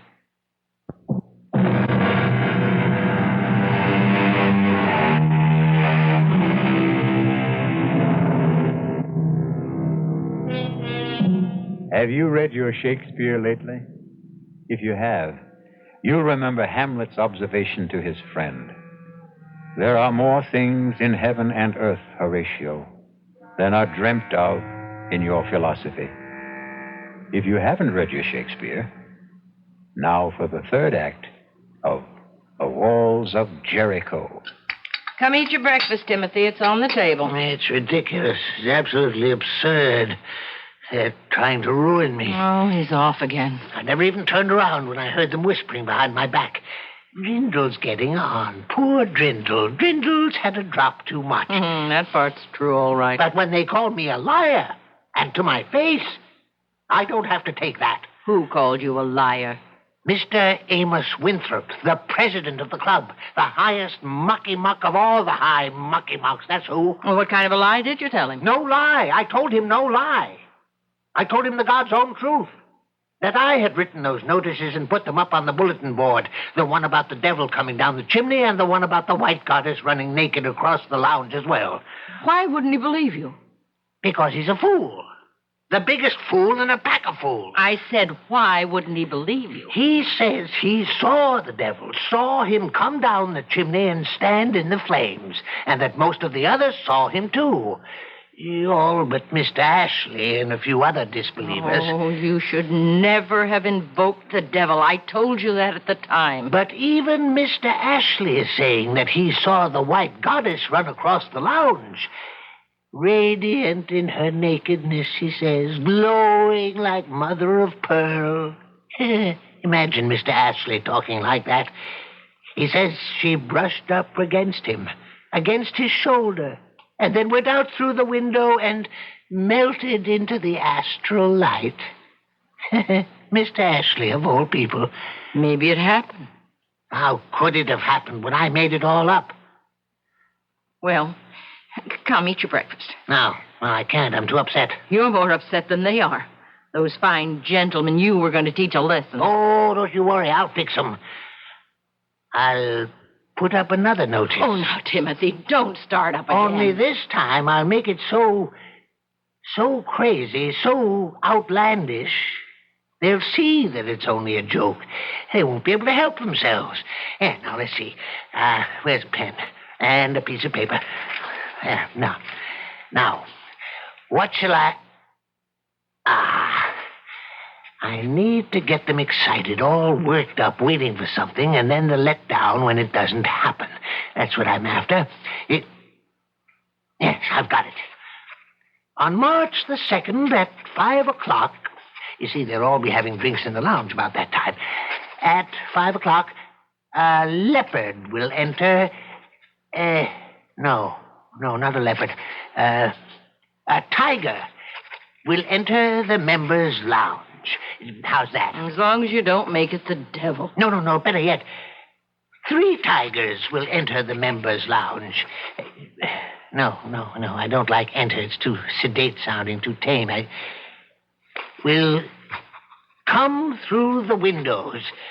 No, we'll crash through the windows. Yes, that's good. We'll crash through the windows of the members' lounge. There.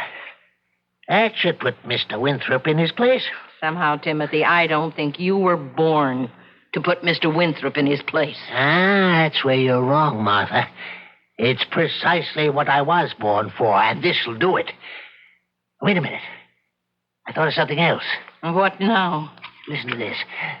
On March the 2nd at 5 o'clock, 3 tigers will crash through the windows of the members' lounge, one of them carrying a chicken in his mouth. Oh. Yeah. How's that, Martha? Huh? How's that? Oh, that's perfect.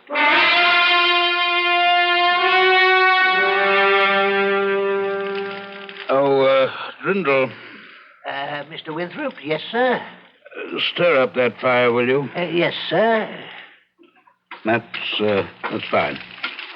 Would you like another log, sir? No, that'll do it, I think. Weather's letting up a bit. Yes, it seems to be. You're in the club a bit early today, sir. Yes, a bit. Why, yes, it's only a little after 4. Are you waiting for the tigers, sir? How's that? I just thought perhaps you might have wanted to be the first one on hand when the tigers crashed through, that's all. You're being impertinent, Drindle. That's very unlike you, Drindle. Is it, sir? Same as you're lying. It was unlike you to lie to me. Yeah, I suppose it was. You know it was. Now, you're not going to tell me the latest notice on the bulletin board was also your invention, are you? I'm not going to tell you anything, Mr. Winthrop. Well, I'm glad to hear that. I'm sure you'll agree that it's not my place to tell you anything. I most certainly and emphatically do agree. I thought you would. Not that I'm certain that the 3 tigers will crash through the windows. No, I'm not certain at all. It's absurd on the face of it, isn't it? Most absurd. 3 tigers. Well, now. Perfectly ridiculous. And one with a chicken in his mouth. It's laughable. Well, don't laugh, because it just may happen, precisely as the notice predicts. We simply do not know. I promise not to laugh.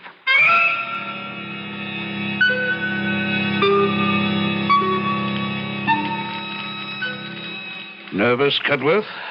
A few flutters. It's the uncertainty, of course. I've been here since 4 o'clock. Can you imagine that? I had a hard time staying away myself. I had a few sharp words earlier with Drindle. Sorry to say. The old man's getting very independent, very opinionated. Where is he? He's usually around taking drink orders by now. And he's standing over there by the main door looking very superior. We really have to retire that fellow, Cudworth. Winthrop! Cudworth, do you realize people are standing outside on the sidewalk? This isn't a club matter anymore. It's spread all over the city. Oh, I can't say I care for that. It looks like hundreds of people. I tried to get Ashley to be with us for the great event, but he insists on his post by the window. Ashley by the window, old Drindle by the main door. Well, we're well covered. We should be quiet. It's time. I don't think our conversation will either deter or encourage the tigers. Yes, but all the same, you quiet.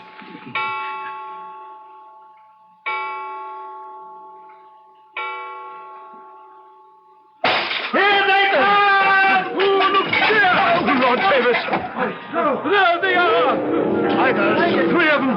3 tigers! And one has a chicken in his mouth. They're making for the door. Out of the way! Out of the way! Brindle! Oh, God! He doesn't see them. Help! Help! Cudworth, did they... Is he... Don't look, Winthrop. Better not look. Is Brindle... Did the tigers get him? I don't know. Well, here's Ashley. Maybe he knows something. Ashley, what happened? Old Drindle's dead. Oh, no. How did it happen?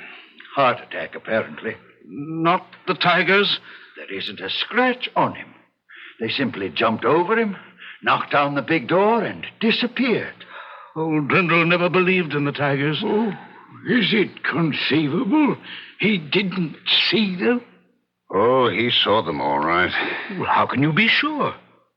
Well, don't you remember, just before the tigers reached the door, he called for help. He saw them. He called for help. And he dies. Of fright, do you think? Can you think of anything more frightening than the sight of something you never believed in coming to get you?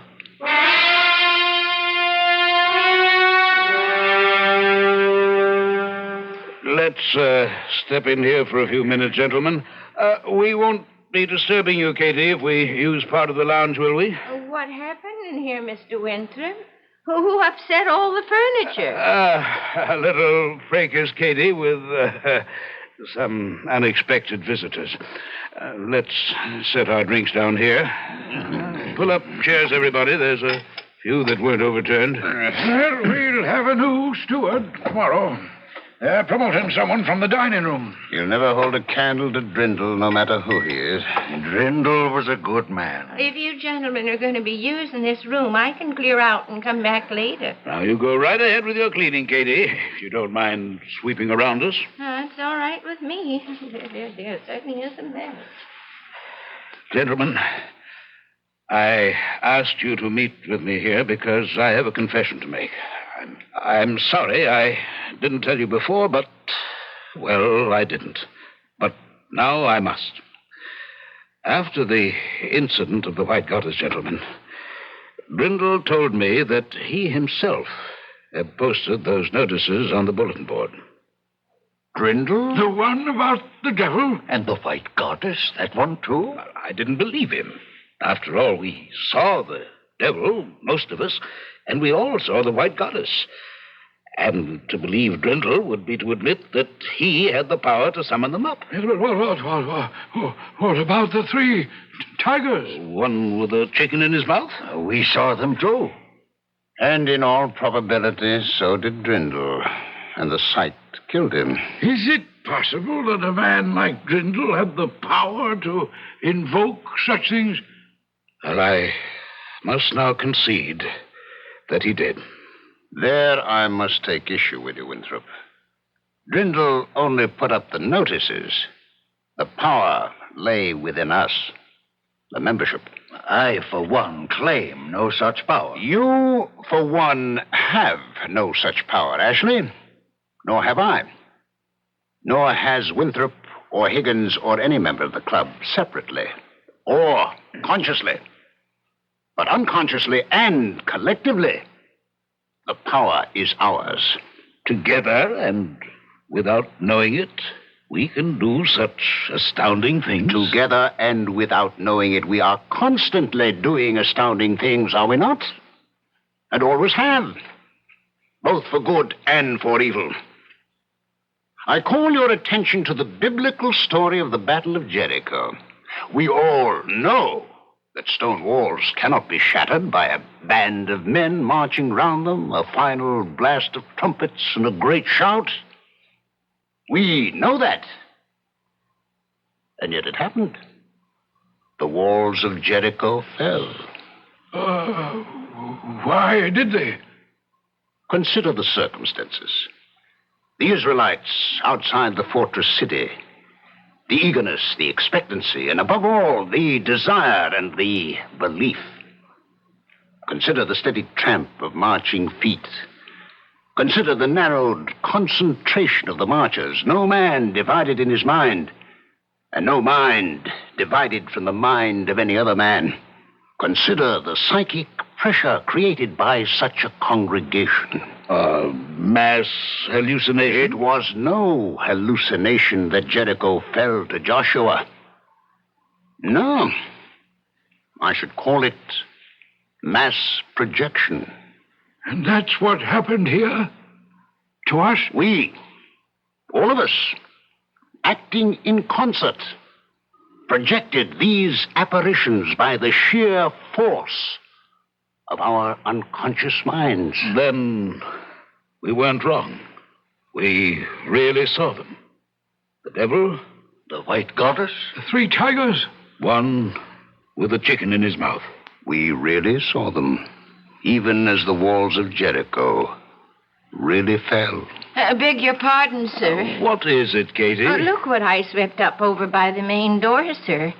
If I'm not mistaken, they're chicken feathers. What's been going on here, sir?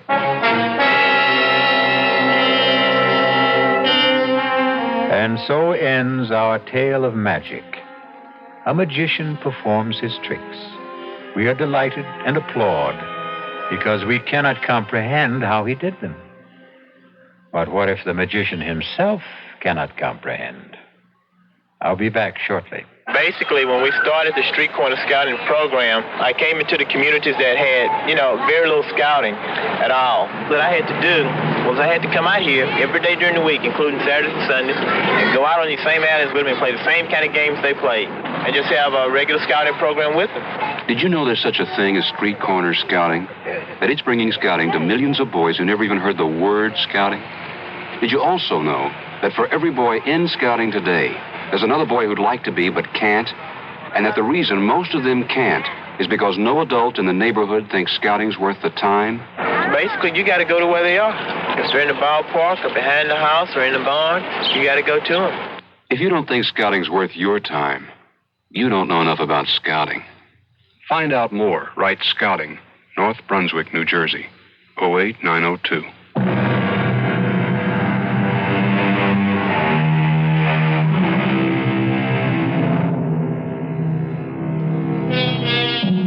Seek to know the truth, for the truth shall make you free.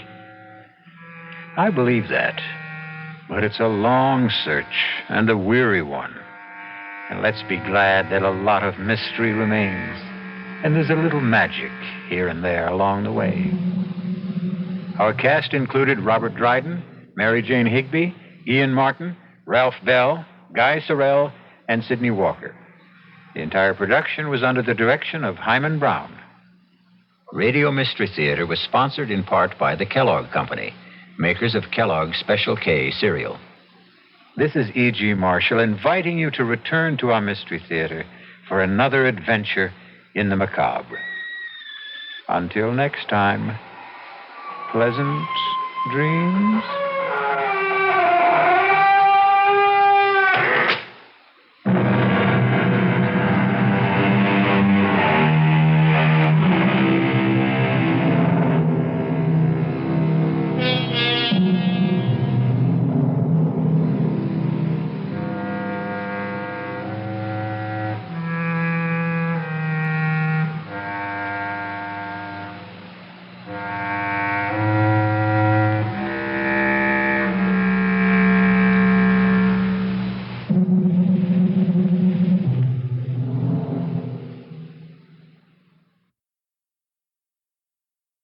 And now, Mystery Theater.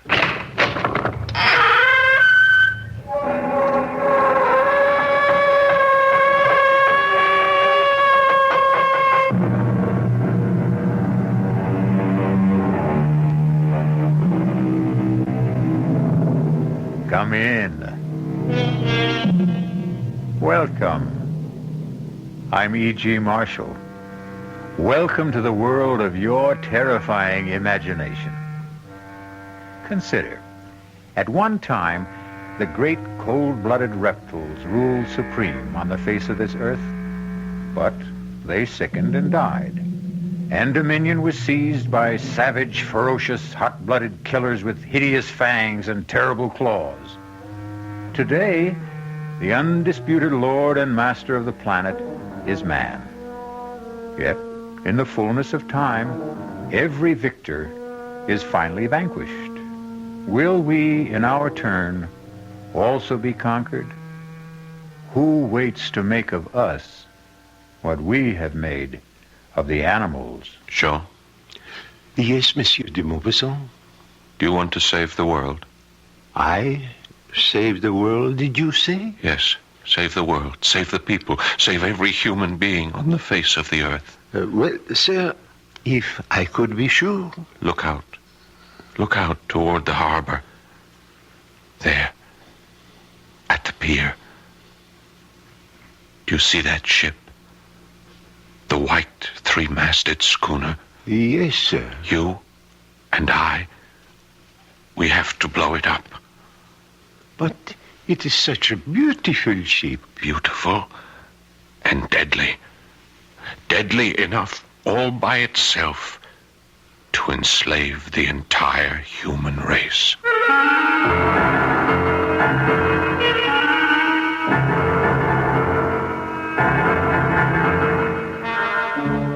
Our mystery drama, The Horla, was especially adapted from a story by Guy de Maupassant for the Mystery Theater by Sam Dan and stars Paul Hecht.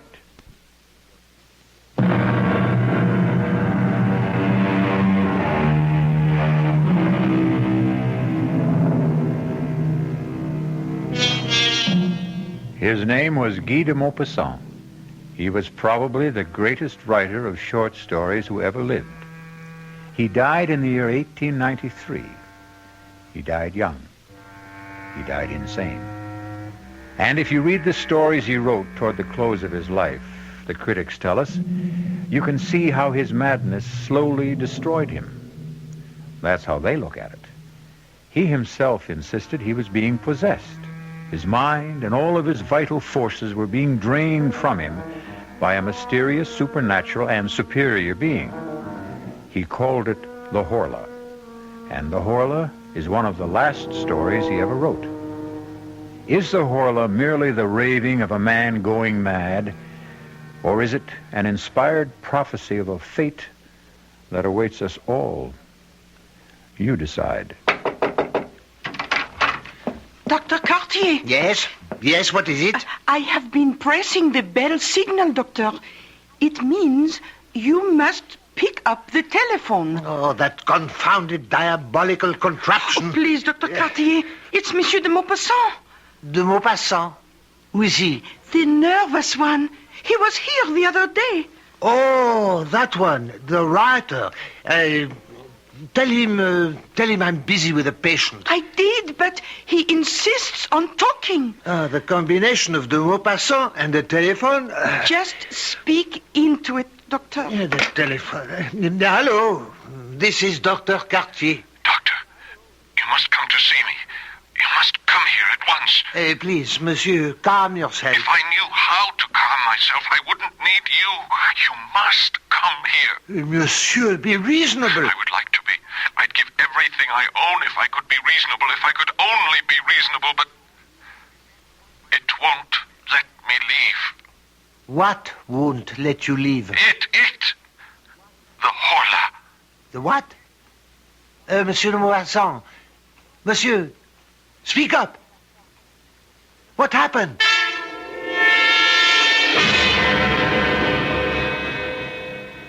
You may put on your shirt, Monsieur de Maupassant. Ah, lovely place you have here. Breathtaking view of the harbor. What's wrong with me, Doctor? Oh, nothing. Then why do I... Say, that's a handsome ship out there, huh? That sparkling white three-masted schooner. Something must be wrong. Where's she from, I wonder? Oh, Brazil, I think. Doctor, why won't you tell me what's wrong with me? I told you, nothing. You have a mild nervous upset. Your nerves are highly strung, your pulse is rapid, your eyes dilated. And what do you advise? A course of shower baths. Cool shower baths. 2 in the morning, 2 in the afternoon, 2 in the evening. And send down to the chemist for some bromide of potassium. You haven't listened? I listened. I heard every word. Now, you go to sleep. Yes. You slumber deeply for 2-3 hours, correct? Yes.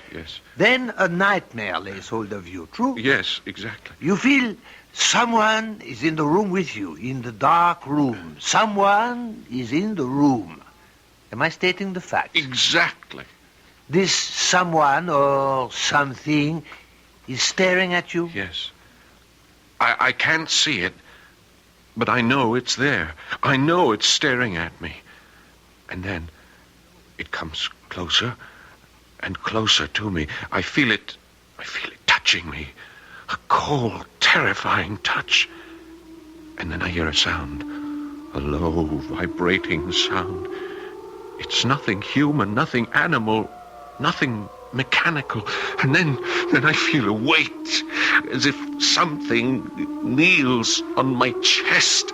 A pressure, a terrible pressure. My neck is being squeezed and squeezed as something seems to be draining the breath from my body. Not only the breath, but my strength. Everything is being drawn from me. I want to struggle, but I can't move. I want to shout for help, but I can't utter a word. I try to fight, to resist, but I'm paralyzed and powerless. And then suddenly, I awake, bathed in perspiration, trembling. And then, exhausted, I fall asleep and slumber restlessly till morning. Yes, I heard. Well, what have you to say about this mysterious creature? He exists in your imagination. Are you sure? Try the treatment, then call me in a few days. No, Doctor. No, you must give me an answer for the Horla. The Horla? This creature, this being, this whatever it is. Monsieur de Maupassant, I understand you're a writer. Is that so? Yes. Now then, do I tell you how to write stories? Do I? No. Then don't tell me how to practice medicine.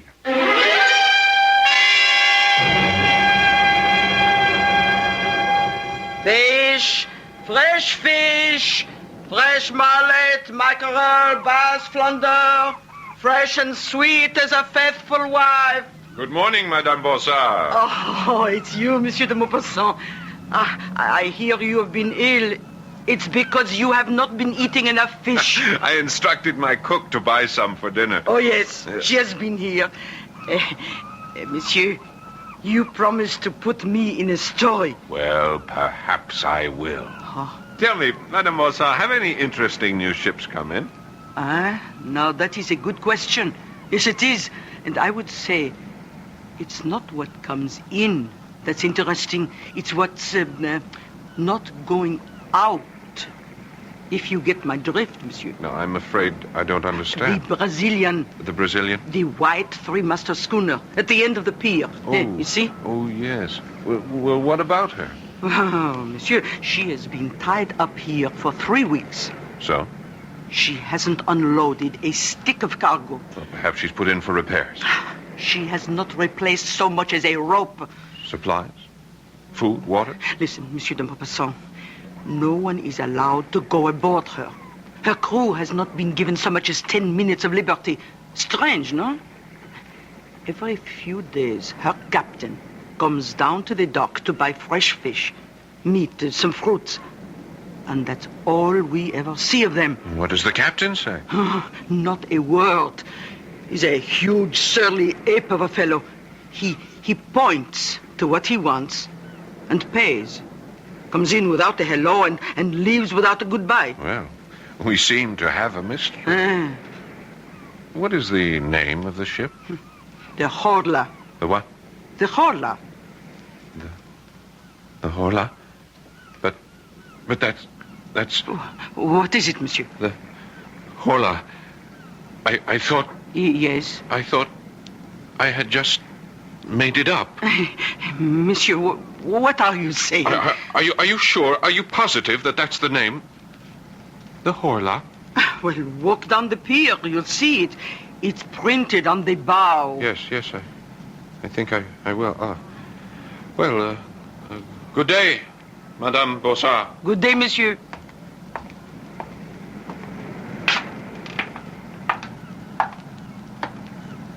The Horla. It's incredible. Ahoy! Ahoy there! Aboard the Horla! Ahoy there! Anyone there? What do you want? You have a beautiful ship there, sailor. Listen, mister. Move on. All the other ships allow visitors. Captain's orders. Well, why... None of your business. Couldn't I ask you something, sailor? No. Your name, the Horla, what does it mean?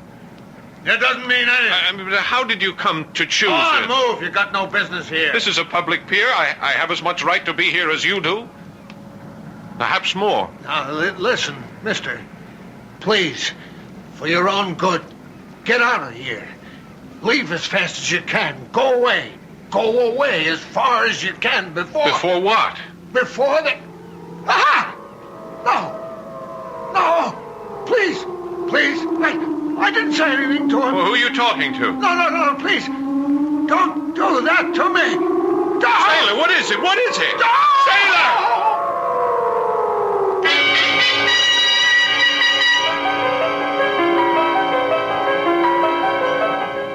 Monsieur de Maupassant. Monsieur. What is it? Are you all right? No, I'm not all right. Oh, I thought as much. I saw you from my shop. You've just been standing here. Standing still without moving a muscle for... Oh, monsieur, it must be every bit of 3 hours. The ship. What about the ship? My head, I feel so weak. Oh, take my arm, monsieur. The ship. No, I must go aboard that ship. Listen. Do you hear that? What, monsieur? That sound. It comes from the ship. I am sorry, but I hear nothing. Nothing? Oh, I hear seagulls, waves. Oh, and now, come, monsieur, it's thunder, a storm. I must go aboard that ship. But they won't let you. The ship. Oh, come quickly, monsieur. You'll catch your death. The ship. Oh, hurry, monsieur. How did I know? Answer me that. How did I know? How did you know what? The name of the ship. How did I know that name? The Horla.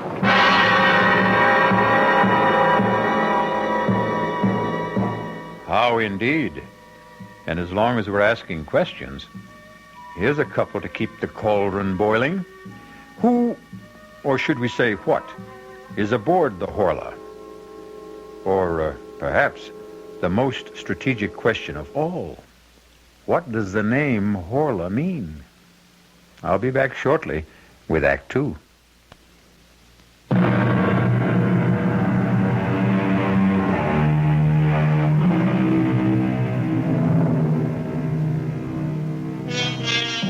Guy de Maupassant is writing a story about a mysterious force which he calls the Horla, a force that drains the life and strength from his hero. Now he discovers that a mysterious ship that lies in the harbor is also called the Horla. Hello? I must see Dr. Cartier. Oh, it's you again, Monsieur de Maupassant. I told you I would have him call the moment he returns. Mademoiselle, I must see him at once. But he is not here. How do I know that? Monsieur. Oh, excuse me. I'm in my room, my bedroom, and at any moment I'll fall asleep. I'm so tired. Well, sleep, monsieur, by all means. Sleep would be the best thing for you. No, not this kind of sleep. The Horla will come to me again tonight. I know it. But all I can do is tell the doctor. Tell him I need him urgently. Yes, Monsieur de Maupassant. Yes. Who's there? Who is that? Who's there? Oh. Monsieur de Maupassant? Oh, it's you, Jean-Baptiste. And who else might it be? Please come in. My lady's finished in the kitchen, and I'm finished, too, with the paint job. Just in time, just before dark. Oh, you didn't have to hurry. Well, get it over with. That's my motto. You thought your house was white before? You should see it now. Please, Jean, sit down. Yes, monsieur. Jean, I have a job for you. Doing what? Doing just what you're doing now.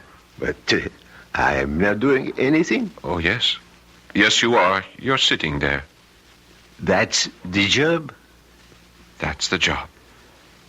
And I'm just supposed to sit here? Well, you could talk to me. About what? About anything that comes into your head. You may also have to serve as my bodyguard. Bodyguard? Someone may try to break in while I'm asleep. I'm your man. I served H in the Chasseurs d'Afrique, the tourist outfit in the army. Oh, is that so? Well, tell me about it. Well, we were the only ones who could hold the ground at Sedan. And are you really interested? Oh, yes, please. Tell me everything. Tell me the story of your life.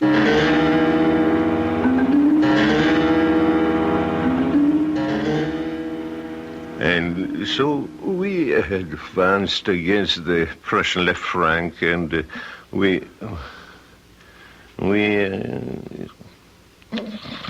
Jean. Go on, Jean. Don't stop. Talk to me. If you fall asleep, I'll fall asleep. Jean, please talk to me. Don't let me sleep. Oh, I'm so tired, but don't let me sleep. Don't let me fall.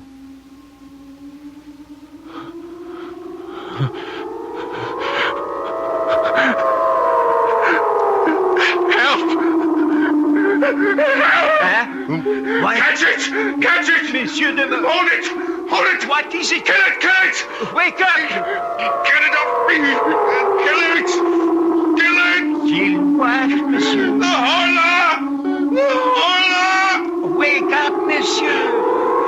Please, wake up! I am awake! Can't you see? Can't you see I'm awake? Rest, monsieur. Relax. Where is it? Where did it go? There is nothing here. Somebody was in this... There was no one in here except you and me. It was here. It was...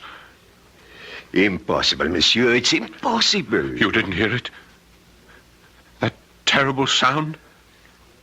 Monsieur de Maupassant, I heard nothing.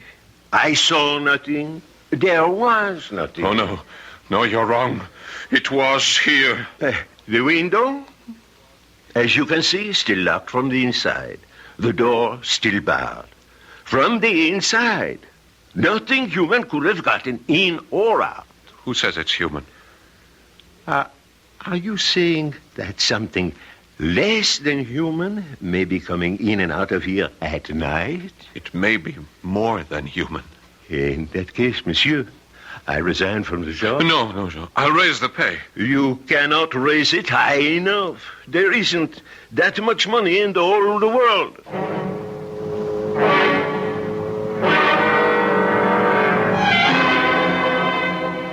Dr. Kachi, I thought you'd never get here. Nothing works. Shower baths, the bromides. You insist you still have this visitor? I know I do. He was here last night. He overpowers you? Yes. He makes this awful sound? Yes. He drains all your strength? Yes, exactly as I told you. Your handyman, Jean-Baptiste, stopped my carriage as I drove up. He spent the night in this room with you, I understand. Yes, that's right. While this Horla. This Horla attacked you. He heard nothing. He saw nothing. Well? Well, what? Come, monsieur. Admit this is all a nightmare. But it was so real. It's always so real. But there was a witness. Is Jean-Baptiste reliable? Is he sane? I would say so, yes.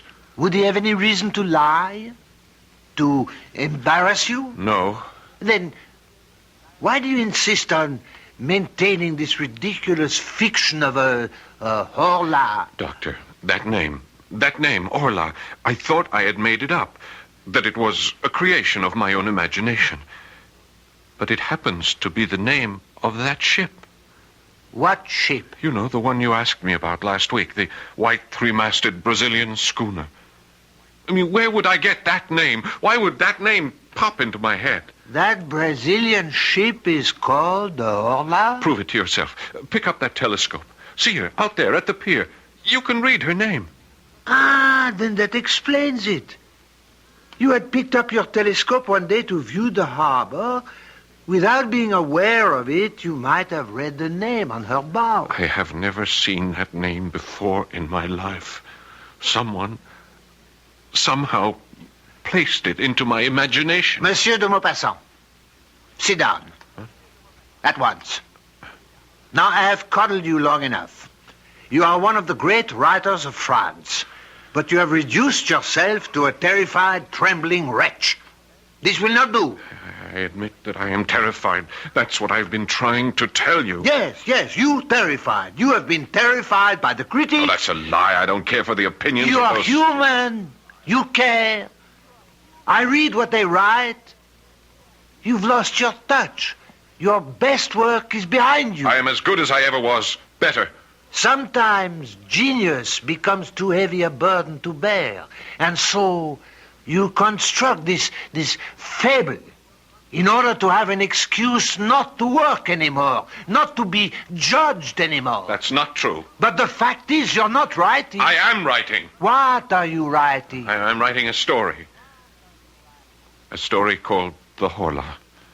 That's not a story. It's an account of your nightmare. Well, I just don't know what else to do. I do. Sit down at that writing desk. Pick up your pen. Create another Bellamy, another Pierre and Jean, another ball of fat. Doctor, it's not that simple. Make it simple. Remember, you're more than a great writer. You're a great French writer.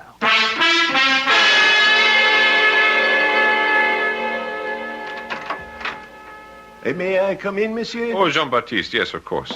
I see your honor is working. That's good. That's good. Yes, I feel wonderful this afternoon. The old lady wants to know if you'd like to come down for tea. Oh, no, I'm in the middle of things here. I'll work through till supper. Well, I didn't mean to interrupt. I just brought you the paper from Paris. Oh, thank you. Well, I'll see you later. I've got to put in the chrysanthemums. The old lady... Jean, listen. What is it, monsieur? You tell me. I can't tell you nothing. You don't hear anything? What? What am I supposed to hear? Just listen, Jean, listen. You're having that problem. The one you had last night. Yes, I'm afraid so. Well, you'd better see the doctor. I've just seen the doctor. Jean, please, would you mind sitting here with me? I don't mind, as long as it's the daytime. I just can't work anymore. I don't think I'll be able to concentrate. Well, why don't you take a little nap? No, I don't want to sleep.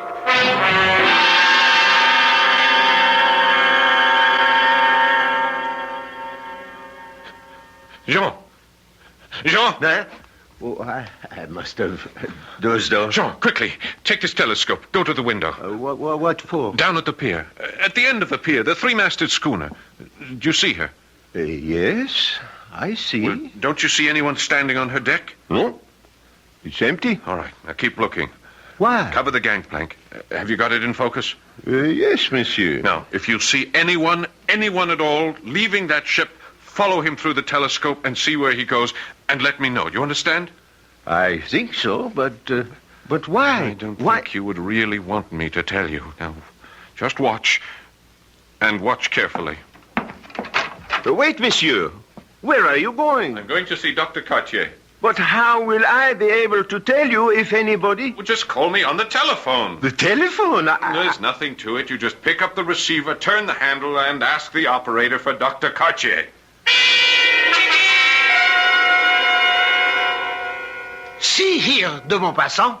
You simply can't barge into my surgery. I can if it's an emergency. I thought we had settled your problem this morning. Look, there is an article in the Paris newspaper, and I want to read it to you. I refuse to listen to anything that's in a Parisian paper. They're all filthy rags. Oh, come on, just listen to this article. I listen to nothing from Paris. It's a sewer of anarchy and atheism. This won't take a minute. Perhaps if you spent less time reading Parisian papers... Doctor, this time you sit down and listen. Now, the date is August the 19th.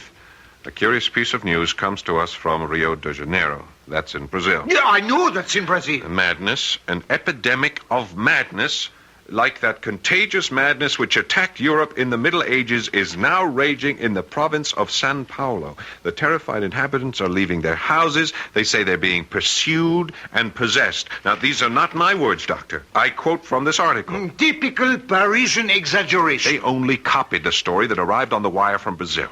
The people are quoted as saying that they are pursued and possessed, dominated as if they were human cattle by invisible, though tangible beings, like so many vampires which feed on their life while they're asleep.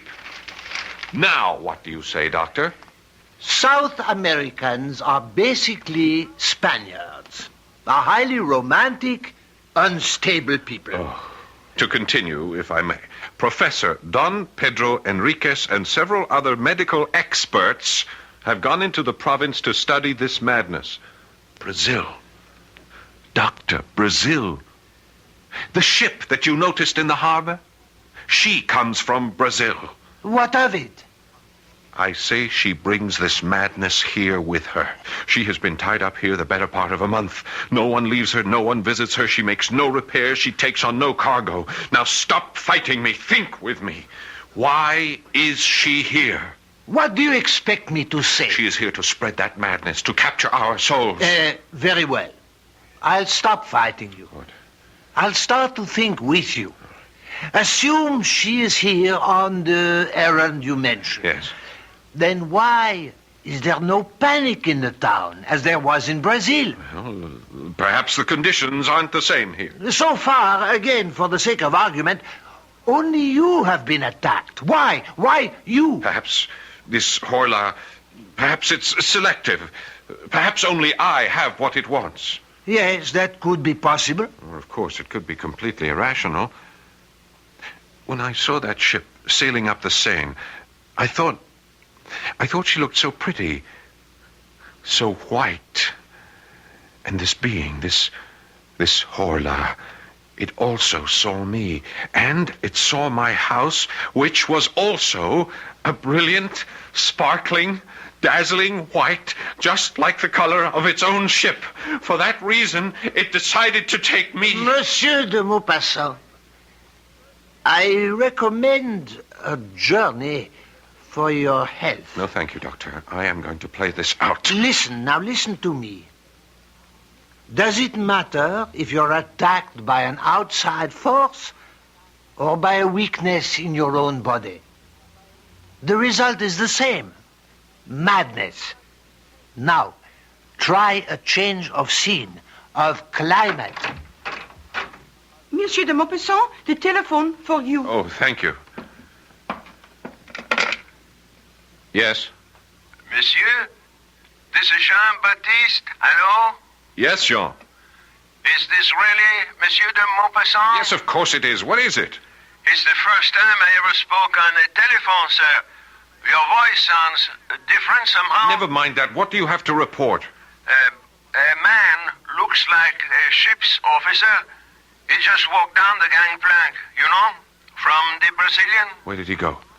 into Madame Bonsard's. Well, meet me there. I may need your help.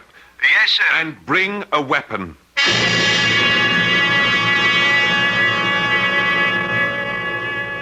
Well, will the man of letters become the man of action? And how ironic it is that the epic struggle for the mind and the soul of not just one man, but perhaps all men, may take place in the small, crowded stall of a provincial fishmonger. I shall return shortly with Act 3.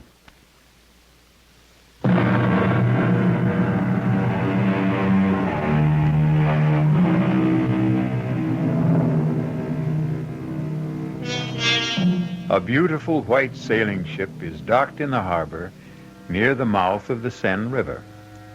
And a famous French writer claims she carries aboard her a mysterious force that intends to destroy the world.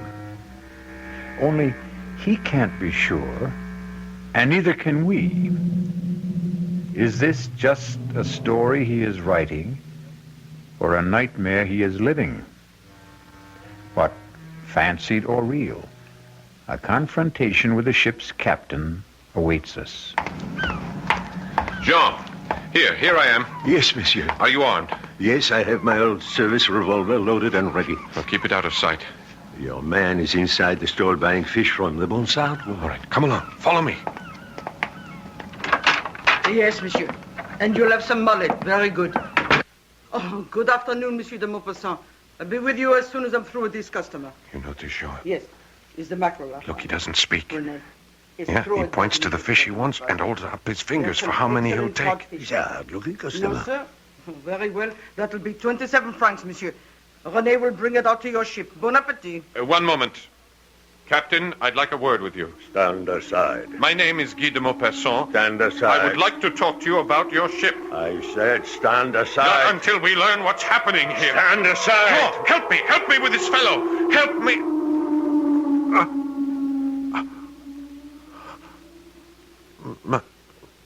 My head. What's the matter, monsieur? René, get Monsieur de Maupassant a glass of wine. Jean, why didn't you help me? Help you to do what, monsieur? To detain that man, to hold him here. But you didn't say anything. I kept waiting. I called on you for help. When? Just now. Madame Bonsard, didn't you hear me? Oh, I didn't hear anything. But you saw me struggle with him. No, monsieur. I asked him to stop. I said I wanted to have a word with him, and then he pushed me away. I tried to hold him. I called on you for help. Oh, no. No. All right, according to you. Just what happened here? He finished buying whatever it was. He paid Madame Bonsard. She gave him his change, and he walked out. Madame, is that true? Yes. I was waiting for you to stop him. But as long as you didn't, I feared, well, it's your concern. Yes, Jean-Baptiste. It is my concern. All mine.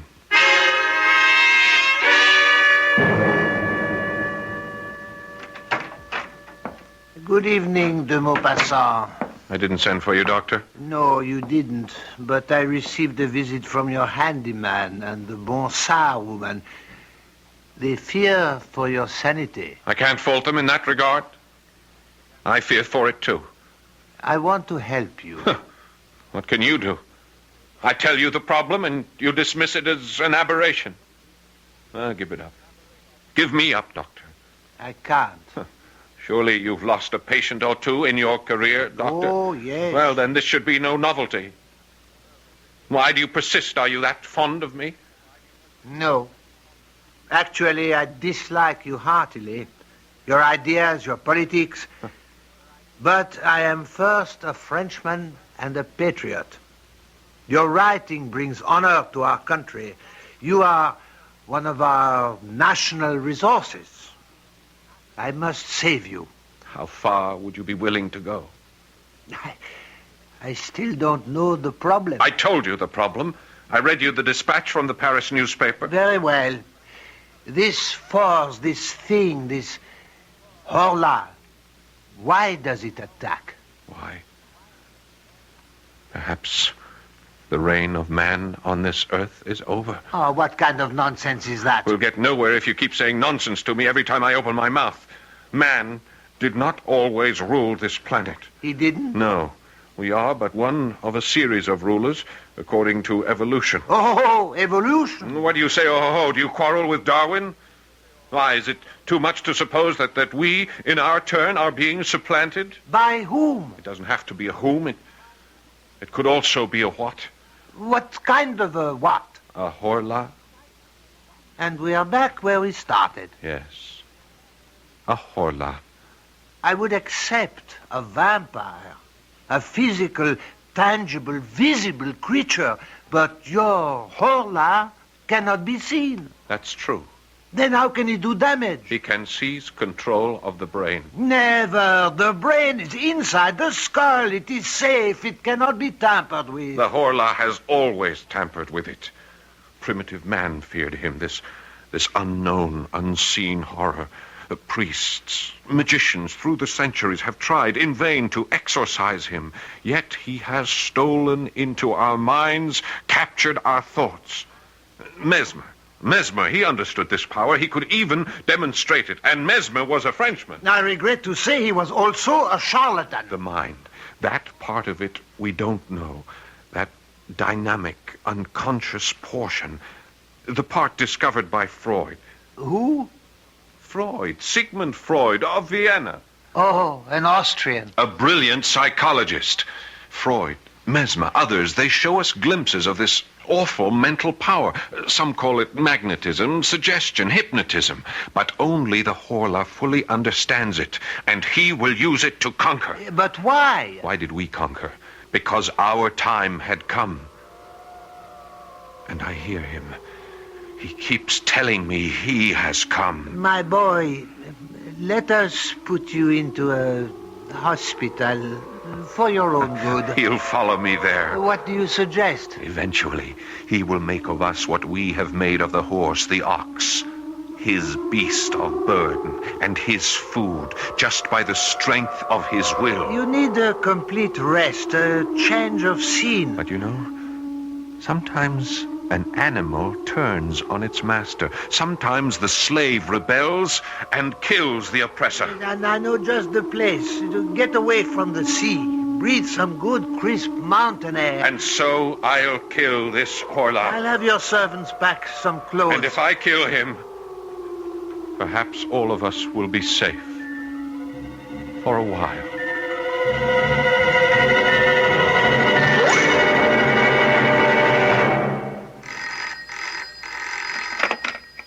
Hello? Hello? Jean-Baptiste here. Hello, this is Dr. Cartier. I called to make sure Monsieur de Maupassant is all right. Oh, he's all right, feeling fine. Ah, is he packed for the journey? Yes, we are all set here. You say he's feeling fine. Is he sleeping soundly? No, he's not sleeping at all. He felt so good he went out for a walk. You let him go out? Well, he said he felt so good. Where did he go? I guess he went to the harbor. We have to bring him home. Bring him home at once. Where do you think you're going? I'm coming aboard. What for? I'm delivering a special order of fish to the captain. All right. Go all the way aft.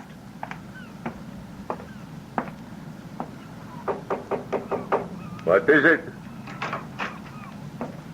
What are you doing here? What are you doing here, Captain? What is your ship doing in this harbor? I'll have you thrown overboard. I'll keep coming back. Why are you here? Why? You know. You know why. Tell me. You know everything there is to tell. The ship is captured. It belongs to the Horla. Yes. It captured us in the harbor back in Rio. It owns us. It owns every man on board. What is it doing here? Looking for captives. Looking for you. Why me? I don't know. It chooses its victims according to... I don't know the reasons. Some are obvious. Us, we have a ship. It wanted a ship. But you, others, I don't know. I don't know why it wants you. The Horla. Where is it now? Here, in this cabin. With us? Here, now? Yes. What's it doing? Sometimes, like now, it sleeps. Other times, you better leave now while you can. No, Captain, let's fight it. You cannot fight it. Let's kill it. You can't kill it. Kill it, and then we'll all be free. But how can we kill it? It's in here. It's asleep in here. Yes? Lock the door. Lock the door and destroy the ship. Destroy the ship? Burn it. I can't burn it. It's my ship. Not anymore. It belongs to the Horla. You belong to the Horla. I belong to the Horla. Let's be free. I cannot let you do it. I'm afraid. Let go. No. Let go. Let go. The floor. You knocked over the lamp. The floor. It's Look a out. fire. Let's get out of here. We'll be burned to death.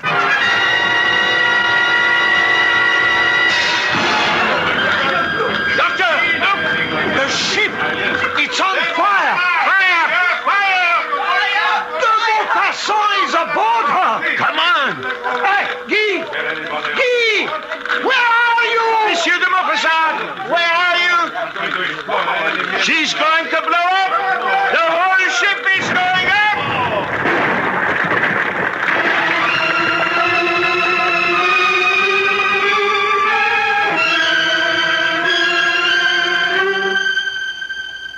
Comfortable, monsieur? Yes. This is such a pleasant, restful ride. We will be at the sanitarium in time for dinner. You won't regret it. You had a narrow escape last night. Yes. Yes, I know. Why did you go aboard that ship? Why? Yes, why? I told you. To strike a blow for freedom. To overthrow the slave master. To kill the oppressor. And, did you? Did I what? Did you kill the Horla? Did you prevail? For just a moment.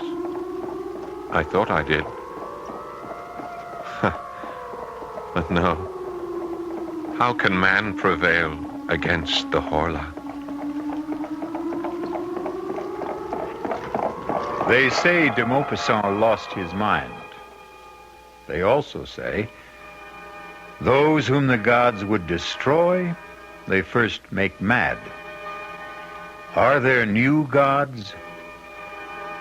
As we are absolute monarchs over the willing horse, the faithful dog, will someone soon force us to yield, spirit, soul, and body, to him? I'll be back shortly.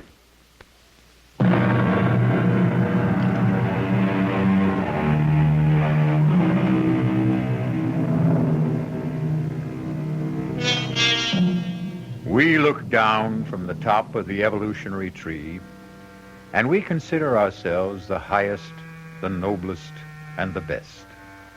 But there can be someone ready to take over. Someone more perfect. Maybe the only way we can survive is to beat this thing at its own game.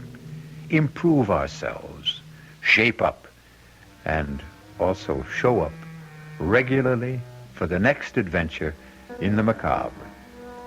Our cast included Paul Hecht, Bryna Rayburn, Robert Dryden, and Dan Ocko. The entire production was under the direction of Hyman Brown. This is E.G. Marshall inviting you to return to our Mystery Theater for another adventure in the macabre. Until next time, pleasant dreams.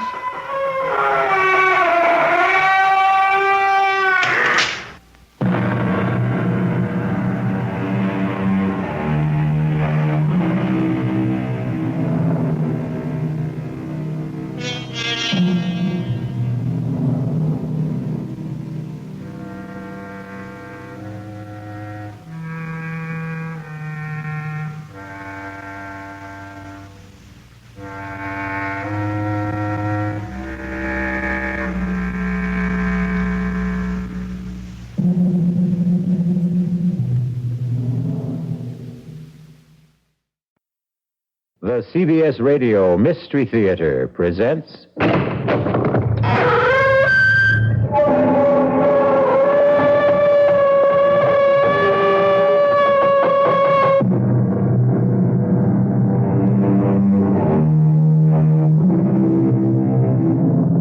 Come in. Welcome. I'm E.G. Marshall. Welcome to the sound of suspense.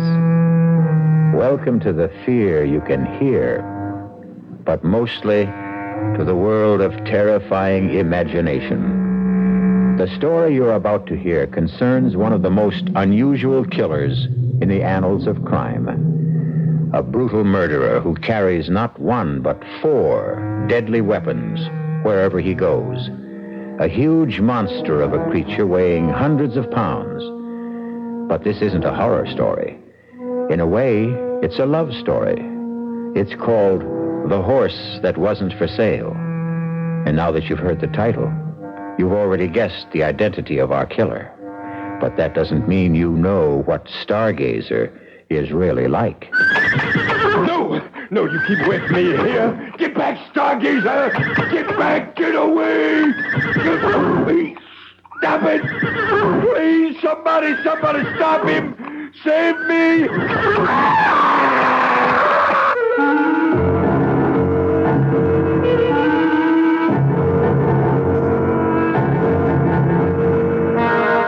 Our mystery drama, The Horse That Wasn't for Sale, was written especially for the Mystery Theater by Henry Slessor and stars Mercedes McCambridge. It is sponsored in part by Anheuser-Busch Incorporated, brewers of Budweiser. I'll be back shortly with Act One.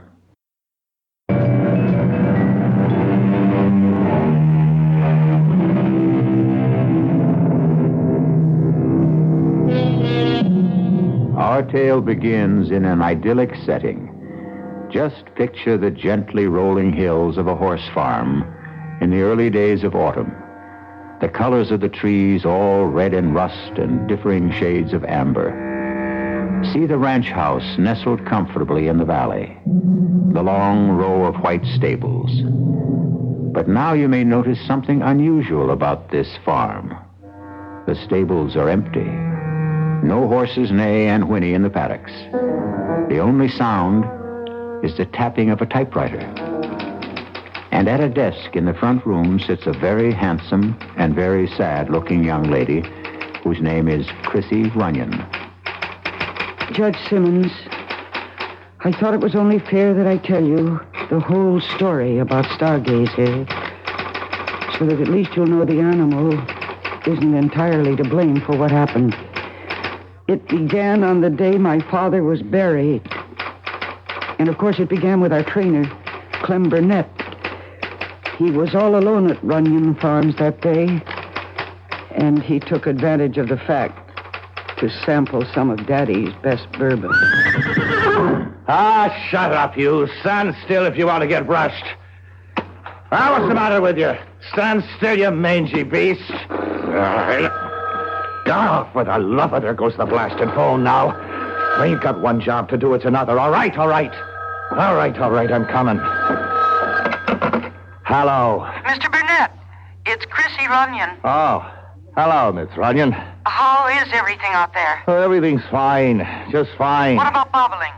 Is she still off her feet? Bobblink's fine. Just fine. Are you all right, Mr. Burnett? Sure I am. Everything out here is just the way it should be. Tell me, how was the funeral? I'm calling to ask about the horses, Mr. Burnett.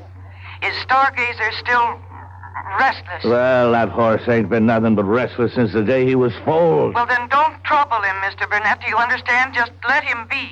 And I'll take care of him when I get out there. Huh? You mean you're coming out? Of course I'm coming out. Why shouldn't I? Oh, no reason. I just thought, well, you ain't been here in a long time, Miss Runyon. Well, I have to arrange things for the auction. Huh? Auction? What are you talking about? I'm sorry, Mr. Burnett, but the horses have to be sold. And the farm, too. My father's debts were, too. Well, never mind. I'll be there sometime this weekend. Oh, wait a minute. You're telling me that I'm out of a job? I'm sorry. There's nothing I can do about it. Well, look here. I worked 6 years on this place. 6 years, and your old man never gave me more than a... I'll see you on the weekend, Mr. Burnett, and we'll settle then about your wages. And remember what I said about Stargazer. Just let him alone. Goodbye. Just like that, huh? Just like that, huh, Miss Snooty?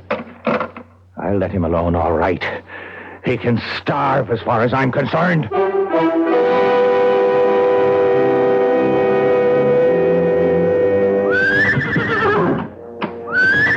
what's the matter, Stargazer? You don't look so happy today. Hungry, maybe, huh? Thirsty? No, there's no use pawing the ground. You just got to wait until she gets here. Miss Chrissy Runyon is the only one you ever cared for, right? Well, you can wait until she gets here and takes care of you, because I won't. Hey, now get down. Get down, Stargazer. Now you stop that. What are you trying to do? Knock down the whole barn? Now stop that. You stop it. All right, if you want a taste of the whip. Now stop it. Stop it, you crazy beast. Get back there. Get back. You kicked me. No. Oh, my God.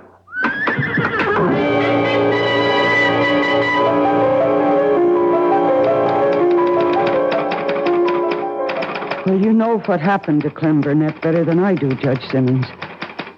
You viewed the remains of his body for the inquest. That was something I couldn't bring myself to do. I'm sure you remember the day after the hearing, when you asked me to dinner. Please, Judge, why don't you tell me what's really on your mind? It's about Stargazer. Well, I appreciate your accepting this date. I know you're anxious to get back to the city. No, I'm anxious to get back to my home, Judge. Yes. It's hard to think that Runyon Farms isn't your home anymore. Well, it hasn't been for years. You know that Daddy and I didn't get along? Yes, I know that only too well. Your father used to say, the only thing that keeps Chrissy coming back is that horse, Stargazer. And you were right the first time. It's that horse. Yeah? What about it? Well, I think you know, Chrissy. Even though I handed down the verdict I did about poor Clem... Do you know what that man was doing to Stargazer? As I heard the testimony, remember? Well, it's the truth, Judge. He was deliberately starving the poor animal. He was depriving it of feed and water. And that's why Stargazer did what he did. Chrissy, stop thinking that animals are so aware of human motives. Now, I love horses, too, but... Well, I don't give them that much credit. Well, they know cruelty from kindness. And you think it was merely Burnett's cruelty that made Stargazer stomp him to death? Yes, I do. Then what about Clayton? Well, what about him? Clayton wasn't killed. Are you telling me that he wouldn't have been killed if your father hadn't reached the stable in time? I didn't know that you knew about Clayton. Your father told me himself. I didn't realize you... He swore me to secrecy because he knew how much you loved Stargazer. He's my horse, Judge. Daddy gave him to me. Yes, but he didn't know that he was giving you a killer. Oh, don't say that. You can be glad I didn't say it at the inquest, Chrissy. Now, I was tempted to, let me tell you. It was only the fact of you sitting there with those big blue eyes of yours filled with tears. Oh, I was crying for my father. Yes, of course. But you were crying for your Stargazer, too. Now, you're afraid the verdict would be against the animal and that somebody would have to put a bullet in that proud head. Oh, Judge, please don't say such things. Chrissy, you're not going to allow Stargazer to be sold, now are you? Is that why you wanted this lunch, to ask me that? The horse cannot be ridden. Not even you dare ride him again. A horse doesn't have to be ridden. Chrissy, your beautiful stallion is mad. Mad? Killer mad. The way some animals get when they're treated just a little too cruelly. But Stargazer wasn't ever treated that badly. Between Clayton and Burnett and you... Me? Yes, Chrissy. Yours was the greatest cruelty of all. What do you mean? Your horse loved you, child, and you left him. You went out of his life, and you stayed out of it. Well, I was in college. And afterwards... Well, Judge, I did have a life to live. I didn't want to live it under the thumb of my father. Yes, and Stargazer forgot kindness and learned indifference and cruelty, and he went mad. Now, you have to do something for him. Judge, please listen to me. I know he's valuable, Chrissy. And I know your father left you with too many creditors, and Stargazer will probably bring you a higher price than any other horse on the list. 8, maybe 10,000 from the stud farm. Judge Simmons, you needn't have worried. I made up my mind about that even before Stargazer... even before Burnett was killed. He's not for sale. You mean that, Chrissy? I'm putting every single horse up for auction, but not Stargazer.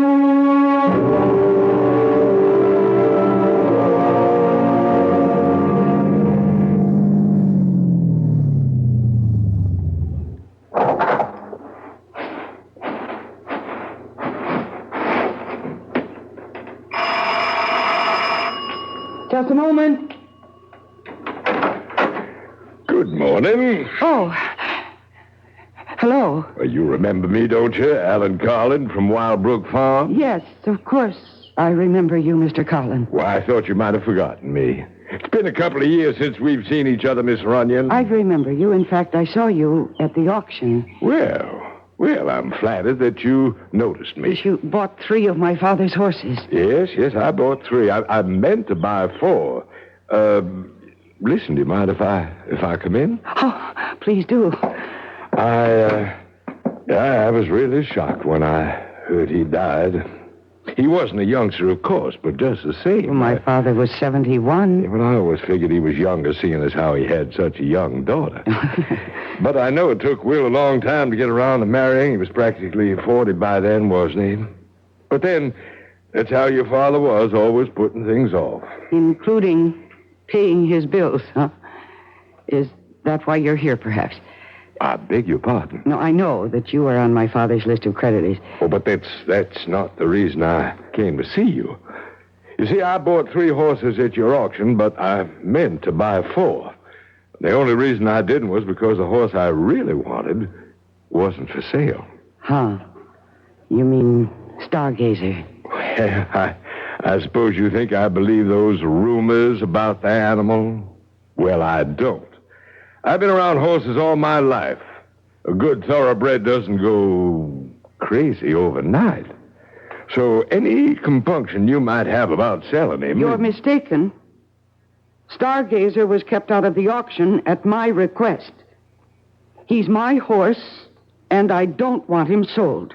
Well, I attended the inquest, you know. I listened to every word, and I know Burnett mistreated the animal. That's why he got stopped. Mr. Burnett was a fine trainer. Oh, yes, indeed. The point is that I'm willing to take my chances, Miss Runyon. I won't ask you to cut the price because of the horse's reputation. There's no price tag on him. I'm sorry. Miss Runyon, you're still a sporting woman, aren't you? Would you be willing to make a little wager? What? Well, I've ridden horses with reputations 5 times worse than Stargazer's, and I can prove it. Now, if I do, will you talk about a sale? No. Oh, you're your father's daughter, all right. Everybody said Will ought to raise mules that would have been more in character. Now, look, you don't have to worry about me. I was born in a saddle. If anything happens, the responsibility will be all mine. Your responsibility? Do you really think I care what happens to you? Yeah, but nothing will. If you were at that inquest, you know what it means if Stargazer hurts anybody again. They'll destroy him, and they'll have the legal right to put him away. And I won't let that happen. But it won't be that way. It will. There is something wrong with Stargazer. I've known that for a long time. And I think Daddy knew it too, but he gave him to me thinking that I might win him over with kindness. Well, I failed, you see. And now when he feels that hateful weight on his back, he... Oh, please go, Mr. Carlin, please. All right, Miss Runyon. I'm just so terribly sorry you won't let me prove you wrong. Oh, dear. I should start my packing. Feels like the whole morning is gone. Oh, no. I hope that man isn't bothering Stargazer. He must be out at the stable. Mr. Carlin, don't. Please don't. Mr. Carlin, don't. Mr. Carlin, stop. Bring him back here. Don't ride him.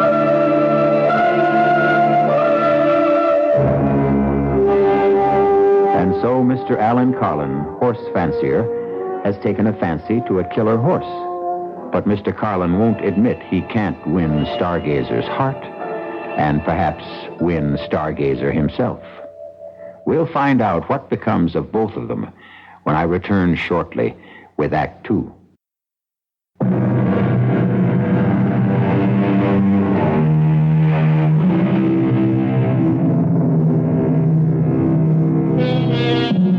And now, here's Act 2 of The Horse That Wasn't for Sale. Alan Carlin knows horses, knows the feel of them, the moods of them, knows when they respond to a rider's touch, and knows when they resent it. But there are times when even the best horseman allows his ego to override his common sense. And Alan Carlin is about to learn that his time is now. Okay, boy. Take it easy now. Easy. Slow it down, boy. Come on. Those branches. Oh, good Lord, Stargazer, slow it down, boy. That tree. No. Oh, God, my back. My spine. You crazy horse, she was right. You are crazy. No. You keep away from me. Get back. You get back there, Stargazer. You get away. Don't stop it. Somebody, please, somebody stop him. Save me.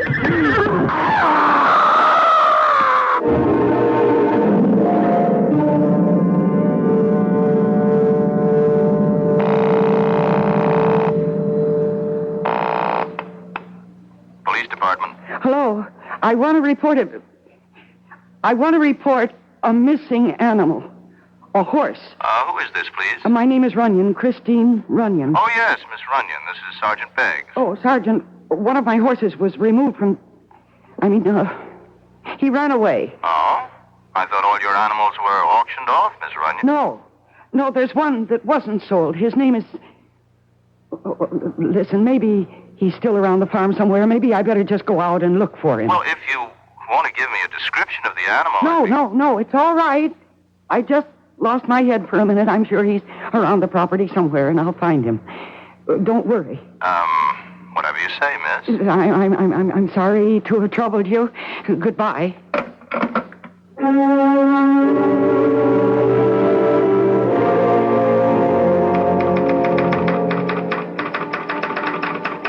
Of course, I knew that Stargazer wasn't around the farm.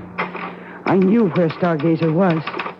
Somewhere near the woods, with Alan Carlin on his back, if he was still safely in the saddle. And I knew that I had to find him.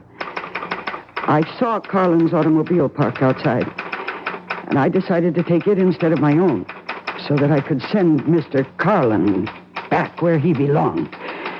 I just hoped and prayed that I wasn't too late.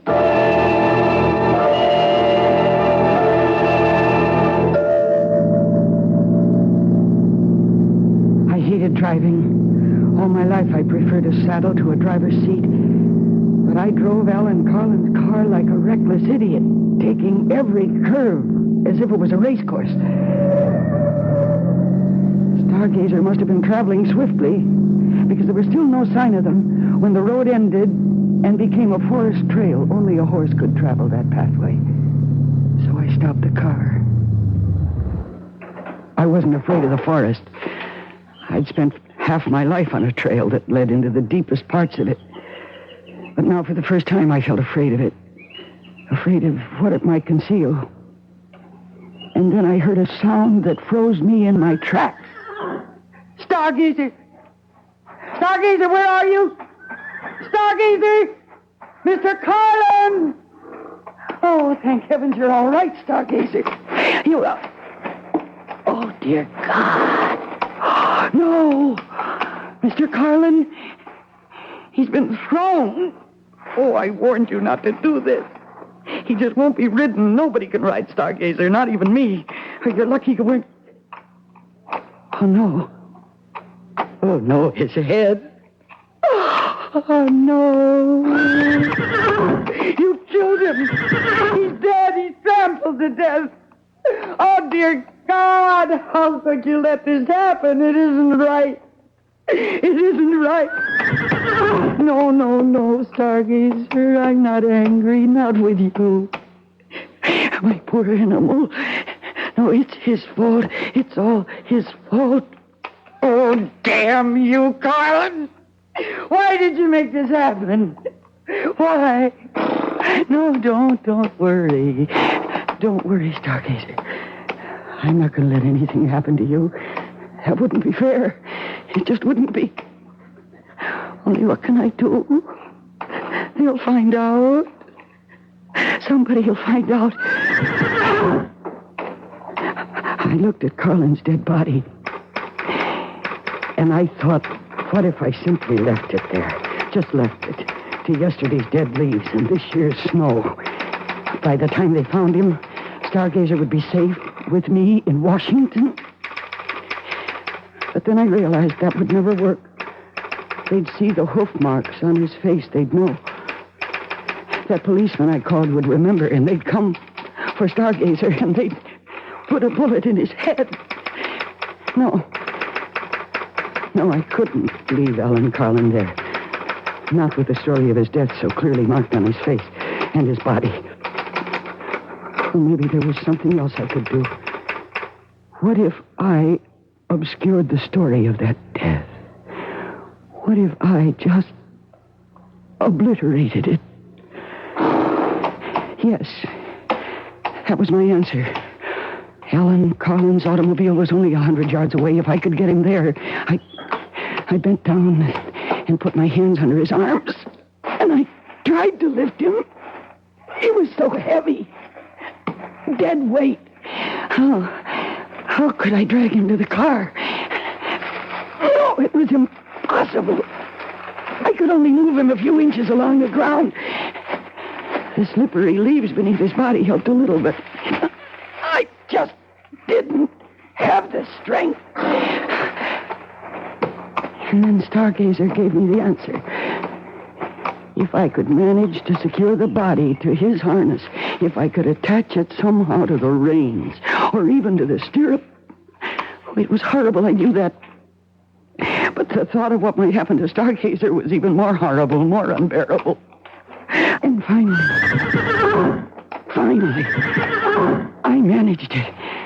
I dragged that man's body out of the woods, using Stargazer as my strength.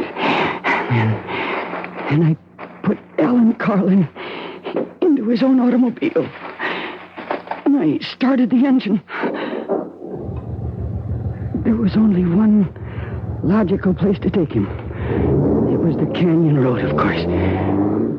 I knew how steep that drive was, how dangerous it was. That's why so few cars traveled it. And that was lucky for me, the fact that the road was empty, because it made what I had to do so much easier. It almost seemed like a sign from heaven that what I was doing was right.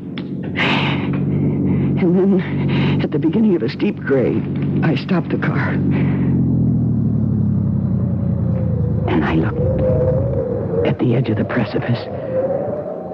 And then I looked at Alan Carlin's body. And for a moment, my nerve deserted me. But then I put down the parking brake.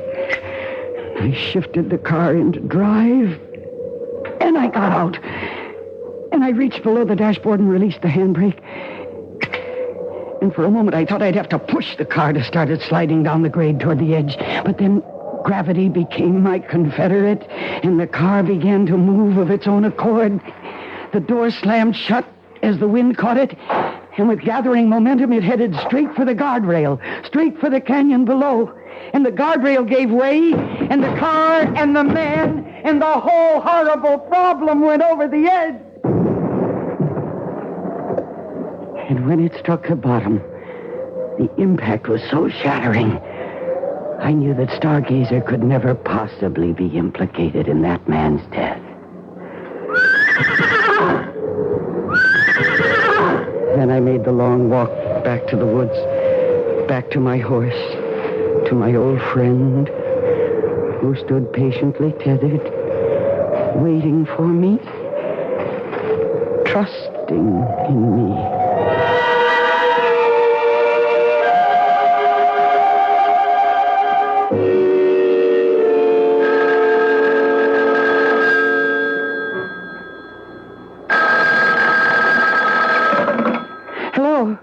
Runyon, this is Sergeant Beggs. Oh, yes, Sergeant. Well, I just thought I'd call and see if you had any luck about finding your horse, I mean. Oh, yes, I found him. I was foolish to have panicked. He hadn't gone very far after all. Oh, good. Still on the property, you mean? Yes, he was. That was silly of me. He was just a short distance away. Well, that's fine. That's just fine. I'm glad to hear it. Better make sure you keep that stable door locked. Huh? Yes, I will. Thank you very much, Sergeant. You're welcome, Miss Runyon. Goodbye. Goodbye. Oh, I think I could use a drink. Oh, no. No, what? Hello? Hello, is this Miss, is it, Bunyan? No, the name is Runyon. Who is this? Well, you wouldn't know me, Miss Bunyan. Miss Runyon. Name's Sam Fryatt. I work over at Wild Book Farm for Mr. Carlin, you know. Yes? Oh, what do you want? Well, I was wondering if you were going to be home this afternoon, Miss Runyon. A little something I wanted to talk to you about. No, I'm sorry. I have a great number of things to do today. I can't receive visitors. Well, I figured you'd want to talk to me, Miss Runyon, on account of, what happened this morning. Oh? What do you mean? Oh, I think you know. What happened out there? On that canyon road? I haven't the faintest idea of what you're talking about. Sure you do, Miss Runyon. You see, I saw you kill Mr. Carlin out there. I saw you murder him. Now, can I come and talk to you?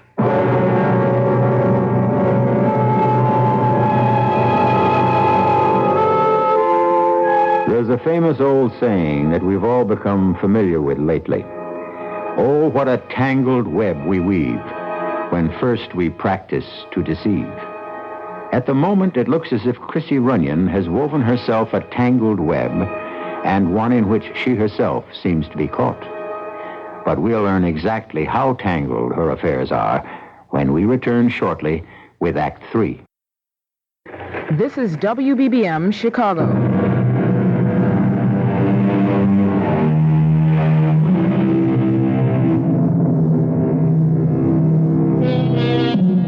And now, here's the final act of The Horse That Wasn't for Sale. And it begins with a sound that strikes terror into the heart of young Chrissy Runyon. She hesitates before she answers it, afraid of the man who might be on her doorstep. Miss Runyon? Yes. I'm, Sam Fried. Yes. Oh. Come in. Well, it's, nice of you to see me, Miss Runyon. Who are you, Mr. Fried? I've never seen you around here before. Well, I'm new, Miss Runyon. I come from out of state. Yeah, I used to work in West Virginia at the Algonquin Farms. You know it? I heard of it. Yeah, well, I used to be a trainer there a long, long time ago. Then they had me doing grooming work and junk like that. I said, no more of that, I said. Mr. Fried, will you please come to the point? What did you mean about Mr. Carlin? I don't know what you saw or think you saw. I seen you, Miss Runyon. I seen what you did. Well, whatever you think you saw, you were mistaken. I didn't even know your boss, Mr. Carlin. And to accuse me of killing him... Oh, but that's what you did, all right. Now, you pushed that car over the cliff, and poor Mr. Carlin was in it. My, you must have really hated that man. Well, what'd they ever do to you? Get fresh or something? Mr. Friat, you're completely wrong. I swear you're mistaken. Well, all righty then, I'm wrong. So you don't mind if I tell the police what I saw? Now, I figure they're not so dumb. They can go looking for footprints or something up there, like tire tracks and stuff like that. It was an accident. Of course, I don't have to tell them what I saw. What do you mean by that? Well, what I said. Ain't no law saying a man has to tell everything he knows. And what would stop you? Oh, if I liked a person. No, that's not what you really mean, is it? Now, you take Mr. Carlin. Well, I only worked for the man a week, and I could tell already that he wasn't such a nice fella. Now, I did not kill Mr. Carlin. Oh, sure, Miss Runyon. But you see, there I was in that canyon, taking a ride on the old nag they let me use, and I seen that car stop there. And now, just for the heck of it, I put my field glasses on it. That's how I come to see it all. But you don't understand why I did it. Oh, heck, I don't care why. Now, I told you I didn't like the man. Sure could sit a horse, though. Now, I'll give him that. I swear to you he was already dead. You know, people around here know that he treated your pa pretty bad. Can't blame you for what you did. No, you must believe me. Mr. Carlin was already dead when his car went over into the canyon. He'd been killed by an accident. I had my reasons for doing what I did. Sure, Miss, sure you did. And you can just tell the police all about it. No, they may not understand. Yeah, that's true enough. Yeah, they may not understand. I mean, not the way I do. But just the same, if they ask me questions about it, now I'd have to tell them what I know. Well, unless, of course, I wasn't around to tell them anything. Not around? Well, with Mr. Carlin dead, there's not much point in me hanging around Wildbrook much longer. Maybe I ought to move on, find me another job. If I did that, well, I wouldn't be here when the police came around. Understand? No, I'm not sure I do. If I could get me a stake, now I'd leave right away, tomorrow, maybe. It wouldn't take much. 4,000 or 5,000 maybe, huh? That ought to be enough, don't you think? Oh, now, wait a minute. Well, better round it out to 5. 5,000 would do her, Miss Runyon. You expect me to give you that money? Well, it would sure help if you did. But that's impossible. I don't have a penny. You know, auction must have given you plenty, Miss Runyon. Why, Mr. Carlin bought some of your stock himself. But every cent goes to my father's creditors, and even that won't be enough. Well, I don't know about that. All I know is 5,000 would do me just fine. Now, you think it over, Miss Runyon. I'll come back tomorrow afternoon. It won't do any good. Well, we'll see. There's just no way I can raise that money, Mr. Fryer. Oh, you'll find some way. Women these days, they can do just about everything. You know, fly airplanes, run companies, kill people. Well, you figure something out, Miss Runyon. Well, so long now. Mr. Fryer, please. I'll see you in the morning. Oh, dear God. What am I going to do? And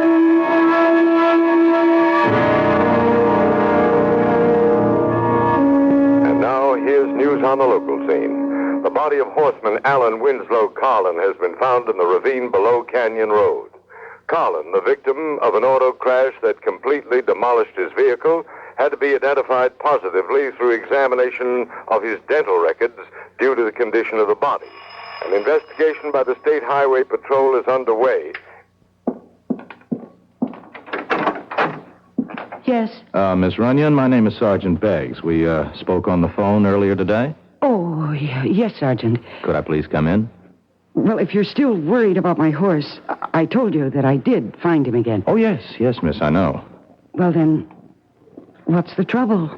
Oh, nothing about the horse. It's about your neighbor, as a matter of fact. If I could just come in for a minute, please. Yes, of course. Thank you.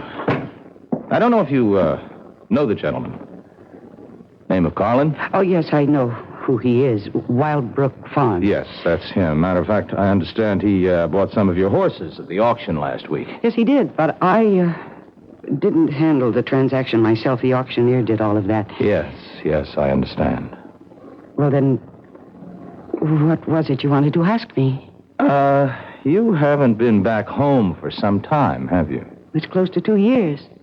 I came here when my father died suddenly. Yes, I know, and so I guess you didn't see Alan Carlin in all that time? No.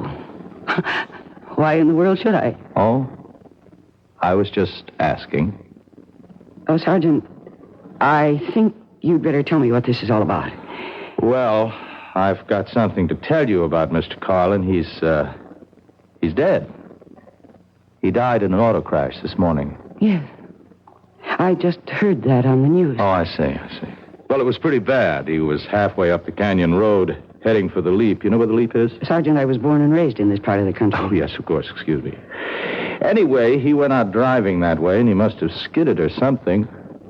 Car went over the edge, plowed right through the guardrail. Oh, that's terrible. It's such a dangerous road. Oh, yes, it is a dangerous place. I would have thought Mr. Carlin would have had more sense than to take it at high speed or whatever it was he did. Anyway, the car went over, and it was totally demolished, of course, and that's a long way down. Oh, that poor man. I'm terribly sorry about Mr. Carlin. But I really can't take his loss very personally. I hardly knew the man. Uh-huh. Well, your father knew him well, though, didn't he? Yes. They were neighbors for many years. And friends. Oh, I suppose so. Only they had some kind of falling out about money, I understand. Well, what does that have to do with all this? Just curious, Miss Runyon. Are you trying to imply something? No, miss, of course not. Why should I do that? Oh, there is just one more thing, though. One more thing. When Mr. Carlin left his place this morning, he told one of his servants that he was coming here to see you. Oh, that's right. He was here. Mm-hmm. What time would that have been? Oh, I don't remember exactly. Around 11, I think. Did he stay very long? No. No more than 10 minutes. I don't see the point of all these questions. Well, you see, we're just trying to understand what happened, Miss Runyon. Mr. Carlin, he was a pretty careful driver. He knew that mountain road as good as anyone else in this part of the country, and we were just wondering if he might have been, let's say overtired or drinking too much or depressed, anything like that. How'd he seem to you? I just don't recall. I see. Well, Then I guess that's all for now. What do you mean, for now? Oh, the Highway Patrol is investigating the accident, too, and since you were the last person to see Mr. Carlin, they might be talking to you, too, Miss Runyon. Oh, is that the horse out there? One that got away? Yes, that's my horse. My. That's a fine-looking animal. Oh, I guess he's the only one you didn't sell off, huh? that's right, the only one, Sergeant. But I might not keep him after all.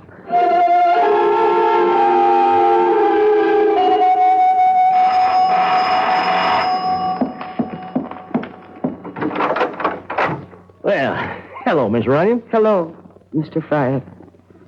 Come in. Well, thank you. Well, sure a nice morning we had, wasn't it, huh? I didn't notice. Sure glad it warmed up some. I had to walk over from Mr. Carlin's place. That old nag of mine finally broke down. Is coffee I smell? Yes. Would you like a cup? Well, I sure wouldn't mind. How do you take it? Black, just fine. Oh, thank you, miss. That's real nice of you. That's good. Well, now, I understand the police were around yesterday. You don't miss very much, do you, Mr. Fryer? Pays to keep your eyes open, I say. Oh, yes, I'm sure it does. Now, the question is, how much does it pay? Mr. Fryer, I don't have the money you want. Well, now that's a real bad piece of news, Miss Runyon. I told you yesterday there's simply no way for me to get my hands on it. The money that came to the estate through the sale of the ranch and its stock went directly into escrow. Now, I wouldn't know about fancy words like that, miss. All I know is the estate has no money. And I have no money of my own. Well, that's really too bad. Because that means I can't leave. And if I can't leave, I might just as well tell the police what I saw. I'm hoping that you don't do that, Mr. Fryer. Oh, I don't want to do it. Believe me, Miss Runyon. But if there was just something you could give me. I mean, there must be something your pa left you, huh? Man like your daddy wouldn't die and leave his only child nothing at all. Well, there is one thing. What's that? It's the only legacy I have. The most valuable thing he owned. Look, out the window. That horse, you mean? Yes. His name is Stargazer. A thoroughbred. A champion. Yeah, oh, that's some stallion, all right. You said you were a good judge of horseflesh. How much do you think he's worth? Well, I wouldn't know for sure. But I've been told he's worth between $8,000 and $10,000. Yeah. Hey, a man would be mighty proud to own a horse like that, right? Well, he's all yours, Mr. Fryer. What? I'll transfer my ownership to you. Right this minute. Oh, you really mean that? Oh, why, that would be real fine, Miss Runyon. That would be real kind of you to do that. It won't take more than a few minutes for me to prepare the papers. Oh, I'd really appreciate that, Miss Runyon. You know, I'd sure like to take him out for one last ride before the sun goes down.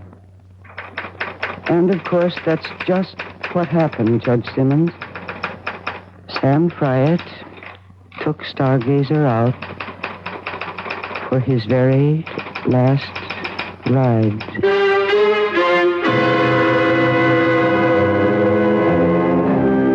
Remember all the old cowboy movies that showed the lone rider heading into the setting sun? Well, you can picture old Sam Fryatt doing exactly that. Only when the words that say the end appear on the screen, you can also be sure they mean the end of old Sam Fryatt. I'll be back shortly.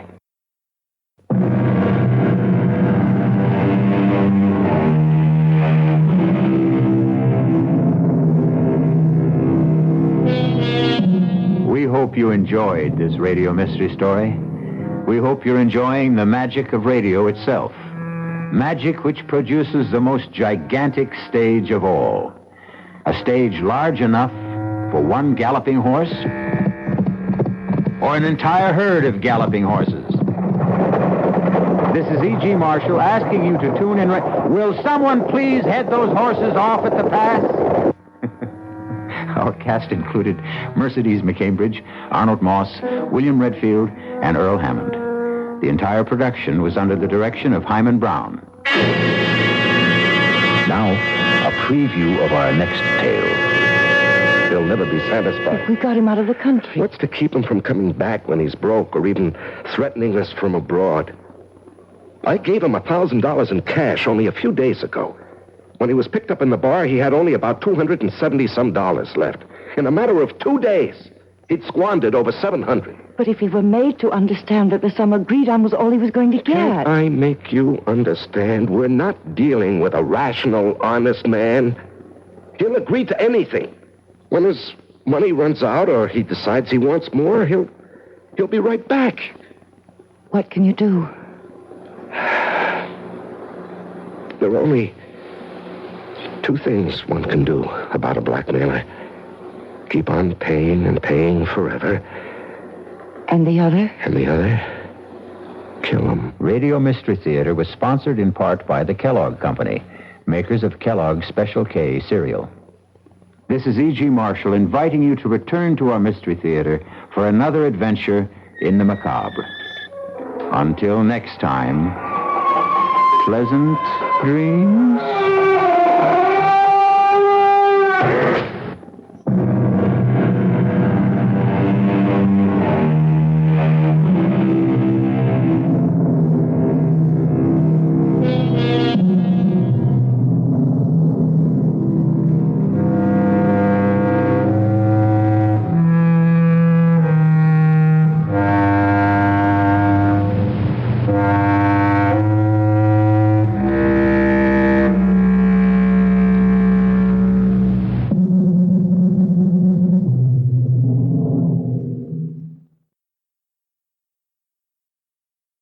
The CBS Radio Mystery Theater presents...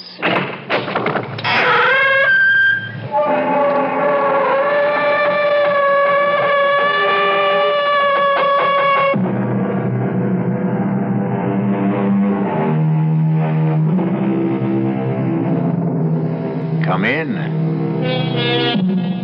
Welcome. I'm E.G. Marshall. Welcome to the sounds of suspense. To the fear you can hear. Welcome to the world of nightmarish probability, where the icy fear of the unknown can lead one down strange and terrifying paths. In our story, Alex Harper confronts the impossible, and the encounter produces a devastating effect. It's Ace, our dog. He's dead. I see him, Alex. There isn't a mark on him. Nothing. Look at his face. Oh, it's horrible. If I didn't know better, I'd say that something scared that pup to death.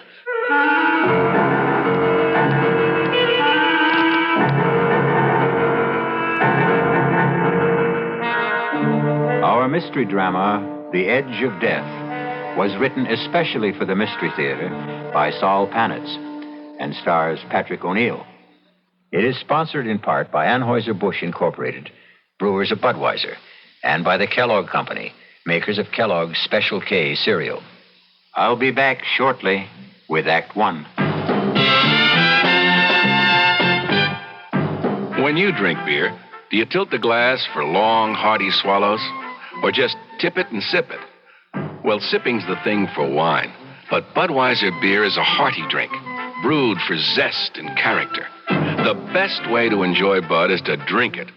Not chug-a-lug, just man-sized beer drinker swallows. That's when that famous Budweiser taste, smoothness, and drinkability really come through. Smoothness and drinkability that come only from natural carbonation and exclusive beechwood aging. Smoothness and drinkability, too good for any half-hearted sipping. So drink up. You'll see that brewing beer right does make a difference, and that When you say Budweiser, you said it all. Anheuser-Busch, St. Louis.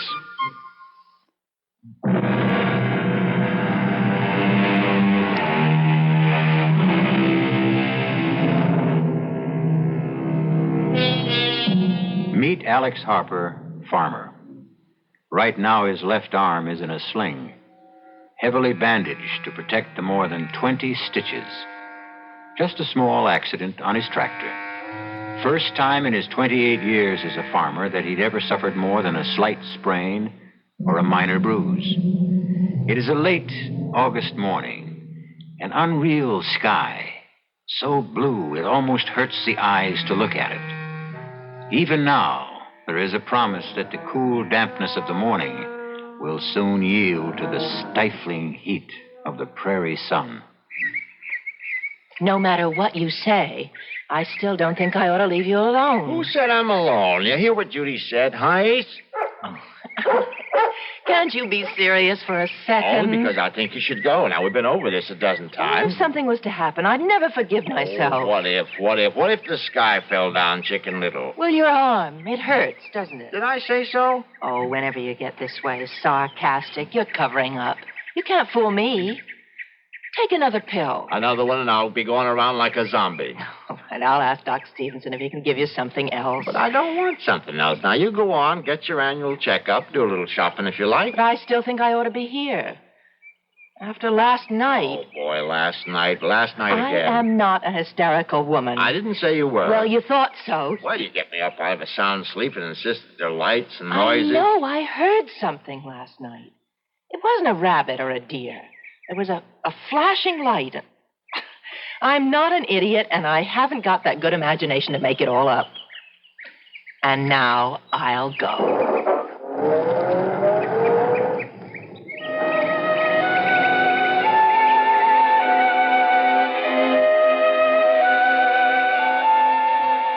Ace, where are you? Come on, boy. Now, I'm in no mood to play games.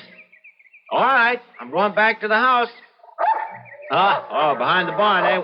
What you got cornered, a 10-foot rabbit or... Oh, there you are. Now, hey, you did find something. I'm coming, Ace. All right, now, bring it to me. Come on, boy, give it here. Give it here, that's it. Good dog. Hey, let's see what you discovered. A bag. Looks just like Doc Stevenson's bag, only... It couldn't be his. This one's shiny new. Feels funny. It's not leather. Doesn't feel like vinyl either.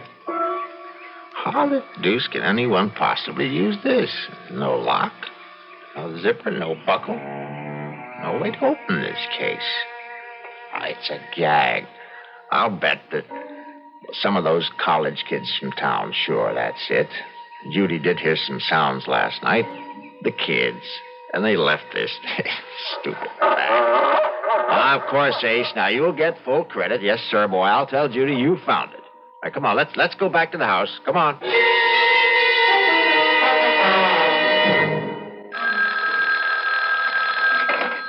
That's you, Alex? Doc, hello. How's the arm? Not bad. Now, when are you going to take the stitches out? One of these days. Now, don't rush it. That's a mighty bad tear. Will you level with me? Shoot. Will the arm be as good as new? Well, not really. Some of the muscles were torn. Oh, you'll have movement, but there will be limitations. You were lucky that it's the left and not the right. Yeah, lucky. And you'll end up with a beautiful scar. Say, Doc, is Judy still there? She left about 30 minutes ago. Did she check out okay? Well, there are some tests that will take a few days. But from what you could see. Well, that's the real reason I called, Alex. There is something? There is. Well, not serious. Yes and no. Oh, what the devil does that mean? Well, it's your heart. And before you jump to conclusions, listen. If she watches herself, obeys a special diet, there's no reason why she shouldn't live a normal span of life. Did you tell her? Well, only that it's a rather common condition that can be controlled. She's not alarmed, and she needn't be. Now, I mean this, Alex. I've seen patients like her do almost everything they used to do and go on and on. Almost. Oh, Doc, last time you dropped by, let's see, that must have been at least a week ago. No more like 10 days. By any chance, did you leave something out here? You aren't missing one of your black bags. I've only got one bag. What are you talking about? Nothing. Doc, I think I hear Judy. Yeah, it is. Hey, she's driving kind of funny. I better hang up, Doc.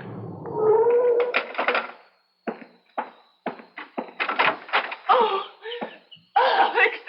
Oh, easy now. Whatever it is, you're home. I'm so frightened. Sure. Just a few miles past the Clearwood Sanitarium. You know the big curve through the woods? Yeah. I slowed down. Wouldn't you rather talk about it a little later? You're shaking all over. Now, come on inside, Judy. I'll make some tea. Come on. Yes, like that. Inside, with the walls around me. Oh, Alex. Yes? We're in danger, Alex. Oh, now, Judy. I saw him. I tell you, I saw him. Who? Death. I saw death.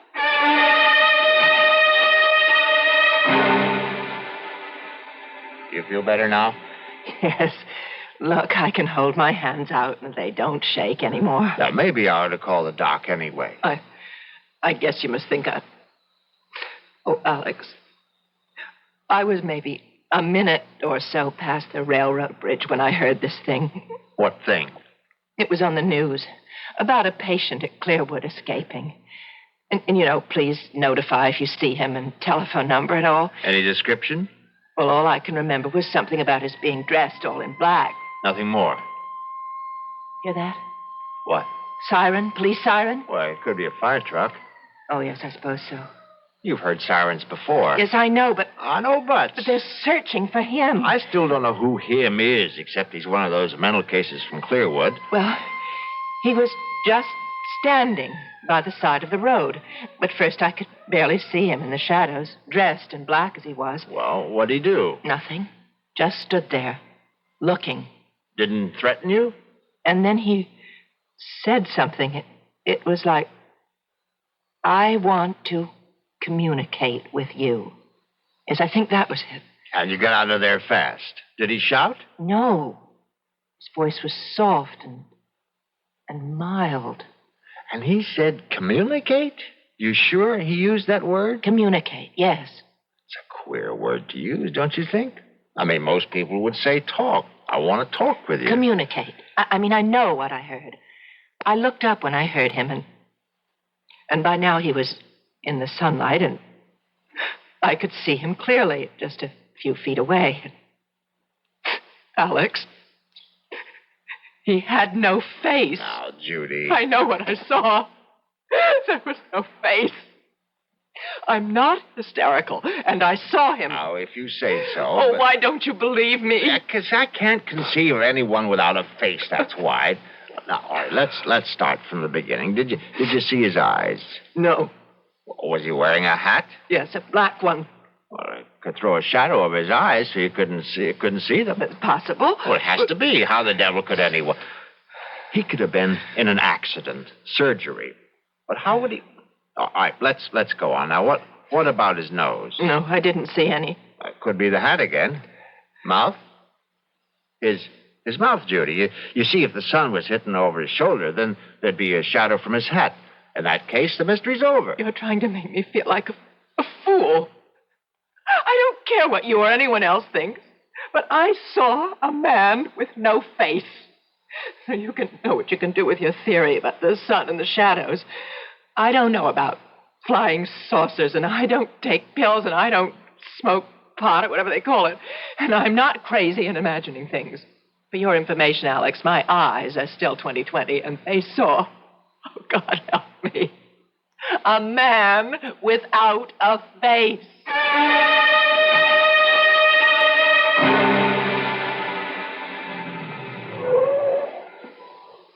Alex, what's this all about?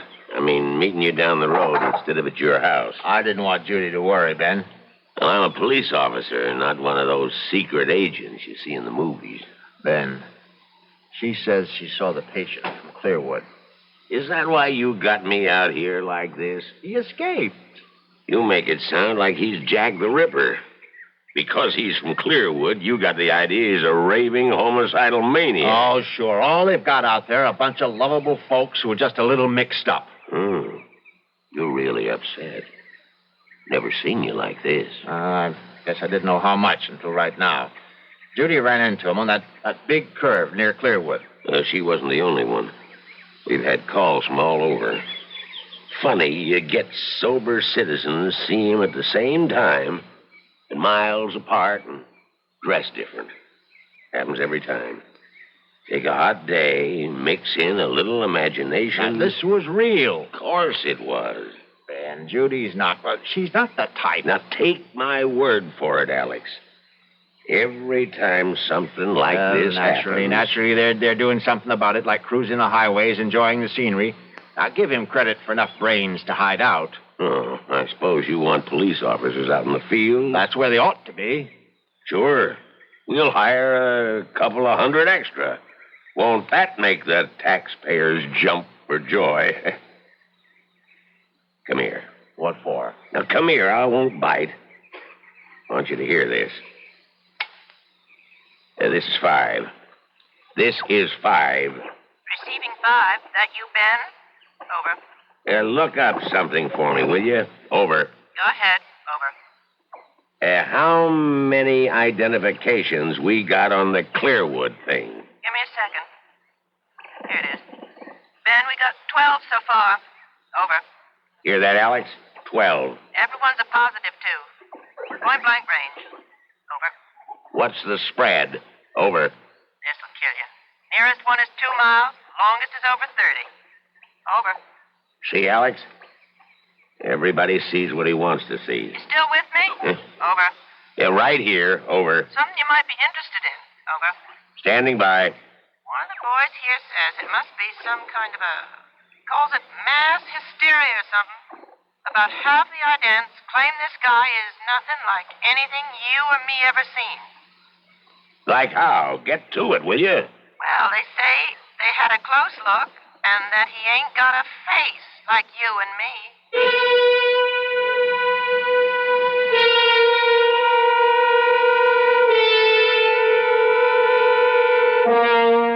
A man without a face. Judy is not the only one. But think for a moment. In this last part of the 20th century, and its attendant wonders and discoveries, what is true and what is unreal? Is there anything no longer possible? Is there? I'll be back shortly with Act 2. Hi, son. Hi, Mom. Hi, Dad. Hi, Junior. Kellogg's Special K presents Junior Gives Up.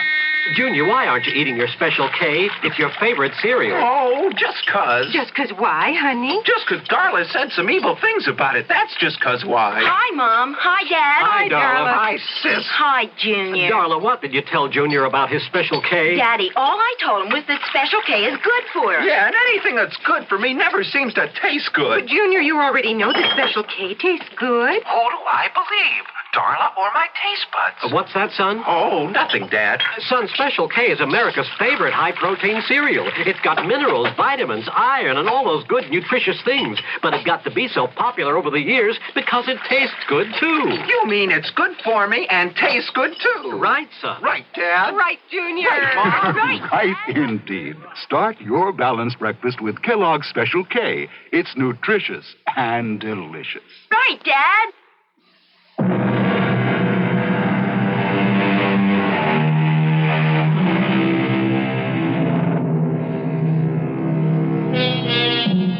Well, the doubting Alex knows that there's nothing wrong with his wife's power of observation. She did see a man, and though he does have a face, there is something missing.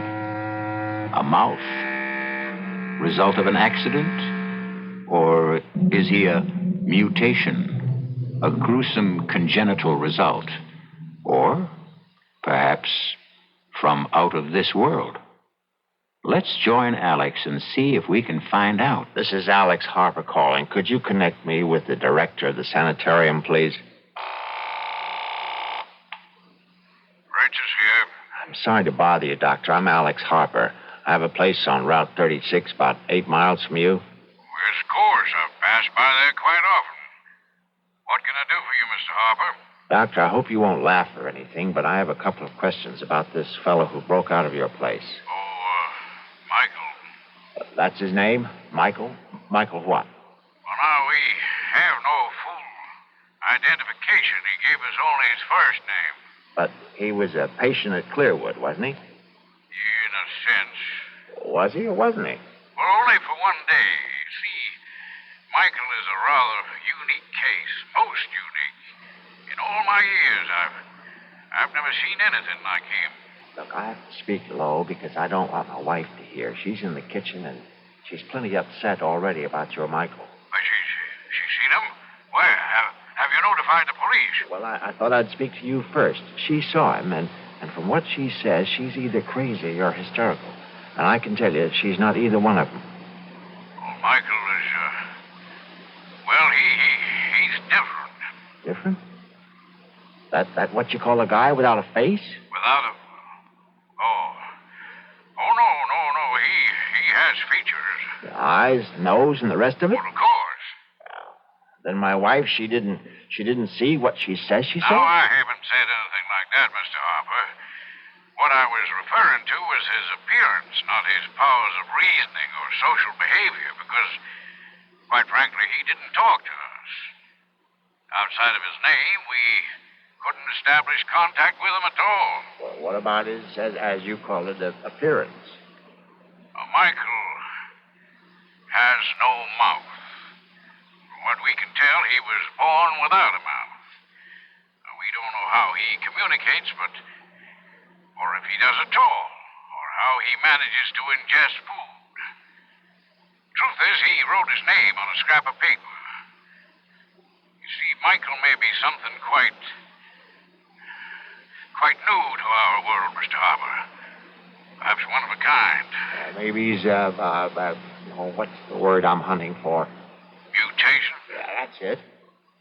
I hope to God that he is what he appears to be. A freak. A one-time thing. But suppose he's only the first, the beginning of perhaps a new kind of man.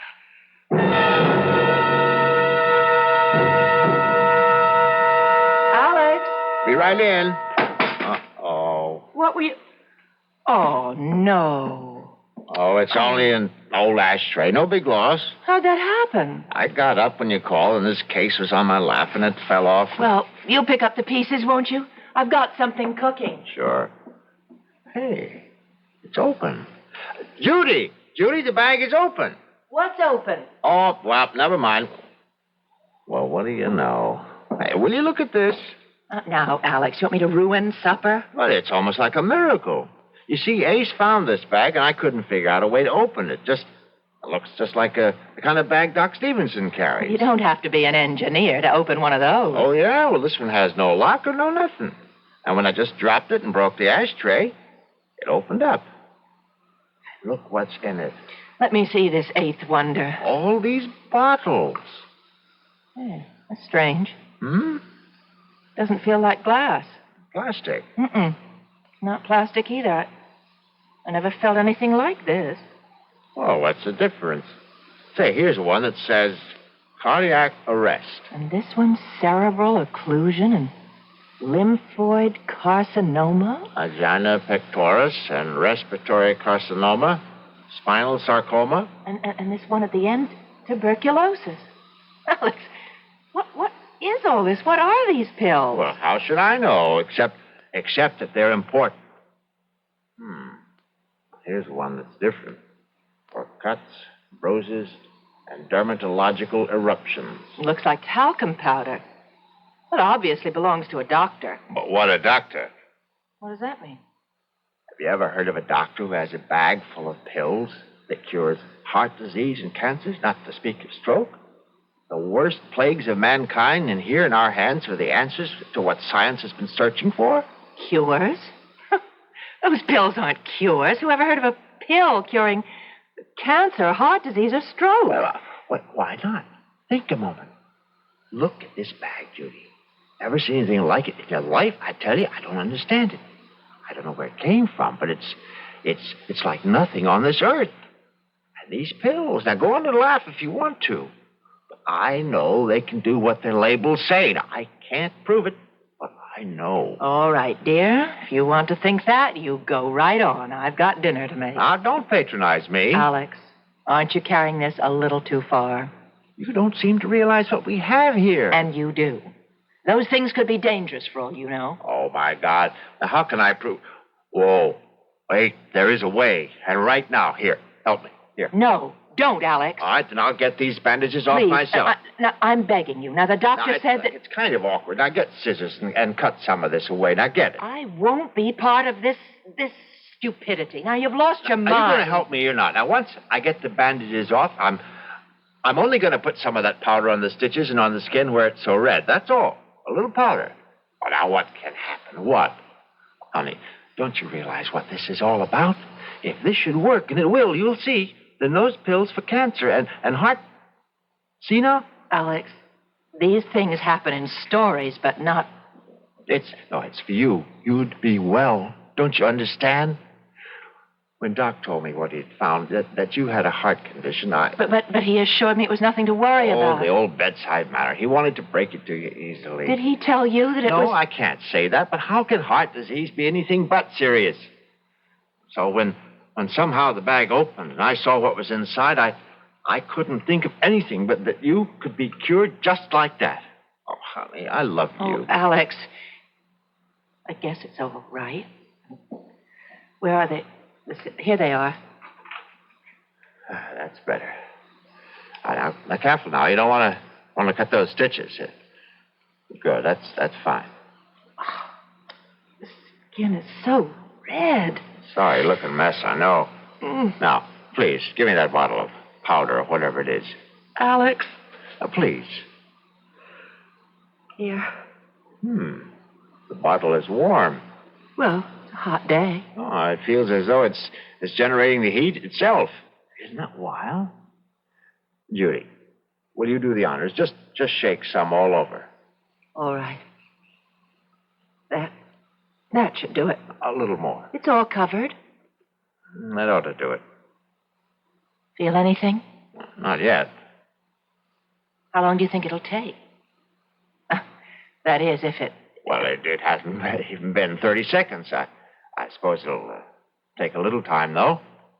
I didn't expect a miracle like that water into wine kind of thing. The powder's got to work its way in. Well, I'll get some fresh gauze. You still ought to keep it covered. Yeah, that might not be a bad idea. I wonder what's bothering Ace. Oh, there he is. Alex. What is it? Look over there. It's him. The one Ace is running after, the man I saw on the road, the man without a face. Right, I'm going after him. Now, lock the door after me and call the police. Oh, no, don't go. Let the police handle it. He's heading out to the East Fields. Now, call him. Tell him. He might be dangerous. No, I won't get too close. Just enough to keep track of him till the police get here. Oh, just thinking of him. I'm so frightened. Oh, now, there's no need to be. I didn't want to tell you before, but I talked to the head of Clearwood, and this guy, this Michael is his name. He's a little queer, but he's not dangerous. Anyway, there's nothing to worry about as long as you stay inside. Twice in one day. Why here? He's not after you. What reason would he have? I suppose not, but somehow... Alex! That's what he wants. The bag. The medicines. It must be his bag. He's come for it. Him? A doctor? It has to be. That's the only explanation. Oh, I'll give you another. He's escaped and wants to stay off the main roads. After all, you spotted him, didn't you? He just wants to get as far from Clearwood as he can. By chance, he was cutting across our place when he ran into Ace. Now, look. Now, I'm going to go after him before he gets too far. Remember, the police and the door.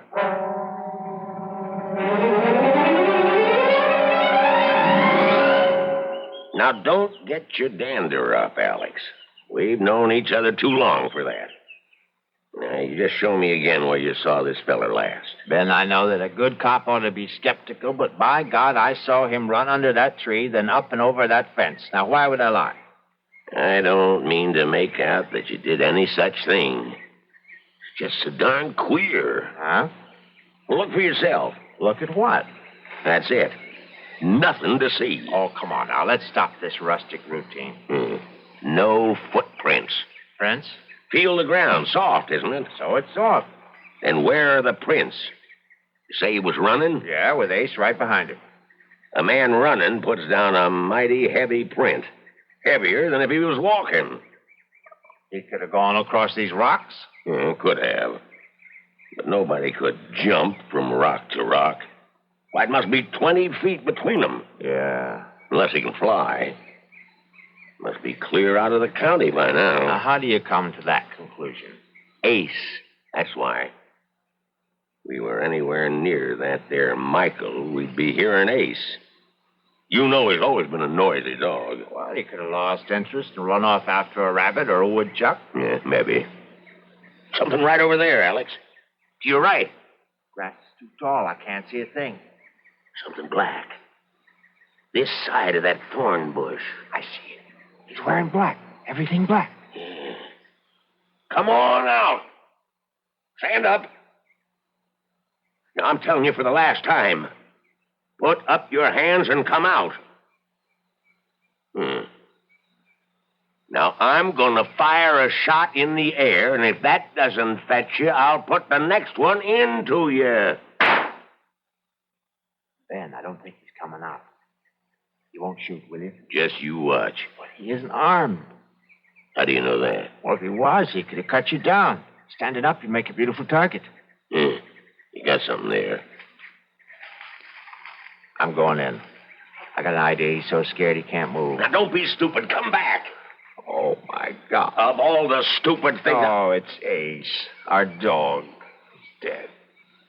Yeah. Gee, I'm sorry. Oh, there isn't a mark on him. Look at his face. Oh, it's horrible. If I didn't know better, I'd say that something scared that dog to death.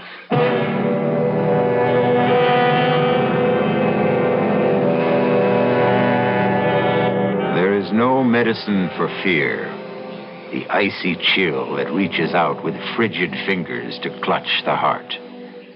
The shadow of the inexplicable Mr. Michael hovers close by, and the lives of at least 2 people will be irreparably altered. We'll find out how when I return shortly with Act 3. Who knows how to help you solve your shopping problems? The Better Business Bureau knows. I swear I never saw so many mattresses in one store in my life. I just don't know what to look for. I'm so confused. I'm here to take care of your confusion, madam. You know, you could start by reading the labels on the mattresses.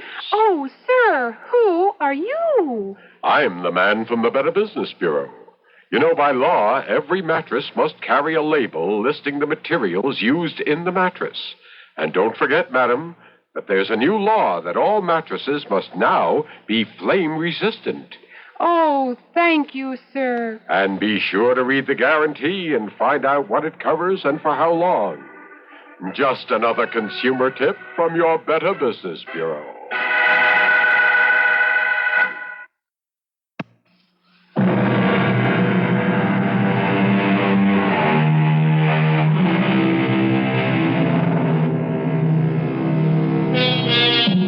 The family dog has died mysteriously, and the presence of Mr. Michael is as real as if he had knocked at the front door. Now the ride back to the farmhouse is a silent one, broken only by a few perfunctory remarks as it comes to an end. I'll keep in touch, Alex. If you see anything, give us a call. Yeah. Mighty sorry about Ace. See you, Alex.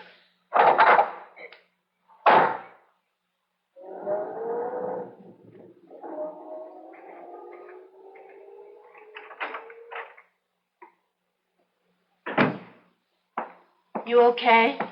Okay. Is that Ben in the police car? Yeah, it's Ben. Oh, you should have invited him in. I guess so. I just didn't think. Judy. Did he get away? The man who... Oh, Ben thinks he's out of the county. Oh, I hope so. Judy, we were following Ace. Alex, And I look at it.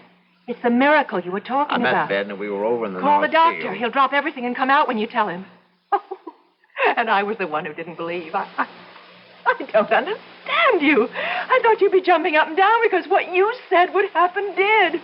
I'm so happy for you. Huh? Don't you hear me? Alex, look at your arm, your left arm. My God.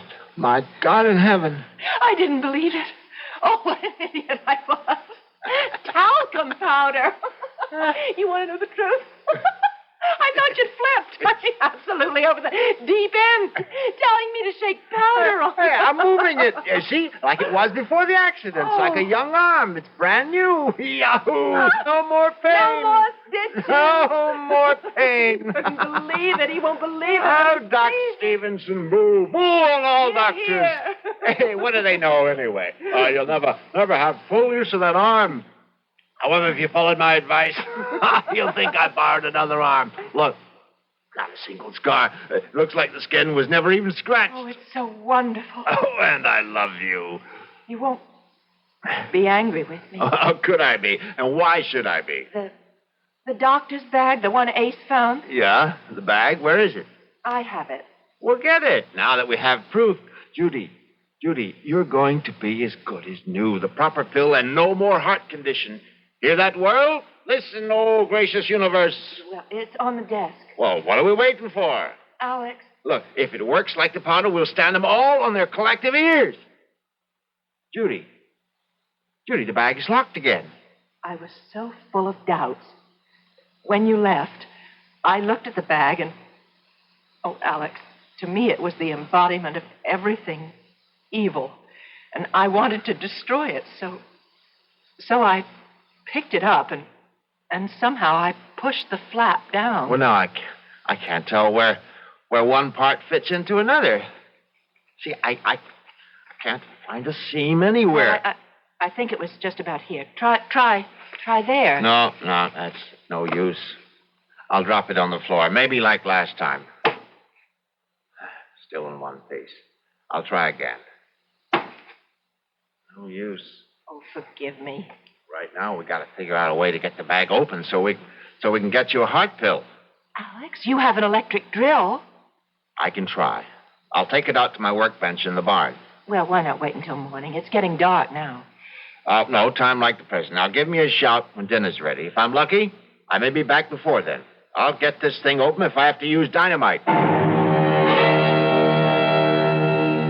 Oh, here goes.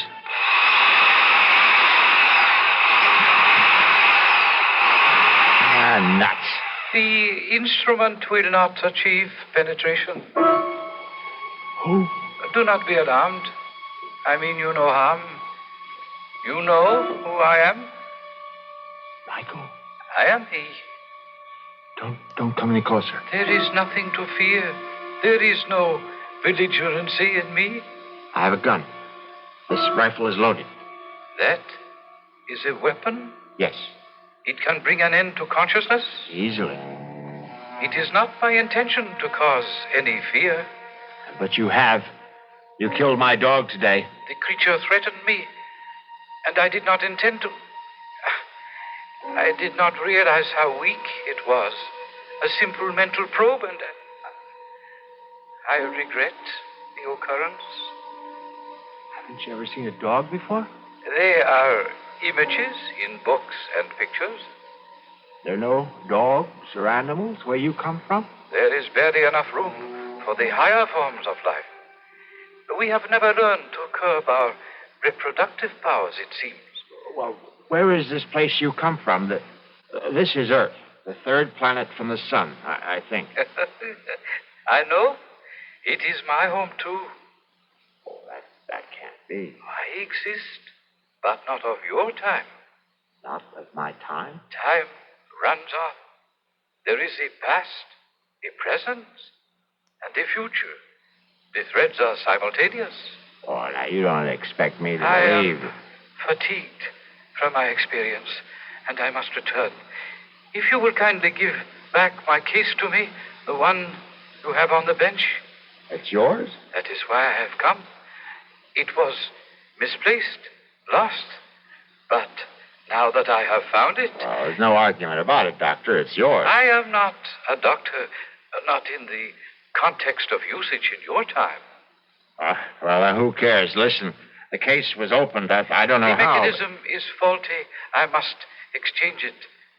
You did not utilize any of the contents. Well, only some of the powder in the bottle labeled... Yes, I am aware. Well, he did a fantastic job with my arm. Look at it. Look at it, Michael. Would you believe that only a few hours ago it was a match? I am well aware of the powers inherent in the powder. But now, please, give me the case. You cannot open it, for the key is in my hands alone. Stay back. I must open it once more. Or you will. I've got to have something from it. Comprehend this. My time is far in your future. The compounds are of another time, different metabolisms. Evolution has caused basic changes. But the powder worked on me. It is probably the single exception. I don't believe you. Look, I'll give you anything. Money. How much do you want to open it? I shall prove my point to you. You must be aware of the differences in our physiognomies. You mean your face? Exactly. The lack of an aperture above the jawbone. You call it a mouth. Have you wondered then how we are communicating?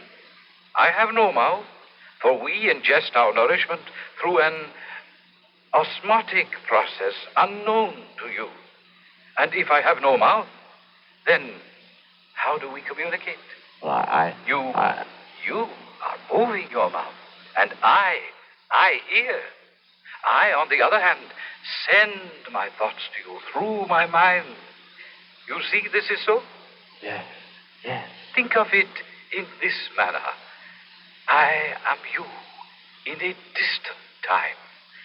You should be able to comprehend then that medicinal compounds of my time may not be of benefit in yours. The differences in us are too great. But my arm. You were lucky to have chosen that particular container. My wife will die unless she has a pill. Just one pill. I have explained why you cannot have a pill. Open that bag or I'll kill you. Now, I mean it. My demise will not help you. Comprehend. An unusual accident took place. A time warp misfunctioned, and I found myself in your time. The accident must have disturbed my balance, and I wandered from this place, leaving my case behind. We have communicated sufficiently. I feel joyous that your infirmity responded to the powder, but I cannot allow you to maintain possession of the case any longer. Stop. I took a vow to protect it with my life. I must fulfill that vow. Give it to me. That'll hold you for a while. You don't realize it, but you told me how to open this. You said the key is in your hands. It'll open to your handprints. Now your right hand on the bag. Nothing. Well, maybe both at once. There. I'll try one on each side. Yes, I've got it. Judy, it's open.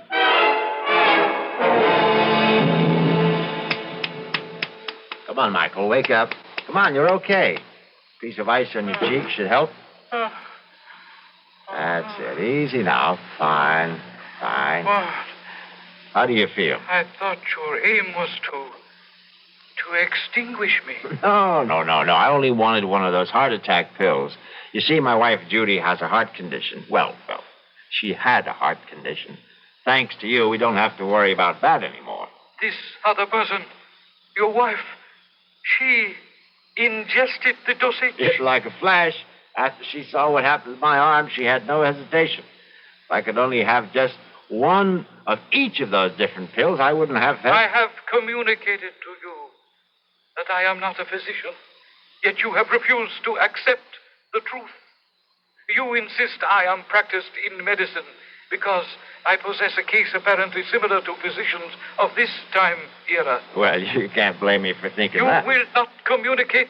You will listen. You poor man. Poor individual. Let me inform you of my profession.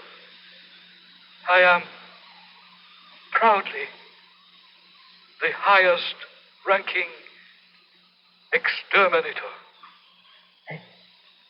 Exterminator? Precisely. I communicated earlier that in my era there is barely enough room for all who inhabit the planet. Therefore, exterminators trained to eliminate painlessly and quickly. Oh, no. The pills, as you refer to the compounds, are each a dose of death. The case is full of death. The tools of my trade. Oh, no. All except the container of first aid powder which I keep for my personal needs. Fortunately for you are now thoroughly healed down. But the rest... But the label, the tuberculosis, the heart attack, cancer... The compounds act within a matter of minutes, bringing death, of course. Instead of resorting to the crude murders of earlier, more primitive eras, it is more comforting for the family to report that one of its members has died of cancer, heart disease, or any one of a dozen other diseases. Murder. Elimination. Murderer. My case, please. You must have an antidote. If you make a mistake, there must be some way you... are not committed. I am sorry for your bereavement. I shall depart. Be assured, there was no pain. No.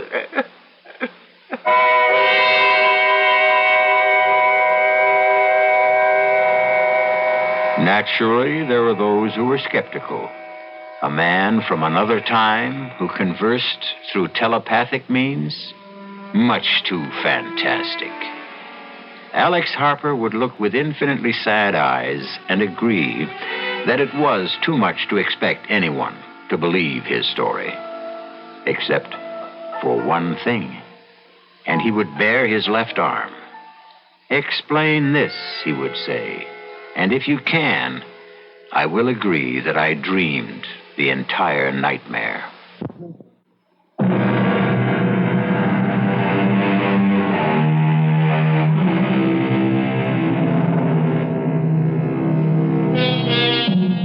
In a ditty from a well-known operetta, the words are, "Things are seldom what they seem. Skim milk masquerades as cream." And as you have just heard, words alone may tell only part of the real story. But for stories guaranteed to increase your pulse beat, my suggestion is the Radio Mystery Theater. Our cast included Patrick O'Neill, Marion Seldes, Ian Martin, and Leon Janney. The entire production was under the direction of Hyman Brown. And now, a preview of our next tale. I know. I hadn't emptied the tub. The water's still there. It must be. I'll show you. I don't understand it. Tub's bone dry, ma'am. Hasn't been used. Now, not tonight, anyway. His clothes. Howard's clothes. He'd empty his suitcases and put his clothes in the closet. His suitcases, too. Just ladies' clothes. Yours, ma'am? Yes. Now, hey, don't cry. Hey, look, this dream you had. It was no dream. Okay, so maybe you imagined... I didn't imagine anything. Do you imagine a husband? Do you imagine a month-long honeymoon? Do you imagine a man in a chair with a knife in his chest? This is E.G. Marshall inviting you to return to our Mystery Theater for another adventure in the macabre. Until next time, pleasant dreams.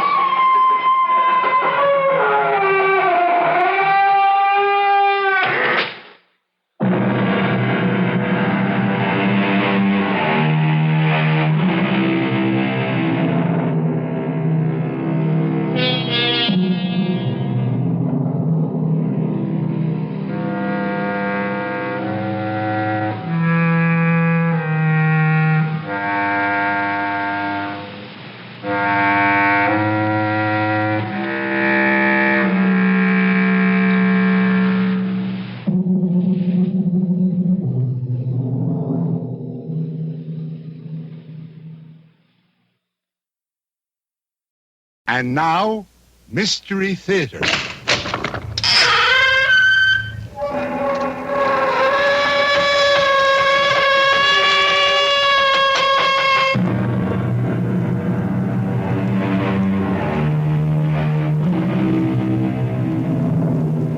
Come in. Welcome. I'm E.G. Marshall. Welcome to the sound of suspense. Welcome to the fear you can hear. But mostly, welcome to the world of terrifying imagination. In this story, you're going to meet what some people call a shutterbug. You know what a shutterbug is. The kind of person who never goes anywhere without a camera swinging from a strap around his neck, who is never content unless they're aiming a lens in your direction, whether you want to be photographed or not. But unfortunately, this particular bug is the kind that many people want to crush under their feet. We all want to get rid of Kellerman. We want to kill him. And so do you. That's a lie. You hate his guts as much as we do, Mr. Bailey. Why don't you admit it? Of course I hate him. But that doesn't mean I'm ready to commit murder. Well, we're ready, Mr. Bailey. And you'd better be, too.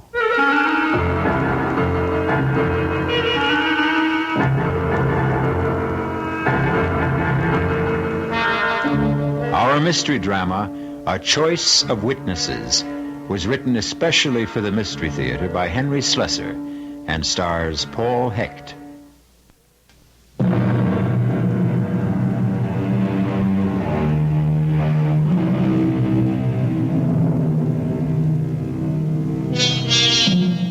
It begins on a warm day in early spring, the kind of day which tempts office workers to leave their desks and stroll through the nearest park on the noon hour. Among the strollers is an amiable young man named Gordon Bailey, who is enjoying the sunshine so much that he's taken a sandwich lunch to a park bench. He knows it's not going to be a very good sandwich. His wife, Pam, prepared it with her own loving hands. And even after 2 years of marriage, Pam seems unable to cope with even a hard-boiled egg. Oh, excuse me, mister. Okay if I sit down here? Oh, yeah, sure. Plenty of room. Thanks. Nice day, ain't it? Yeah. It's about time we had some good weather. That's a good idea. I mean, bringing your lunch to the park. Oh, that's my wife's idea. We're on an economy drive. Yeah, money's tight these days. Very tight. What line of work did you say you were in? Oh, I think I said I was in the insurance business. No kidding. Well, now that's what I call a good business. Oh, excuse me. Hey, that ought to be a cute picture, huh? That little squirrel up there, cute as a bug, huh? Well, you like to take pictures of squirrels? Well, me, I like to take pictures of everything. In fact, I do this for a living. Oh, you're a professional photographer? Yeah, kind of. I make a buck out of it sometimes. I suppose you sell pictures to the newspapers? Oh, no. I never sold no pictures to the papers. I sell them to people. Well, I guess I'll be heading back for work. Wait just a minute, Mr. Bailey. I don't remember telling you my name. Well, I guess I know your name on account of the badge. Badge? What are you talking about? The badge you wore at the convention at the hotel in Atlantic City. Oh, wait a minute. You were at the insurance convention last month? Yeah, I was there. I get a lot of good pictures at conventions. Some of my best. I see. Or maybe I don't. Well, you know how it is. Bunch of guys get away from home, away from the wife. They do a lot of crazy things. Oh, would you like to see the picture? Of the insurance convention? I'll tell you the truth, Mr. My name is Kellerman. Frankly, I just don't understand why you'd be carrying around pictures of a bunch of drunken insurance men. Yeah, you were gassed, all right. I never seen anybody more gassed than you were, Mr. Bailey.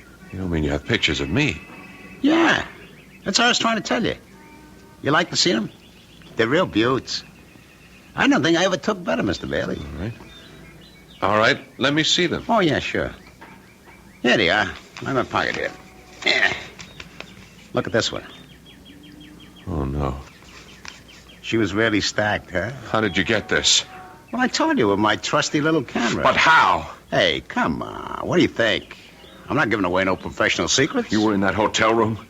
She let you into that room, didn't she? You must have been hiding someplace. Hey, don't do that. Don't tear that up. What do you think I'm going to do with them? Oh, come on, Mr. Bailey. You know I got negatives. I can print up 2,000 of them if I want. What is this? Blackmail or something? Nah. It's like a business deal, that's all. I figure I got some pictures that you want to buy. And I got them to sell. How much did you pay her for the privilege of being in that room? The question is, how much are you willing to pay? I mean, so your wife don't get a complete set. Look, are you willing to sell me the negatives? I didn't say that. I got a different kind of deal in mind. You know what would happen if I told the police about this? Well, a guy did that to me once. It was a meat packers convention. He called the cops. They hauled me in. I said I was just a photographer working the convention, that's all. I was selling pictures of the guys there. He couldn't prove nothing against me on account of, you know why? It was true. I am a photographer. I do work conventions. I sell regular type pictures, too. But they're not as profitable as these, are they? You know, that guy became one of my steadiest customers. Only then his wife divorced him anyway. He wouldn't make no more payments. Payments? Are you saying this is a regular thing? How much you earn at that insurance company? I figure a young guy like you, they pay about $18,000 a year, am I right? Listen to me, Kellerman. The woman at that convention, I didn't want to get mixed up with her. I was just so tight, I didn't know what I was doing. Oh, hey, you don't have to tell me about stuff like that, Mr. Bailey. I've been around plenty. I know how guys are. No, you don't understand. Look, I'm only married 2 years. I love my wife very much. And the only reason I got into that stupid mess was because of my boss. I didn't want to insult him. He was drunker than I was. Oh, come on, Mr. Bailey. You don't have to explain nothing to me. I know you don't want that nice little wife of yours to see these dirty pictures. And I don't want to show them to her, believe me. She'd never understand. Pam would never... Listen, I'll tell you what. I'll give you a flat price for the negatives, and that'll be it, understand? I got a nice bonus recently. I'll give you $300 cash tomorrow afternoon. How does that sound? Now, listen to me, Mr. Bailey. People are real funny about this kind of business. They never believe a guy like me can, well, be honest, you know? Honest? That's some word. Well, what I mean is, they always think that if they pay me a flat fee, I'll be coming back at them again. You see what I mean? Even if I did give you the negatives, you'd figure I had copies someplace that I could hit you again any time, right? Look, I'm willing to take your word for it. Nah, Mr. Bailey, nah.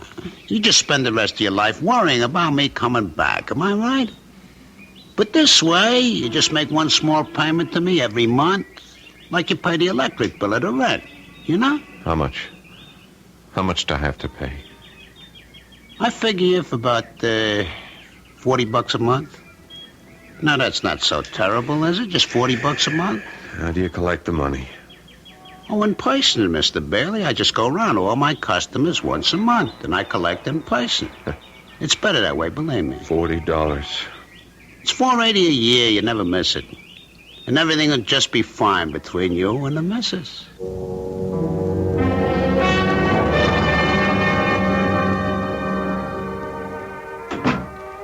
That you, honey? Yeah, it's me. Hey, shut up, you mutt. Hi, darling. Oh, be quiet, Lockjaw. It's your Lord and Master. I'm sorry I'm late. I decided to do a little Christmas shopping after work. I forgot how long it takes to fight those crowds. Oh, what a gorgeous package. Is that something for me? Never mind. Well, just in case it is, here's a big kiss in advance. Mm. Hey, you smell good. Is that a new perfume? It's the same old stuff. The one I'm practically out of. Hint, hint, hint. Oh, cut out that hinting. I've already spent more money than I should. Oh, speaking of money, that man was here. What man? You know, the one that comes around every month. That Mr. Kellerman. Kellerman? What the heck was he doing here? It's only the 19th. Well, I don't know, Gordon, but he was here just the same, looking for you. What did he say? Nothing. Just that he'd be back later. Later today? Mm-hmm. You know, Gordon, I just can't bear that awful little man. Did you ever get a look at his eyes? And that camera he wears around his neck. Listen, is he going to be coming around every single month? I told you, honey, he's collecting payments on the car. Well, why can't you make the payments by mail? Because that's the way he likes it. Maybe he moves around a lot. Well, he gives me the creeps.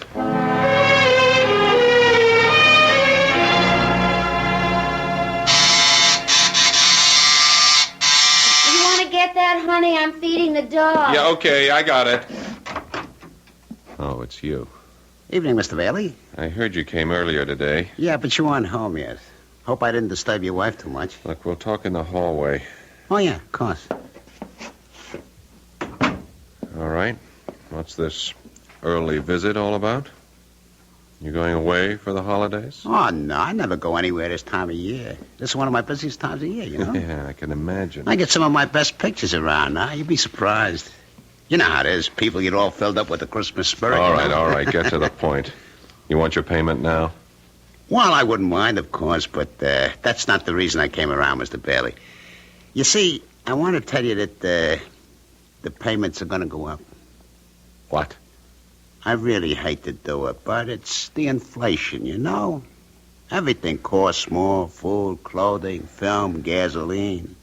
I just gotta have an increase, Mr. Bailey. I'm sorry. How much of an increase? Well, just another $15 a month. 15? Terrific. Now it's 55.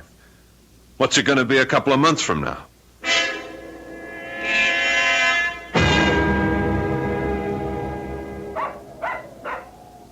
Shut up, Lockjaw. Hey, excuse me, Mr. Bailey? Yeah. What can I do for you? May I talk to you for a moment? Do I know you? No, I don't think you do. My name is Bliss, Dave Bliss. Yeah? Look, can we sit down and talk a minute? Well, it's kind of chilly. Why don't we talk standing up? I'm trying to walk my dog, and so far he's been a non-performer. Well, I want to talk to you about Ed Kellerman. I don't know any Ed Kellerman. I know you do, Mr. Bailey. I made it my business to find out.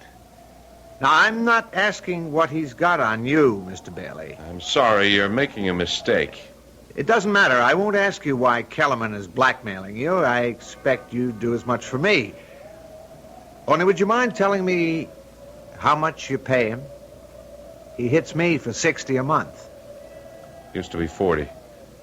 Price went up last month. 55. You mind paying it? Of course I mind. So do I. I'd mind if it was $10 a month. And not just because of the money. I hate that slimy man, and I'm sure you hate him as much as I do. That's why I wanted to talk to you about putting a stop to him. A permanent stop. You mean going to the police? No. That's not good enough. I'm talking about killing him.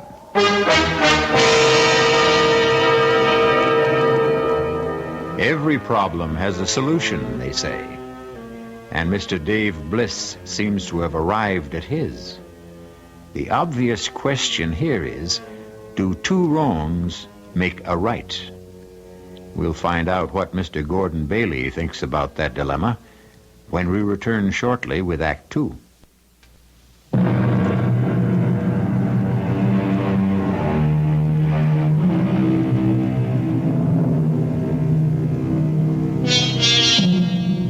Blackmail is an interesting, if dishonorable, crime. It has the unusual facility of making the criminal feel virtuous himself. After all, he's only punishing wrongdoers by making them pay for their sins. But the profession has some serious drawbacks.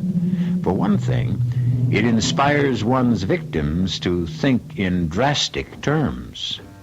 And when there are more than one victim, and they meet, well... Mr. Bliss, I know how you must feel about Kellerman, and you're right. He is one of the slimiest characters who ever crawled out from under a rock. Those eyes. You ever get a look at his eyes, Mr. Bailey? My wife can't stand the sight of him. Well, I'm not married. It's my job he's threatening. Is it your marriage he's after? Never mind. I don't want to know any details. None of us know each other's problems. None of us? You mean you know others beside me? Well, I know others. How come? Well, I made it my business to find others. Oh. One day when I got fed to the teeth with Mr. Kellerman and his payments and his wet eyes, I decided to find out more about our friend. So when he left one day, I followed him. Followed him on his rounds. And that's how you found me. Yeah, that's right. You're in the route book, Mr. Bailey, just like all the rest of us. How many are there? Now, there's no way of telling for sure. All I managed to find was an even dozen. Man really gets around. He keeps raising his price. Do you know that? He's only had me in his bag for about 6 months. This is my 5th. But others I've spoken to, they say he raises the ante every few months. 3 of the people I've talked to are paying well over 100. Mr. Kellerman does very well, that's obvious. Yeah, too well. You know something? It's funny, but... well, it's kind of a relief to know that I'm not alone. Yes, that's what I felt at first. Misery loves company. But the satisfaction doesn't last, Mr. Bailey. You still live every day of your life with that sword over your head. I know, but it's still not a reason for using words like killing. Don't you know that's the only possible way to deal with a blackmailer? I wouldn't know. Kellerman's my first. Well, think about it. No, you must have thought about it already. You wouldn't be human if you hadn't thought about it. It crossed my mind. Not that I should kill Kellerman, just the wish that he were dead. That someone else would kill him. Yeah. I guess I wouldn't shed too many tears. You just didn't want to dirty your own hands, right? I didn't want to take care of one problem and have another one even worse. And don't tell me that doesn't make sense. The only thing that makes sense is making Kellerman a corpse. I'm sorry. I'm just not interested in anything like that. The others weren't either. Not at first. But now they all are. All? Look, what are you talking about? We all want to get rid of Kellerman. We want to kill him. And so do you. That's a lie. You hate his guts as much as we do, Mr. Bailey. Why don't you admit it? Of course I hate him, but that doesn't mean I'm ready to commit murder. Well, we're ready, Mr. Bailey. And you better be too. Ready for what? To commit murder. If you don't mind my saying it, perfect murder. Perfect? Foolproof. I'm sorry. Look, that's a stupid dream, and you know it. You won't say that after you've heard the idea. Everybody who sets out to commit a crime thinks it's foolproof. They wouldn't commit it otherwise. Right now, all I want to know is if you'll cooperate. That's easy. No. Why not? Because murder is worse than blackmail. That's why. Well, this isn't murder. We're going to erase a human mistake. Forget it. Look, I'll make believe I never heard you say it. Come on, Lockjaw. Come on, girl. Let's get our business over with. There wasn't one person on the list I didn't have to convince. But when I told them that there was no chance of any of us being caught, that's when they dropped their objections. All right. What foolproof scheme for murder do you have? It's foolproof because it won't be murder. It'll be an accident. If anyone gets into trouble, it'll be me. Just me. I'm going to kill Kellerman with my car when he's making the rounds one night. I have the time and place all figured out. Just before midnight on Carroll Street.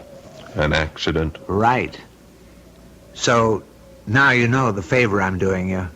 I'm taking the risk all by myself. You think the police are that stupid? Murderers get caught even when they frame accidents. Oh, this is different. Why? Because of the witnesses. What? I'm going to have witnesses. A lot of them. All disinterested parties. Nothing to connect them with each other. And they'll all tell exactly the same story. What they saw, how it was all Kellerman's fault, getting hit by my car. All right. Stop. Don't tell me any more. You've already told me too much. No, you've got to hear the rest of it. You're a part of this like everyone else. Don't you see the beauty of it? Safety in numbers? If you ask me, you'll all get caught. No. Don't you understand?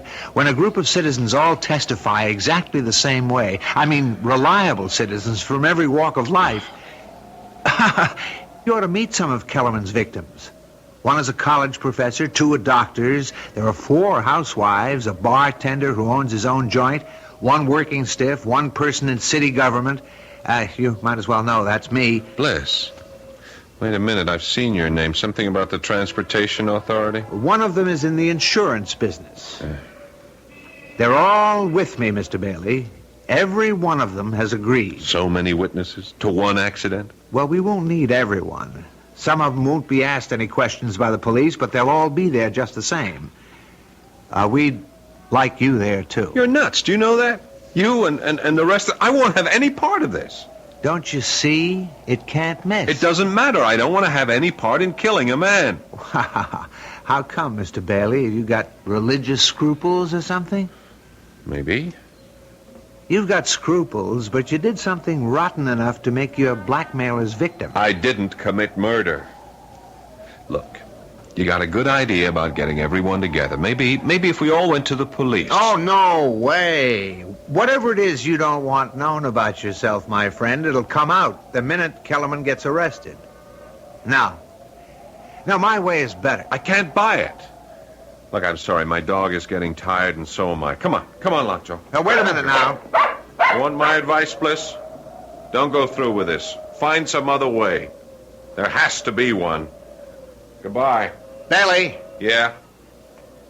What if we do it? You'll be sorry, that's what. Sorry? Why? Because you'll tell the police the truth? I didn't say that. Goodbye, Mr. Bliss.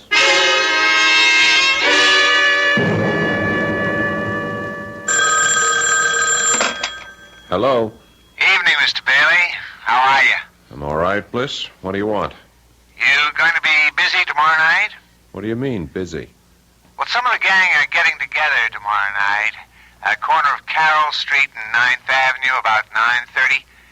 How about coming down? You might see something interesting. Look, you can't go through with this. We're all in it together, remember? You might not have to do a thing. Just stand there and see it happen. That ought to be satisfying all by itself. I won't be there. Well, we'd sure like to have you, Bailey. You won't get away with this. Nobody ever does.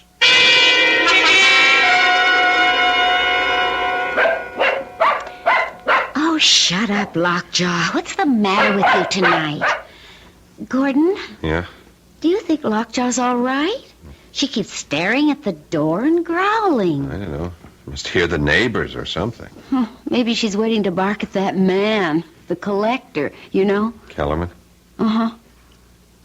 Isn't he coming tonight? He usually comes on the last Sunday of the month, doesn't he? Yeah, usually. Well, I doubt if he'll be here tonight. It's almost 11 now. Oh. I didn't realize it was that late. You haven't done much this evening. Don't you feel all right? Yeah, sure. I'm all right. Well, you just seem to be, waiting. Was it for that man? Because if it was, I'm sure he's not coming, honey. I think we ought to go to bed, listen to the news or something. Oh, the news. Yeah, I guess it's on right now, isn't it? Just about. You want me to turn it on here? Yeah, sure, would you? Okay. The conference, now postponed until February, will include top officials from both nations. On the local front, a man who has been identified as Edward Kellerman of 1811 Sudworth Avenue. Gordon, do you suppose he's the same by man? an automobile tonight on the corner of Carroll Street and 9th Avenue. The driver of the car, city administration official David Bliss, was released after questioning. 5 witnesses on the scene of the accident testified that Kellerman had stepped into the automobile's path For as it rounded the heaven's corner. sake. In sports, the Golden Warriors Shut it off, trounced our Pam. home. Gordon, do you suppose it's that man, the collector? You think that's the reason he didn't come around tonight? It would be a good enough reason, wouldn't it? If he was dead, lying in the middle of the street, dead. You look so strange. Gordon, did you like that man? If you want to know the truth, Pam, I hated him. You did? Why? Just on general principles. I really don't understand you sometimes, Gordon. Hand me the phone book, huh? Okay. Thanks. Here. You gonna call somebody? Honey, why don't you go to bed? I'll be in a few minutes. Yeah, but who are you calling? Just someone I know. Someone who knew Kellerman. Oh, I see.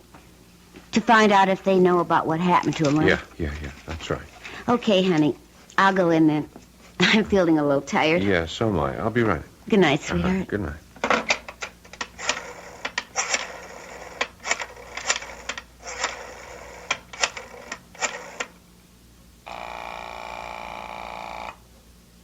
Hello? David Bliss? Yes, who's this? Gordon Bailey. What do you want? I heard the news tonight. About Kellerman. Well, you don't have to thank me. I did it for myself. And you did go through with it, huh? You can relax now, friend. You've just saved yourself $55 a month, maybe a lot more. Your remittance man won't be coming around again. You ought to go out and celebrate. I know what I ought to do. What's that? So long, Bliss. I just wanted to make sure. Hey, Bailey.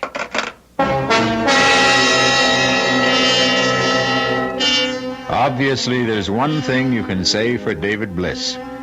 He's a man of his word. And because Mr. Bliss kept his word, two indifferent interns are now lifting the mortal remains of Mr. Edward Kellerman and depositing them in the efficient cold filing cabinet of the city morgue, awaiting for someone to claim the body.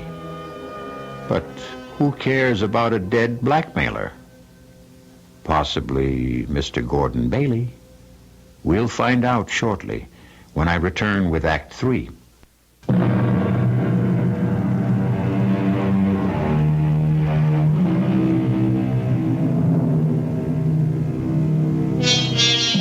Has David Bliss and company managed to commit the perfect crime? So it seems, since the death certificate for Edward Kellerman simply states the cause of death as accidental. At least a dozen people know otherwise, but they remain silent, feeling not grief, but relief. The only one who finds it difficult to maintain that silence is the one victim of Ed Kellerman who was not on the corner of Carroll Street and 9th Avenue that fateful night. Honey, do you know it's almost 2 o'clock in the morning? Oh, is it? Really? You know, I honestly think you are coming down with something. A virus, maybe. Pam, will you please stop fussing? You're beginning to sound like my mother. Well, I certainly wouldn't want to do that. I'm just trying to get you to go to sleep. You've got a job to go to tomorrow. You know, it's funny about my mother. When I was growing up, she made me feel that there was something, I don't know, something so profound about religion. Well, if you ask me, she just likes the bingo games. My father was that way, too. But neither one of them really seemed to live their religion. You know what I mean? I mean, they talked about loving their neighbors and so forth, but they didn't love them at all. They were always saying the nastiest things about them. Well, that's how people are. When I was in my teens, I used to call them hypocrites. Now, I just wonder if I'm any different than they were. I really don't think I am. Different how? Well, about things like the Ten Commandments, for instance. I wonder if there's one I haven't broken. I hope you haven't coveted your neighbor's wife. That's about the only one I can remember. I remember them all. You do? Yeah, I won a prize in Bible class when I was only 8 for reciting all of them. Thou shalt not this, thou shalt not that. There are only 8 shalt nots. Thou shalt have no other gods beside me. Thou shalt not worship any graven image. Thou shalt not take the name of the Lord thy God in vain. Thou shalt not kill.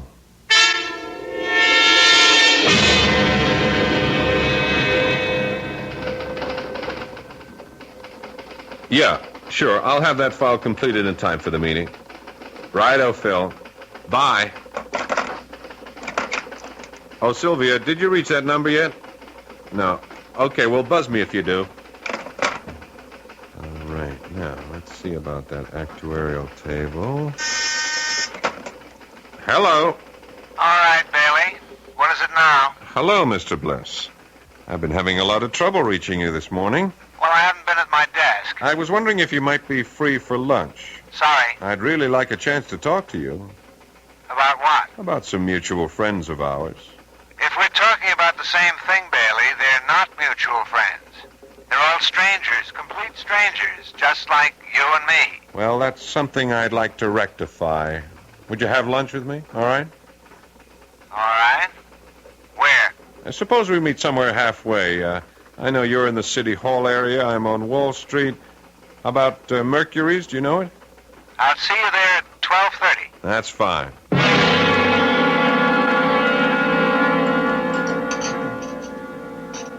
All right, Bailey, let's have it.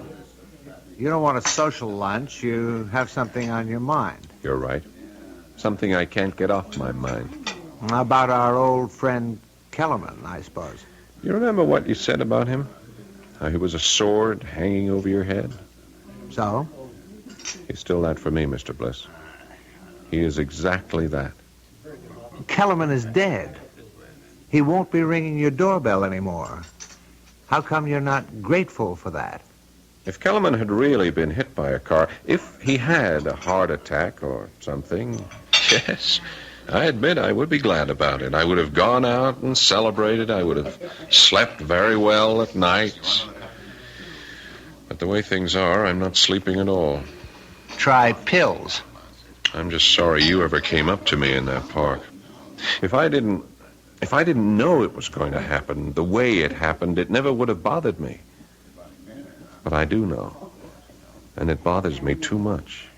So? The thing is, I don't know if I can live with it. You want to be more specific? I don't know if I can spend the rest of my life with this thing on my conscience. Your conscience? Look, you had nothing to do with Kellerman's death. I don't know what you think Kellerman had on me, Bliss, but it wasn't anything illegal. Just immoral, right? It was something stupid I did. Well, there was nothing stupid about what we did. Wasn't it? Are you really so sure you've committed the perfect murder? Shut up! Don't you ever use that word in front of me. You're still afraid, aren't you? Afraid of being found out. It can't happen. Not as long as we all stick together. Oh, safety in numbers, right? When the police came, they only questioned 4 of them. Every single one told the same story. There was no reason to doubt their word. Why should there be? Because there was no connection between them. Right. They were all strangers. Nothing to tie them to each other. Except Kellerman. What about the records he might have kept? His little black notebook, for instance. We thought of that, too. First thing we did when we went to his body was lift that book right out of his pocket. Oh, what about the apartment? What about all the stuff he had there? The second thing we lifted was the key to his apartment. One of our guys, Joe, the bartender, went straight there. He cleaned out every scrap of paper in the place, every single one of his rotten photographs. You were very thorough, weren't you? Yeah. We were thorough, Bailey. And you ought to be grateful, not worried. But I am worrying. I'm worrying about whether or not I should... Go on. Whether or not you should what? Bailey, are you thinking about going to the police? It occurred to me. You mean you'd turn me in? I don't know. I just don't know. Did it ever occur to you to turn Kellerman in? Yes, often. But did you? No. Why not? Wasn't he committing a crime? Wasn't he disturbing your precious sleep, too? Yes, he was. But you didn't turn him in because you were afraid for yourself. Isn't that the truth? I suppose so.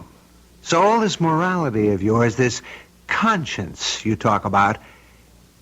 You didn't discover you had any until Kellerman was gone, until he was no longer a threat to you. Isn't that true? I still say blackmail isn't murder. Bailey, I've got news for you. I wasn't going to tell you this unless it was absolutely necessary. Tell me what? Kellerman may be gone, but his photographs are still around. What? You heard me.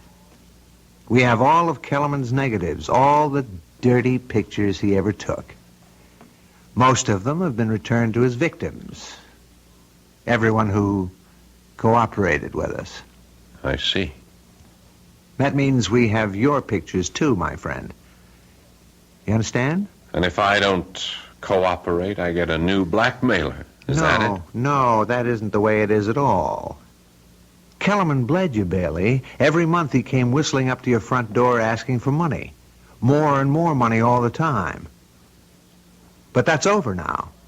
Done and finished. So what you're saying is, if I go to the police, the photographs go where I don't want them to go. I'm sorry to use Kellerman's own tactics, but you're forcing my hand. Bailey, please use your head. You've got nothing to gain and everything to lose. Somebody's done you a favor. The only way to show your gratitude is to forget it. What do you say? Well, I'll think about it. That's all I can tell you.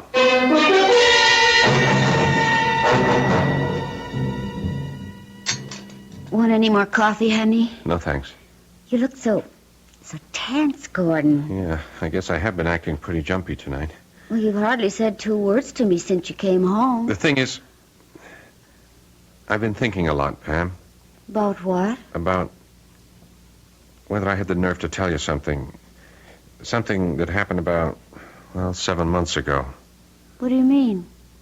Pam, you remember that insurance convention I went to back in July in Atlantic City? Of course I remember. I couldn't go with you because of Mother being in the hospital. I wish you had been with me. Then nothing would have happened. What did happen? Did you get into some kind of trouble? Yeah, I got myself into trouble by being stupid, by drinking too much and letting Hal Emmons drink too much. Emmons? You mean your supervisor? I was still new on the job, you remember, Pam? I wanted to make good. Yeah? I was afraid of Emmons taking a dislike to me, afraid of crossing him. When we both got drunk that second night, Emmons insisted that we pick up these girls at the bar. Gordon! Honey, I swear, I didn't want anything to do with it. I wasn't the least bit interested, but, Emmons is the kind of guy who uses conventions to swing a little, I told him I was crazy about my wife, that home cooking was good enough for me, but he just pressured me, Pam. Oh, Pam, can I make you understand? Well, go on. What happened? Well, we brought the girls upstairs. They had adjoining rooms. They were professionals, you see.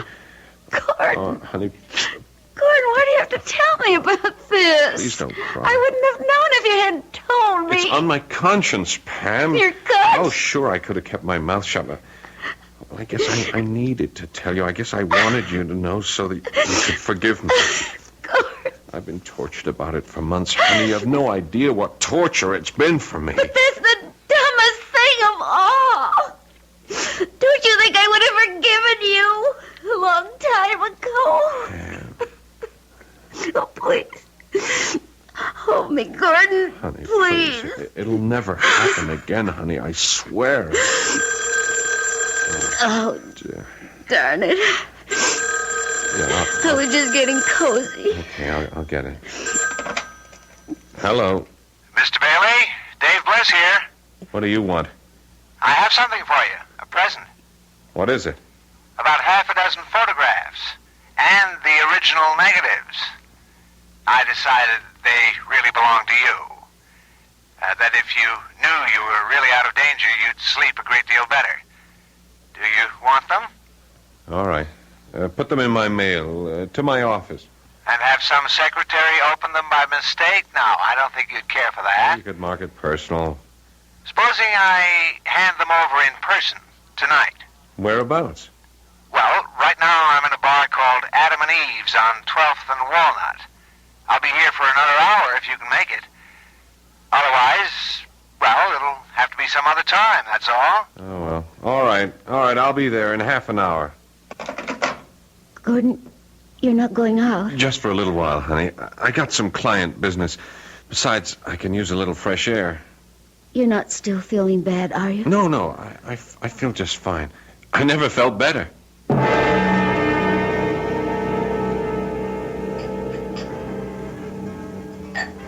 Maybe I'm crazy to do this, Bailey. Maybe I'm putting my neck into a noose, giving you back these photographs. And why are you doing it? Because of what you said to me. You said I was just becoming another blackmailer, another Kellerman. And I guess you were right. If I held on to these, I'd have become the very thing I despised. Well, I give you credit for honesty, Bliss. I hope that having these will change your mind about going to the police. I hope you'll realize that I did the right thing, that we all did the right thing. I can't answer that. Then you're still thinking about it? You want to know something? I told my wife tonight about these. What? I told her all about the girl in Atlantic City. She knows exactly what happened. Oh, that doesn't mean to say she wouldn't be horrified to see it in black and white. That's why I'm glad to have these pictures. What else can I say but thanks? You could say that you won't go to the police, ever. Sorry. I can't make any promises. Yeah. I was afraid you felt that way. Well, let's have another drink, okay? No, not for me. Just one more. Hey, Joey. Coming. Really, I have to be going. My wife's waiting at home for me. What'll it be, Mr. Bliss? It's trouble, Joey. All the trouble we can handle. Yeah. I figured it had to be. Hey, what is this? Sit right there, mister. Put that gun away. Oh, my God, Bliss, what are you doing? Go on, Joey.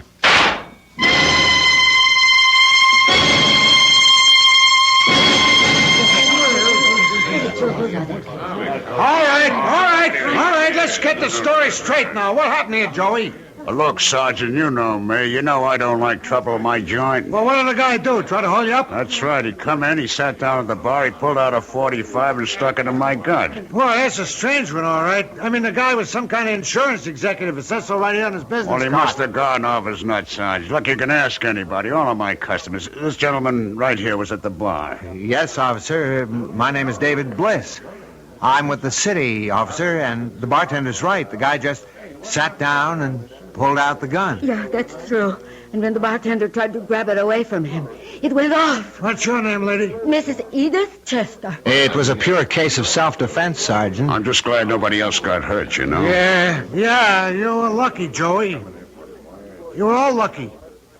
Okay, I'll need some statements now from some of you other witnesses.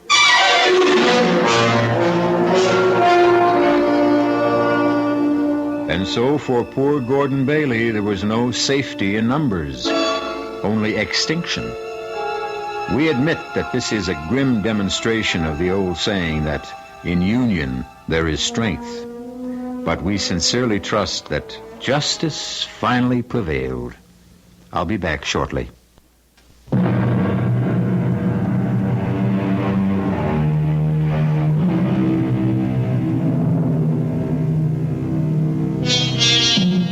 If there's a moral to this story, it might be that eyewitnesses can't always be trusted, even when they're being honest. Of course, we don't worry about your eyes on this program. We're interested in your ears, and we have good news for you. Many thousands of ears are now listening to these exercises in imagination.